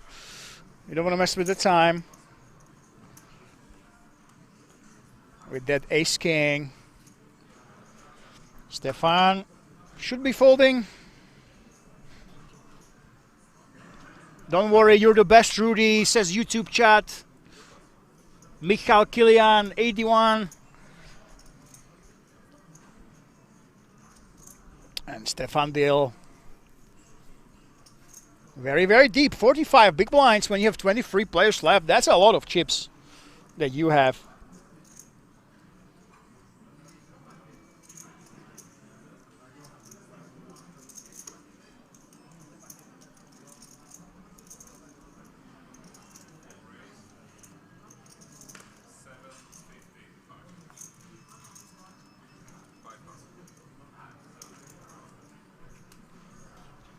And Tomasz is free betting, and both of them have actually exactly the same hand.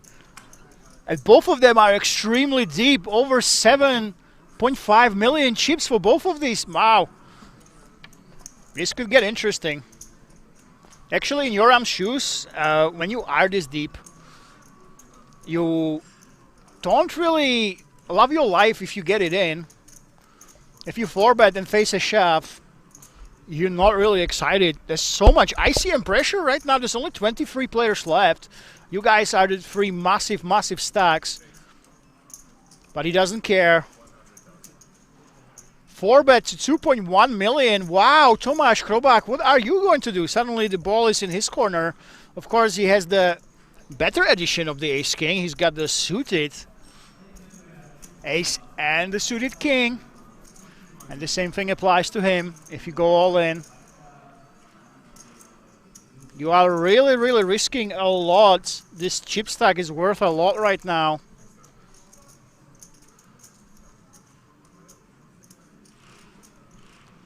What is he going to do?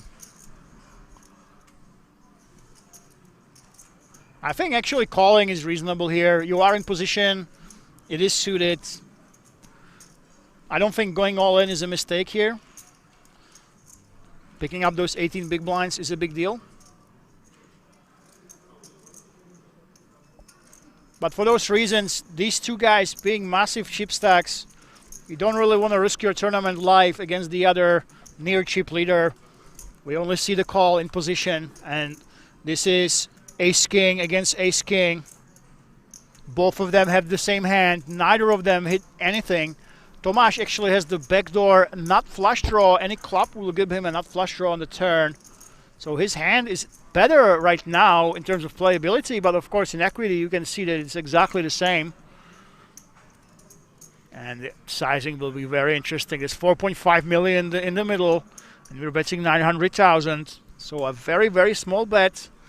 And I have to tell you guys, I have not studied about 60 big blind depth at 23 out of 3,141. If you factor in ICM, I can't tell you what is the optimal way to play this. I know there's a lot of pressure on both of these players right now. There we go. Tomáš is calling with his backdoor nut flush draw. So he's removing potential aces and kings. And now it becomes a game of chicken. Who wants this pot more? Both of them have exactly the same hand. There's no way that they could expect that from their opponent. And Tomáš, he can go both ways. He can do two things. You can either go ahead and check and try to check it down, or you bet. But if you bet, you basically are almost saying, hey, I might actually want to go all in on the river. Try to make you fold some pairs, but what pairs are really folding, right? It's just a very, very awkward spot. You kind of want to consider bluffing, but you have to think about what am I folding out that I don't already beat if I bet and even shove the river. Would a hand like jacks really fold to 2 bets? And it's a reasonable blank. In a 4-bet pot, neither of these players should be hitting it.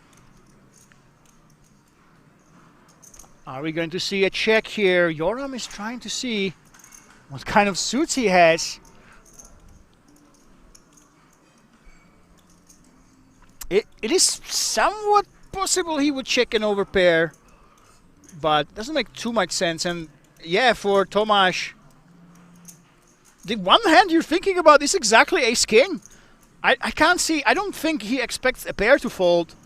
So is this? What is this bet designed to do? 1.6 million? I think he's actually trying to get value from Ace Queen, from other Ace Highs. Is that possible? That's the only reason why I think we would bet this way. Oh my God! He makes him fold. No! Oh my God! I was completely wrong. Even the small bet made Joram fold his Ace King, and Tomáš Krobák somehow with a bet size I was not very sure about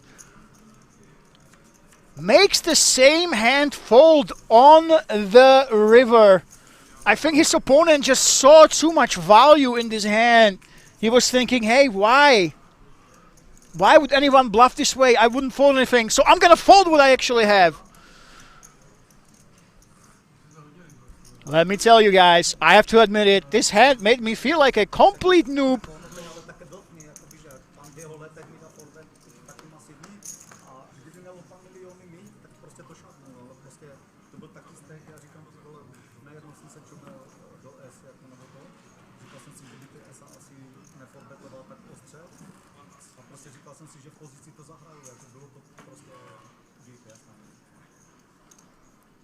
Okay, so the translation, by the way, this is very counter. I'm very confused in this hand. The thing is, why he played this way, right? So he's saying that the 4-bet was so big that he changed his mind. If the 4-bet was smaller from the other ace-king, he might just fold, or I'm not sure. He didn't expect the aces to play this way. So he did not expect aces to 4-bet so big, so he decided to play in position. I'm not sure if he was actually considering just letting go of the ace-king against the smaller 4-bet. Yeah, I do speak Czech, but I didn't understand it exactly.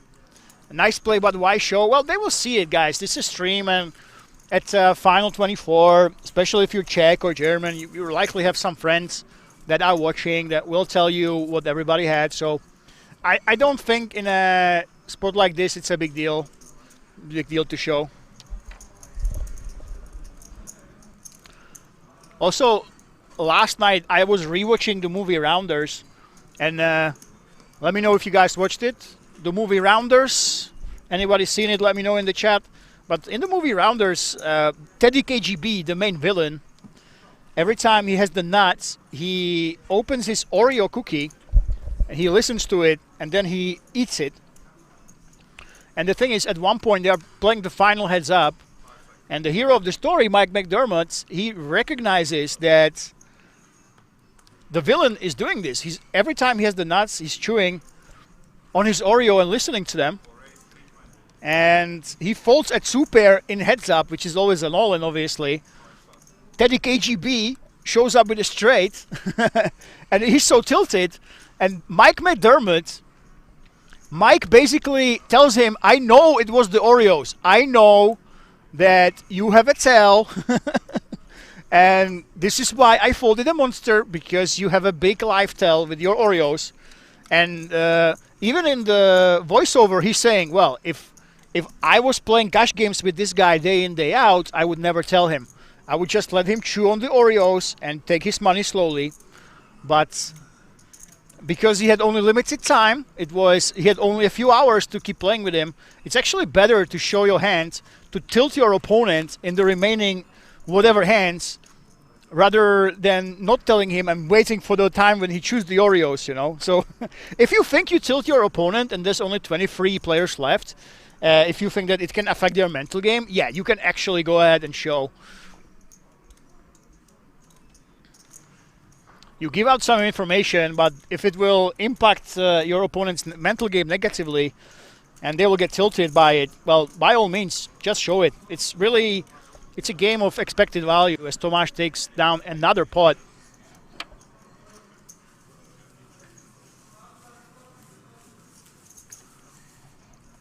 Arthur says it's a good fold. Yep, of course. It was. I think he made it look really well. I think you know what, Arthur. He made it look really believable. The thing is, you have absolutely great pot odds there, right? I'm not sure how many actual pairs he's checking behind, so you need to call some hands in the 4-bet pot. But one thing that he's done really well with the ace-king is he made it look like value. He really made it look like, hey, I'm not bluffing this way. If I'm bluffing, I would probably go all in. So yeah, I have to agree with you. But yeah, Arthur, I told you, this is such an unusual spot when you have 23 left, and it's a 4-bet spot at 40 bigs. I have to tell you, I don't think I've ever ran a simulation on this one. So yeah, probably a must fold there. I can't disagree with you. He did make it really nice, like a value bet, but Tomáš Oreo. We have some. I'm not sure if it's even. Can we even talk about this? Someone is nodding twice when they have it.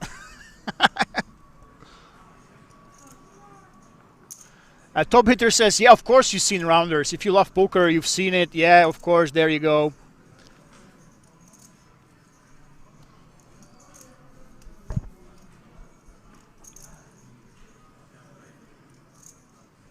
Now look at this. Ronnie actually went ahead and called with the ace-10 offsuit in the hijack.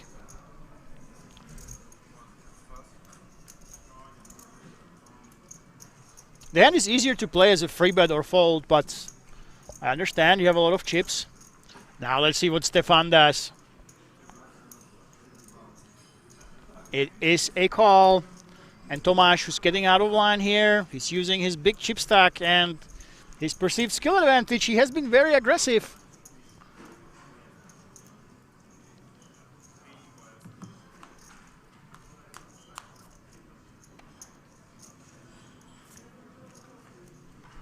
And Ronnie goes ahead, pulls ahead of everybody. Yeah, Arturo in that 4-bet pot, I'm not sure how many pairs he should have, right? I mean, he did 4-bet big. And I'm not sure if you have jacks, for example, do you really want to... Are you checking the turn, even though the 10s pair... I don't think the in-position caller has too many 10s. So yeah, it's a question. It's an advanced thing, and that's what makes poker beautiful, you know? There's one of those hands that... The one time when I would recommend, hey, go ahead and try to study the computers, the solvers, figure it out, look at the ranges, or even manually look at what you expect everybody to have. Because I have to tell you, I'm not sure.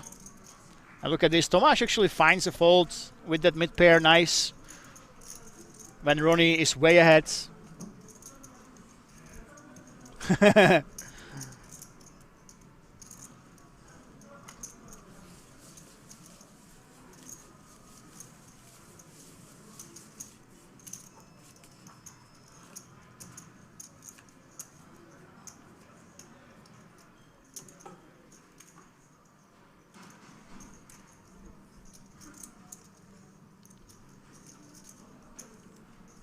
And it looks like we still have 23 players.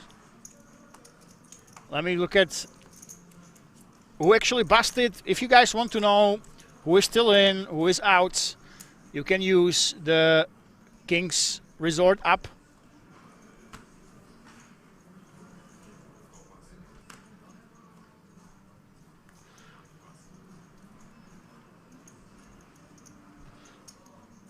And there is no pay jump until the 20th place, I believe.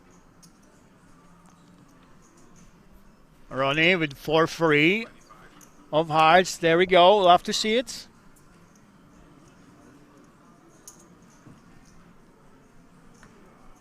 A lot of the times here at King's Resort, the big stacks, they are not being the big bad bullies. They keep it a little bit too friendly.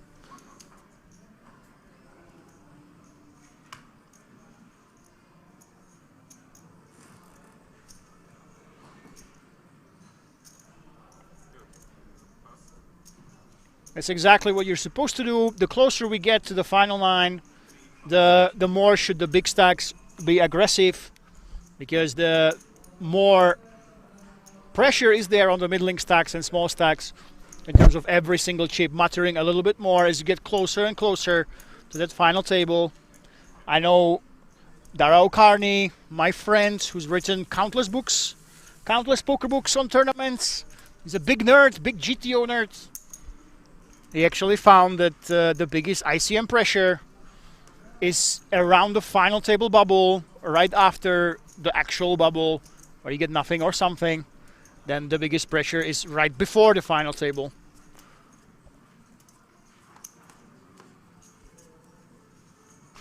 Not sure what Balosh Casey wash your hands means in the YouTube chat, but okay. Marcin Matula, Rudy as the chat says is his nickname, goes for that race. Ace-10 suited, very strong hand of course.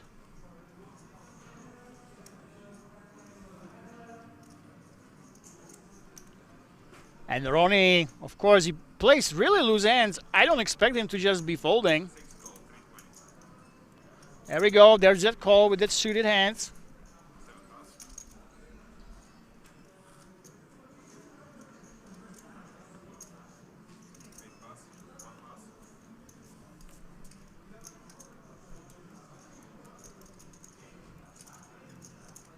And Stefan, I don't think he should be getting involved here.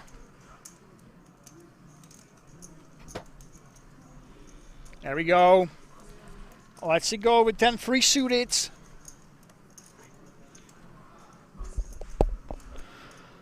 Well, Tomáš Krobák, the way he's been playing, we sort of expect him to continue here, right?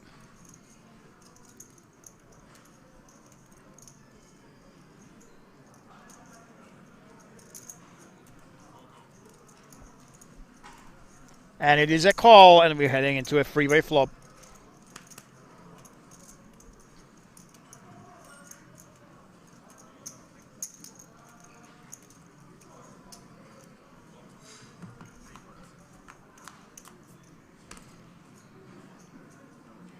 And Marcin hits that ace right off the bat.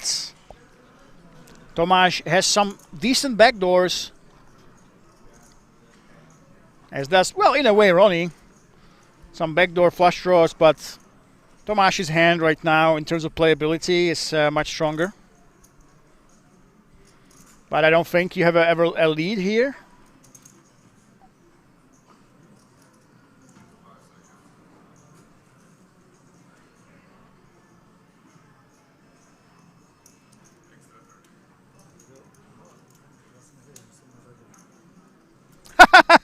He says he didn't know it was his turn.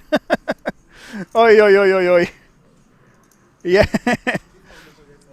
Yeah, it looked like Tomáš is thinking about some 300 IQ leads, but he literally admitted that he had no idea that it was his turn.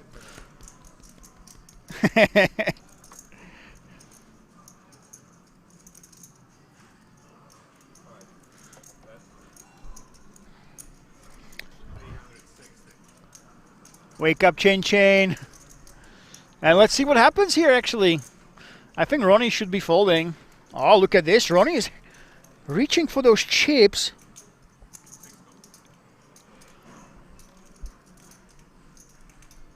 He's calling with Queen 10. A pure float right here, which will get rid of Tomáš. I believe it's until level 32. Not sure if they end off, but usually it's around 2 a.m. And let's see what Ronnie has in mind.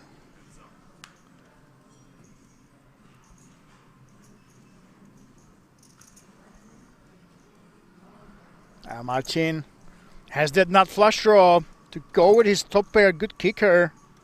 Question is, does he want to pot control / slow play his hand, or will he keep betting here? There we go. There's that check. And this is masterful because Ronnie was on a pure float multi-way. And obviously, when you just call an absolute air hand, you never do it just to check it down. And Ronnie is now showing us why he's one of the big stacks. He knows how to put on aggression. Unfortunately for him, Marcin is never letting go of this one. And Marcin, or Rudy as the chat is calling him, has a very, very easy call right now.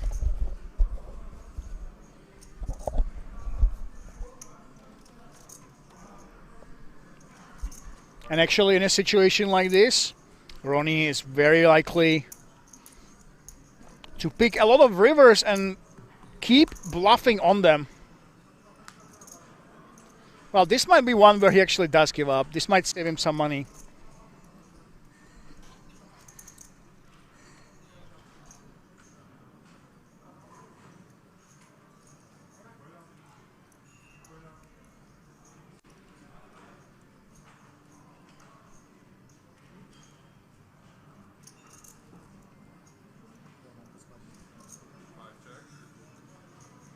Of course, Rudy or Marcin is trapping his opponent.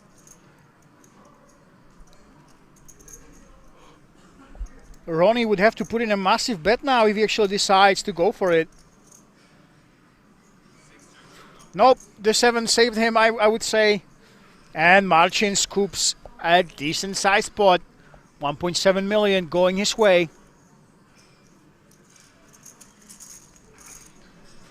And Quartz is saying a lot of the players have their quote-unquote Oreos, which means they have big tails that you can pick up on.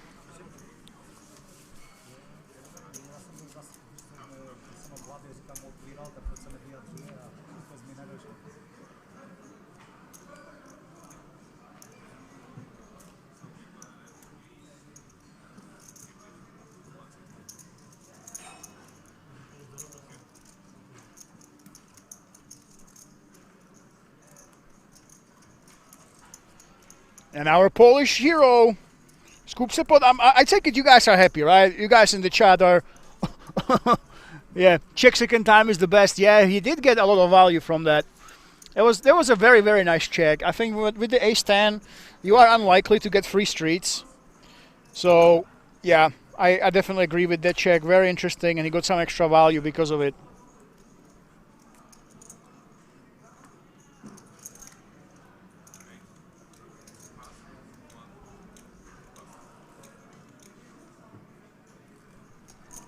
Stefan, 7-5 off.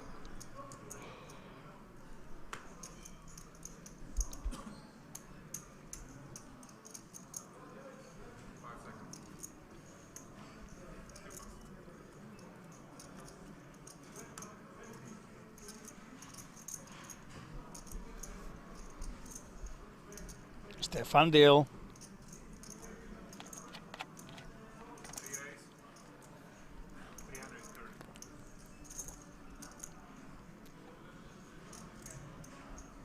Is raising, but Tomáš Krobák is right here.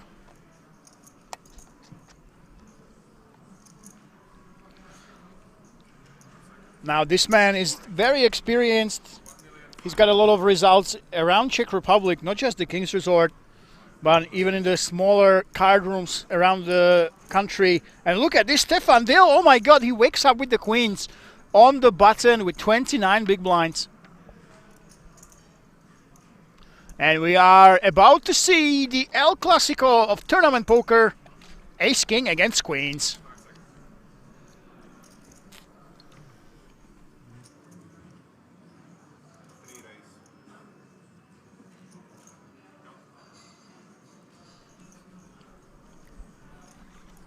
And this is going to be a call, I'm guessing.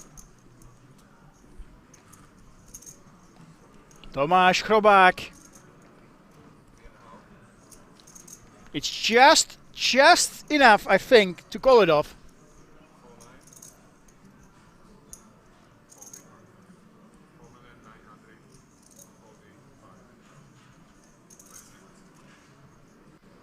Well, he doesn't like it. He didn't like the chip count.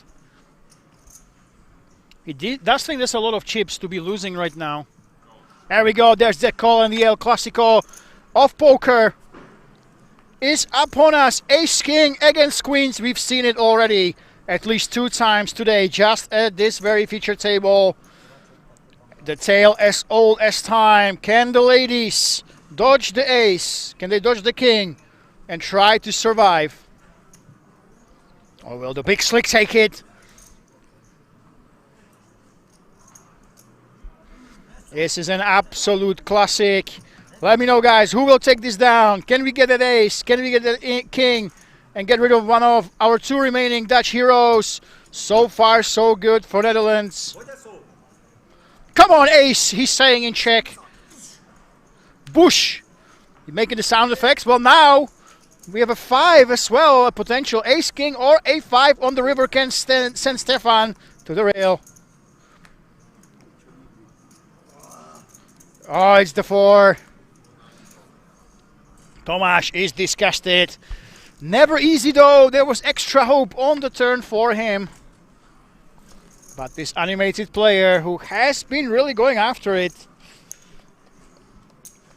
He's a Czech regular. He travels the country from one end to the other to challenge all the Czech players and the foreigners alike. But there's nothing you can do about losing a flip like this one. Top hitter 80, Netherlands, let's go.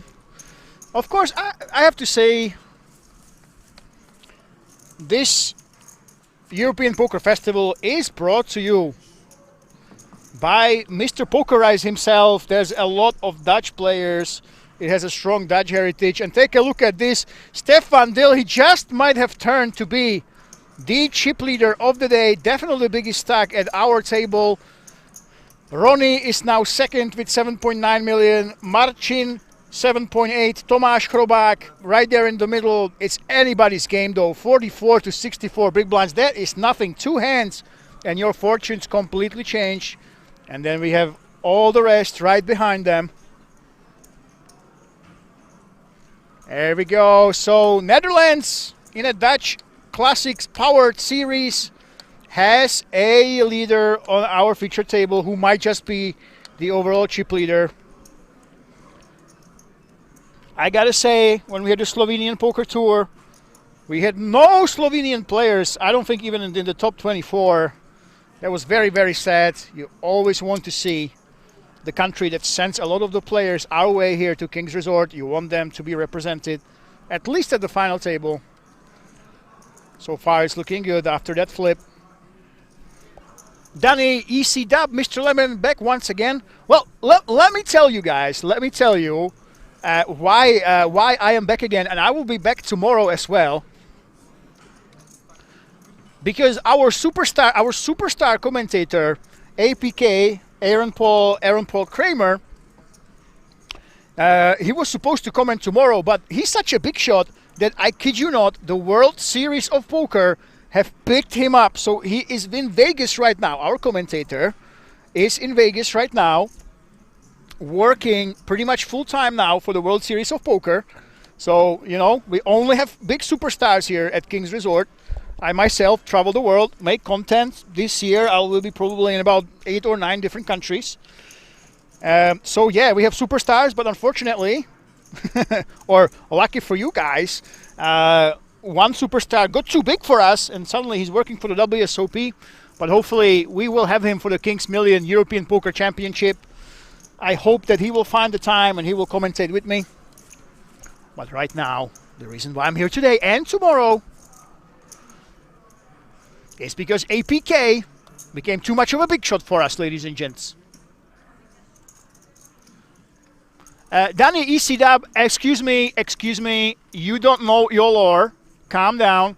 I was commenting at King's Resort way before Action Man Dan was here. I think so, at least. Wasn't Action Man Dan, didn't he come in like 2 years ago or something? Now my first King's commentary was actually, it's almost 2 years. Yeah, 2014. 2014 was my full event commentary.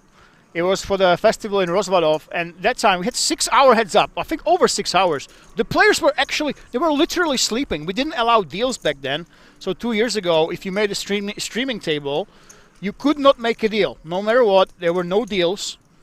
And both of those players, they were actually napping at the table because it took 6 hours to finish the heads up. It was absolutely insane. They just would never end. And that was my first time here. It was besides a couple weeks 2 years ago. And Artur Kashevich says commentator is the best of the best in his job. Thank you so much. Dziękuję.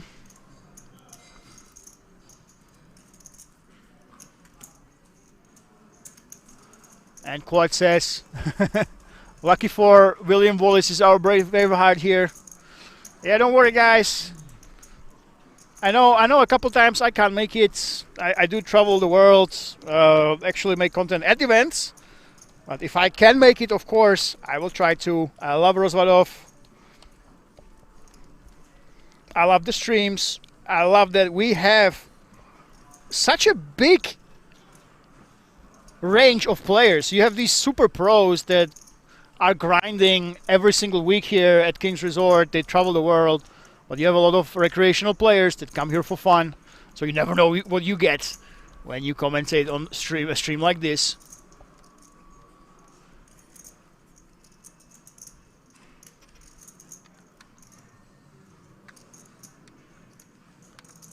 Stefan Dale. Razy Daisy, our biggest stack now from the Netherlands.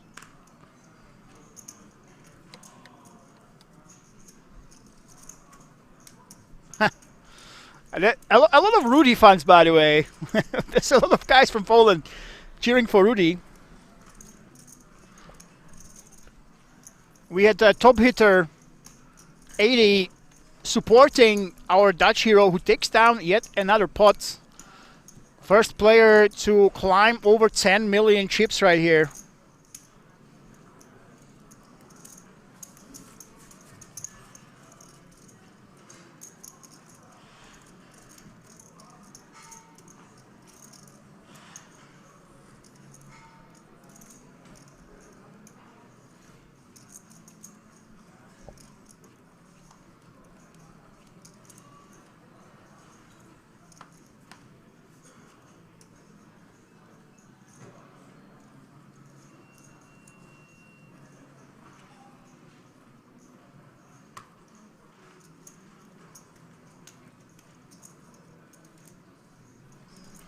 And Stefan will let it go.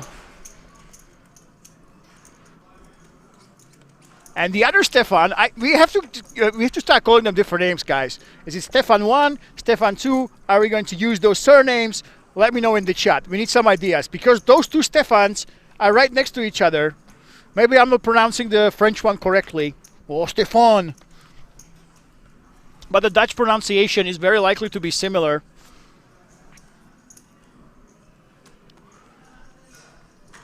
But Stefan Dill, open raises, ace-jack suited. Let's see if this time he can get some resistance.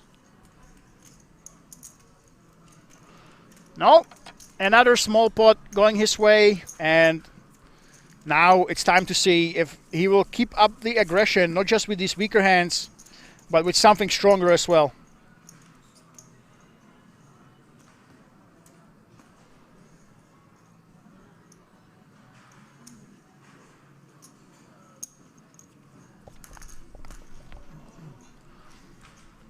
Team Max. Oh yeah, actually guys, you can check out my Instagram. We have a little bit snippets of interviews. If you remember, during the last stream table, we had 3 different players right next to each other. All 3 of them had their hands completely covered with tattoos. And when I asked one of them if they know each other, he was joking that they have a tattoo shop in LA together. And look at this, Ferry. He's had enough, 7.3 big blinds. Ferry from Germany, hoping to take it down every single time everybody folds. Even if they have a hand like Queen Jack, you don't want them calling, really. Taking down the blinds for free buys you an extra orbit of life.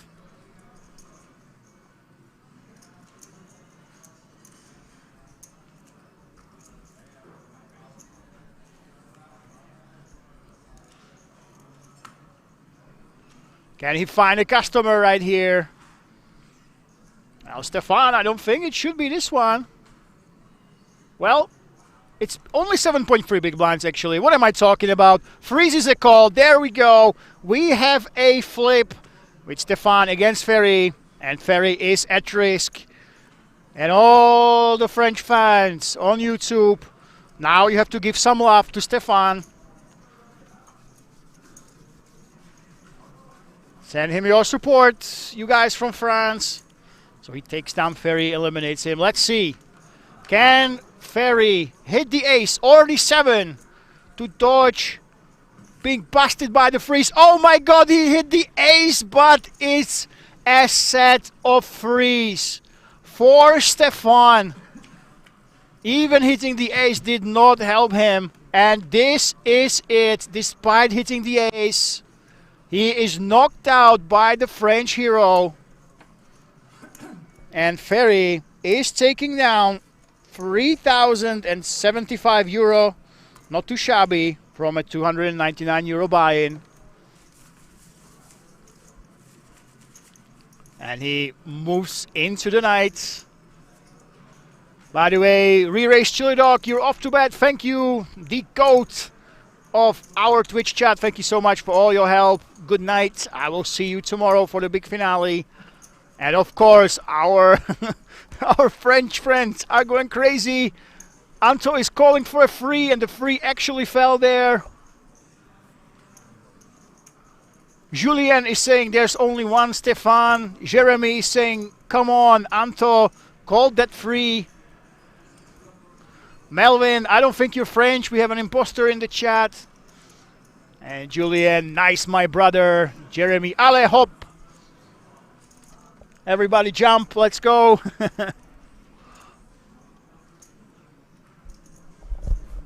Yoram, in the cutoff, that will be a race.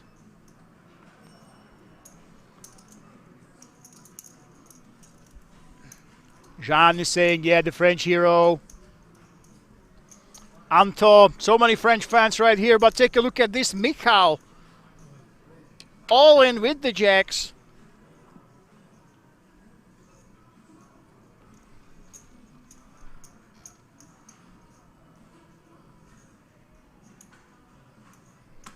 By the way, Michal is a Czech hero that is 12th on the Czech all-time money list.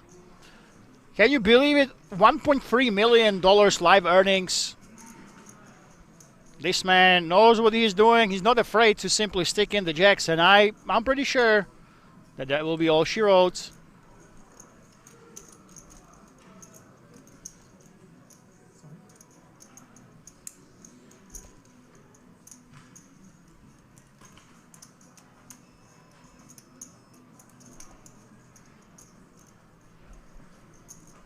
I don't think your ram is a call. By the way, Michal, on the 24th of April, only a couple of weeks ago, he's taken down the 200 euro no limit hold'em CPT 1 million Czech Poker Tour at King's Prague.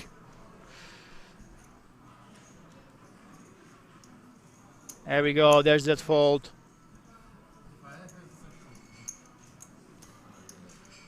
Pocket Jack's the most probable hand in poker.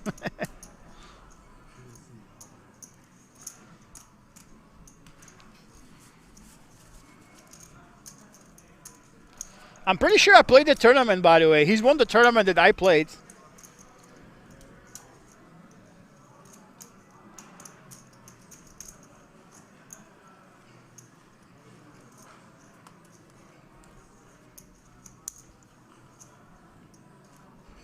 But his biggest win came in 2024, where he took down, actually, yeah, Michal took down the World Series of Poker Europe Colossus. So he took down the Colossus for 172k euros in 2024. And in 2025, when we still had World Series of Poker here in Rozvadov, he actually came second in the closer for over 100k.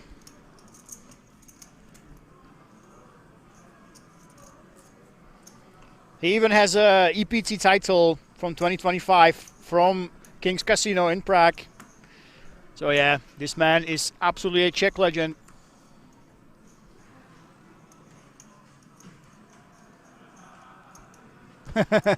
Are there still Dutch players? Yes, of course there are Dutch players. We have Max Bruns on the outer table. He is still in. And the biggest chip stack actually at this table is still in. So 2 Dutch players. Both of them doing well. And actually, I asked Max to come join us in the unlikely case he busts, to join us in the commentary booth.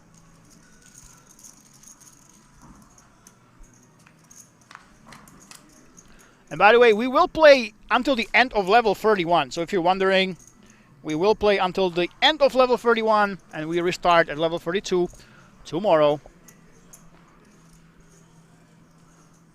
And Stefan, look at this. He can't stop hitting.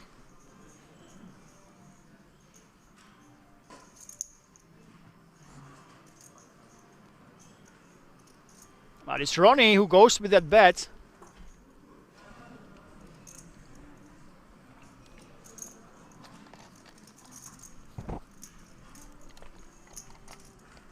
I really like the contrast between you guys in the chat. Everybody from France is going crazy in the chat. But Stefan is the calmest player I have ever seen. Look at this. He's got the head on his hand. Doesn't really change his posture. And now he hits the trips on the turn. But look at this. Ronnie actually suddenly has hope. The flush draw, a really tiny one. One card flush draw, one of the weakest ones possible. But he has 26% equity against Stefan's hand that just improved by quite a bit. Well, Stefan, it's time to bet. Let's see how much he actually goes for. Chain is his nickname, so Chain. Chantrier goes for that bet, 515k. Well, Ronnie, you do have the flush draw backup plan. He goes for that call, and Stefan, Chain might be in trouble if a heart rolls off. And especially if a 5 rolls off, that would be an absolute disaster. Can he dodge that heart? Oh my god, this is absolutely brutal. He had the trips on the turn, but those 2 outs came in on the river, and Chen Chen is in trouble. Big trouble.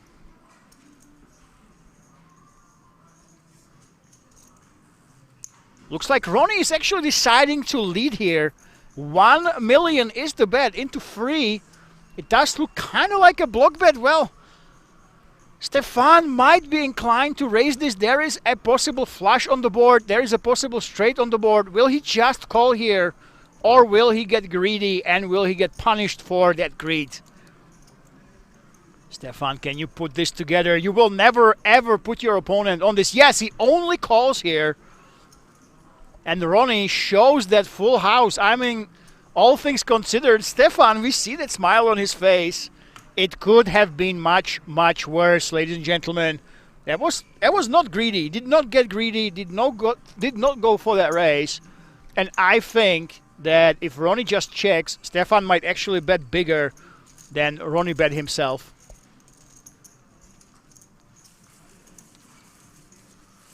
So yeah, this is unfortunate, but as you saw,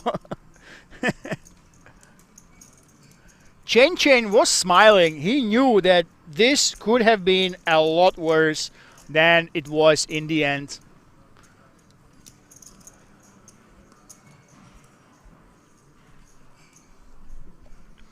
And look at that beautiful King's Million felt.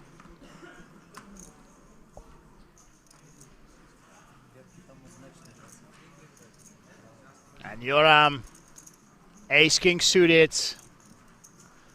Of course, a powerhouse of a hand, especially when you are at 27 big blinds.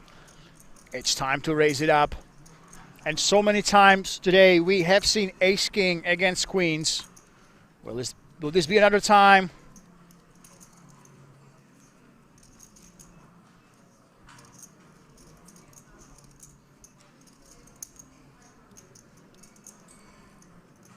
Oh, look at this. Marcin has ace-queen in the big blind. That's never a fold. That is a very good candidate to actually be free betting here.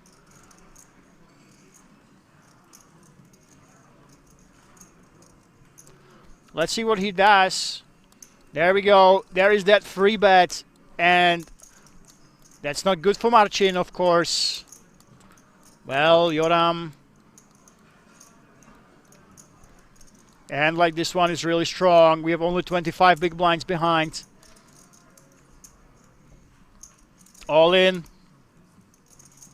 There we go. There's that jam. And you will hope that Marcin Matula did have a plan. Did he really go ahead and want to free bet fold? That's the one thing you don't want to happen when you have ace queen.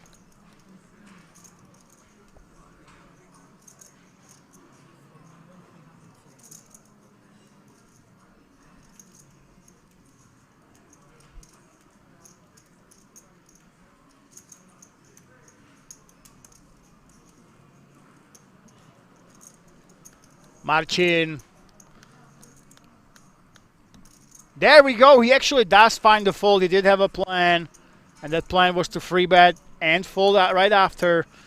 And Joram, well, it could have been better for him. Could have been worse for Marcin. But Marcin gets away from a big cooler.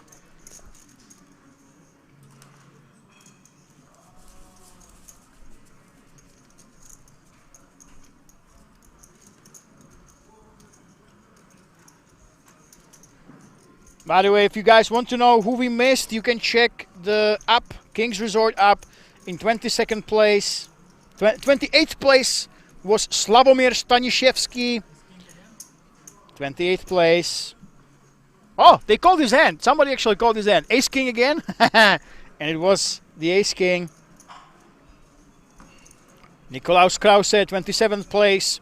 Jakub Piotr Bryla, another Polish player we lost in 26th place. Trex, 24th place. Ferry, we saw that right here on stream. And then there's 22 remaining. 3,075 euros already locked in.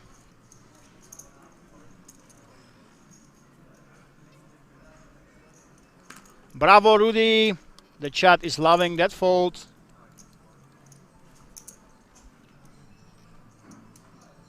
And we go back to that checks against fives hands. Hypex says, better player would just check raise the river, because that's what like check call the turn and lead the river. Yeah, it's very unorthodox. But the thing is, when you don't give credit to your opponent to be aggressive enough, and you see that the board is paired, you just hate when they check behind. So yeah, if you give your opponent enough credit for being able to bet the river aggressively, you always check raise with the fives. Of course, we saw that he lost quite a lot of value by not check raising.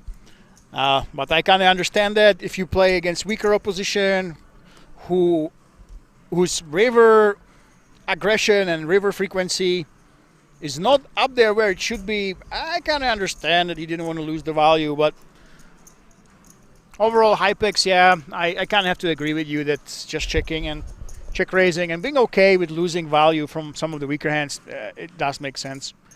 And our biggest stack, Stefan Dill. Raisy Daisy.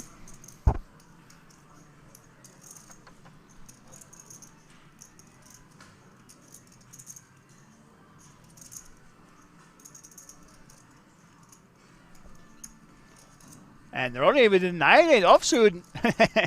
I mean, he does have a lot of chips, but that still would be getting a little bit too out of line, I think. And here we go. Yoram never folding with King 10 suited. You have both options. You can call, you can free bet. Both are absolutely reasonable. And it is just a call here.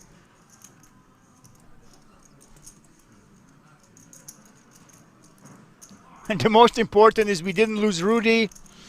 Well, he has a lot of chips. It would take a lot to actually lose that man. And oi, oi, oi, this spells trouble for Yoram. King 10 against King Jack. Both of them have a good kicker with that top pair. But it's Stefan who has the better end of it.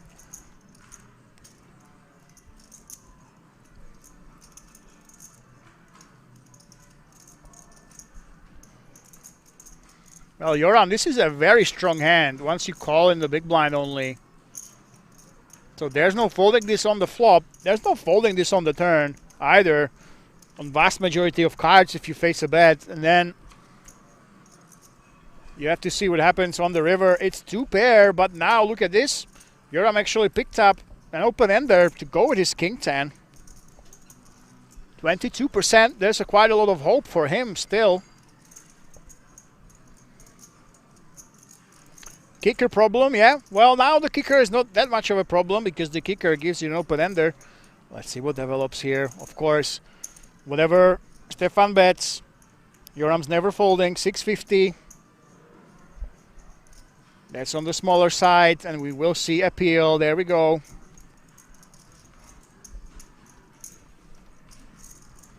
And can Stefan dodge that straight on the river? Oi, oi, oi, oi, oi. This is actually a complete action killer of a card. Any ace, any nine have a straight, so I think we will see a check back unless Stefan finds that very, very thin value bet. He's thinking about it. Wow. Nope. We knuckle it down, and I think Yoram has to be very happy with that river, all things considering. The river saved him quite a lot of chips. Martin Matula's nickname is Ginger Demon, apparently. Oi, oi, oi, oi, oi.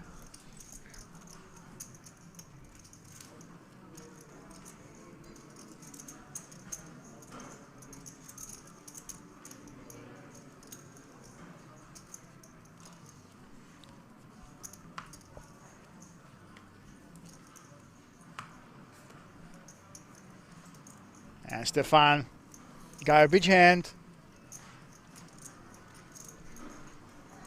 Apparently he's the best ginger player ever. I'm not sure that's entirely politically correct, my Polish friends.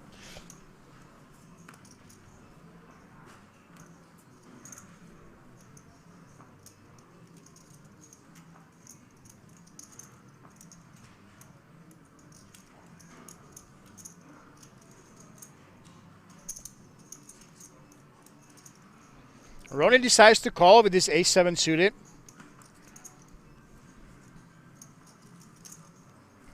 And he's up against Stefan with that king-queen.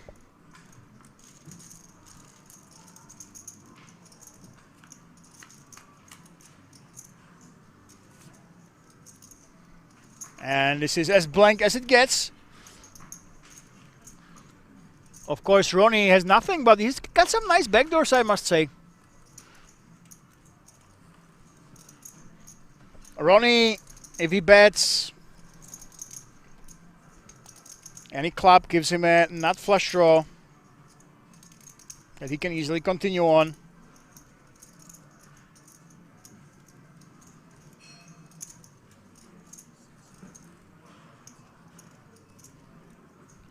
There we go. 3 big blinds for Ronnie. And there's a fold. Nicely done, just taking it down. Obviously, a pretty big win when you have the ace high right here and you open yourself up to be able to bluff on future cards as well. Get even better hands to fold potentially. And there is the chip count. So Ronnie is catching up to Stefan Dill, who is at 11.9 million, 75 big blinds. That is a lot of chips. Marcin, the fan favorite, 46 big blinds. Apparently, he once won the Ginger Polish Cup. Well, that's a nice score for him. Joram at 24 bigs. Stefan, the fan favorite, all the way down to 20 bigs. Still plenty to play with, honestly. And one of the most accomplished top 12 on the Czech earnings list, Michal Schuch, is on the short stack, but still plenty of big blinds to play with. 17 bigs. You don't just have to go all in or fold. You can min raise. You can free bet. You have all sorts of potential ways to play this. So even though he is the short stack of this feature table, 17 big blinds is nothing to sneeze at.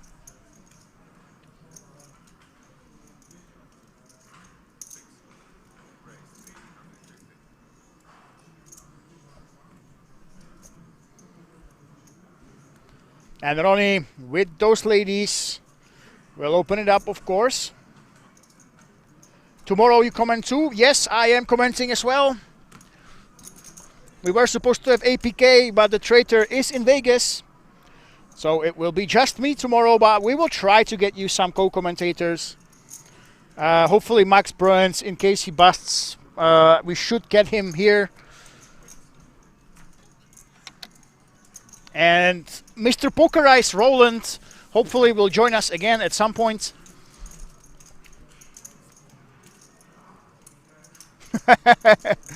Okay. Piotr, calm down. Okay, Piotr, calm down. We get it. You like him. But you don't have to say he's a power something. Oh, looks like Tomáš and... is it true that Tomáš and Martin stay together?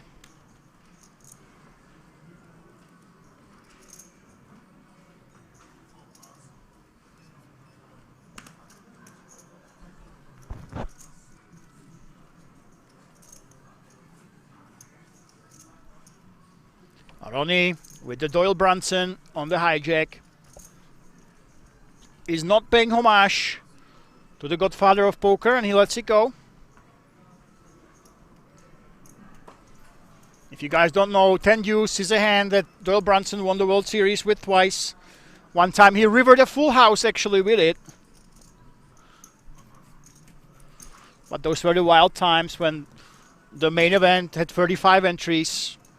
Now in 2026, we're watching an event that has 3,000 plus entries.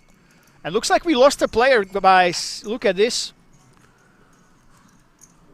Hypex, are you playing poker too or just a commentator? I've played professionally for over 10 years. And I was playing cash games online. I was a cash game coach.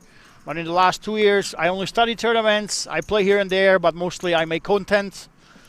So I make videos, interviews, and commentates. So everything around poker. I know way too much about this damn game. And let me give you some updates on who we actually lost. You can see that there's 21 players remaining In the 22nd place, 3,075 euros, we lost Antonio De Lucia from Italy. So one of the few Italians that entered is gone.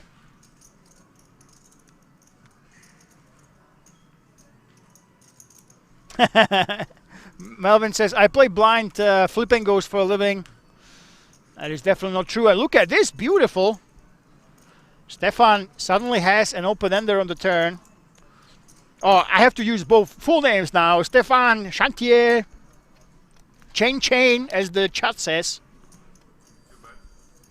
Chain is actually betting. Look at this with his bottom pair. He's betting for protection. And Stefan does have a call here.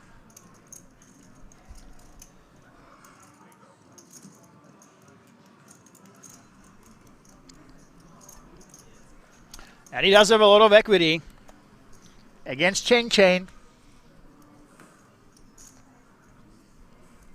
Well, ace on the river. That's not one of those cards that Stefan was hoping for. But what will Chain do here?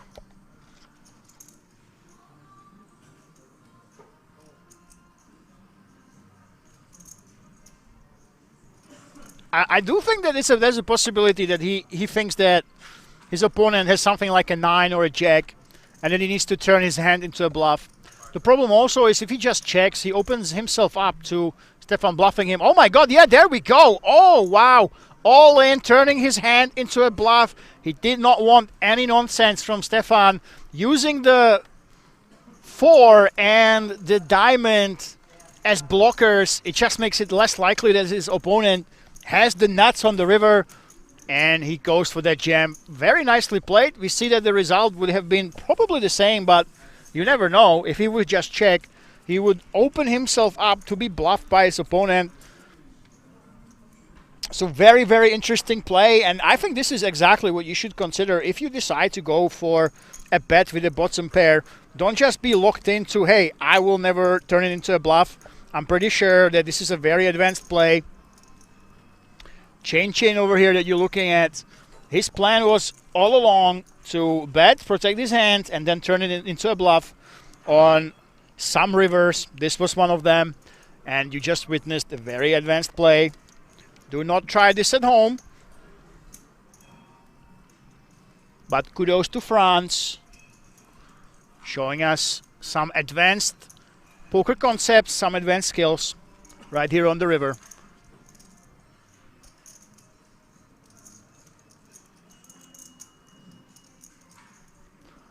Joram letting go of 10-6 suited. Michal Schuh, the check, up and coming, crusher. Decides to go a little bit looser. Look at this. Ace-3 offsuit. Razy Daisy trying to get through, of course. Players like Stefan Dill. But time and time again, every time there's 2 Czech players or 2 Polish players, I don't know why it is, but they attack each other's blinds, they play aggressively. Tomáš Chrobák has nothing to play back with, though, this time around. Our Polish Ginger Demon is preparing something big. Well, I'm not sure if that's supposed to be an insult, Mikhail, but you say I'm the best commentator, but Rudy is a better player. I'm sitting here and commenting and talking to you while he's playing literally in a €1 million tournament. Of course he's the better player. What can I say?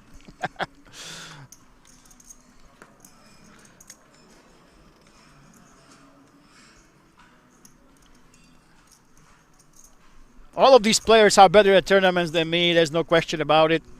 And just a little bit of tip, guys, just a little bit of a tip. When I was playing professionally, when I was playing cash games, nobody has heard of me, okay? I was coaching once per month, and the reason is, if you are actually a professional, if you are on your way up, you want to be as good as you possibly can, why would you spend 12 hours commenting on a stream? It just does not happen. Unless you are already at the top and you're playing high rollers that you don't get action around the clock.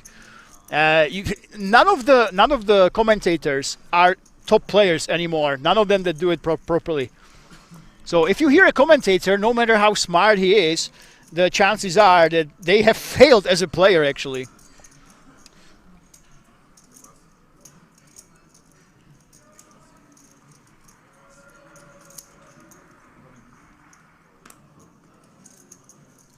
And we had some clapping. We heard some clapping in the background. There is a high roller going on. It was in the very late stages, actually. The thing is, hopefully at the Kings Million European Poker Championship, I'm hoping that for the last 2 days there will be 2 of us here, and I'll be able to run away from the booth. And every break, I can basically give you some stories, some interviews with the players, and then I can update you on the high rollers and how everybody else is doing, you know. But for that, we will need 2 commentators. That might just happen in October for the Kings Million. And Mikhail says, no, my friend, you are very nice to listen to. Thank you very much. All the feedback is very much appreciated, guys. Hypex, you can learn just be watching their plays and taking the lesson from it. Actually, it does sound like a good concept. It does sound like a good concept, but obviously I will go against watching the streams. I think the streams that you watch here, they are very good to learn when you want to learn how to play against weaker players, right? Because there's so many players that are professionals. You're looking, Stefan, obviously, a very strong player. We have the Ginger Demon here. All of them are really, really strong. But during the King streams, you get to see how these pro players interact with some of the more recreational players that play really in a tricky way. So I think in terms of educational content, the streams, they show you how to play against real people in real games. If you go to a 1-2 or 2-5 game, all the players will be playing very similarly to the level that you see here. And then you have the couple pros that show you how to beat those weaker guys. So yeah, I think that's how you learn. But if you actually want to get super good at poker, there are other ways. You actually, if you want to go hardcore and you want to be a professional, you know, studying those solvers, getting coaches, those might be the best ways to actually improve. And oh, look at this. Both of those players have a mid pair. Ronnie Bonfil, though, has the weaker one. And Stefan is very likely to go over that 11 million mark yet again, unless a free rolls off.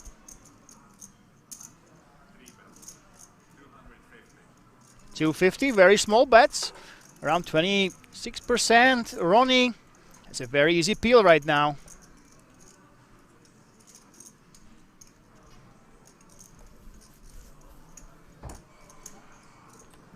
There we go. It's very tough to fold. Oh, he's raising. Wow, we have seen this time and time again. 4.1 big blinds against Stefan. I'm not sure I'm a big fan. It basically, you're trying to see where you are at. I would much rather if he did this with the 8-3 of spades or 8-3 of clubs. David says, David is saying Rudy is like a Polish Phil Ivey without pigments. Okay. Yeah, and that's the issue I have with the raising with the 8-3. You basically are trying to see where you're at. And then to really make it worth it, you should turn the hand into a bluff some of the time. But we didn't have any backdoor draws there. And now when the king rolls off, what are you really going to do? Yeah, it does really feel like it was simply a race for information. The old school, I'm not sure where I'm at. I don't want my opponent to draw cheaply to the next card. I'm just going to race, get that info.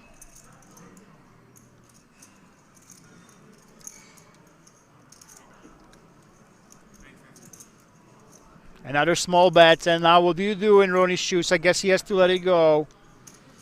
Well, the 8 is nice that it blocks 10-8, King 8.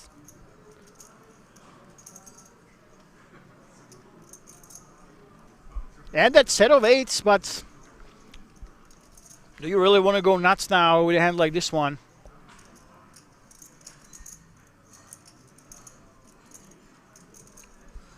There we go. It is that fold.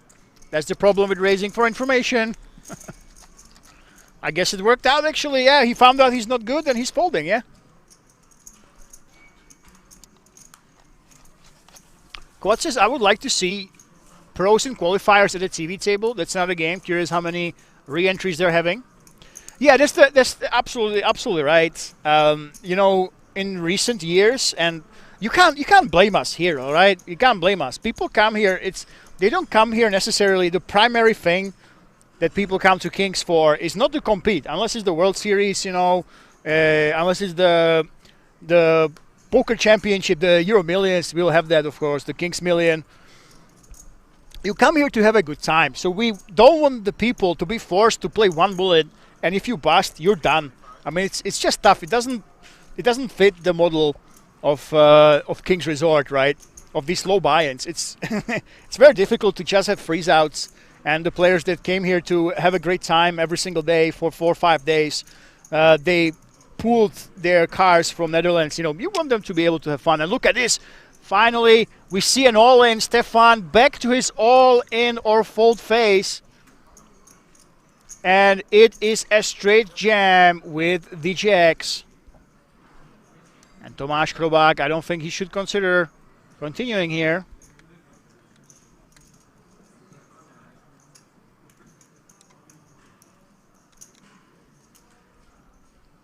But for Michal Šuch, that will be a call.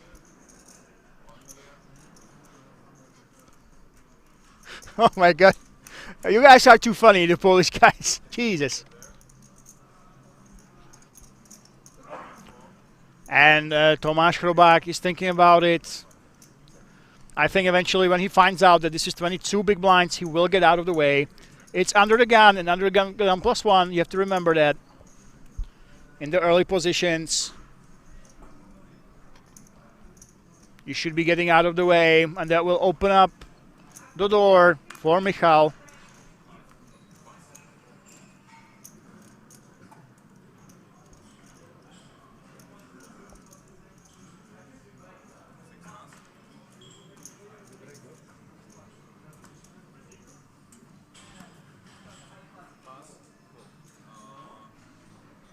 There we go. The top 12 on the Czech all-time money list. Michal is up against Stefan. Chain, the favorite of the chat, and we have the tale as old as time. A flip deep in the tournament. Ace-King against Jacks. If Stefan loses this, he is only down to 2.4 big blinds.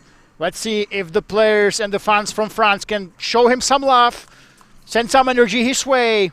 Can he dodge the ace or king? Oh my God, is the king right in the window? And Stefan is down to 9%. Oi, oi, oi, another king. Only one jack remaining. One jack was folded, only one jack left in the deck. It is a 9. A full house for Michal. Oi, oi, oi, oi, oi.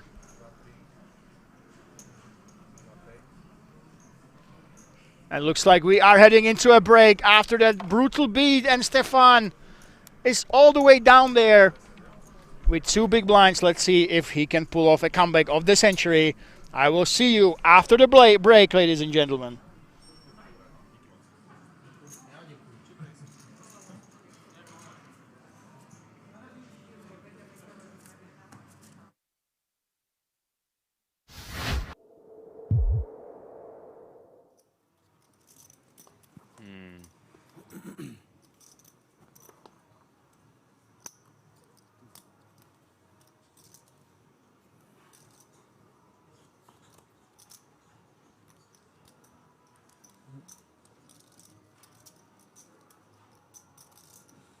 Ace Queen of clubs for Kata, +1. Gonna open things up to 3.5K.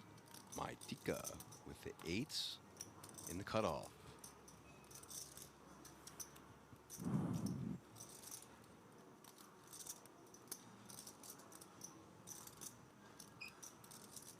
Make the call. Max on the button, 7 deuce offsuit. Pitching him in the middle. 9-7 of diamonds in the small blind, 2.7K to call.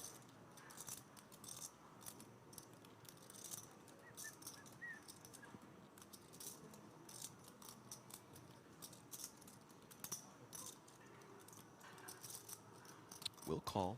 Action on Sarah in the big blind. King 4 offsuit for her.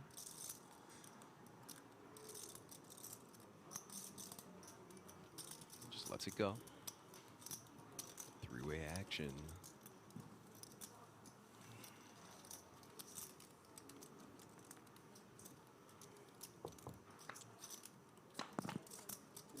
Flop is 10, queen, 9, 2 more clubs.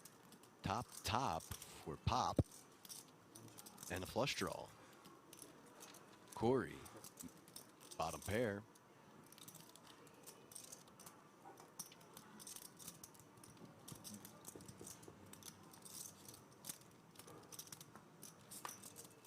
Nine on the turn. Corey making trips. Kata with that unbelievable flop. Now goes down to 21% equity. And my Tika, his 8s still not looking great. Still top with flush draw versus trips now. I think the problem is here for Kata is like, he probably doesn't know that Corey's calling quite light from the small. Where he shouldn't really be calling. Like, okay, so like 9-7 suited doesn't call from the small in general versus +1. It's just a fold. 9-8 suited, some calling, some 3-betting. So he's not going to expect Corey to have too much 9x. He's very fortunate that Corey just calls, to be honest with you.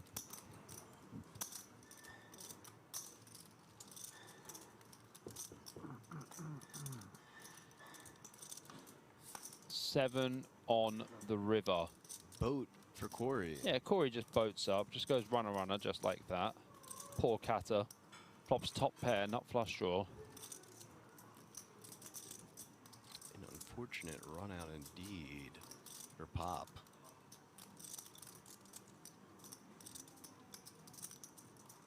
A great rhyme on the flop. That's true. Top for pop on the flop. I respect it.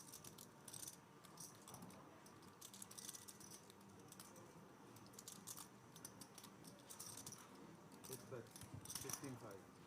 15-5. 15-5 is the bet from Corey. Well, the backdoor flush draw got there as well.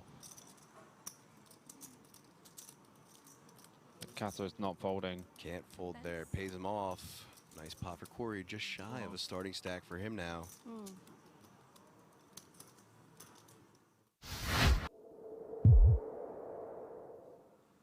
Having fun? Having fun? I know them all.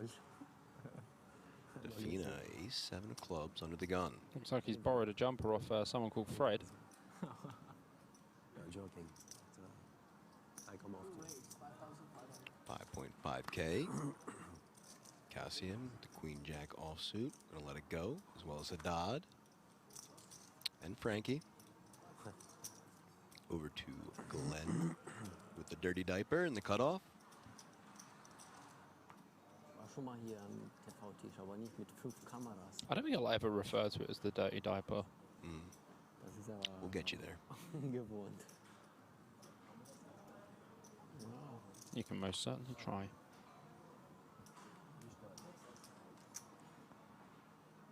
Fold over to the small blind. Tamsakis also lets it go. And now Bogush. King, queen offsuit in the big blind. 3K to call.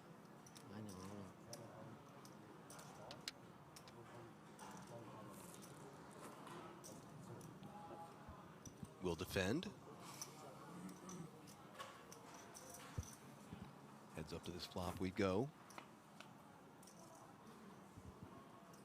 8, king, 6. Ah, some fireworks. 2 clubs for Defina. Top pair for Bogush.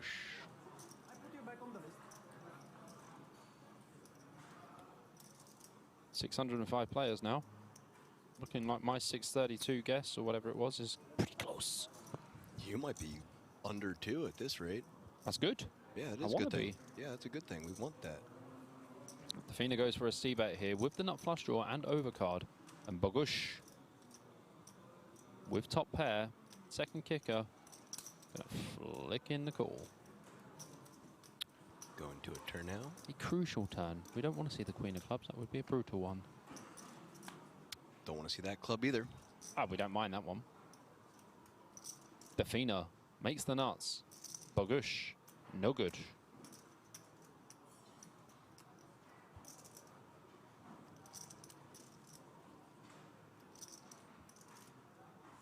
Check there.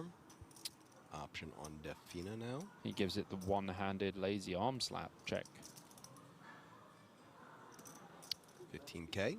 Very quick bet here from Defina. Didn't really think about his sizing or anything. Just bets 15k. For me, when I see someone bet that quick, it's an indication that they don't care what you do. They're very happy with their hand. Panda might say no. See what the Panda says.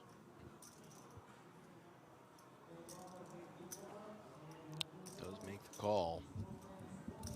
Inconsequential river. Oh, I knew. Boy. I just, as soon as you said inconsequential river, I was like, well, watch it be a really important card. My bad, dog. My bad. Oh, boy. Oh, dear. Oh, dear indeed. This is going to be interesting because if Bogusz goes for a lead on this river,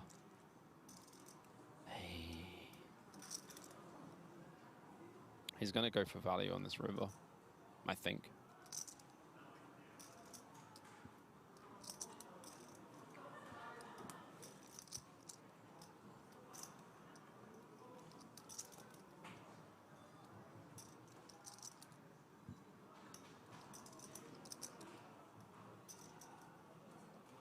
$35k incoming, I reckon.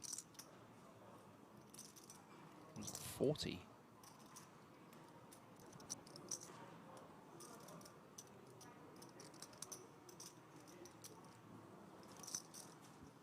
Things you absolutely love to see here is Claudio Defina. 36.5k. Oh dear. Well, Defina's only got 105 behind. He's going to just make sure. Do I have the nuts? Yes. Am I going to put all my chips in? Yes. All of it.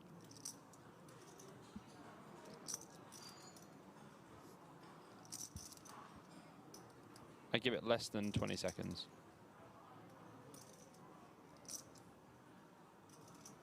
Well, it's less than 10 before he grabbed his chips. Yeah, 12 seconds since. Panda looks sad. That's what Gigi says in the chat. Panda gonna be very sad if he makes this call. Little grin there from Bogusz, knowing that, oh man, how am I so cooked on this board? I must be. No one jams. There's a bluff.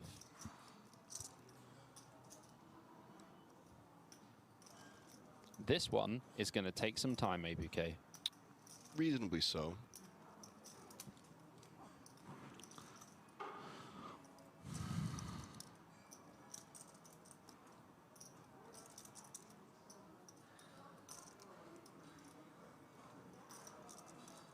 So Defina, does Defina jam a straight is what you have to think about. How much is exactly? Potentially. Wants an exact count.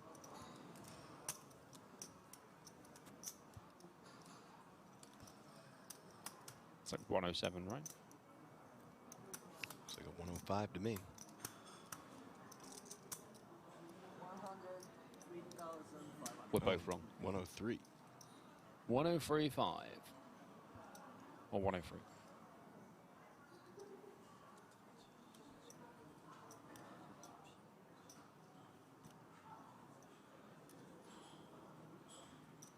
Okay, so we lose to all flushes. We lose to... Quite literally a half of your stack to call, Bogusz. Yeah, so we lose sets of sixes, lose the sets of kings. We obviously have king-queen, so quite hard for them to have that. Lose to all of the suited ace-x that makes flushes. So good. Doesn't really have 7-9 or 7-4 when they raise under the gun.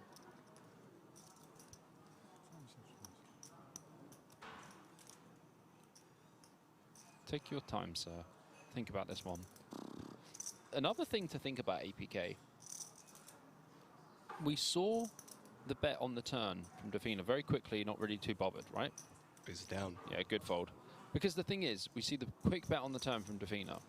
Then we decide to lead very big on the river. When Right. you bet big on the river versus someone who bet into you on the turn and didn't look like they cared about what you did,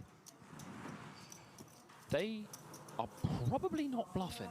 Yeah, that seems about right to me. You find yourself with Queen Jack suited in small blind playing 5-10 cash game. Try to figure out what card is your opponent holding. Pocket 8s or 10-7 of diamonds.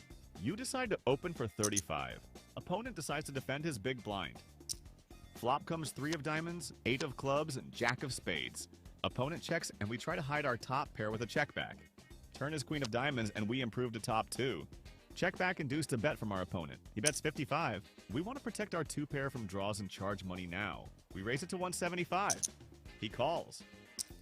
River card is a 6 of diamonds, completing backdoor flushes. Our opponent clicks all in for 625 into a pot of 420.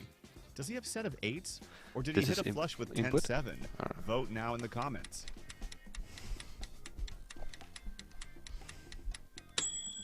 Pocket 8s.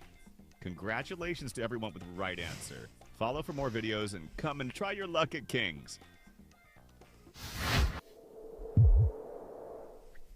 Ladies and gentlemen, hello and welcome back to Kings Resort for the day 3 of European Poker Festival 1 million guaranteed main event powered by Dutch Classics.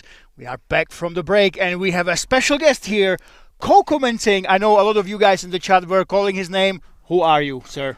My name is Max Boerns and I'm from the Netherlands. As well as my co-poker player Stefan Dil, who I can see now is in the chip count, being the number 1. Representing my country, so that's really, really good. 12 million in chips, 62 big blinds. Yeah, that's really nice to be in the spot right now. Well, and I know you might have been one of the 2 remaining Dutch players, but you are here with us here. What happened? What all happened? Yeah, little spoiler. I just busted. Unfortunately, we're not going to say how many people left, I guess. Yes, don't say how many people left. Just say it happened. Yeah, it happened. Stuff happens. No, I got it in good. Less than a flip, ace queen against queens, and I didn't hit. So yeah, I was short the last 2 to 3 hours, so I managed to get in 16 big blinds. But yeah, it is what it is. It was a deep run though. Coming from 141 entries. That's a lot. Being at the last 3 tables, that's what we can say, right? Yeah, knowing the numbers. So yeah, so we played it out very well, but unfortunately. No trophy this time. No trophy, and you didn't actually make it to the feature table. No. But yeah, guys, so this was Max. This is Max, one of the 2 last remaining Dutch players. So there's only 1 Dutch hope remaining. I mean, come on, we need Stefan at least to make the final table, right? Exactly, exactly. Well, he's already getting used to it right now, right? Sitting at this table, being on, yeah. Exactly, this is all you can want. But by the way, right before the break, Stefan Chantrier, the chain, the chat tells us, by the way, how we call him. He lost a big all-in. Now he's down to 2 big blinds. I mean, there's not much he can do here, right? He can basically go all in and pray. Yeah, for sure. I've played with Stefan the first day or the second day, I'm not sure. What about the other players? Have you played with Marcin, for example? No, I did play it with Michael in the past. Michael Shu. He's I think he's a regular here. He's a top 12 in the Czech Republic. He plays here, Rozvadov, and he plays in Prague, you know, the WSOPs and EPTs. Yeah, so he probably played against him. Yeah, he's a good player. We can say that.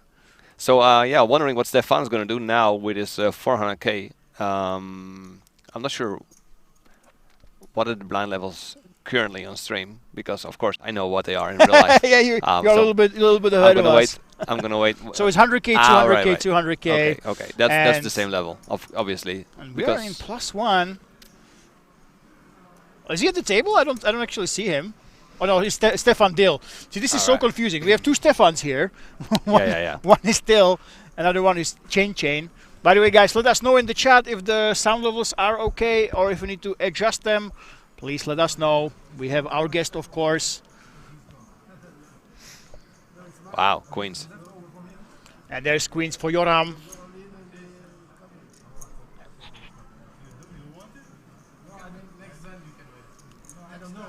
So as Joran is going to showboat a little, see. What I like the acting. Everybody's been acting so far. Yeah. What is it? Just 400? All right. Let me check my cards again. All right. Now, should he just go ahead and go all in, or do you think we're going for the smaller free bet? We've seen a lot of jams, even 38 big blinds and 29 big blinds, just straight up rips all in. What do you think he should do here with the queens? I think he can go for a 3-bet. He's going for it. I don't know. Like, what is in the air today? Everybody's just jamming. Yeah.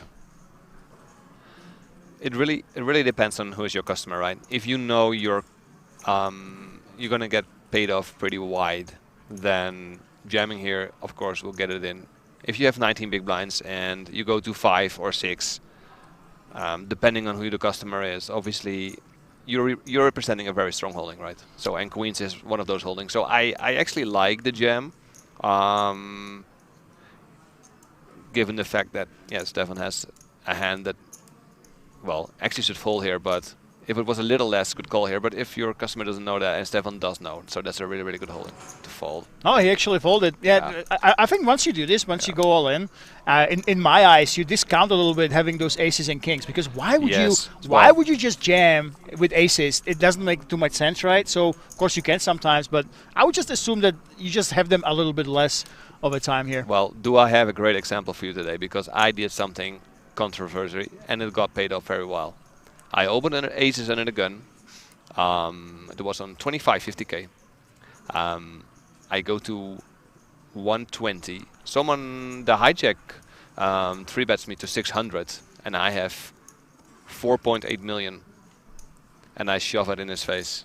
Wait, hang on. Did you see that? Stefan was all in. I don't see him at the table. No, the French guy. Maybe he got moved. Yeah, because someone. No, I can't say it's because of me busting. Let me think. No. No spoilers, remember. No spoilers. But I don't see him at the table. Where is he? Did he disappear? Did he? I saw him in the graphics that he was all in for 2 bigs. Ah, yeah.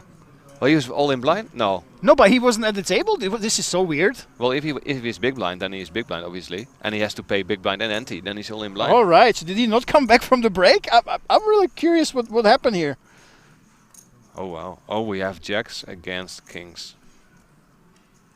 Well, I'm going to finish my story up later. Yeah, we have jacks against kings. Hold on for that story. I have no idea where Stefan disappeared to, by the way. Now, obviously, you go for a lighter 3-bet, and that's what he does. Yeah, see, this is what I'm saying with the 8s, that I would think, hey, it's weighted towards ace kings and ace queens. Yeah. Now suddenly he goes for the smaller free bet, but with the jacks, you can't get away from this, can you? That's one thing, and the other thing is that previous hand he was sub 20 bigs, and now he was on 24 big blinds again. So you adjust a little bit based on your stick size, obviously. Yeah, here we go. And getting kings and queens in 3 hands or 2 hands even. That's really nice. And Ronnie just goes for that flat. Wow. Oh, what a flop. What a flop for him. So, a lot of players like to check their top set back here, which you actually should not. If you want to get it in. You're pretty deep. Or not, no, he's only in 18 big blinds. 18 bigs, yeah. Yeah, so you go for a very, very small sizing. Maybe even like 1/5. Assuming Ronnie's going to check. Yeah, he's going to check, obviously. He has no king. Wow, yeah, and this is what you don't want. Because your opponent has a lot of diamond holdings, suited connectors. Well, the one basically he could have is an ace diamond with ace queen or ace jack. So that one is not going to be in his holding right now since the ace jack is there. So this is the best diamond to come basically for Joram, because it sort of excludes all the ace king, ace queen, jack. Yeah, so in Joram's shoes, you should be really betting small on the flop. Like you would with if you have an ace queen, are you telling me that you're just checking back on a king high board after we free bet? I mean, it doesn't make sense, right? Yeah, so we go for the small bets. Yeah, this is a fault clearly, obviously, and not because we know it, but yeah, you're not going to beat a lot, especially not with your if you're only going for the diamond draw.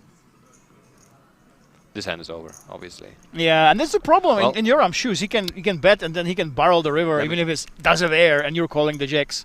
If you go for like 800k, something like that, if you stay below the 1 million, you get paid. I'm sure. Well, should he go for it? Do you think there's a Yes. chance that his opponent can actually Because there we go? his opponent's only going to, he's going all in. Yeah, and this is a good all in. It's either this or very small because Jorm obviously has all the aces pre-flop. He has ace queen, ace king, not ace king, well, ace jack. So from that perspective, but you're now sort of excluding. You want to keep in your bluffs, right? So it's either jam or go really, really small. And he goes for it. What is Ronnie thinking about here? He's actually considering calling. Yeah, wow. Oh, wow. What this is the not call? good. Oh, my goodness. We actually found that call on the river. Somehow we were completely wrong. You know what? You know what? Actually. You were wrong. Beautiful check. He gets somehow paid. They're Yeah. both from Israel. They obviously know each other, right? That could be. And also, I know Ronnie because I played with him today. He's not a guy who likes to fold. And if he has jacks, in this case, yeah, he's not really fond of letting go of the hand. Doesn't want to let it go. In general, Uh-huh. yeah, it's either going all in or go relatively small. Oh wow! So we actually do get paid here. I'm not sure what is he expecting to be bluffed here. That's the question. Because obviously aces can shove here. You know, a hand like this one can shove. Let's go run offsuit hands with the random one diamond, I guess. But then you have the jack yourself. Oi oi oi! He just doesn't want to fold. He saw the check on the flop. Decided, hey, I'm going for it. You know, this is the Battle of Israel. I'm not going to be outplayed here by my fellow countrymen. By the way, I see this time and time again. Can you explain to me something? I would expect if there's two players from the same country that we would be like, oh, they're soft playing against each other. They're like, it looks like they're colluding. I find it's exactly the opposite. For some reason, when the people see the same flag, they maybe know them. They just go crazy. They don't fold. They go to battle. They fight against each other. I don't understand it, but it's time and time again. If you have two players from the same country, suddenly they try to outplay each other out of the blue. Yeah, the majority of the time, if the people are from the same country, they know each other. So it's also something to have fun on during the break or in a friend group, saying, "Hey, you remember we tried to went head to head and I outplayed you." So you have the meme equity. Probably, yeah. Okay. That's amazing. So, are you actually? Can you tell the audience? Are you a tournament player? Are you actual pro now? Are you playing like? Are you studying in the basement for 6 hours per day? Those solvers, you know, the ICM stuff. Right. Or do you just more play poker and try to do your best? Well, regardless if I'm professional, I obviously try to do my best. No, I'm not a professional, as in I don't do this as a full-time job. And I'm also not really, planning to do so. Okay. Skill issue or? Yeah, skill issue is one thing, but 20 years ago I would say, yeah, let's go for it. I have no responsibilities, and things can happen in life. But I'm married. I have a second child on the way. I have a mortgage. I have some responsibilities in life. So, and I do see people. I know a few people who are playing for a living, and I see from relatively close by the time and effort they have to put into to make a decent amount of money to live from it. Yeah, for me, relatively speaking, I can make the same amount just doing my job, and that gives me more certainty, of course, in life than. Let me put it like this: I will never be in a situation where I think, you know what, I have to win a tournament now in 3 months, otherwise I cannot pay my mortgage anymore. Yeah, and that's not true. the spot That's you want true. to be in. But yeah, to answer your question, I'm a tournament player, of course recreational, but I do play a lot. So my job allows me to travel a lot, relatively a lot, because I'm a software engineer and I can work from basically anywhere in the world where I have an internet connection and a laptop. So you see me around. Well, we saw each other obviously in Prague. Before that, in Irish Open. Yep. Actually, I flew directly as you did as well, directly from Dublin to Prague. I was not gonna miss the World Series of Poker Europe at King's Casino. Come on, that was great. So many players were here from all over. Yeah, that was amazing. Yeah, we did a fun clip, by the way, you and me, making a little bit fun of Rostov, and here we are together in the booth of Rostov. So What goes around comes around. Yeah, guys, I want to say now everybody will be disgusted in the chat right now, all right? Everybody will disagree with you. But you said that the World Series of Poker in Prague was slightly better than Rozvadov. I did say both, that, yeah. You said both are good, but it was better there. I can't believe it. I am very much insulted right now. And look at this. Joram against Michal. Michal, of course, is the man who doubled up and who has top 12 on the Czech rankings. I mean, that's crazy. We were so fun of talking and didn't see how the action goes. All right, so this is a clip. You can guess. It was an open race and it was a call. Yeah. So here we go.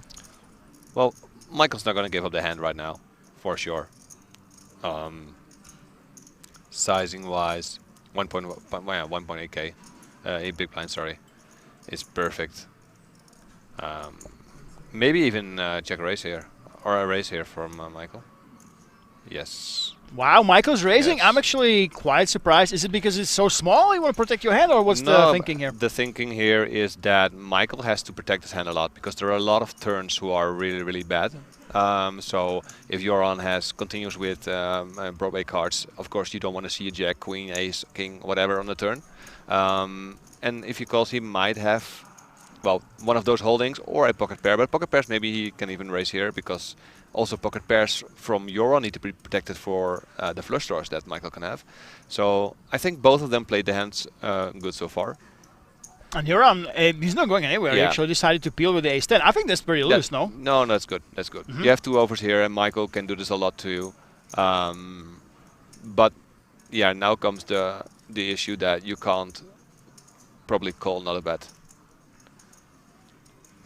Well, basically, when you call, you're looking for the river, right? You hoping that it's going to be check, and then you bet. But let's see if Joran. I'm curious if he's got some. Yeah, I don't like the sizing though. The sizing is actually too small. Mm-hmm. You can size up a lot like here. You could like B40 or something. So at least around 1.5 million. He chooses to do like way less, but it's apparently enough. Yeah. Yeah, it's very interesting. You know, we have a lot of players that obviously play for fun.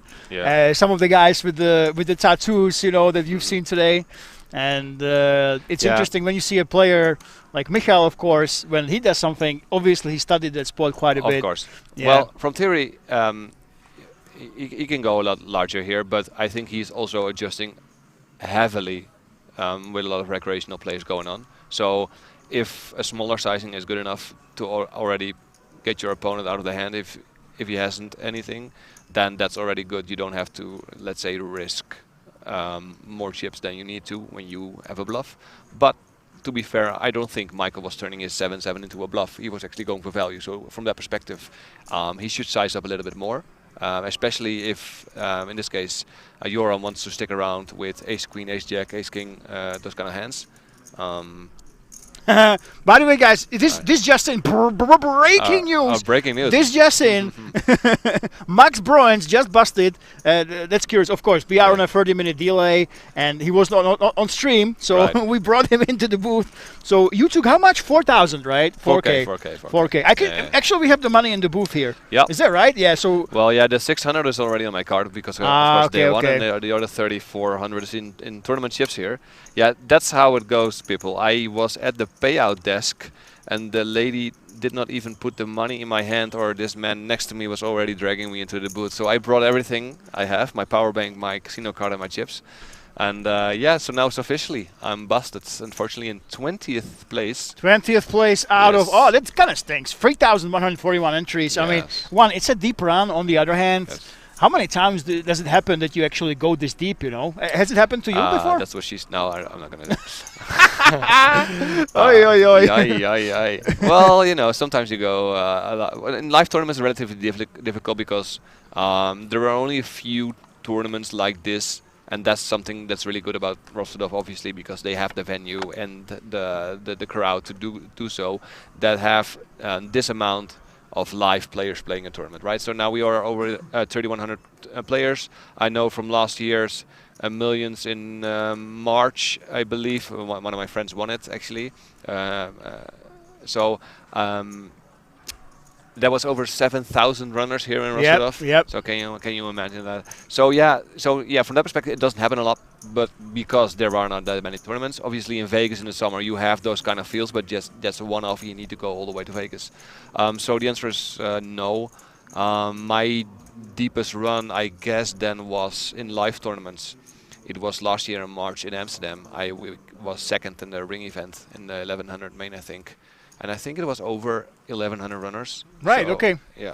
So this is good. basically the most entries you've beaten in your career so far. Well, yeah, in live poker, yes. Online doesn't count. Come on, anybody No, can rebuy 17 times and play from the in toilet. the same week last year that I got second, I conquered a field of 75,000 people online in a $50 buy-in, and I got over 100K. Wow, so that's crazy. Yeah, that's those are insane numbers, but yeah, you don't see that often.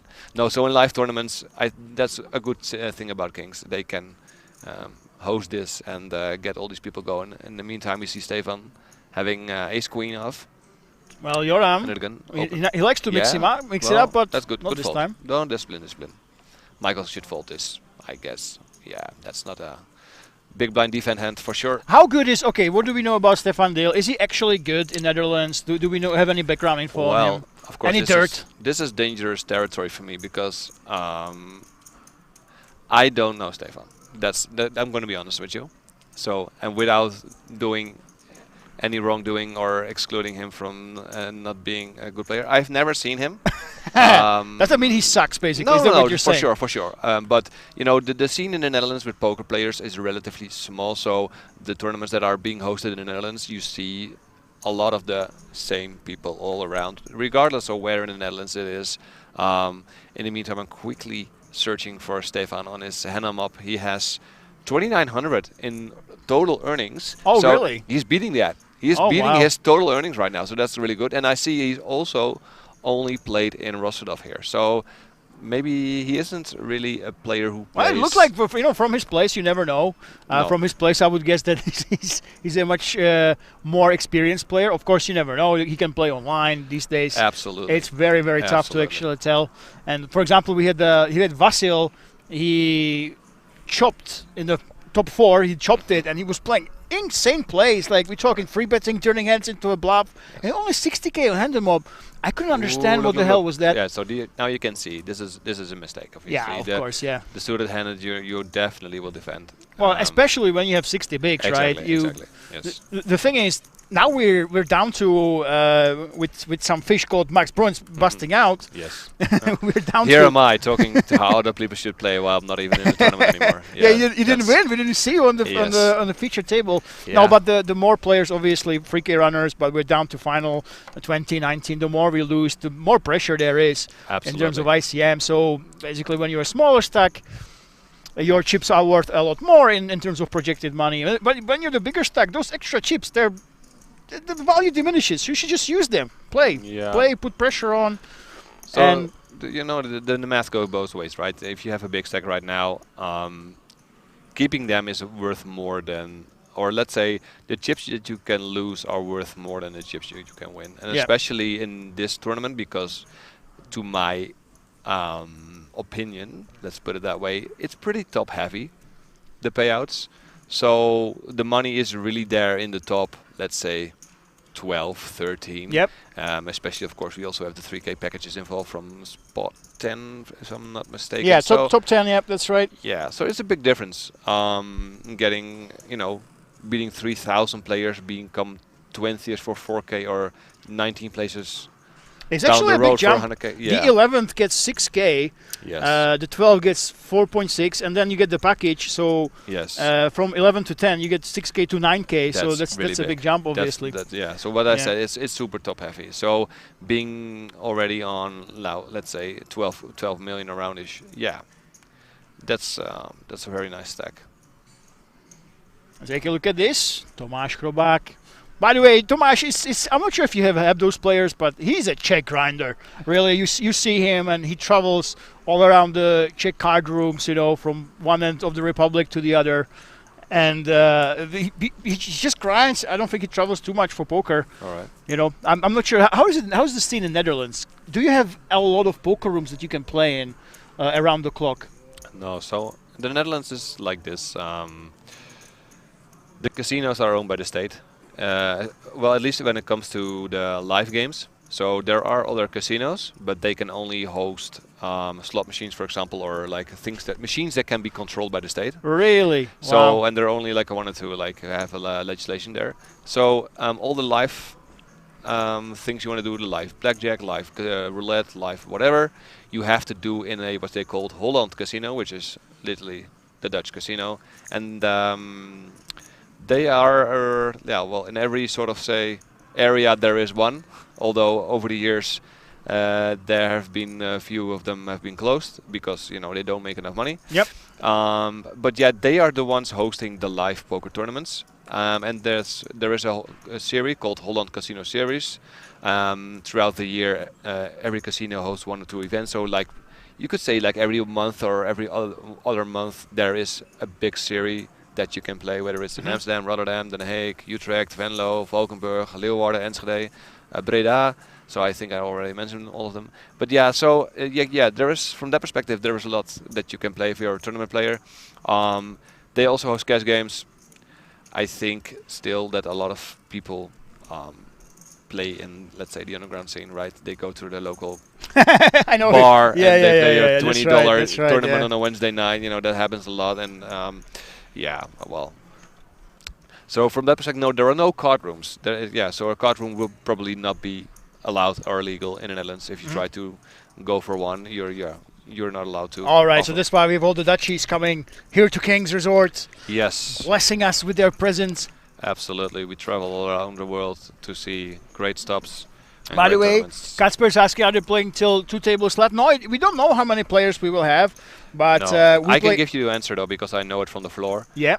So the goal of the floor is to play down until the final table. Well, that is somewhat possible, but probably a utopia. So that's not going to happen tonight. Yeah, no. So then the deal was, let's play until 3 o'clock at night, which is level 32, 200k, 400k blinds, and then play that level for the half, like 35 minutes, so we can play that level again tomorrow.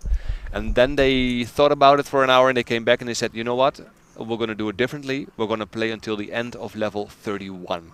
So I think... Yep, level 31, end of it. Yeah, can you see the level sets? So level 31 is the 150k, 300k level, and it will be, well, I'm not going to tell you the time. It starts at Oh, we can. No, you can say this, yes. Yeah. So 1:37 it will start, and it runs for how long? 70 minutes. 70 minutes. Yeah, there we go. So we're going to finish at 30 something. Yeah, 2:47. So the stream will end at 3:07, ladies and gentlemen. Yes. If they yes, will of play course. You have to like delay. as we expected, yeah. Yeah. So 3:07. However many players we have, then Kasper, that's the players that we finish. If they finish the tournament today, if all of them decide, hey, we're gonna go all in, and they just keep pushing and pushing, there's nothing we can do, and they would finish today. But in all likelihood, we're looking at 14, 15 players, something like this. Yes. And then we restart tomorrow, and if Marcin will be one of those, well, then he will have to play until just past 3 a.m. with the delay. And look at this. Also good to know. We're now... Oh, it just changed from 19 to 18. So we have 18 people left. When there are 16 players left, we will do a redraw, which means that we could have other people at this feature table. So that could be interesting. I can maybe give you some comments about the other players because I played with them a lot. The man on the left, Joram Simon. Oh no, he's not a man. Of course, this is Joram still playing. Blind v blind. Oh, he's going for it. This is a good bet. Especially the sizing, and look It's at about it. 2/3 pot size bet. Yeah, I think the question is, what is he playing for the river and which river? That's the exciting part here because you have those 2 flush draws, and now he's betting. I guess he's got the diamond and the club. So even if Ronnie calls here, I'm assuming that Joram will just go ahead and bluff a lot of rivers. Yeah, this board connects way better with the big blind range, right? So the big blind defense has a lot of suited. Basically defend all suited hands and also the low cards. So small blind's not going to really complete a lot of 3x, 2x, 4x, and the big blind is going to defend those kind of hands. So I really like this. There we go. Nice takedown. By the way, you are listening to Max Bruins, who finished 20th, exactly. It feels like every time you're going to say it feels like a needle. Yeah, it's 20th in this tournament. All the way. He went all the way to 20th place, ladies and gentlemen, in this very tournament. So he is an expert. Of course, he knows how it went. And by the way, how did it go? We had something special going on in day 1 AB. The top 5 chip stacks, they actually got the 3K package, and then every day, every chip leader got the 1100 No. ticket, right? No. Oh, ticket. Yeah, ticket. Oh, okay.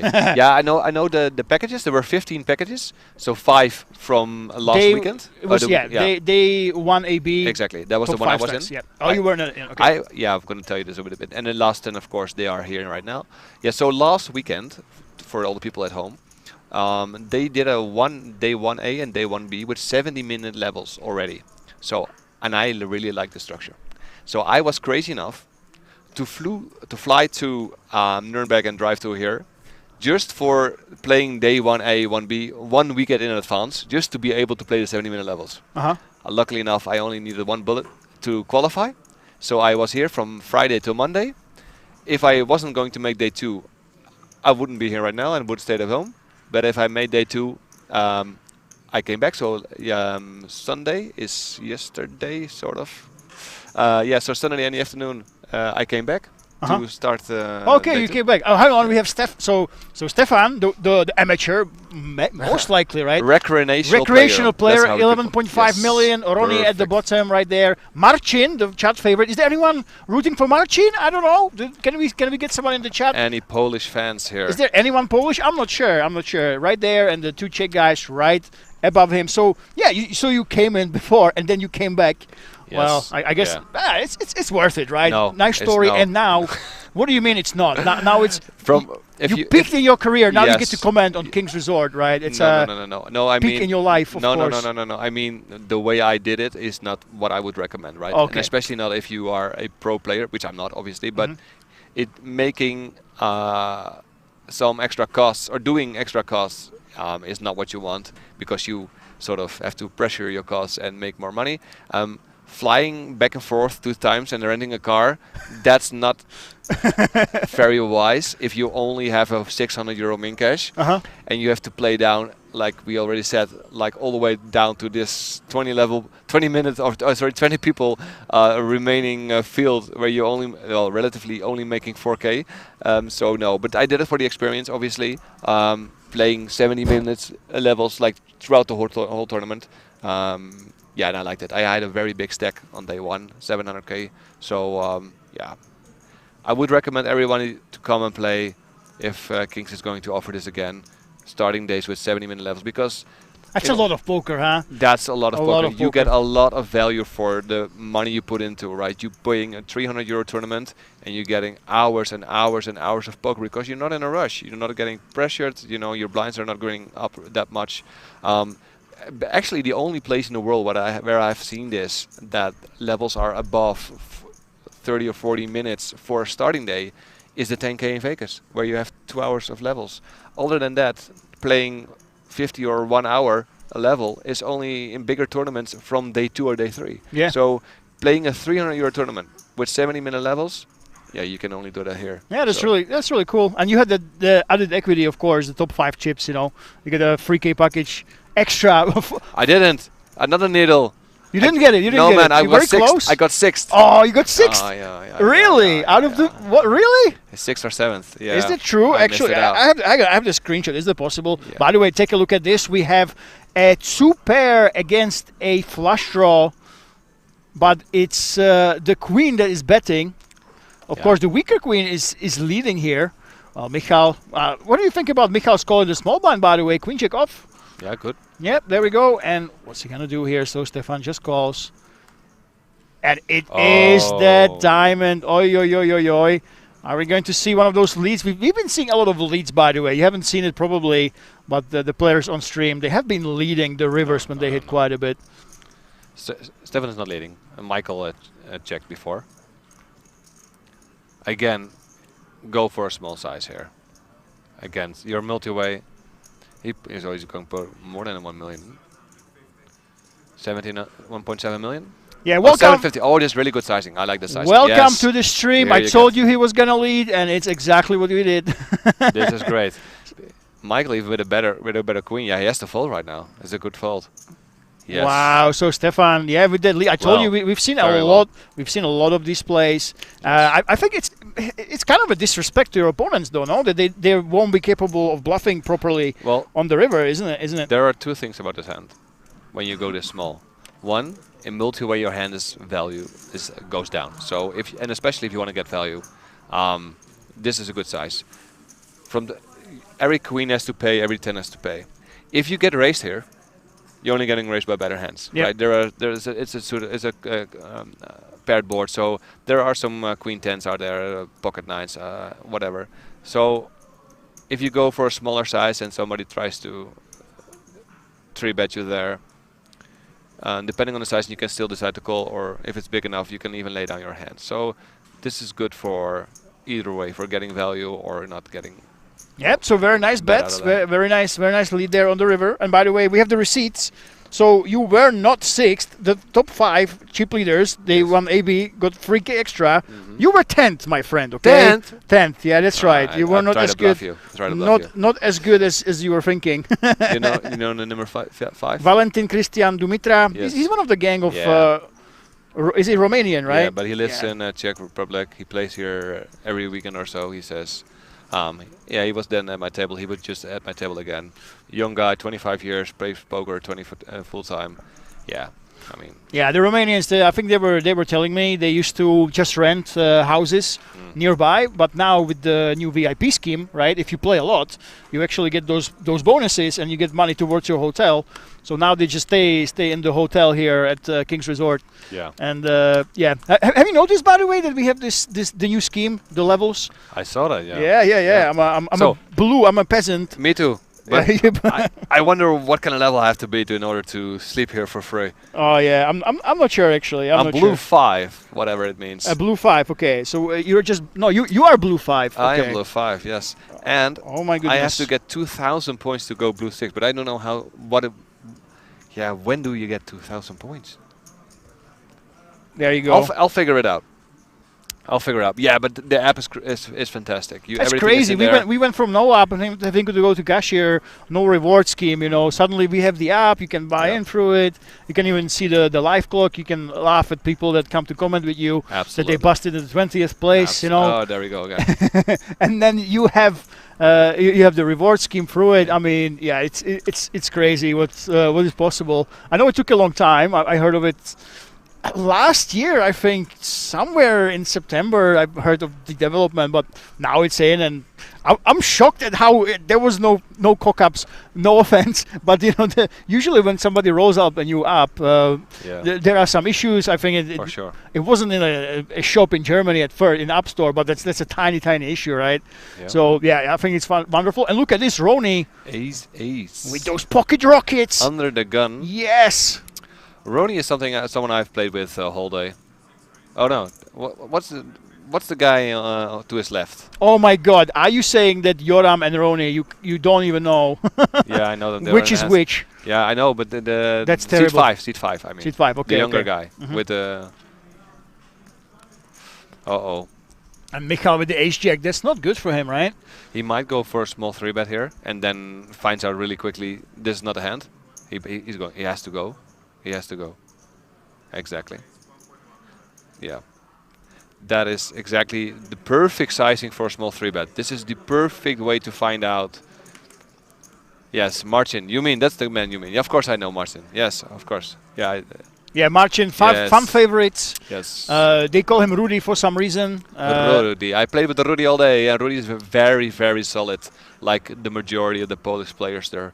We in Netherlands we say with Polish concrete. Polish concrete. Polish concrete, we say in the scene. Polska beton, I think you might say, you know. Oh, yeah, exactly. Beton, exactly. Yeah, I know the word. Oh, yeah. So here. So now Michael knows. All right, good. I can fold now. My hand was too strong to fold pre, or without any 3-bet, but now I can lay this down. Any minute now.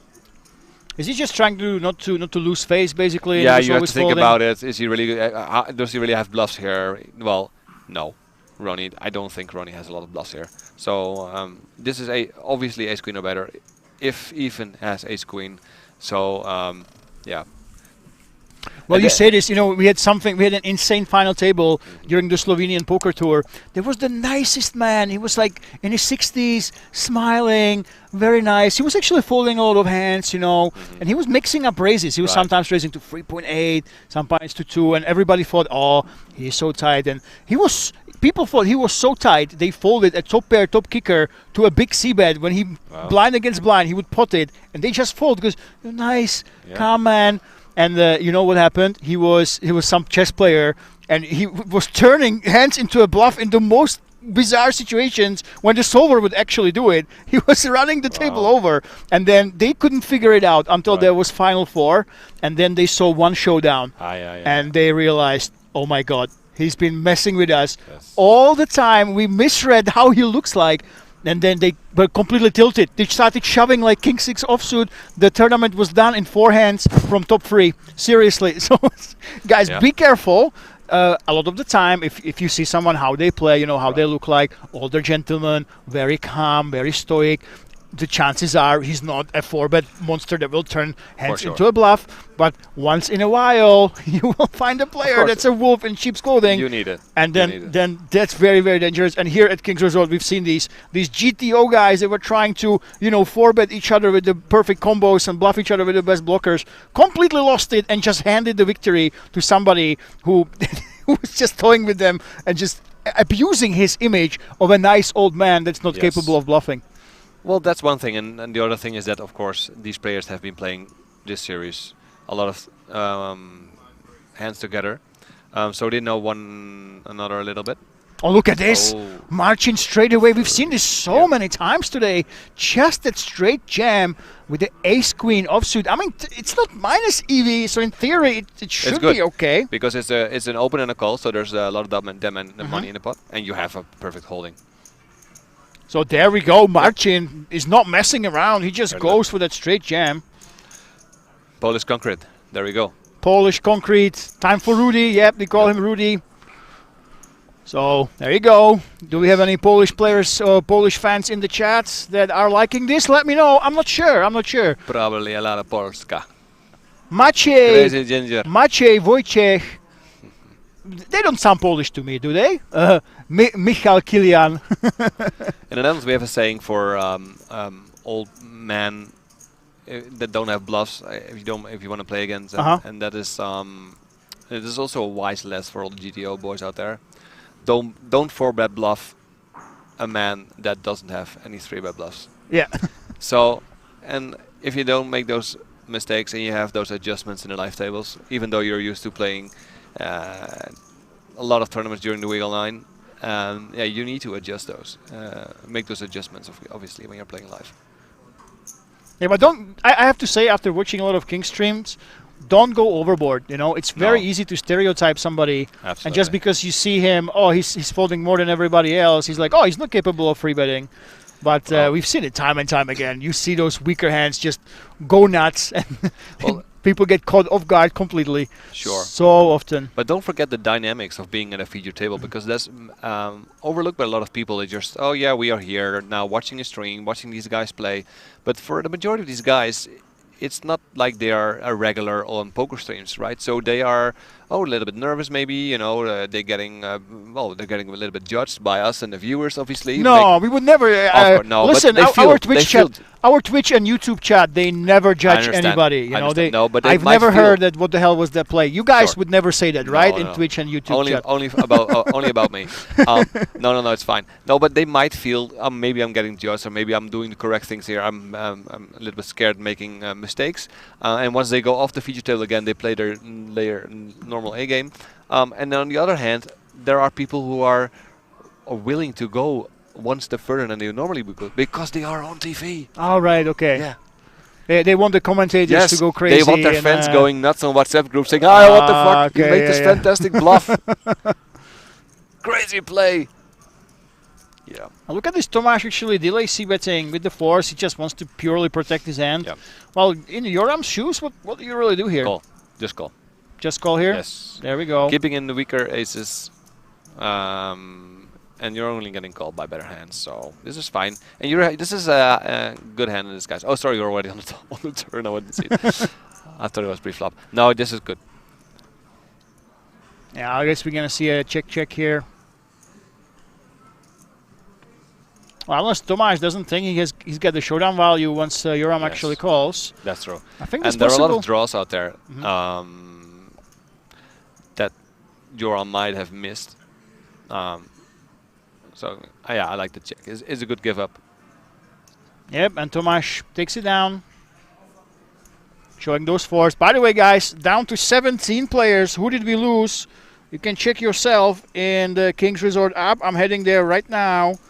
And it's funny, the way you actually find out is you look at winners. Really? You know, yeah, you know who's not a winner? It's no, you are a winner. Oh, okay. You, great. you are a winner. I yes. thought you were trying to make this bridge to me. No, again. no. See, the top 16 players, they're not winners yet. Right. You only appear in the app as a winner once you actually bust. Right.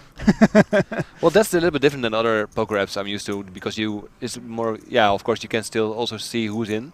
Somehow, yeah, but you can't see who's in you here. don't see yeah, we don't see who's in. You only see who actually busted. Yeah. All right, fair enough. So you need to know someone who's in. So and it's top 17. So top 18, Jan Tomšović. I didn't even know we had another Czech player, but Jan Tomšović busted in 18th, takes down 4K. Dan Andrej Galinci from that's ROU. That's Romania, right? Which one? Yeah, it's Romania. That's Romania. Another Romanian we lost. That might be the last one actually we have in the field. No. The guy I just mentioned, the got 5th in the package. Yep. He's still in. He's still in. Okay. Yeah. Yeah, the Romanians they're cleaning up. By the way, it seems like they live here, but every single time when you go to final tables, final 16th, they are so good. They obviously study together. They share info, right? Yes. So yeah, we have a Romanian gang here that overperforms. If you look at the entries in the tournament, they were actually the second biggest, most represented country in the top 80. And yeah, Joran limps. That's very interesting. Joran goes for that limp in the small blind. Well, obviously he was going for the limp raise, right? Yeah, it doesn't really work out right well. Yeah, there we go. Well, some of the time, as long as you are raising the hand like this, if your opponent raises and you free bet, it should be okay. But now it backfired, and now it's very tough to just check fold when you have ace queen here. Sure. In this particular case, the hand wouldn't go much different. You open, and Michael will probably defend this suited king. Unless you are willing to go blind v blind, go like 3x, 3.5x pre-flop. But yeah, the majority of the time we'll see here 2.0 big blind open and a call. And then from that perspective, Joran might get away cheap, I would say, but he's going to stick around one more time. Yeah, with the ace queen, it's very tough. Once your opponent just checks, you kind of have to go ahead and call here. Especially on the paired board. Oh, wow. Well, that was a good plan, I think. Good plan by him, right? So to now just go call and hit the river. Okay, so now you always have to bet. Yes. Nice bet, very nice. Doesn't even think about it. Yes. And now let's see if Michal actually gives him credit for bluffing or not. That's the question. Yeah. Against a strong player, you have to call here, but against somebody that you maybe don't respect as much, he has to call. I mean, yeah. Unless he knows. I mean, he probably knows he's beat, but the point is that, yeah, there you go. There we go. There's that call. The problem is that when he calls on the turn, there is nothing much for him to call for. So it's either other pocket pairs, which you can check down because you have showdown value. Then there are no draws, no straight draw, no flush draws on the turn they can call. So the naked ace here, yeah, obviously is always there for him. For very nice lead. Yeah, you can have so many aces. So yeah, you have to lead. But the thing is, what hands do you bluff there with when you are on the river, though? That's my question, because you should be bluffing some. Yeah, that's obviously what I said. Michal gave you the credit for bluffing. So as I said, the only hands you can bluff with on the river are the hands you called with on the turn and you missed the river with. Yeah. And there were no draws. So yeah, you probably only call ace high and then you make it. And right. Yeah, that's Well, what so happens. so And why shouldn't Michal then fold? You know, if he doesn't expect you to bluff yeah, ever. well, sizing was good. Yeah. And maybe Joram already showed some weird situation where he was like, you know what, I have Queen Jack, let's try, give it a shot. Yep. And you beat some pocket pairs like 5s or 6s that he turns into a bluff maybe. Yeah. Well, Arthur doesn't like that play. Lucky river, but not good play with that ace queen. Which street do you mean? Which street do you mean, by the way? That's what I'm interested in. Lucky river, but shit play. Yeah, so what I said, I prefer to open. You always want to get value because you give in the big blind. Even the most worst hand that he can't defend, although there are not that much, but he's going to defend the majority of the hands. Even those hands, he gets a free flop right now. So yes. Unless you know that Michael will always bet a raise you when you limp, when you have the kind of dynamics, you're going to mix in your stronger holdings. But in this case, ace queen is too strong to just. Yeah, here we go. And look at this. Tomáš does have some nice backdoors. And of course, he can represent the hand that, unfortunately for him, Ronnie actually has. Oh, well, this is a good hand to 3-bet. But Ronnie just called it. No, he's still there. It's 300k to call, and he's going to raise it, looks like it. It's is he raising on the flop? That's all. Oh, he calls? Yep, there's the call. Oh. Why is it surprising? He's got top pair, no kicker, out of position, and against under the gun. No, I was surprised because he was picking up like a big tower of chips and then took 300 from them again. Well, for Tomáš, you really are hoping for that spade on the turn or the jack or try to hit. So C-bet was good. So I take it his plan should be to just give up, right? Yeah, you check a lot now. Well, the thing is that there are some draws out there, so Ronnie can have a lot of club draws. But the question is, are those club draws of lower holdings than your queen 10? So he's going to try it one more time, but he has to go like 40-ish, then 700k into. Yeah, it's 700k into 1.9. I think this plan, the thing is, when you bet like this, his plan will be, it must be to bet the river a decent amount as well. You should not be just betting and then giving up on every river. It depends. If it might be that if it's a non-club, you even have showdown value with queen 10. I mean, if he's going to call under the gun against the cutoff, I would expect him to just go ahead and let's see the river. At this one, you have to bluff this one. I think you just have to, right? In Tomáš's shoes, we just have to go for it. Well, yes, I agree. And we're not. I'm not sure. I'm a big fan. There we go. We check it down. Yeah, I think I'd rather he would just give up on the turn. Honestly, if you don't bet a river like this one, he's not too happy with himself. And Ronnie looks at his ace-6. You know what the fun part is? If Thomas has a weaker queen X or jack X flush draws, then the queen 10 has showdown value on on an ace king board, right? Right. I mean, and of course, if Ronnie has a king high flush draw, he's not going to fold the river if you're going to bet. So, yeah, just giving up there is good. You tried. And what I also like about what he was doing is, and that's something that a lot of recreational players tend to do, then when they're trying to bluff, they bluff flop, they get called.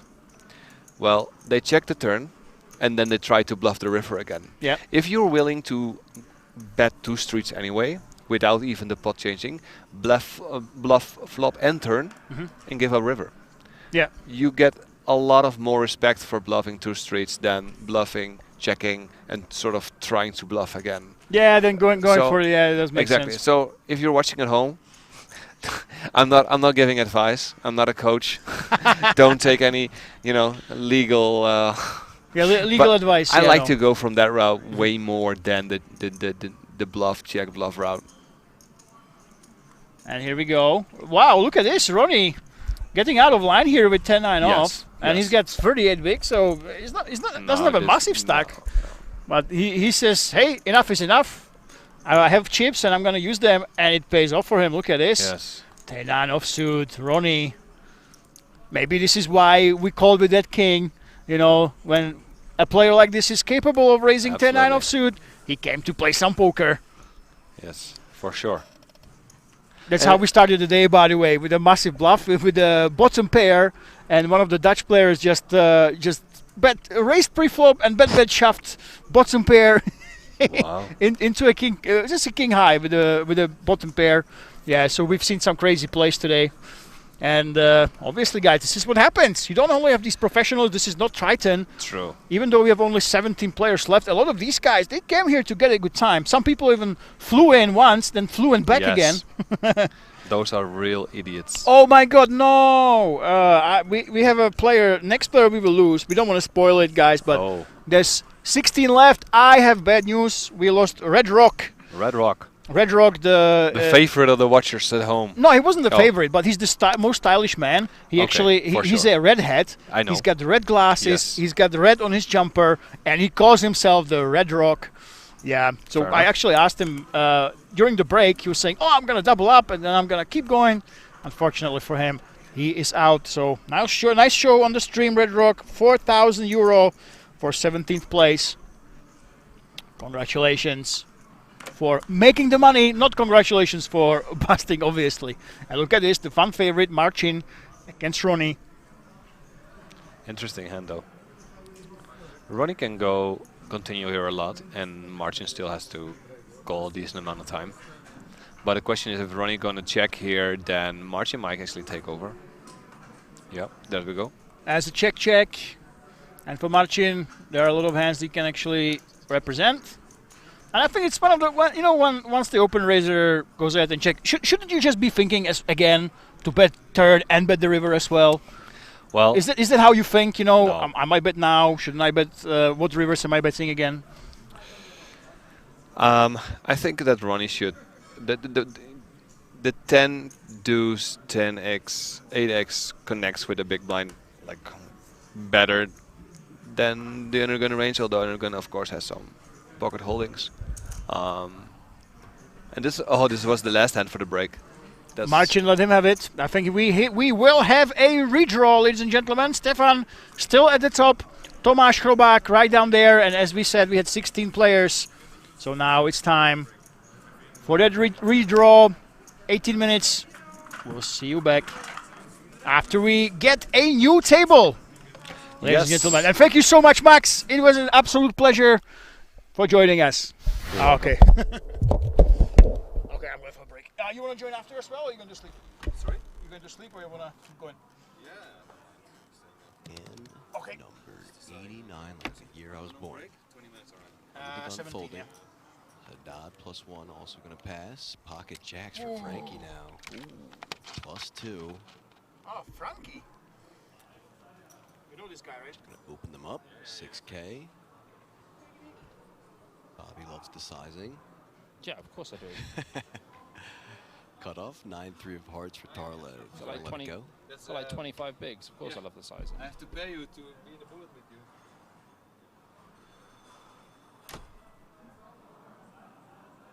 Had he gone any larger than 6K, he would have heard it on break from Bobby. Oh yeah, I wouldn't sit and eat with him. 4.5K to call for Pagush in the small blind, who lets it go. And now ace queen offsuit for Defina in the big blind. Honestly, he might jam. It's 25 BB effective. He actually might just jam. There's no real free bet size you want to go here. Like if you go 20, Frankie calls. Frankie has 60K behind. Pot's 40. It's just not really a fun time. All in. And that is the BJ read of the day and snapped off by Frankie, of course. Pocket jacks. Frankie looking to double up with jacks. Can jacks hold, or will we see Frankie C eliminated in 269th? Good luck from Defino. Class act.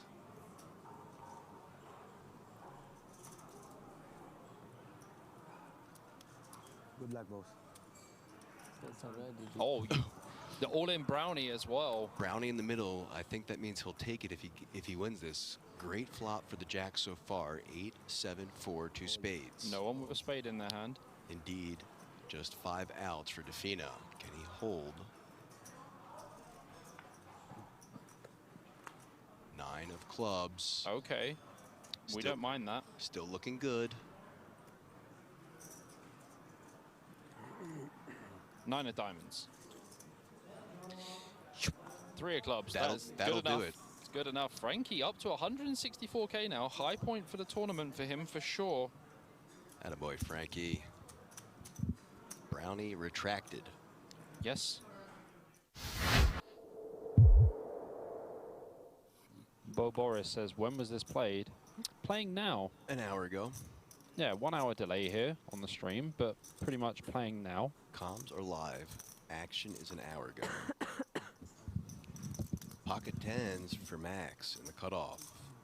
Blinds are still 800, 1.6k. Max Neugebauer here.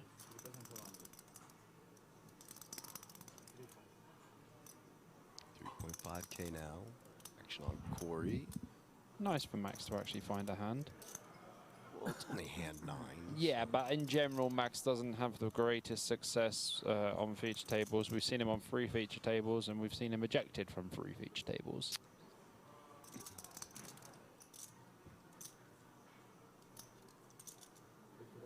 Oh, bad times for Corey. Coming in for a free bet here against Senor Neugebauer. Might be bad times for Corey. There's one of his kings. Worst times for Corey. Gonna go in the middle. 6-3 of diamonds gonna fold as well. 5k to call now for Max. Both stacks very even between these two. 86.4 and 86.5. So Max makes the call. Heads up to this flop now.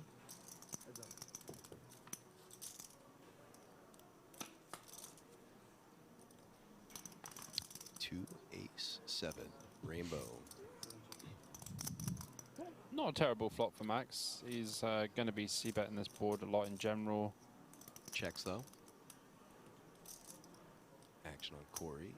3 better pre-flop. Oh yeah, sorry, I do forget. It was a 3-bet pop. That's what I'm here for, Bobby.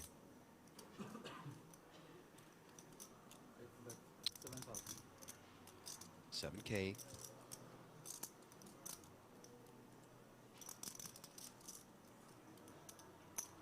Well, Max knows that Corey's a bit of a loose goose as well, so probably not going to fold just yet. He did tell me before sitting down that he did his homework. Yeah. 5 outs. You have to. For Corey. That's one of them. Ouch. Queen of Hearts on the turn. I think Max knows that like Corey's going to be free betting like, you know, the king, queen, offs and stuff like that. He would have seen that from the previous stream yesterday. King, queen, ace, queen, all the queens. Yeah. All the aces. All of them. Hello, was the late reg till the start of day 2 or the first full level? It will be done by the first full level. No, it's till the end of level 12. This is like level 9 or 8, bro. Oh, it is end of level 12, yeah. We got tons of time. Jack of diamonds on the river. Oh yeah, there's plenty of late registration. I said my guess, so Matej, our producer, shout out Matej. Matej. Hopefully he's watching. And an absolute crusher in the production game and great guy as well. Had a great time getting to know him. But we both had our little guessing game. He wanted to see what my guess was for the total by the end of late registration. I said 600. I thought we were going to get another 50 from the time we talked. Mm-hmm. 40. Max going for it. 40k, half of Corey's stack to call. Great sizing. Gonna try and get that queen to fold and rep the ace. Or possibly the straight with those 10s. Could be repping the king 10. Yeah, he just puts like all the queen X in a spot, like, you know. In a tough spot. Yeah. Turn went check, check. Yeah, so like basically when it's like check, check on the turn, And on the river where Max has got like 2 10s as like pretty decent blockers, can just put all the pressure on the Queen X. And Corey never really has an Ace X unless they have Ace Queen and they decide to check turn for pot control, which is never really going to happen. So this is pretty spicy, but I enjoy it. I love it.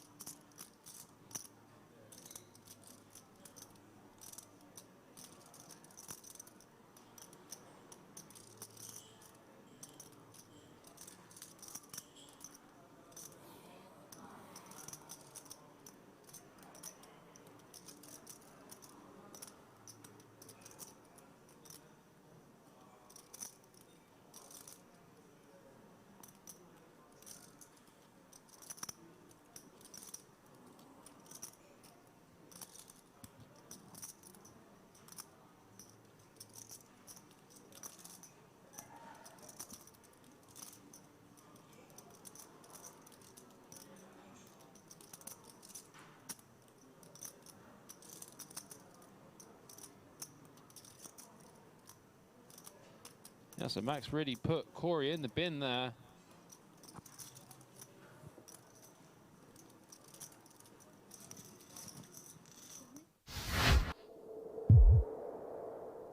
Still a great show. It really is, truly. One of the best shows of the 90s, I would say.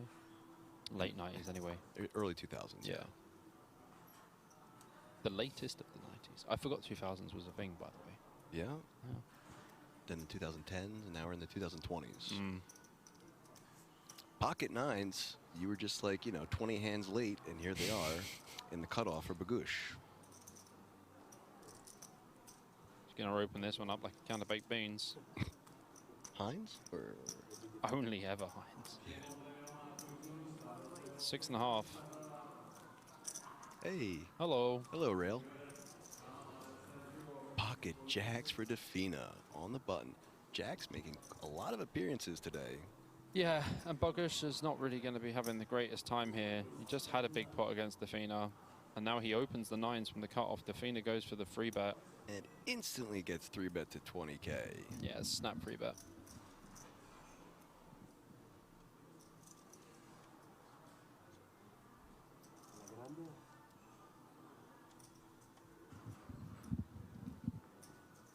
Seems like her dad forgot he hasn't even folded yet.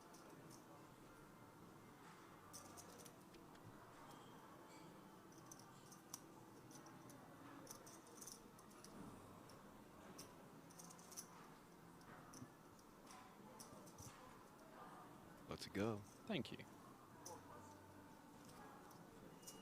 Back to Bagush. Pocket nines, 13.5K to call. I don't know if Bagush is going to fold. From cutoff, it's just like, it's very unlikely. Cutoff versus button, just the widest ranges as well for late position. Does make the call. Here we go to the flop. Queen 7-8.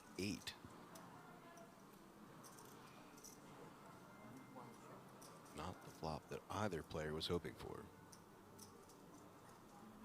Check for Bagush. Action on Defina.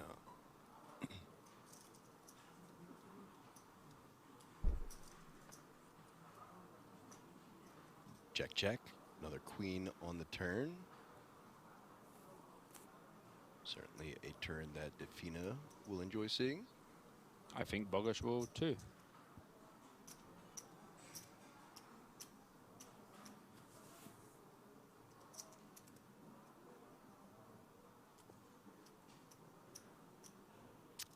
Bagush gonna take some chips down. Looks like he's gonna go for a bet. Around 18K. 18 on the nose.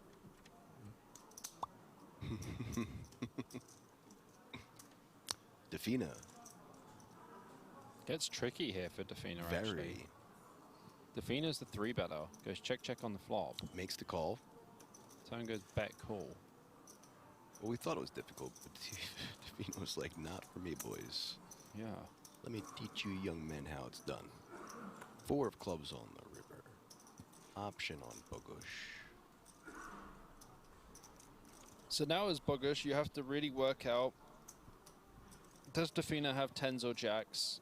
do you want to set your own price here? So like if you get called on the river, like you either win against like ace-8 suited, or you set your own price and then fold to a raise, or you just lose. I like the latter. I like this is going to be okay too, but I like a little blocker bet fold.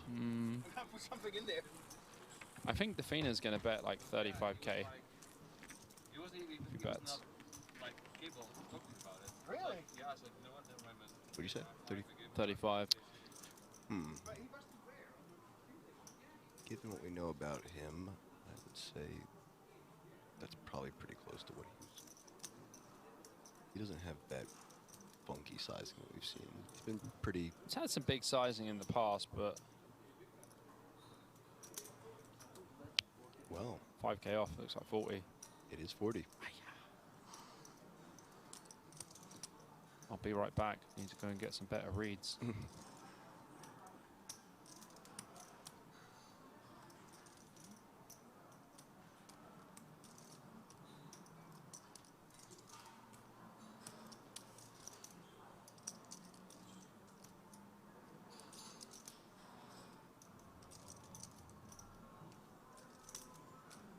Love when they get that shot right there, that angle. The deep face angle?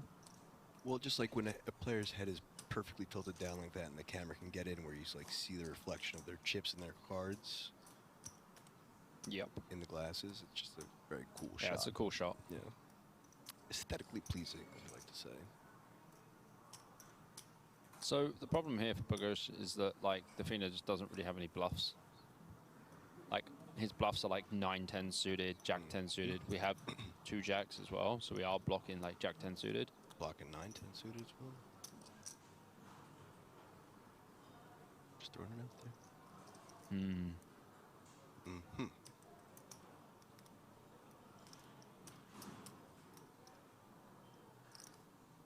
It's quite a big call as well.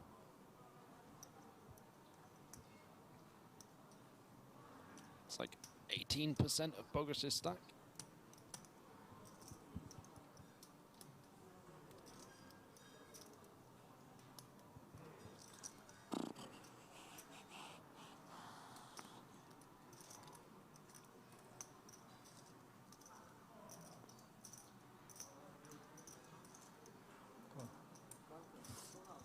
Oh, he does call. Calls and pays Defina off. Sees the bad news. Yeah, kind of tough spot there. Pretty interesting hand, actually.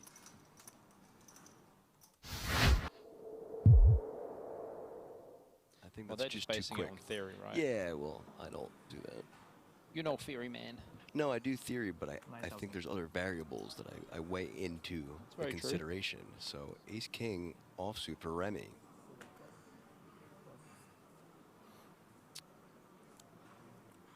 In my head, poker is more than just theory. It is. Way more than theory, actually. It's cards. And there's Toms being rewarded with aces. That's pretty nice, especially when someone has Ace-King. Well, someone called Tros Lichao said Toms is winning this round. Is it Tomes or Toms? Tomes. Tomes. Ideally, we could also just call him Marek. Well, this is a weird one for Remy Mrzhiszkiewicz because he opens under the gun and is 3-bet from the small blind. Not a comfortable situation. Aces versus Ace-King or aces versus kings is just always... This is grim, but he's got like 40 bigs. It's always grim indeed. He's got 40 bigs. This could be the end for Mrzhiszkiewicz. It could be the end for Remy. That's there we go. All in and should be a snap. Tomáš, Drzínky, Oh. Hey, Hans Bosboom. Yucky stuff. He's a Dutch legend. Yes? Yes. Now I Hans recognize you. Bosman. Yeah. You're the one who got all my chips. Yeah. The river. Ow. That, you know, as he's about to possibly get all of Remy's chips. Yeah, slight early backwards reverse needle. Oh, that's jack. one. Oh. Oh. Oh. 1K. king left. Never easy. GG run out incoming. Maybe a 10 Yeah, I to was give gonna him some say, more outs. We'll have a or a queen. Well, Tom's has got the ace of hearts. Or Tomez. King of diamonds required. 1 out. I can't do it. 1 out for Remy. Nope. Again, man. GG to Remy Rajishkowitz. Yep, I was going to let you take that one all the way. But well done for, you know, the 2 days we got to cover you. Great player. He is a great player. He's also a very nice guy, but yeah, unfortunate. Never nice to bust. And ladies and gentlemen, welcome to the one of the 2 last segments here today of day 3 of the EPF 1 million guaranteed main event, powered by the Dutch Classics here from Rozvadov. And of course, I'm Lemon, and we have our special guest, the co-commentator, who actually ended up 20th in this very event, Max. And take a look at this. We have a brand new table. Oh my goodness, look at this. Kerr from Sweden, Svenska, the chip leader of the whole tournament, I'm pretty sure, along with Evgen. So these two, we have not seen them, but they do have the most chips. And Stefan, as you can see, our hero from the previous feature table, is right there with them. 64, 66, and 66 big blinds. We're going to see some big stack on big stack violence, hopefully.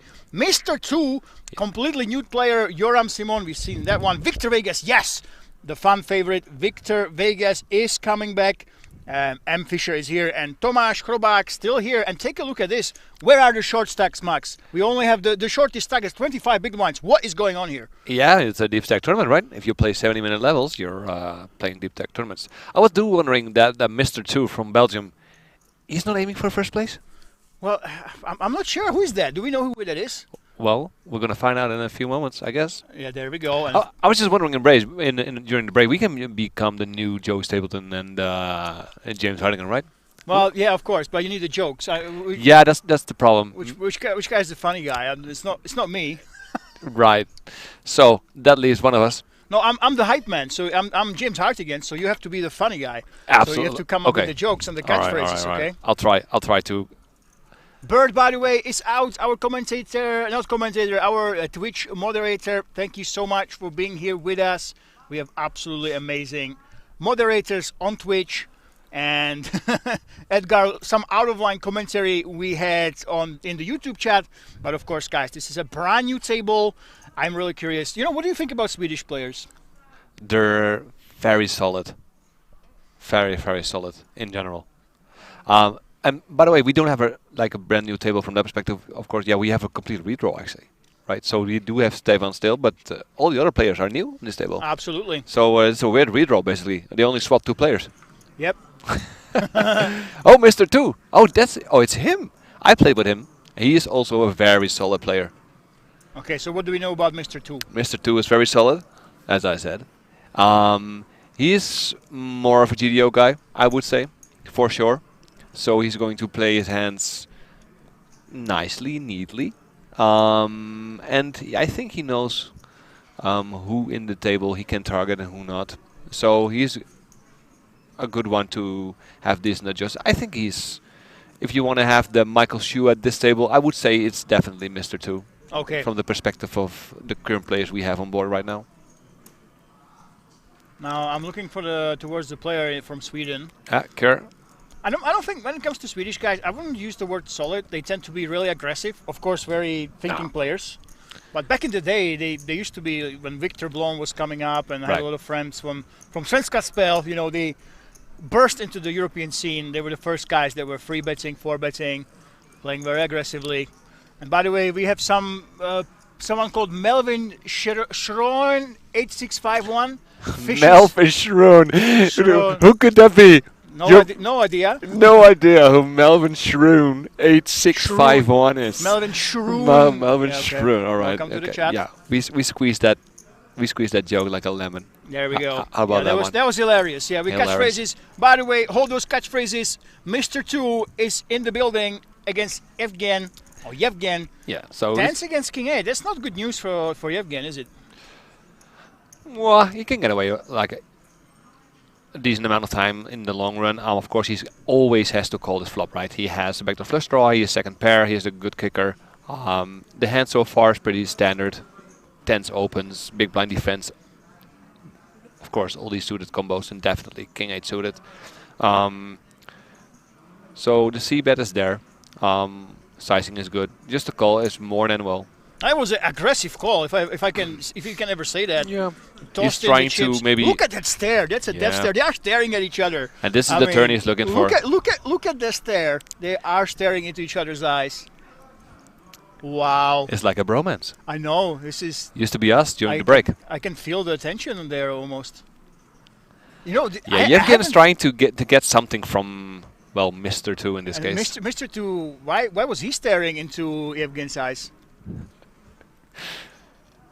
I haven't seen this in ages. You know, back in the day when there was very known for this, and Fedor Holz was he was the most famous guy, I think, who would stare right into your eyes. Well, what Fedor did is not only stare into the player's eyes of who he was against. If someone opened and Fedor was, for example, on the button, and he thought about making a move, he would do a stare down with the big blind. Like, what are you gonna do after me? And yeah, it worked though. I don't think I've ever seen them openly staring into each other's eyes like this. Take a look at this. So, well, again, we have that backdoor flush draw. I guess that's this your river insurance. might go check. Oh well, maybe not. If Yevgen's gonna miss, he might have to fire a lot. Adonis 999. He actually wanted to see a push there with the king 8. It might be check call, because I think Mr. 2 in this case has a lot of showdown value. Yevgen can call a lot of suited weaker queens, which also are queen 5, queen 3, queen 6. Oh, look at this. He's reaching for the chips. He's going for the block bet on the river. We can't see the what exact is the amount. size? Yeah, if we know the size, then we can say, yeah, that's a block bet. No, but it's not good enough. This is definitely a call. You should go bigger. I don't think he's targeting, and he's not trying to make tens fold for sure. No, and also the thing is, if you're trying to wrap a queen here, you are going to check raise the turn a lot, because there are a lot of bad rivers now for you. So this is not really wrapping a queen. Maybe 5-4. Or sorry, not 5-4. 4-7 hearts. He's just trying to get the showdown cheaply, no? He's gonna basically call, block bet. Yeah, here we go. Yeah. But he's no showdown. Yeah, well. The good old block bet on the river. Yeah, Alones, we did not see that push. That was about the only way how he could have won that hand if he actually went all in on the turn. Kind of agree with you. Yeah, I don't like the block bet though. You have showdown value. You can check call a lot. If you want to. I must say, that stare was beautiful. Do you do this sometimes? It always makes me uncomfortable when I tried it, but to stare into somebody's eyes, I mean, it makes me very uncomfortable at the poker table. I think the majority of people who do it, let's say on our level of poker, they just watch too much YouTube. So go ahead, stare me down. There's nothing to gain from, I guess. I don't think when you watch the higher stakes, I don't think they do it anymore either. No. Back in the day, I guess, when you were playing like the big one for one drop, the 1 mil buy-in, you know, when the first one, they were like recreational players and the pros were weaker. I feel like ever since the solvers came out, there's not as much pressure on them. There's no staring contests anymore, even at the highest level. I'm not sure why they changed or when did they change, but well, I think you hit it right there. When the solvers came around, people were focused on playing correctly more than I have somewhat of an own made-up strategy and you don't know about it, but maybe you can read from me if I have a weird body language or I look the other way. Yeah, that's sort of out of the window. So I think, yeah. It's kind of boring though. I miss those old times, and I was rewatching Rounders yesterday, you know, and yeah, and, you know, legendary. When Doyle Brunson was playing, he was on streaks like he had 50 winning sessions in a row, for example. It was the same for me, guys. When I was playing cash games before the solvers came out, I would go years without a single losing month. Right. You went ahead, you played at L25, for example, you table selected well, and you just printed money. You would never lose. It wasn't much money, but for example, if you lived cheaply, it was pretty comfortable, you know. For sure. But those times are kind of over now, you know. Now it's different. Now everybody has those pre-flop charts, for example, and you have those swings. You have to ride with them. But in general, you know, what this is an old debate that's currently going on. Like, we miss the characters in the poker, right? When we watched poker back in the day, a poker after dark or high stakes poker, you know, with Gus Hansen and Semi Faha, you know, everybody at the table was a character, and it was fun, and it was chit chatting and needling each other. You know, it was fun to watch, even though you're not playing yourself. You could have some fun watching the game, and it felt like you're like amongst these guys, sort of having fun with them. And yeah, nowadays, you know, like Gabriel says, I'm playing with robots. Yeah. Oh, look at this care. We have another starer. So first of all, he open raises with hijack. Well, he's got a lot of big blinds, but he was staring right into the opponent's eyes. Melvin Schren, Molinar, Vogelsang, Cabral, to a certain extent, they are still the personalities. Yeah, well, in a way. I must say it's actually changing the high stakes, especially the high stakes cash game players, because even 4 years ago they used to be very quiet, very reserved, because you didn't have the solvers. Now with the solvers, everybody knows what like the actual optimal strategy is. You adjust in the long run, and you don't have much to hide. They started having fun again. Yep. If you look at Kajan Mokri, for example, arguably one of the top 5 tournament players right now, yeah, he doesn't care. He's just a lot of fun. He's smiling, he's joking around when he plays. So, in a way, it's changing a little bit at the highest level. Let's hope. If I'm watching, let's say, an EPT main on stream, yeah, for me, it's relatively boring. I like the commentary, though. Maybe we should be that dynamic for our viewers. Yeah, there we go. No, actually, you know, it was funny. Now the EPT had streams as well, and they had finally high rollers, right? They had big guests. They got like 70% more views than the main event itself. Yeah. And the thing is exactly this: the higher stakes players, they are in these situations so much that when it came to the high roller, it didn't have too many entries, with 80 entries, 70 entries, right? They are still talking, they're joking around, they're annoying the commentators by talking too much. So yeah, I kind of like that when it comes to a certain level. Yeah. As long as it's not like $1 million buy-in. No. Yeah, they actually can have a good time, and there's a lot of players that are those personalities yet again. And you have Ken. Take a look at this. What's he gonna do here? Gonna stare down, of course. Let's see. Yeah. He's trying to get away. Yeah, it's a good fold. Mr. 2 not gonna play this 5-3 offsuit, same as for Thomas. And Victor Vegas, he was the most fun player, I must say. He was the man that brought us the most entertainment today during all the sessions. Good fold. Yeah. He was at my table when I was sitting next to him, and he was drinking a beer, as you casually do when you're in the last 20 players. Yep, of course.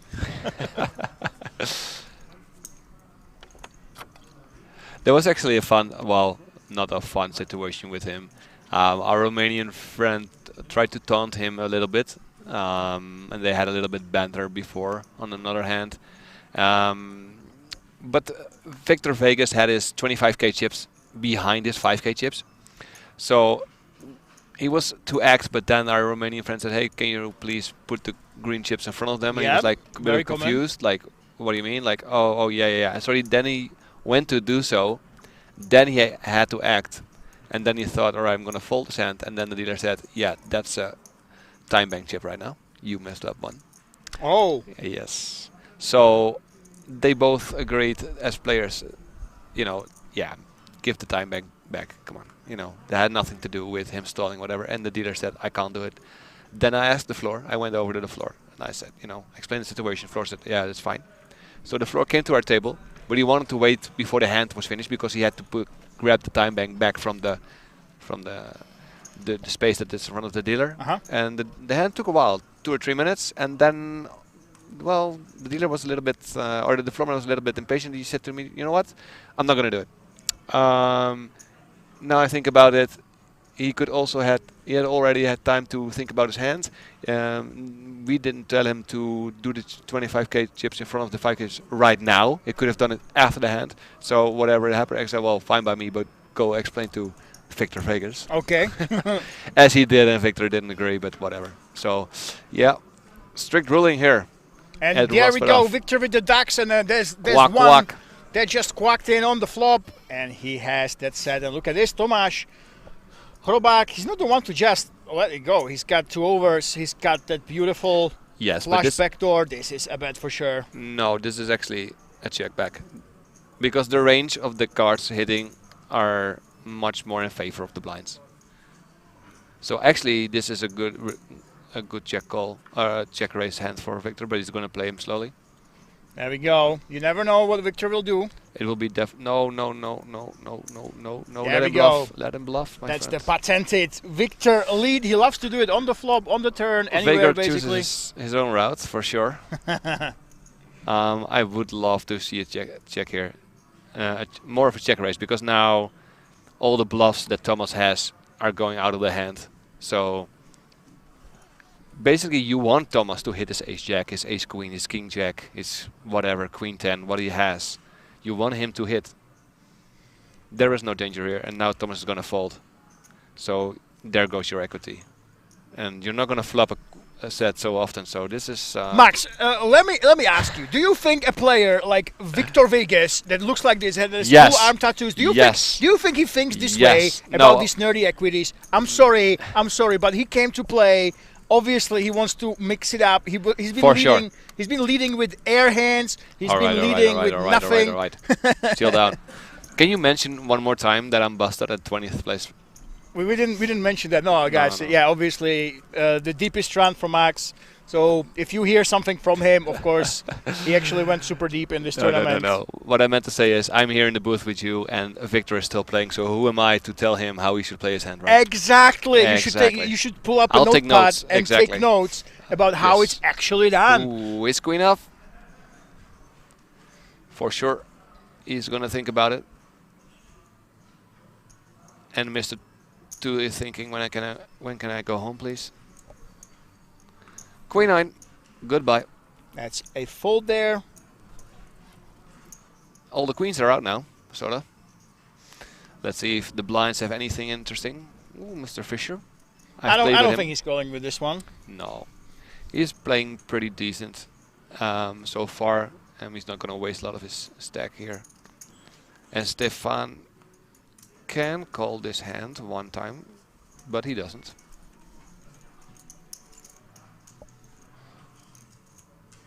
So, if again picks up the blinds. Good for him. By the way, what do you think? You know, there's a speaking of news, technology news. Right. By the way, Care. We haven't seen anything much from Care. By the way, Tomáš Chrobák down there with 19 bigs. M. Fisher, Victor Vegas, 24, 39. All those middling stacks. We have a lot of big blinds here. A lot of poker still ahead of us.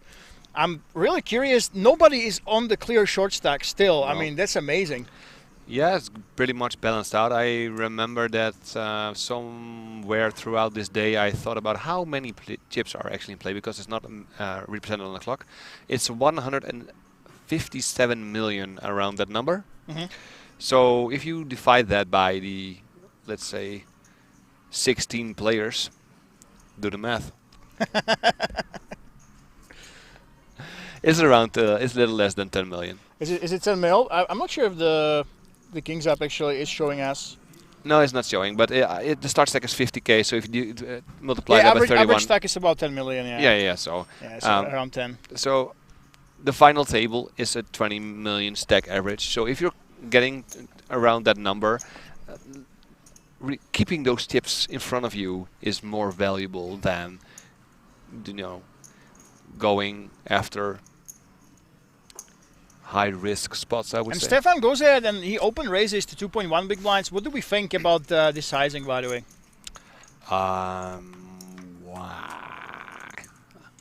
It's fine.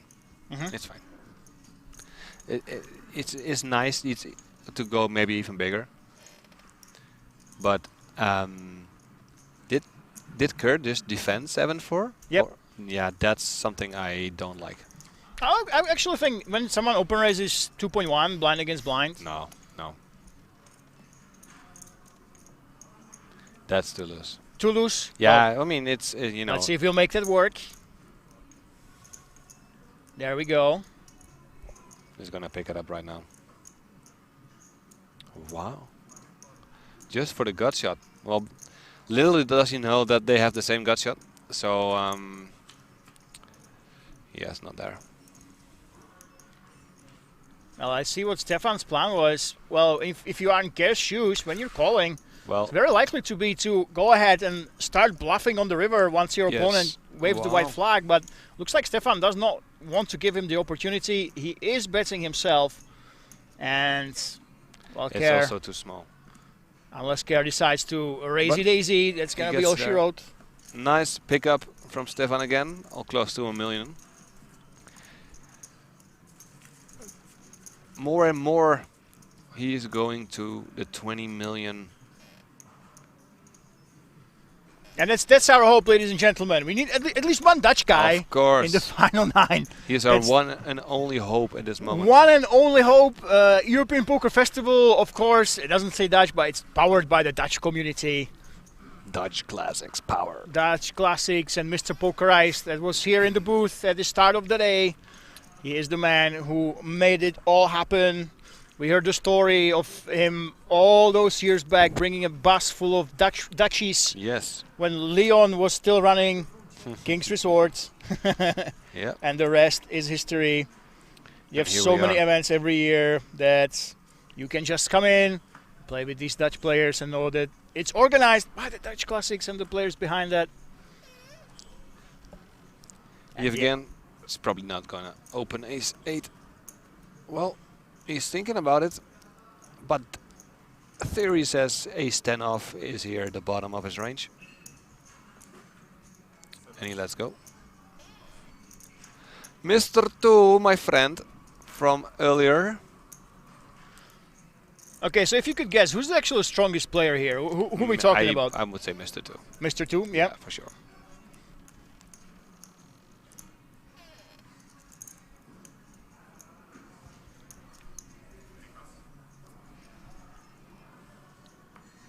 Stefan Dale.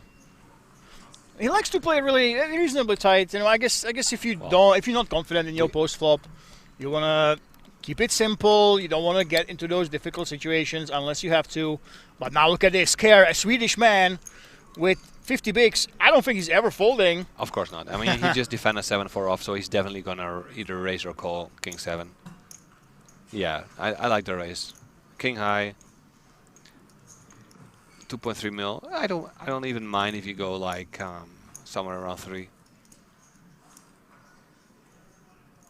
There's that call here, and as happens so frequently, it's tough to make hands, right? Especially blind against blind. For sure.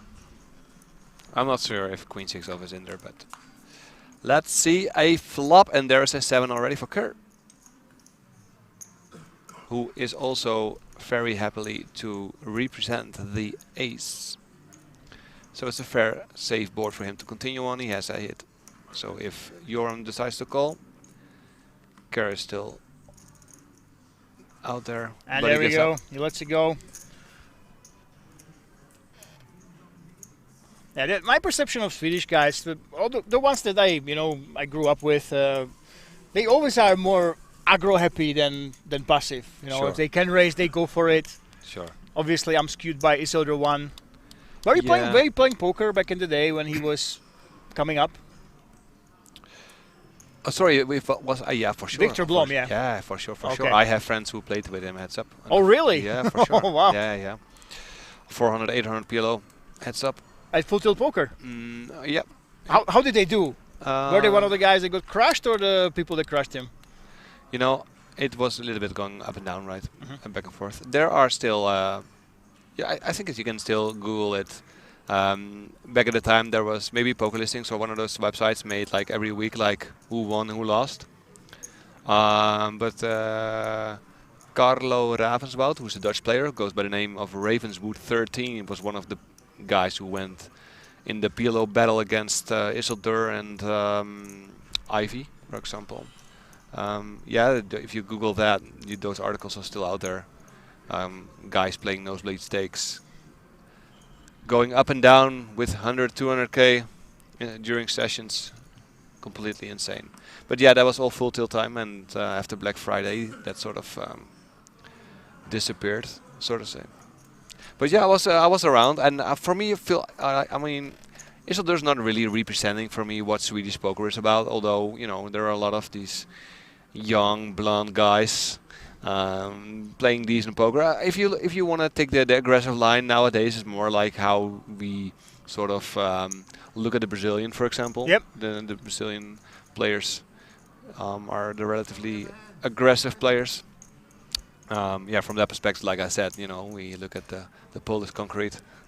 Polish concrete. Hold that thought. We are heading to the Yes. flop multi-way. Mr. 2, Yevgen and Victor Vegas. More hearts, please. Alrighty. And that's as much of a blank for these guys as it can get. Mr. For 2 sure. still ahead. Yes, but let's see what Victor Vegas does here. He has all the rights to... Oh, Mr. 2, of course. opened Yeah, really Mr. good. 2 opened up. Victor Vegas with the solar hands. He doesn't like to free bet. I know that you're supposed to think about re-raising, but that's not his style. So let's see if he just... Let's see how small he goes. And that's the perfect size. This is really good. Really good. So it's either this or you check, because what you should realize is that the calling range of Mr. 2 is very king heavy. King Jack, King Queen, King 10 suited, those kind of hands. So this is not really a good board, and especially multi-way. So going really small to see where you stand is done perfectly here by Mr. 2. There we go. And he does take it down. No aggression from the other guys. And we can take a Ace look, queen. guys. Victor Vegas is lying now, saying he has ace queen. I fold ace queen, he says. I fold ace queen. I love it.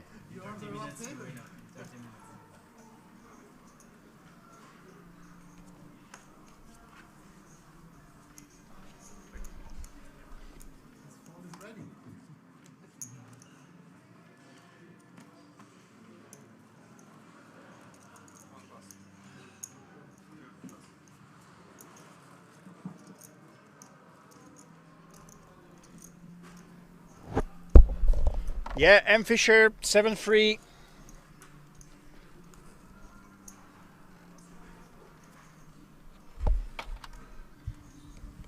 And we have 16 players left, ladies and gents. Still those two tables going strong. Playing for over 100,000 up top here from only 299 euro buy-in. Absolutely insane. Over 3,000 runners. And another blind against blind spot. Let's see what Yevgen does here. Yeah, you want to raise this hand the majority of the time. And he does. Let's see what sizing he chooses. Yeah, this is the perfect size. Wow! What? Mr. 2, didn't you say this guy was really good? Wow. I think ace-9 we have to defend like Absolutely. under all circumstances. It's such a powerhouse of a Wow. hand. Are the graphics right? Come on, is this real?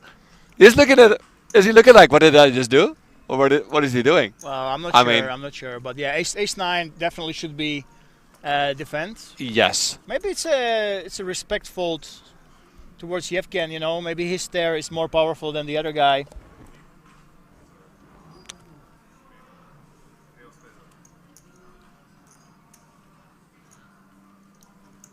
Victor Vegas. Let's go of the ace-4. We have not seen too much. After he rejoined the feature table, we haven't seen too much from him. Yeah. Stefan just, needs to find hands. He has had 8s. And as I said, slowly grinding up to those 20 million average final table stacks is worth a lot. Taking your time. You have all the time in the world. 70 minutes levels. Yes. And look at this. Well, Yevgen, he feels like his opponents are a little bit afraid of him. Yeah. So I mean, if you can let your opponent fold ace-9 in the big blind. of course, then I you have mean, superpowers. If he's going to see this on stream in the 30 minutes from now, he might think he's God. Mr. 2 might think he needs to step up his game a little bit.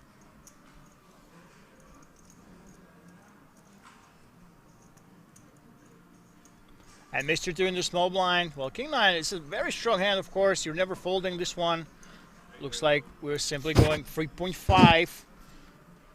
And for Tomáš, well, Tomáš... And you see now how Mr. Two also sizes up the small blind versus big blind race over 3 big blinds, which is really good. Well, for Tomáš, it was really difficult to call anything. He pretty much forced into just going all in or folding. Or basically, yeah, and the Jack-8 can't even defend it there. It's very annoying for Tomáš to be in this spot. We know that he's been very aggressive. He likes to play, likes to be in those small pots, but with this many big blinds, not much you can do, unfortunately.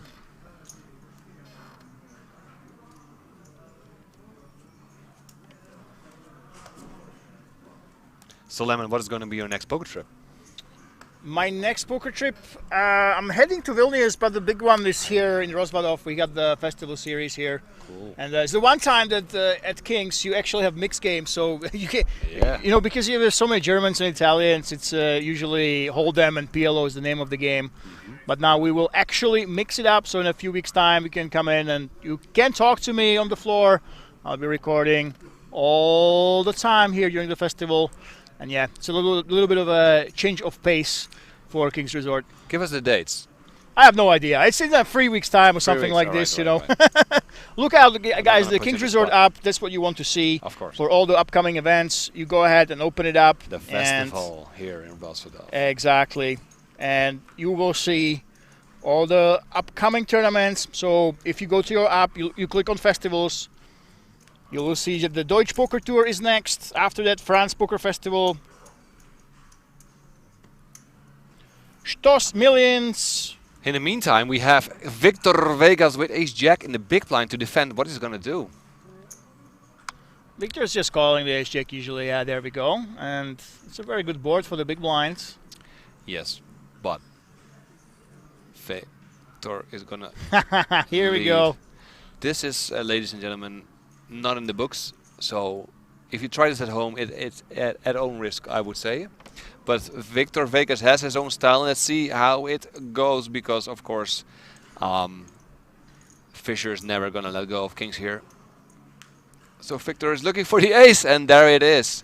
So now, does Fischer believe Victor can represent the ace if he bets? Yes, he's turning the tables. He's a secret like genius. This ace is really bad for him. Yes. Oh, wow, Victor Vegas, what an aggressive push. I love it. No, I'm loving it. No, I don't like it. I love his style. Oi, oi, oi, oi, oi. And by the way, he made it look so strong. He's giving that reverse tell, you know. It's back in the day, you used to think, hey. He folds. Yeah. He folds, yeah. Listen, if you just call and check again, you get some value. Yeah. So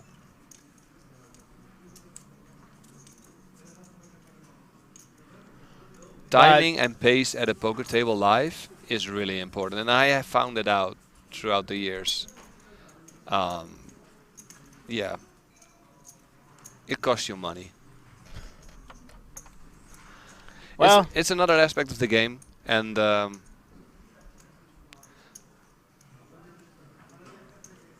Victor is thinking his of it. You know what I'm gonna say? I love it. I love his play. You know, it's simply how he plays. He absolutely. He puts the pressure on you in ways you can't expect, and that absolutely aggressive all-in, the instant one with all that body language. Yes. I think that was wonderful. He's trying to give out those fake tells as well. And yeah, back in the day, if you watch those old movies, they always say if a recreational player is weak, they act strong, and vice versa. And Eddie Visser says the way he snapped going all in. Yeah, I think that was hilarious. I mean, come on, you gotta love it. You're talking about characters. He definitely is one. Everything from his name to the way he plays, to his insane lines. You just gotta love it.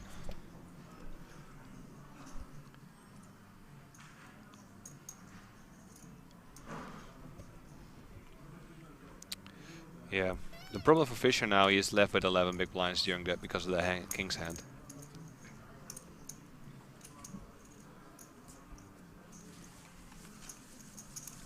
Time to raise or fold. You know, sometimes, especially when you're starting out, when you get down to those 12 big blinds, it's freeing in a way, you know, because suddenly you know, hey, my strategy is pretty simple.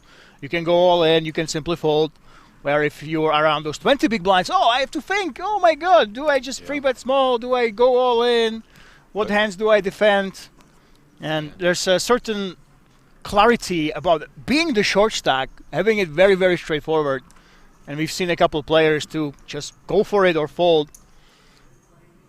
Even at much higher stacks, by the way. We've seen some jams, at free bet jam, 38 big blinds, all that stuff we've seen today.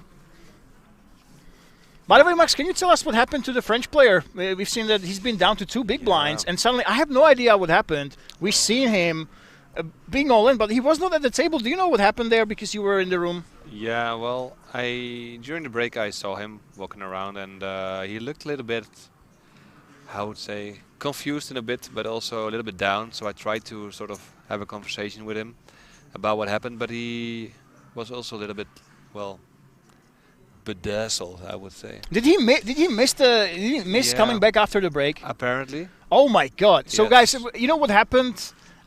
He was down to 2 big blinds, and obviously he was soon to be in the big, but he forgot. Something must have happened, and he didn't come back on time.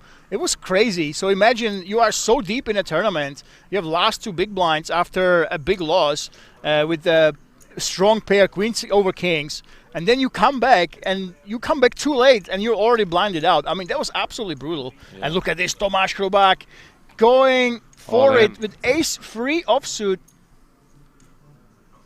13 big shove. Victor going for that call. I like the call. The call is really good. Now Fischer cannot call because he's already covered by the all-in. Yeah, of course. I mean, it's pocket tens. What can you do? No, well, of course this hand's going in, but I mean, like, there are also players in Vegas, or Victor Vegas' position, would now also jam it themselves. And from that perspective, I like the call. And here we go, ladies and gentlemen. So only an ace or some straights can save Tomáš Krobák, who's been giving us a great show, by the way. He's been fighting for so many pots.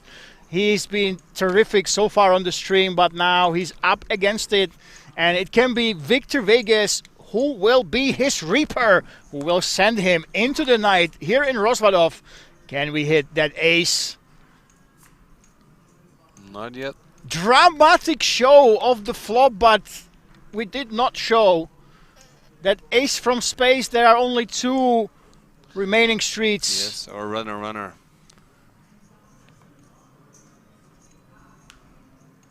That's not it. Oh, king. A king now. An ace or a king. Never easy. Just He's improved. alive. And that's it. There we go. Well, good game, Tomáš. There we go. There's that fist bump, ladies and gents, and give him some love in the chat. And if you look at the background right now, you see the other outer table of this tournament for one brief moment where I was sitting as well. There we go. And what happened? Tell us, Max. I don't think you told us yet. It turned out I busted in this tournament. But Okay. you have the details, I heard. Yeah, there we go. So Max, our co-commentator right now, was top 20. Oh, God. But Tomáš, very well played. He really was one of the players that went after every single small pot. I know that he's a Czech grinder, travels all around the country. So kudos to him. Well done, sir.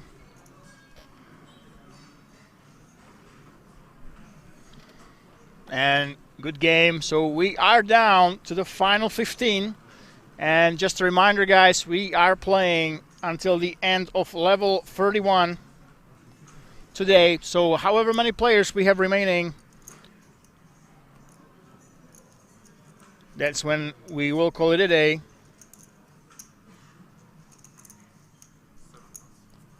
Yevgen, let's it go. Mr. 2, 9-4 offsuit.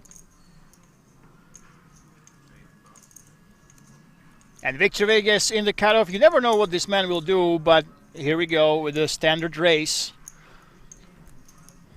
From the man with the tattoos. Makche says, let's go, Jake. And of course, guys, this is not it. Today is not finishing this tournament. Tomorrow we will have the grand finale. We will play all the way until the winner of the European Poker Festival. €1 million guaranteed. And let's see if Kerr wants to defend 5-4. Of course not. Not against Victor. Relatively large sizing here for Victor for 3.5 bigs. But he has a very mixed style, as you mentioned. I do wonder how much he's playing currently. He has not stacked them really nice in 20s. So for the viewers at home, not sure if you already elaborated, but like the pink sort of chips are 500k each, the white ones are 100k, and the greens 25. Yeah, there we go. Make sure of the chips command if you go to the Twitch chat. And, you know, how is it actually? Do we have a hard rule here at King's Resort that you have to have the 20s? Or is it basically just a common courtesy for the players? Yeah, the latter part. Of course, it's in the tournament, it's in the TDA rules that the Veronica mentioned. A few times at my table during the day, someone didn't have it, then another player asked either via the dealer or on the player himself, can you please stack them by 20s, because, you know, it's important to know how deep your opponent is and to have some clarity on how much they're playing. And here we go, Stefan Dill. He's not the type of player to play a hand like this one, so he lets it go here. Well done. What are type of players that play these hands, my friend? Well, the guys with the big stacks that want to bully everybody. Really? Those are the guys, we've seen that quite a bit. Yeah. Danny is asking, till when do they play? Well, Danny, I have news for you. They either play down to the final table. That means 6 more people bust. They're probably not going to make that today, so we will play until the end of level 31, which is in 2 levels? 1 level. Where is the levels we have? I think 1 more level after this one. Yeah, we did the math about 3:07 a.m. Yes. It's the level of the 150k, 300k. So yeah, after the delay, that's when we play till against. And however many players we have then, that's until when we play here. So it's either the end of level 31, which is the next level, or down to the last 9. Mr. 2, King 10 off under the gun is a fold, but yeah, well, he's agreeing with me. This is definitely an open, and I know Victor will think the same. Now the question is the sizing. How much do we think we go here? Well, Victor is going for 7.5, which is 3 big blinds. There we go, bumping it up. He's definitely bumping it up. Maybe giving away a little bit of the strength of the hand, but let's see how the other players react to that. The hands for sure are not really worthy to call with. Same goes for 5-4 offsuit. This is a defendo.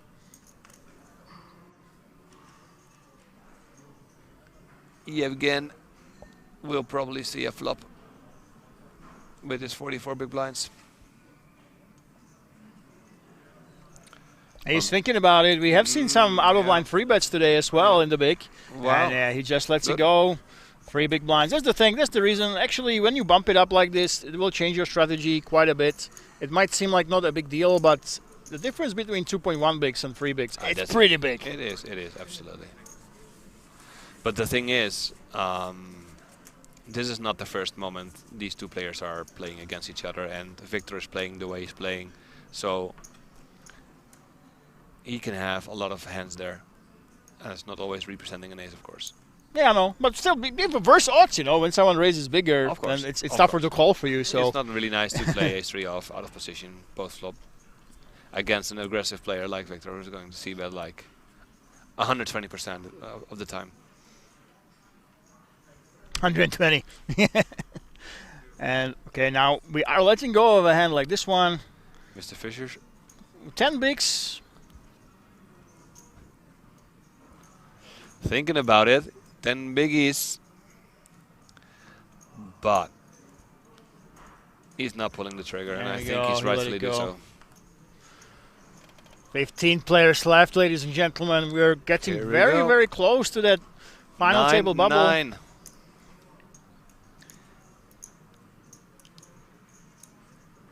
Grrr is opening 9s for sure. 6.25. That's good size. There we go. He bumps it up 2.5 bigs.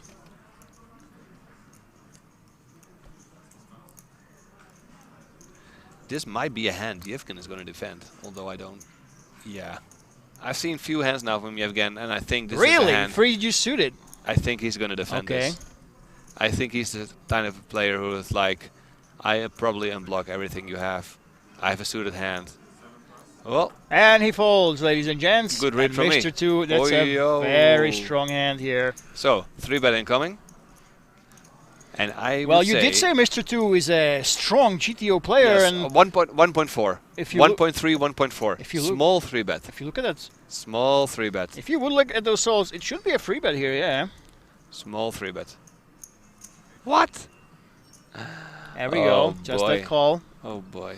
The ICM pressure is I am not coming welcome in anymore in this commentary booth from my analyst. So the player that you said, well, maybe you're not a GTO man. No, but I do think there's pressure. And look at this. This might spell disaster for Care. Yes, that's not for Care, but for Mr. 2, who hits the ace. Care has the set. Well, now he must be very happy about not free betting, because that would be all his chips gone for sure. His chips will be gone. 40 big blinds deep, maybe not. But the problem is that Mr. 2 has to go for this hand a lot more now, because his ace is in disguise. He's not giving away the fact that he has an ace. So this is by far the strongest ace you can ever have here. So yes, we do have to play back. It is that call. But of course, if you just call, you're not just calling to fold, are you? No. So the most important part here, what is going to be the turn size of Care. This is a good size to get, or a good card to get away from the hand. Because what kind of combos with an ace can Kerr open here? And those definitely are. Well, aren't there a lot of draws possible here? There's so many potential flush draws that he can have here. He can have hands like Queen 10 that he can bluff for sure, right? So in Kerr's shoes, shouldn't he go really big now? I probably 70% of the pot, like 1.8 something. He goes 1.2. Okay. There we go. Smaller size. Smaller size. Mr. 2 has a very easy defend now. I don't think he's folding. Come on, Max. Don't tell me that you're a GTO expert, man. No. Can He's ever just want to fold? double check. Of course. What yes. do I have? I still have the top pair, more or less the top kicker. There we go. There's that call. And now he's actually hoping not to get a blank. This is paradoxical, right? Mr. 2 wants those clubs to roll, space for all of, The hand is dead, so that's a good. Yes, there it is. There it is. Okay, so okay. Hand's over. This might look like a bad damage card control. for him, but damage control. Side commentator is 1 in 17 in calls. We have some. Max, you're very popular in the chat. You're so popular that we actually have somebody making the statistics. Danny says 1 in 17 so far. Well, there's a difference between what they should do and what they do, right? No, listen. I was saying that we need some. Look at this. The block bet. Yes. We've seen this time and time again today. I will wonder if he would go bigger here. If Kerr is going to fold. No, he's never folding. If you lead like this with a hand like this, you just close your eyes. Of course, this size not. But even if he goes big, I think you just close your eyes and say top of the range. I have no idea what he's doing, but what kind of hands does a big blind call with? There we go. He's just calling, very interesting. There we go, just a call. You're only going to call by better. So the only hands the big blind normally has here are the flushes, because the big blind is going to defend all of the suited combos, and the big blind is going to not defend or not have that much aces here. So the fact that the hand happened like this is not like the most common situation in a, let's say, hijack versus big blind situation. So if it was a bluff from Mr. 2, for example, he had a missed flush draw on the clubs, he would probably go bigger because he wanted an ace to fold. So this block bet, Okay, well, it worked out for him. He lost almost the minimum. I think a bigger bet was actually coming. And Kerr now still up there, 17 mil. Man, Mr. Fischer, M. Fischer, 10 big blinds. We finally have one clearly defined short stack. It is him. He's trying to double up. And everybody else, look at this, 30 to 50 bigs. Those middling high stacks. A lot of poker to be played, ladies and gentlemen. And you know what, Max? I was saying we need some comedy.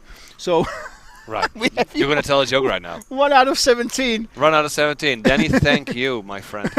Danny, keep the statistics. Hey, Danny, we'll never get any guests here in the booth. No, if Danny's gonna bash me now.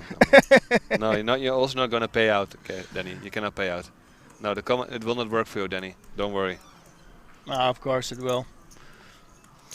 Oh, I just got inside information, Lemon. Yes? Before I joined the booth, you said that poker commentators are failed poker players. Yes, of course. So here we are. Yep. Good to know. You busted. No, but if you think about it, guys, it's very tough to be good at everything, right? And absolutely. The thing is, even if I mean, yeah, my life is difficult, I know, but I keep up. If you look at the top guys like Stapleton or Randy Lou, Nanonoko, he used to be the #1 online player when it came to 510, and he was winning hundreds of thousands of dollars straight lineup. But obviously, would you say he's one of the top players now in the world? No. No, nowhere near it. He's a commentator. Right. Because there's the thing, when you are playing the game and when you do have that hunger, really making content or even joining the commentary booth, you do it just for fun here and there, once per month, maybe twice per month, but then the rest of the time you have that hunger of competing, the hunger now with the solvers as infinite hours you can spend in getting better. So yeah, it's tough to admit, but basically who can't do will teach or comment, you know. For sure. Yeah, so that's I mean, it's basically go for everything in life, right? If you want to be good at something, it should be your only thing of focus. So if you're doing a lot of different things, you're probably bad in a lot of things instead of good at one thing. And there we go. Okay, Danny is backtracking, so he's not just saying you're terrible. He's saying the most difficult player to play against is a new player who has no clue what he's doing. That's a good example of how complex poker is. Yeah, there we go. So it means true that in a way, but Max can be absolutely perfect, perfect strategy, but the other players today just don't know what they're doing, right? So well, it's their fault that you were wrong. Right. Well, that's also one of the things that a tendency that poker players have. They are not bust because they made a mistake. They bust because of other people's mistakes. Yeah, of course. I mean, if I busted, it's the other guy's fault, or the deck was called. He played the hand badly. Exactly. Honey, he called me with green eye. Everybody knows that, yeah. Yes. Yeah. No. Well, Danny, what you say is true in a way, but you have to adjust, right? A good poker player. Now, okay, hold that thought. I have no idea what we should do here. What should M. Fischer do? Because these are the spots I have not really studied that hard. Oh, dealer button. Sorry. No, he's the button raises, and M. Fischer has 8 bigs behind. If you just call one big blind, you go. Don't jam. Just call one big blind. If you completely miss the flop, it's like ace jack 3 rainbow. This is good. Just call. You can lead. There we go, call. You can have it. All right. And so I have to say, you know, there's a big play in if you hit, poker. you go for it. Yeah, if you miss it, you're still in the tournament. You have 7 big blinds, nothing to worry about. You have a full orbit to watch. This is really good. What this a board. Is really and here good. we go, guys. So Max, I think, is redeeming himself. He yes, gave him Danny. the advice. M. Fischer went for it, and what a flop for him. Now, what the hell do you do here? You have to. It's too strong. You have to check your opponent. Yeah, here we go. Of course. And well, Mr. 2, he does have that gutter. Right. Now let's see if Fischer has the guts to check again. Just check again. Let him bluff.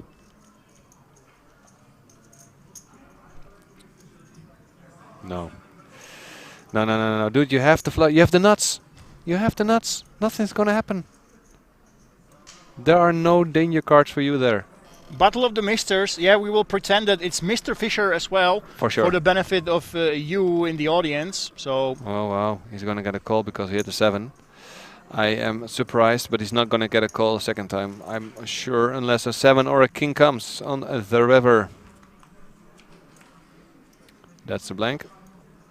So if he has the tendency to go really small here, because he needs every single big blind, right? So if you go one big blind, I think he's going to go all in of here. course, and that you shouldn't. That's my fault. 1.5 mil, you have 1.8 in the middle. No.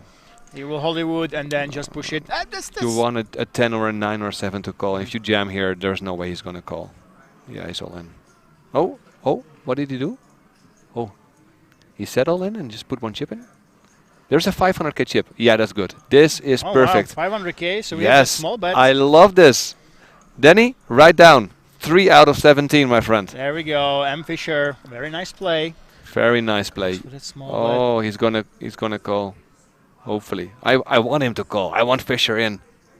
I want this perfect play to be rewarded. He can't call with King 7, can he? Well, and there's not enough behind to bluff.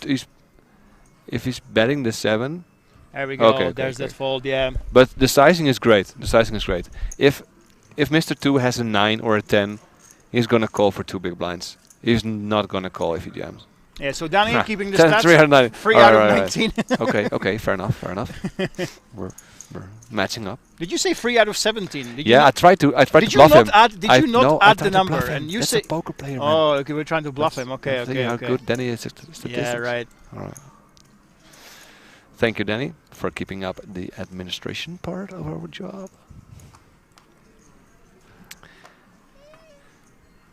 Yeah, Danny, please, thank you for the fact checking. It's very, very important. You know, fake news and all this disinformation, it's really taking over in 2026. And it's important that we have professional fact checkers, just like Danny, that keep these frauds in check, like Max that is joining us. You should say, go to Twitter and say, hey, Grok, is this true? Yeah, obviously. we need a Grok bot at YouTube. Yevgen in the hijack with ace 7 off. Crazy daisy, there we go. Gonna go for it. 2.2, fine by me. This is a nice hand for the type of player Victor is, to just play in position post flop. So if none of the big blind or blind players are gonna find a squeeze here. Well, Mr. Fisher, he's got 13 bigs now, but the thing is, you don't really want to call here. You want to protect that. It's not with an offsuit and out of position. That's really good. 13 bigs is exactly perfect to still put pressure on your opponents when you open shove. So he lets it go. Let's see if Stefan has discipline, because the price is becoming very cheap, but still, this is not a hand you want to play. Very well done. He's not one to be playing this. All right, we're in for fireworks, I think. You know what? I think Victor is the favorite in position with a suited hand. I want to see an ace of hearts. For the sake of the stream. Well. It is A9. Aren't you entertained? I made one guess and it was correct. But for Yevgen, really, the board is not great for his range. But he does have the gut shot. He does have the ace. True. He does have the initiative. Oh. And yeah, there we go. There's that expected check. No, says Victor. You're going to pay. No. He's shaking his head. It's going probably really big. 800. Oh, that's a half pot. Well, half pot. Well, I think Yevgen can definitely continue. You still have a lot of chips behind. Gut shot over card. With the gutter, yeah. And the thing is, the board looks so dangerous. But the nice thing is, because it looks so dangerous, you can actually check some strong hands, and it's very credible that when you both check on the turn, that you would bet on the river. Look at this. Now he has the straight. Oi, oi, oi. All right, Danny. See you tomorrow. We'll keep track of ourselves, and we'll update you in the morning. Okay, Danny. Yeah, we'll publish the report in the news. And this is an absolutely terrible card for Victor, but I don't think he has a reason to slow down, right? No, because Yevgen doesn't really have a lot of 7s normally in his range there. So, yeah, it's very safe to say that Victor has to protect his top pair against any overs, basically. And if Yevgen is going to be doing the KYC, meaning know your customer kind of thing. That's a call for sure. He's just going to call, exactly, because Victor is going to blast it off for sure. So if he had paid attention a few hands ago, he should just call here. And there we go. There you go. There's time that click. Time bank. Time bank. Oh, it was not a chip. Yeah. I think he must be calling every time, right? Yeah, surely. But now, was it a... No. I sort of think I don't really like the time bank now. because now you're giving away. You really have something to think about. Well, the thing is, he can be repping that he has a call or fold, right? So you're looking at one pair, and actually it kind of does make sense. You're hesitating between a call and a fold. He's raising. Yeah. Well, let's see. Is it min click? It's 2 million. I see 2 million. It's 2.2. Yeah, 2.2. And the min wage is 2.4, so he has to put him. Oh my God! Is this an angle? Oh wow! Oi oi oi! Is this an actual angle? What's going on here? Nevertheless, He did not say raise. Now is that call?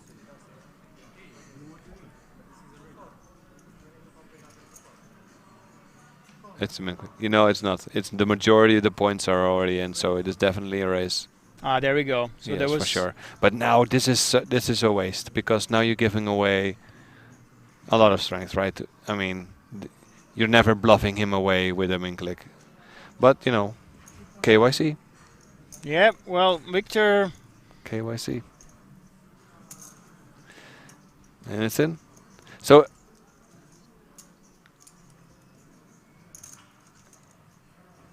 It makes the hand really awkward, right? Did he do it on purpose, you think? Was that an angle? No, it was not. You don't but think so? No. But then again, either call or go a little bit bigger. And this is also a horrible card now for Victor. So let's see what sizing again.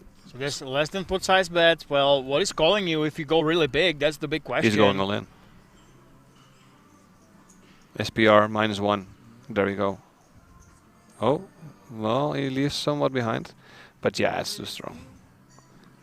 Here, play ace king, he says. Yeah. It's 4 million. I have a 9, he says. It's fine, whatever. Yeah. He thinks he got rivered. And this is why you either then call or make it bigger, because now Value Town has passed.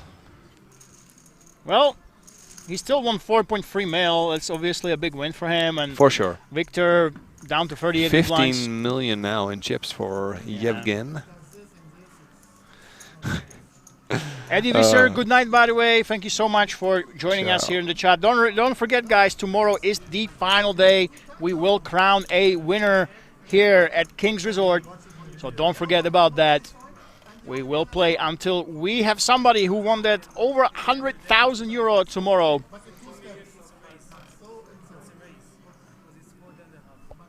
Yes. Oh, so those are the rules, right? If it's more than half of the call, it classifies as a raise. Yes. Okay.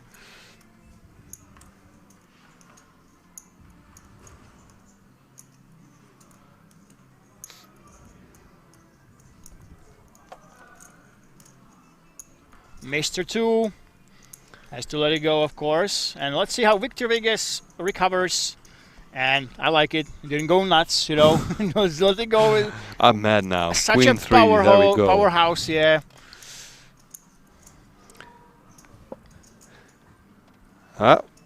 Ace Queen suited for Stefan, who hasn't been playing a hand for a long time now. So this might come across as very strong, and of course, which it is. But it's a blind v blind spot, so kind of give different dynamics.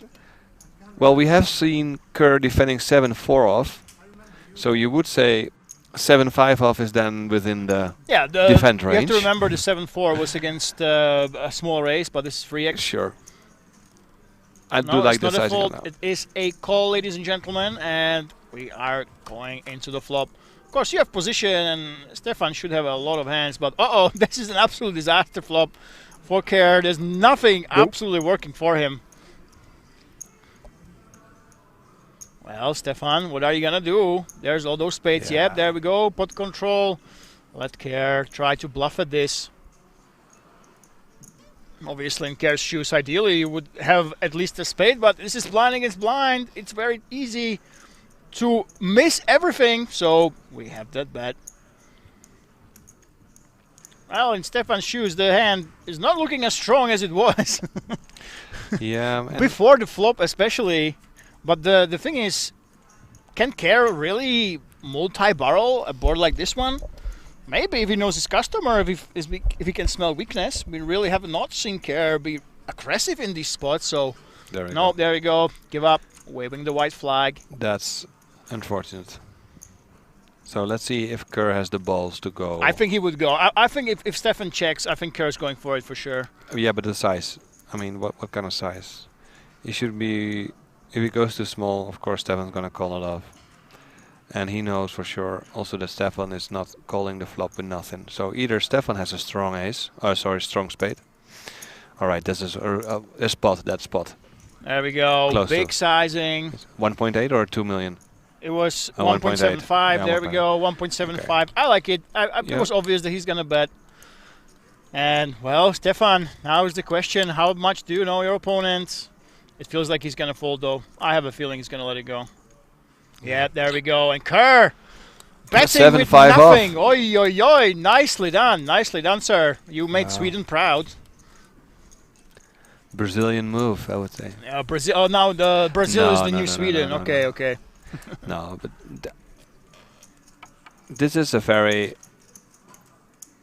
good play, of course, when there's a fourth scared card, in this case, for your opponent who checks towards you, who would normally goes for value here if he has the flush. I do it myself as well. I mean, is there something he could have done with the ace queen? Could he like block bet the river, for example, or bet himself on the flop, or was it basically destined to be at the mercy of the aggressive suite? I would definitely see bet flop myself and then pick up the stack there. You're raising, you're representing the king and the queen. And you would have won it right there and then, and now you've lost more than you wanted to. Oh, Victor, who has now a little bit of the image of being an aggressive player, also has a good hand every once in a while. Yeah, there we go, guys. There's the danger when you are so aggressive and you've been playing all over the place. And but look at the sizing. Is that right? Wait, is this not a mistake? That's just a raise, right? Yeah, he's just 4.8 big blinds. Well, what Victor does, and that's what he did at my table as well. He upsizes when he has a stronger holding, so that's it's a giveaway. And this is what some people do when they are, let's say, afraid to lose their big hand, or they say, yeah, well, I had aces lately. I went to 2 big blinds and we went to the flop with 5 people. Yeah, well. Yeah, there we go. I wasn't sure if the graphic was correct. This almost was the size of a free bet there. So, yeah, we went for 4.8 big blinds, open race with the ladies. That was a power move, but now I would like to see him do this with some weaker hands as well. Listen, if you start doing this, then if you have a hand like 6-9 suited, you know, bam, 4.8 big blinds, do it again. The problem is also that if you're going to do this in the long term, the only hands we're going to call you are the hands that are better than that. And all the weaker hands like 6s, 7s, 8s, 9s, 10s. Well, maybe 10s is a wrong example, but all the other hands. Then you have to mix it up, put in some weaker hands. But take a look at this. Mr. Fisher or M. Fisher goes ahead and jams the most hated hand in poker jacks. Well, of course, right here. That's a very strong hand, right? I think people are wrong about jacks. Jacks is a really power hand, right? It's 10s plus. It's 10s plus. Yeah, exactly. All right. Yeah, you have again, and this is also 13 big blinds open shove is still a lot. If you go to 2.5 here, you get value from big blind right now. And the hands that are gonna call you probably are flip hands. Flip, flop, flop, and there we go. He picks up the blinds though. That's good. He's going to 16 big blinds. And if you can grind it up back to 20. He looks like a character from The Matrix. I just want to point that out. Yes. Mr. Anderson. Mr. Anderson. Yeah, he does look kind of like an agent, right? Yeah, Agent Smith is what his name is. If you take out think away the ponytail, it's Mr. Smith for sure. Yeah. The glasses will definitely add to the definition. Me of that man, yeah. Yeah. Mr. Smith. Let's see, Victor. I mean, 6-5. It's my favorite play. I want Victor. Listen, I'm gonna say it. I want Victor to win. He's my favorite player. He likes to mix it up. He's all over the place. He's not one of those nerds like you that sit in the basement and say, right. "Oh, my chart doesn't say this. I can't play it this way." So me and my charts and my basement. You always want to see a player like this. Well, yeah, definitely. If we're talking about characters in poker, then Victor is definitely one up here in the remaining of the field here. So from characters perspective, it would be really nice if we had Victor at the final table tomorrow. Yeah, I think so. You don't want to have just players that are boring, and he's been talking as well with the players. So Victor, he's one of the guys that I want there. And you know what, Stefan, he's Dutch, so we want one Dutch guy there as well. Sure.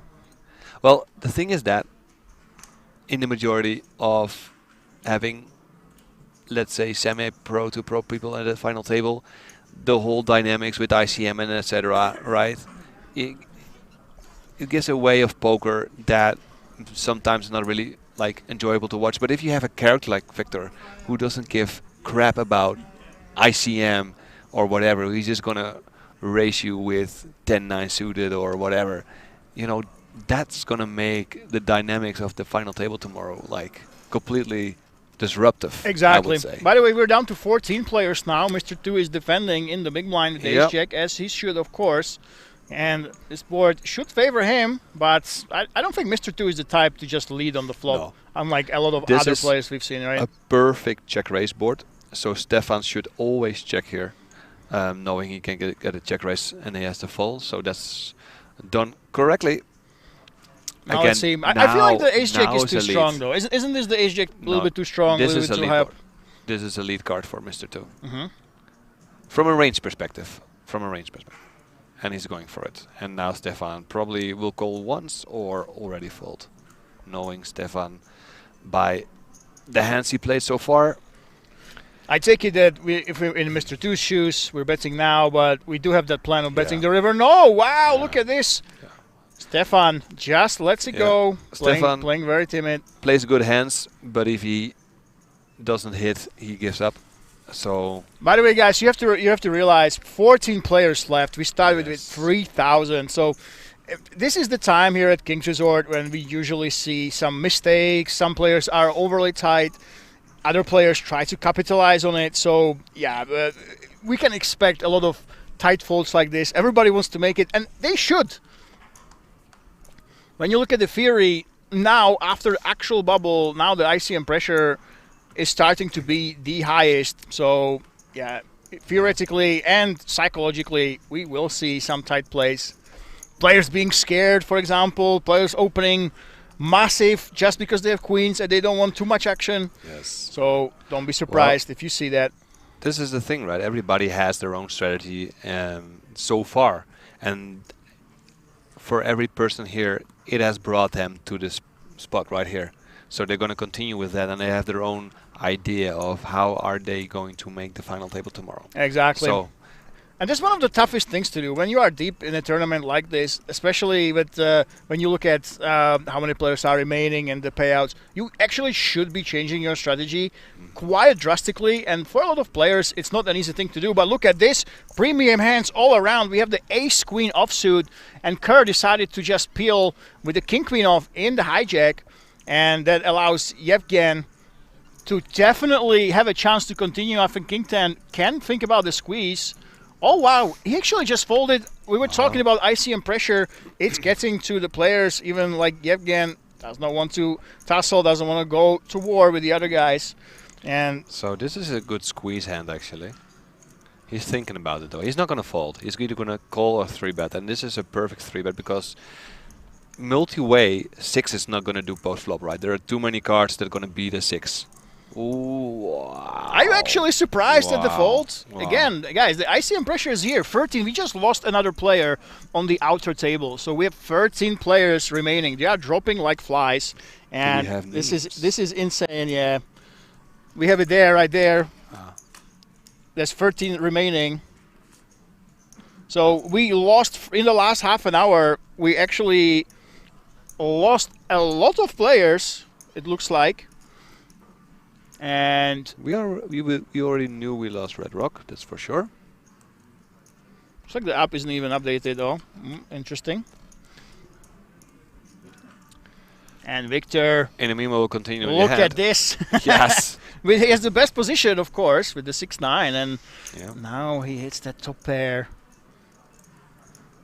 Well, M. Fisher, he could continue if it was only Victor, but I don't think with Kerr behind him that he should. You always have to think about 2 players. That's the problem with being squeezed in between them 2 like this. So he has to fold, which will lead to Kerr letting it go as well. And Victor with his bigger sizings. It should work out again any minute now, Kerr. There we go. Yeah. Over 11 million Yevgen chips. actually had, I think, maybe a nice squeeze spot there on the button with King 10 suited. But yeah.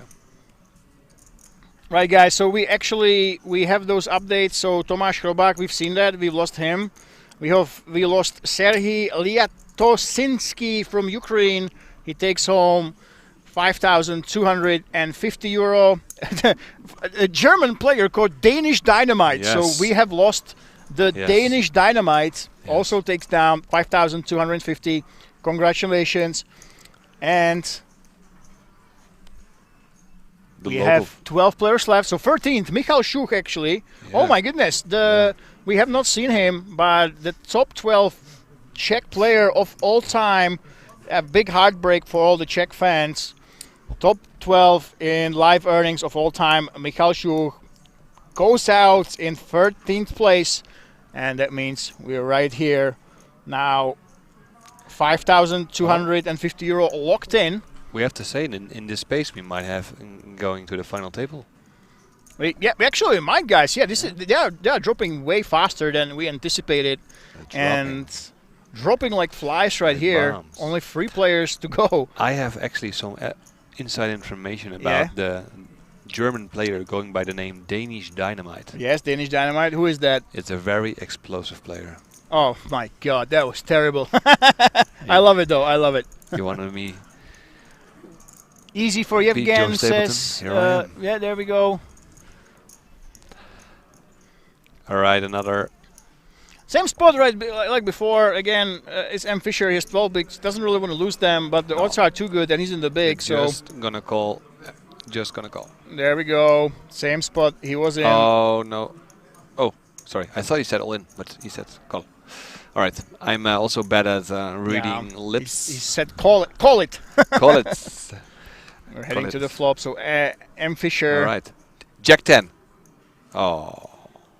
Well. Well, he's very much ahead, but the problem for him is he doesn't have the chips, and Kerr is the pre-flop raiser. Yes, with an undergun position, so Kerr's going to continue this. Is he giving out fake tells? Well, he's looking at his chips before he checks.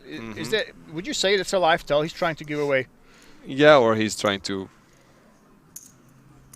telegraph that to Kerr, but Kerr's not having it. He's c-betting his range, obviously, ace and a king. And the size is... Ooh, that's a size. Well, 10 big blinds is so shallow. Yeah, this is actually just a fault. It's very tempting. You have that club for the backdoors. The thing is, if you call and it's check on the turn, you have the gut shot, but it's just not enough. The problem for him is They're gonna move. We're gonna move our Dutch descent to the other table because of the bust out. So it's going to be 6 and 6 on both tables. Yeah, we're losing everybody. Stefan Dale on his way now. He was going to be the next big blind. So for all the Dutch people in the chat, if you are still there, well, hopefully you're here for me because Stefan is going to the other table. Right, guys, so we have 12 players remaining, 5,250 locked in, and these are the remaining players on our feature table. So Kerr is still up there, 18 mil. Yevgen with 14.6 million, that's a lot. And Mr. Fisher, look at this, 10 big blinds. He just lost a couple. He is looking to double up, but everybody else is pretty healthy, 28 bigs plus. I mean, it's a lot of big blinds to play with, and we are fighting against the time. This is, we'll be playing the last level, level 31. At the end of it, we will stop the day, or if they get to the final table. So let's see what actually happens. Well, 1 more hour to go. Ace deuce off. Sorry, suited. And that's definitely an open from Joran, which he will raise to 2 big blinds.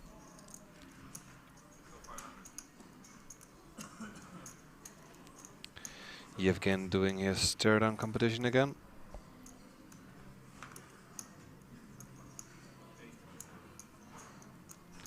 Queen Jack for our player of the tournament. Absolutely, yes, Victor he is. Vegas. Of course, he's not going anywhere. Oh. I must say, I'm not happy that he's covered his tattoos with the jacket. That was half of the performance. His most amazing tattoos here, of course. For sure. Let's see what happens here. Oh, he's all in? Is all in or not? I mean, no. I would love to see an all-in. You are up against Victor Vegas with the big stack. Okay, so this is a mistake. It's either fold or all-in, but Fischer is going to be in a multi-way pot with 6s only for set mining. Yeah, I think once Victor Vegas actually calls the button, we know that he likes to be really loose. He basically creates some dead money there. I would love to see M. Fischer to just go all in there, squeeze it, maximize his fold equity. But you know what? He was calling in the big blind. He didn't lose much. He's still here, so he basically is continuing with that strategy. And there we go. Well, Joram has 2 pair right here. Nobody else has much of anything, so 81% for him. Well, and M. Fischer, he won't be happy now. We'll be down to 8 bigs. Unless an absolute miracle happens, I don't see a way. Yeah, that's why I would rather have Fischer fold or go all in pre. Yeah, I would love to see. I just, you know, when Victor Vegas enters the pot, he can have lands like this. You kind of expect it. So just going all in, trying to pick up those chips, that would be the way to go. The only issue is you're up against the under the gun range. But Yeah. then again, it's either fold or set mining here is, yeah, throwing away your chips, and you already have 10 big blinds, so. Well, and Kern, there's not much he can do. No backdoor flush, no nothing. And Joran takes it down. 3 million. Easy money. Yeah, of course. Well, if you play 4-way, people keep calling, then they just fold. It's very easy to do.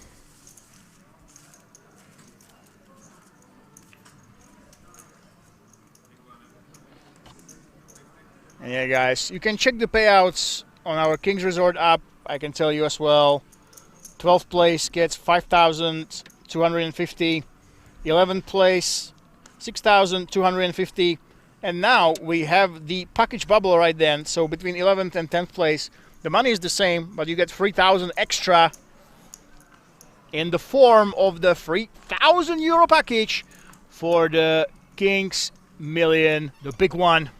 Yes. In fall, where you will see all those heroes that you've been seeing on stream all year long. Me? All of them. Ah. Did you win the... No, you were 10th. Ah, yeah, Top 5 got it. me. Top 5 in day 1. A, B got that. So Bad all beat. these players that you've seen on the streams that got those packages, they will play at least 4 tournaments. So, yeah, that's a big one. I can't wait for that one, honestly. Yeah. It's going to be such a big thing. It's replacing the World Series of Poker Europe. And, yeah. Oh. Victor had a very nice 3-bet hand here. Victor doesn't free bet. I've never seen him free bet besides really not in hand, so I just don't think it's in his arsenal. But the thing is, I can't disagree with this strategy. When you are calling so many weak hands, then you want to keep the stronger ones in your range as well, right? So he keeps being unpredictable, and by calling, well, he keeps a hand like this in there as well. Wow, this is a nice run out, or not run out, but like a nice deck. Well, Joram now. Finally, my voice is changing, you know. I'm glad I'm joining puberty. Yeah, I just turned the pitch button here. Turn it up a notch. So, Queen 10 and Queen 10. The queens are all close to that, but there's the ace. Oh, look at this, Bakar. He's got that beautiful flush draw right here. And Vegas has the ace. The initial raiser was Mr. 2 is going to... I think that's a... Yeah, you do have the ace, but it's a little bit too ambitious. No. This is not GTO. Well, wait. I see the positions now. I forgot. Yeah, hijack cutoff. Yeah, so... Wow, look at this. And because Mr. 2 decided to c-bet. Victor actually goes ahead and raises here, which puts Kerr into a really awkward position. When you have that flush draw, you're not drawing to the nuts here. You have the queen high flush draw, and Victor's raising. I mean, what are you going to do now? You're going to re-raise? Call. Are you going to just call? Yeah, here we go. And if George Eep, yes, we are live with a 30-minute delay, by the way. If Mr. 2 is going to raise here again, Kerr can still decide what to do, but he's always gonna call there. Sizing is still fine. Yeah, Mr. 2 is trying to save face with the king queen. Of course, he will fold. Well, let's see what happens now. I think if it's a blank, Victor is actually capable of putting in a decent amount of chips. 7 of clubs. There's only 8 million behind in his stack size.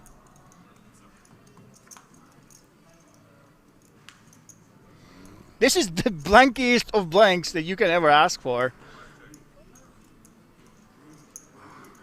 And here we go. Victor Vegas. I don't think many players would ever play it this way. But 1.75 mil, he's going for it. Same size as the raise on the flop. Exactly. Victor has his own style. What he does correctly is that he chooses the size so he can be all in on the river. The question is, though, should he be all in if he only has one pair? In this case, I don't think he will be. The thing is, in Kerr's shoes, if you just go ahead and call here, you kind of expect to get paid on the river. It's a little bit deceptive, you know, because yeah, of course he sizes it geometrically. Oh, I can go ahead and jam the river. It will be almost the perfect bluff with my 6.5 into 9. And look at this, he actually hits the trips. So the question is Kerr going for it? He can only yes. What's going on here? Yes, all in. What the hell? He's all in. What's happening? Yes. Kerr, absolutely crazy, and I think he picked the wrong time. I think against any other player, they would consider it. Not liking it because the kicker is not the best. Ooh. And don't forget, Kerr can also have 8s, 5s.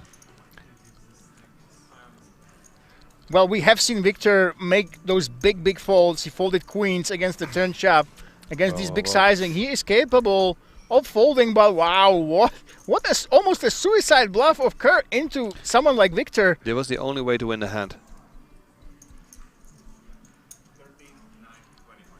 Wow, he puts him to the test. It's all in for Vegas. And what is Victor going to do? He's been playing so many hands, he's been so loose, but he has made a big fold against the big bet. Can this player actually let this one go? What a ballsy bluff by the Swede. If he thinks it's true, the storyline that Kerr has told has no ace. The ace needs protection against clubs on the flop. The ace will definitely check raise turn. So representing an ace here on the river is not the best story. The question is, though, can Victor find that storyline? Can he understand that other aces? All right, let's face it. Eddie Visser says crazy bluff. Lazar Kostić says bro. Well, I must say this is kind of a suicidal bluff because again, what are you really representing? You're representing busted draws. That's all you're basically saying that you have. But then, does he think that Kerr is crazy enough to just go ahead and jam like this with nothing? He's gonna fold. He's gonna fold. It looks like he really wants to fold. Yeah. He doesn't want to risk his tournament life. Pocket fives, he's saying, it's such a narrow, it's so tough. And that's the thing, if you call here, you have to give your opponent a credit for being absolutely crazy and just calling and then jamming the river like this into you. And how many players, when they play live poker, would just do that? Not too many, but Kerr is from Sweden. I'm sorry. Oh, he folds? Yeah, it's a fold. No, he called it. Yes, he did decide to call. He threw the cards after saying the call. Oi, oi, oi, oi, oi. Is that right? I see plus 12 million. Yeah, so he must have called, right? Yes, he did make the call, ladies and gentlemen. He confused us. Wow. Yes. Oi, oi, oi, oi, oi. Yes. So yeah, so indeed, an ace would definitely raise flop or check raise turn, and especially sets will check raise turn. So call is not the storyline for a better hand than an ace here. Yeah. If you think you can convince your opponent, and look at of a this, different one. Victor! Oh my God! He Victor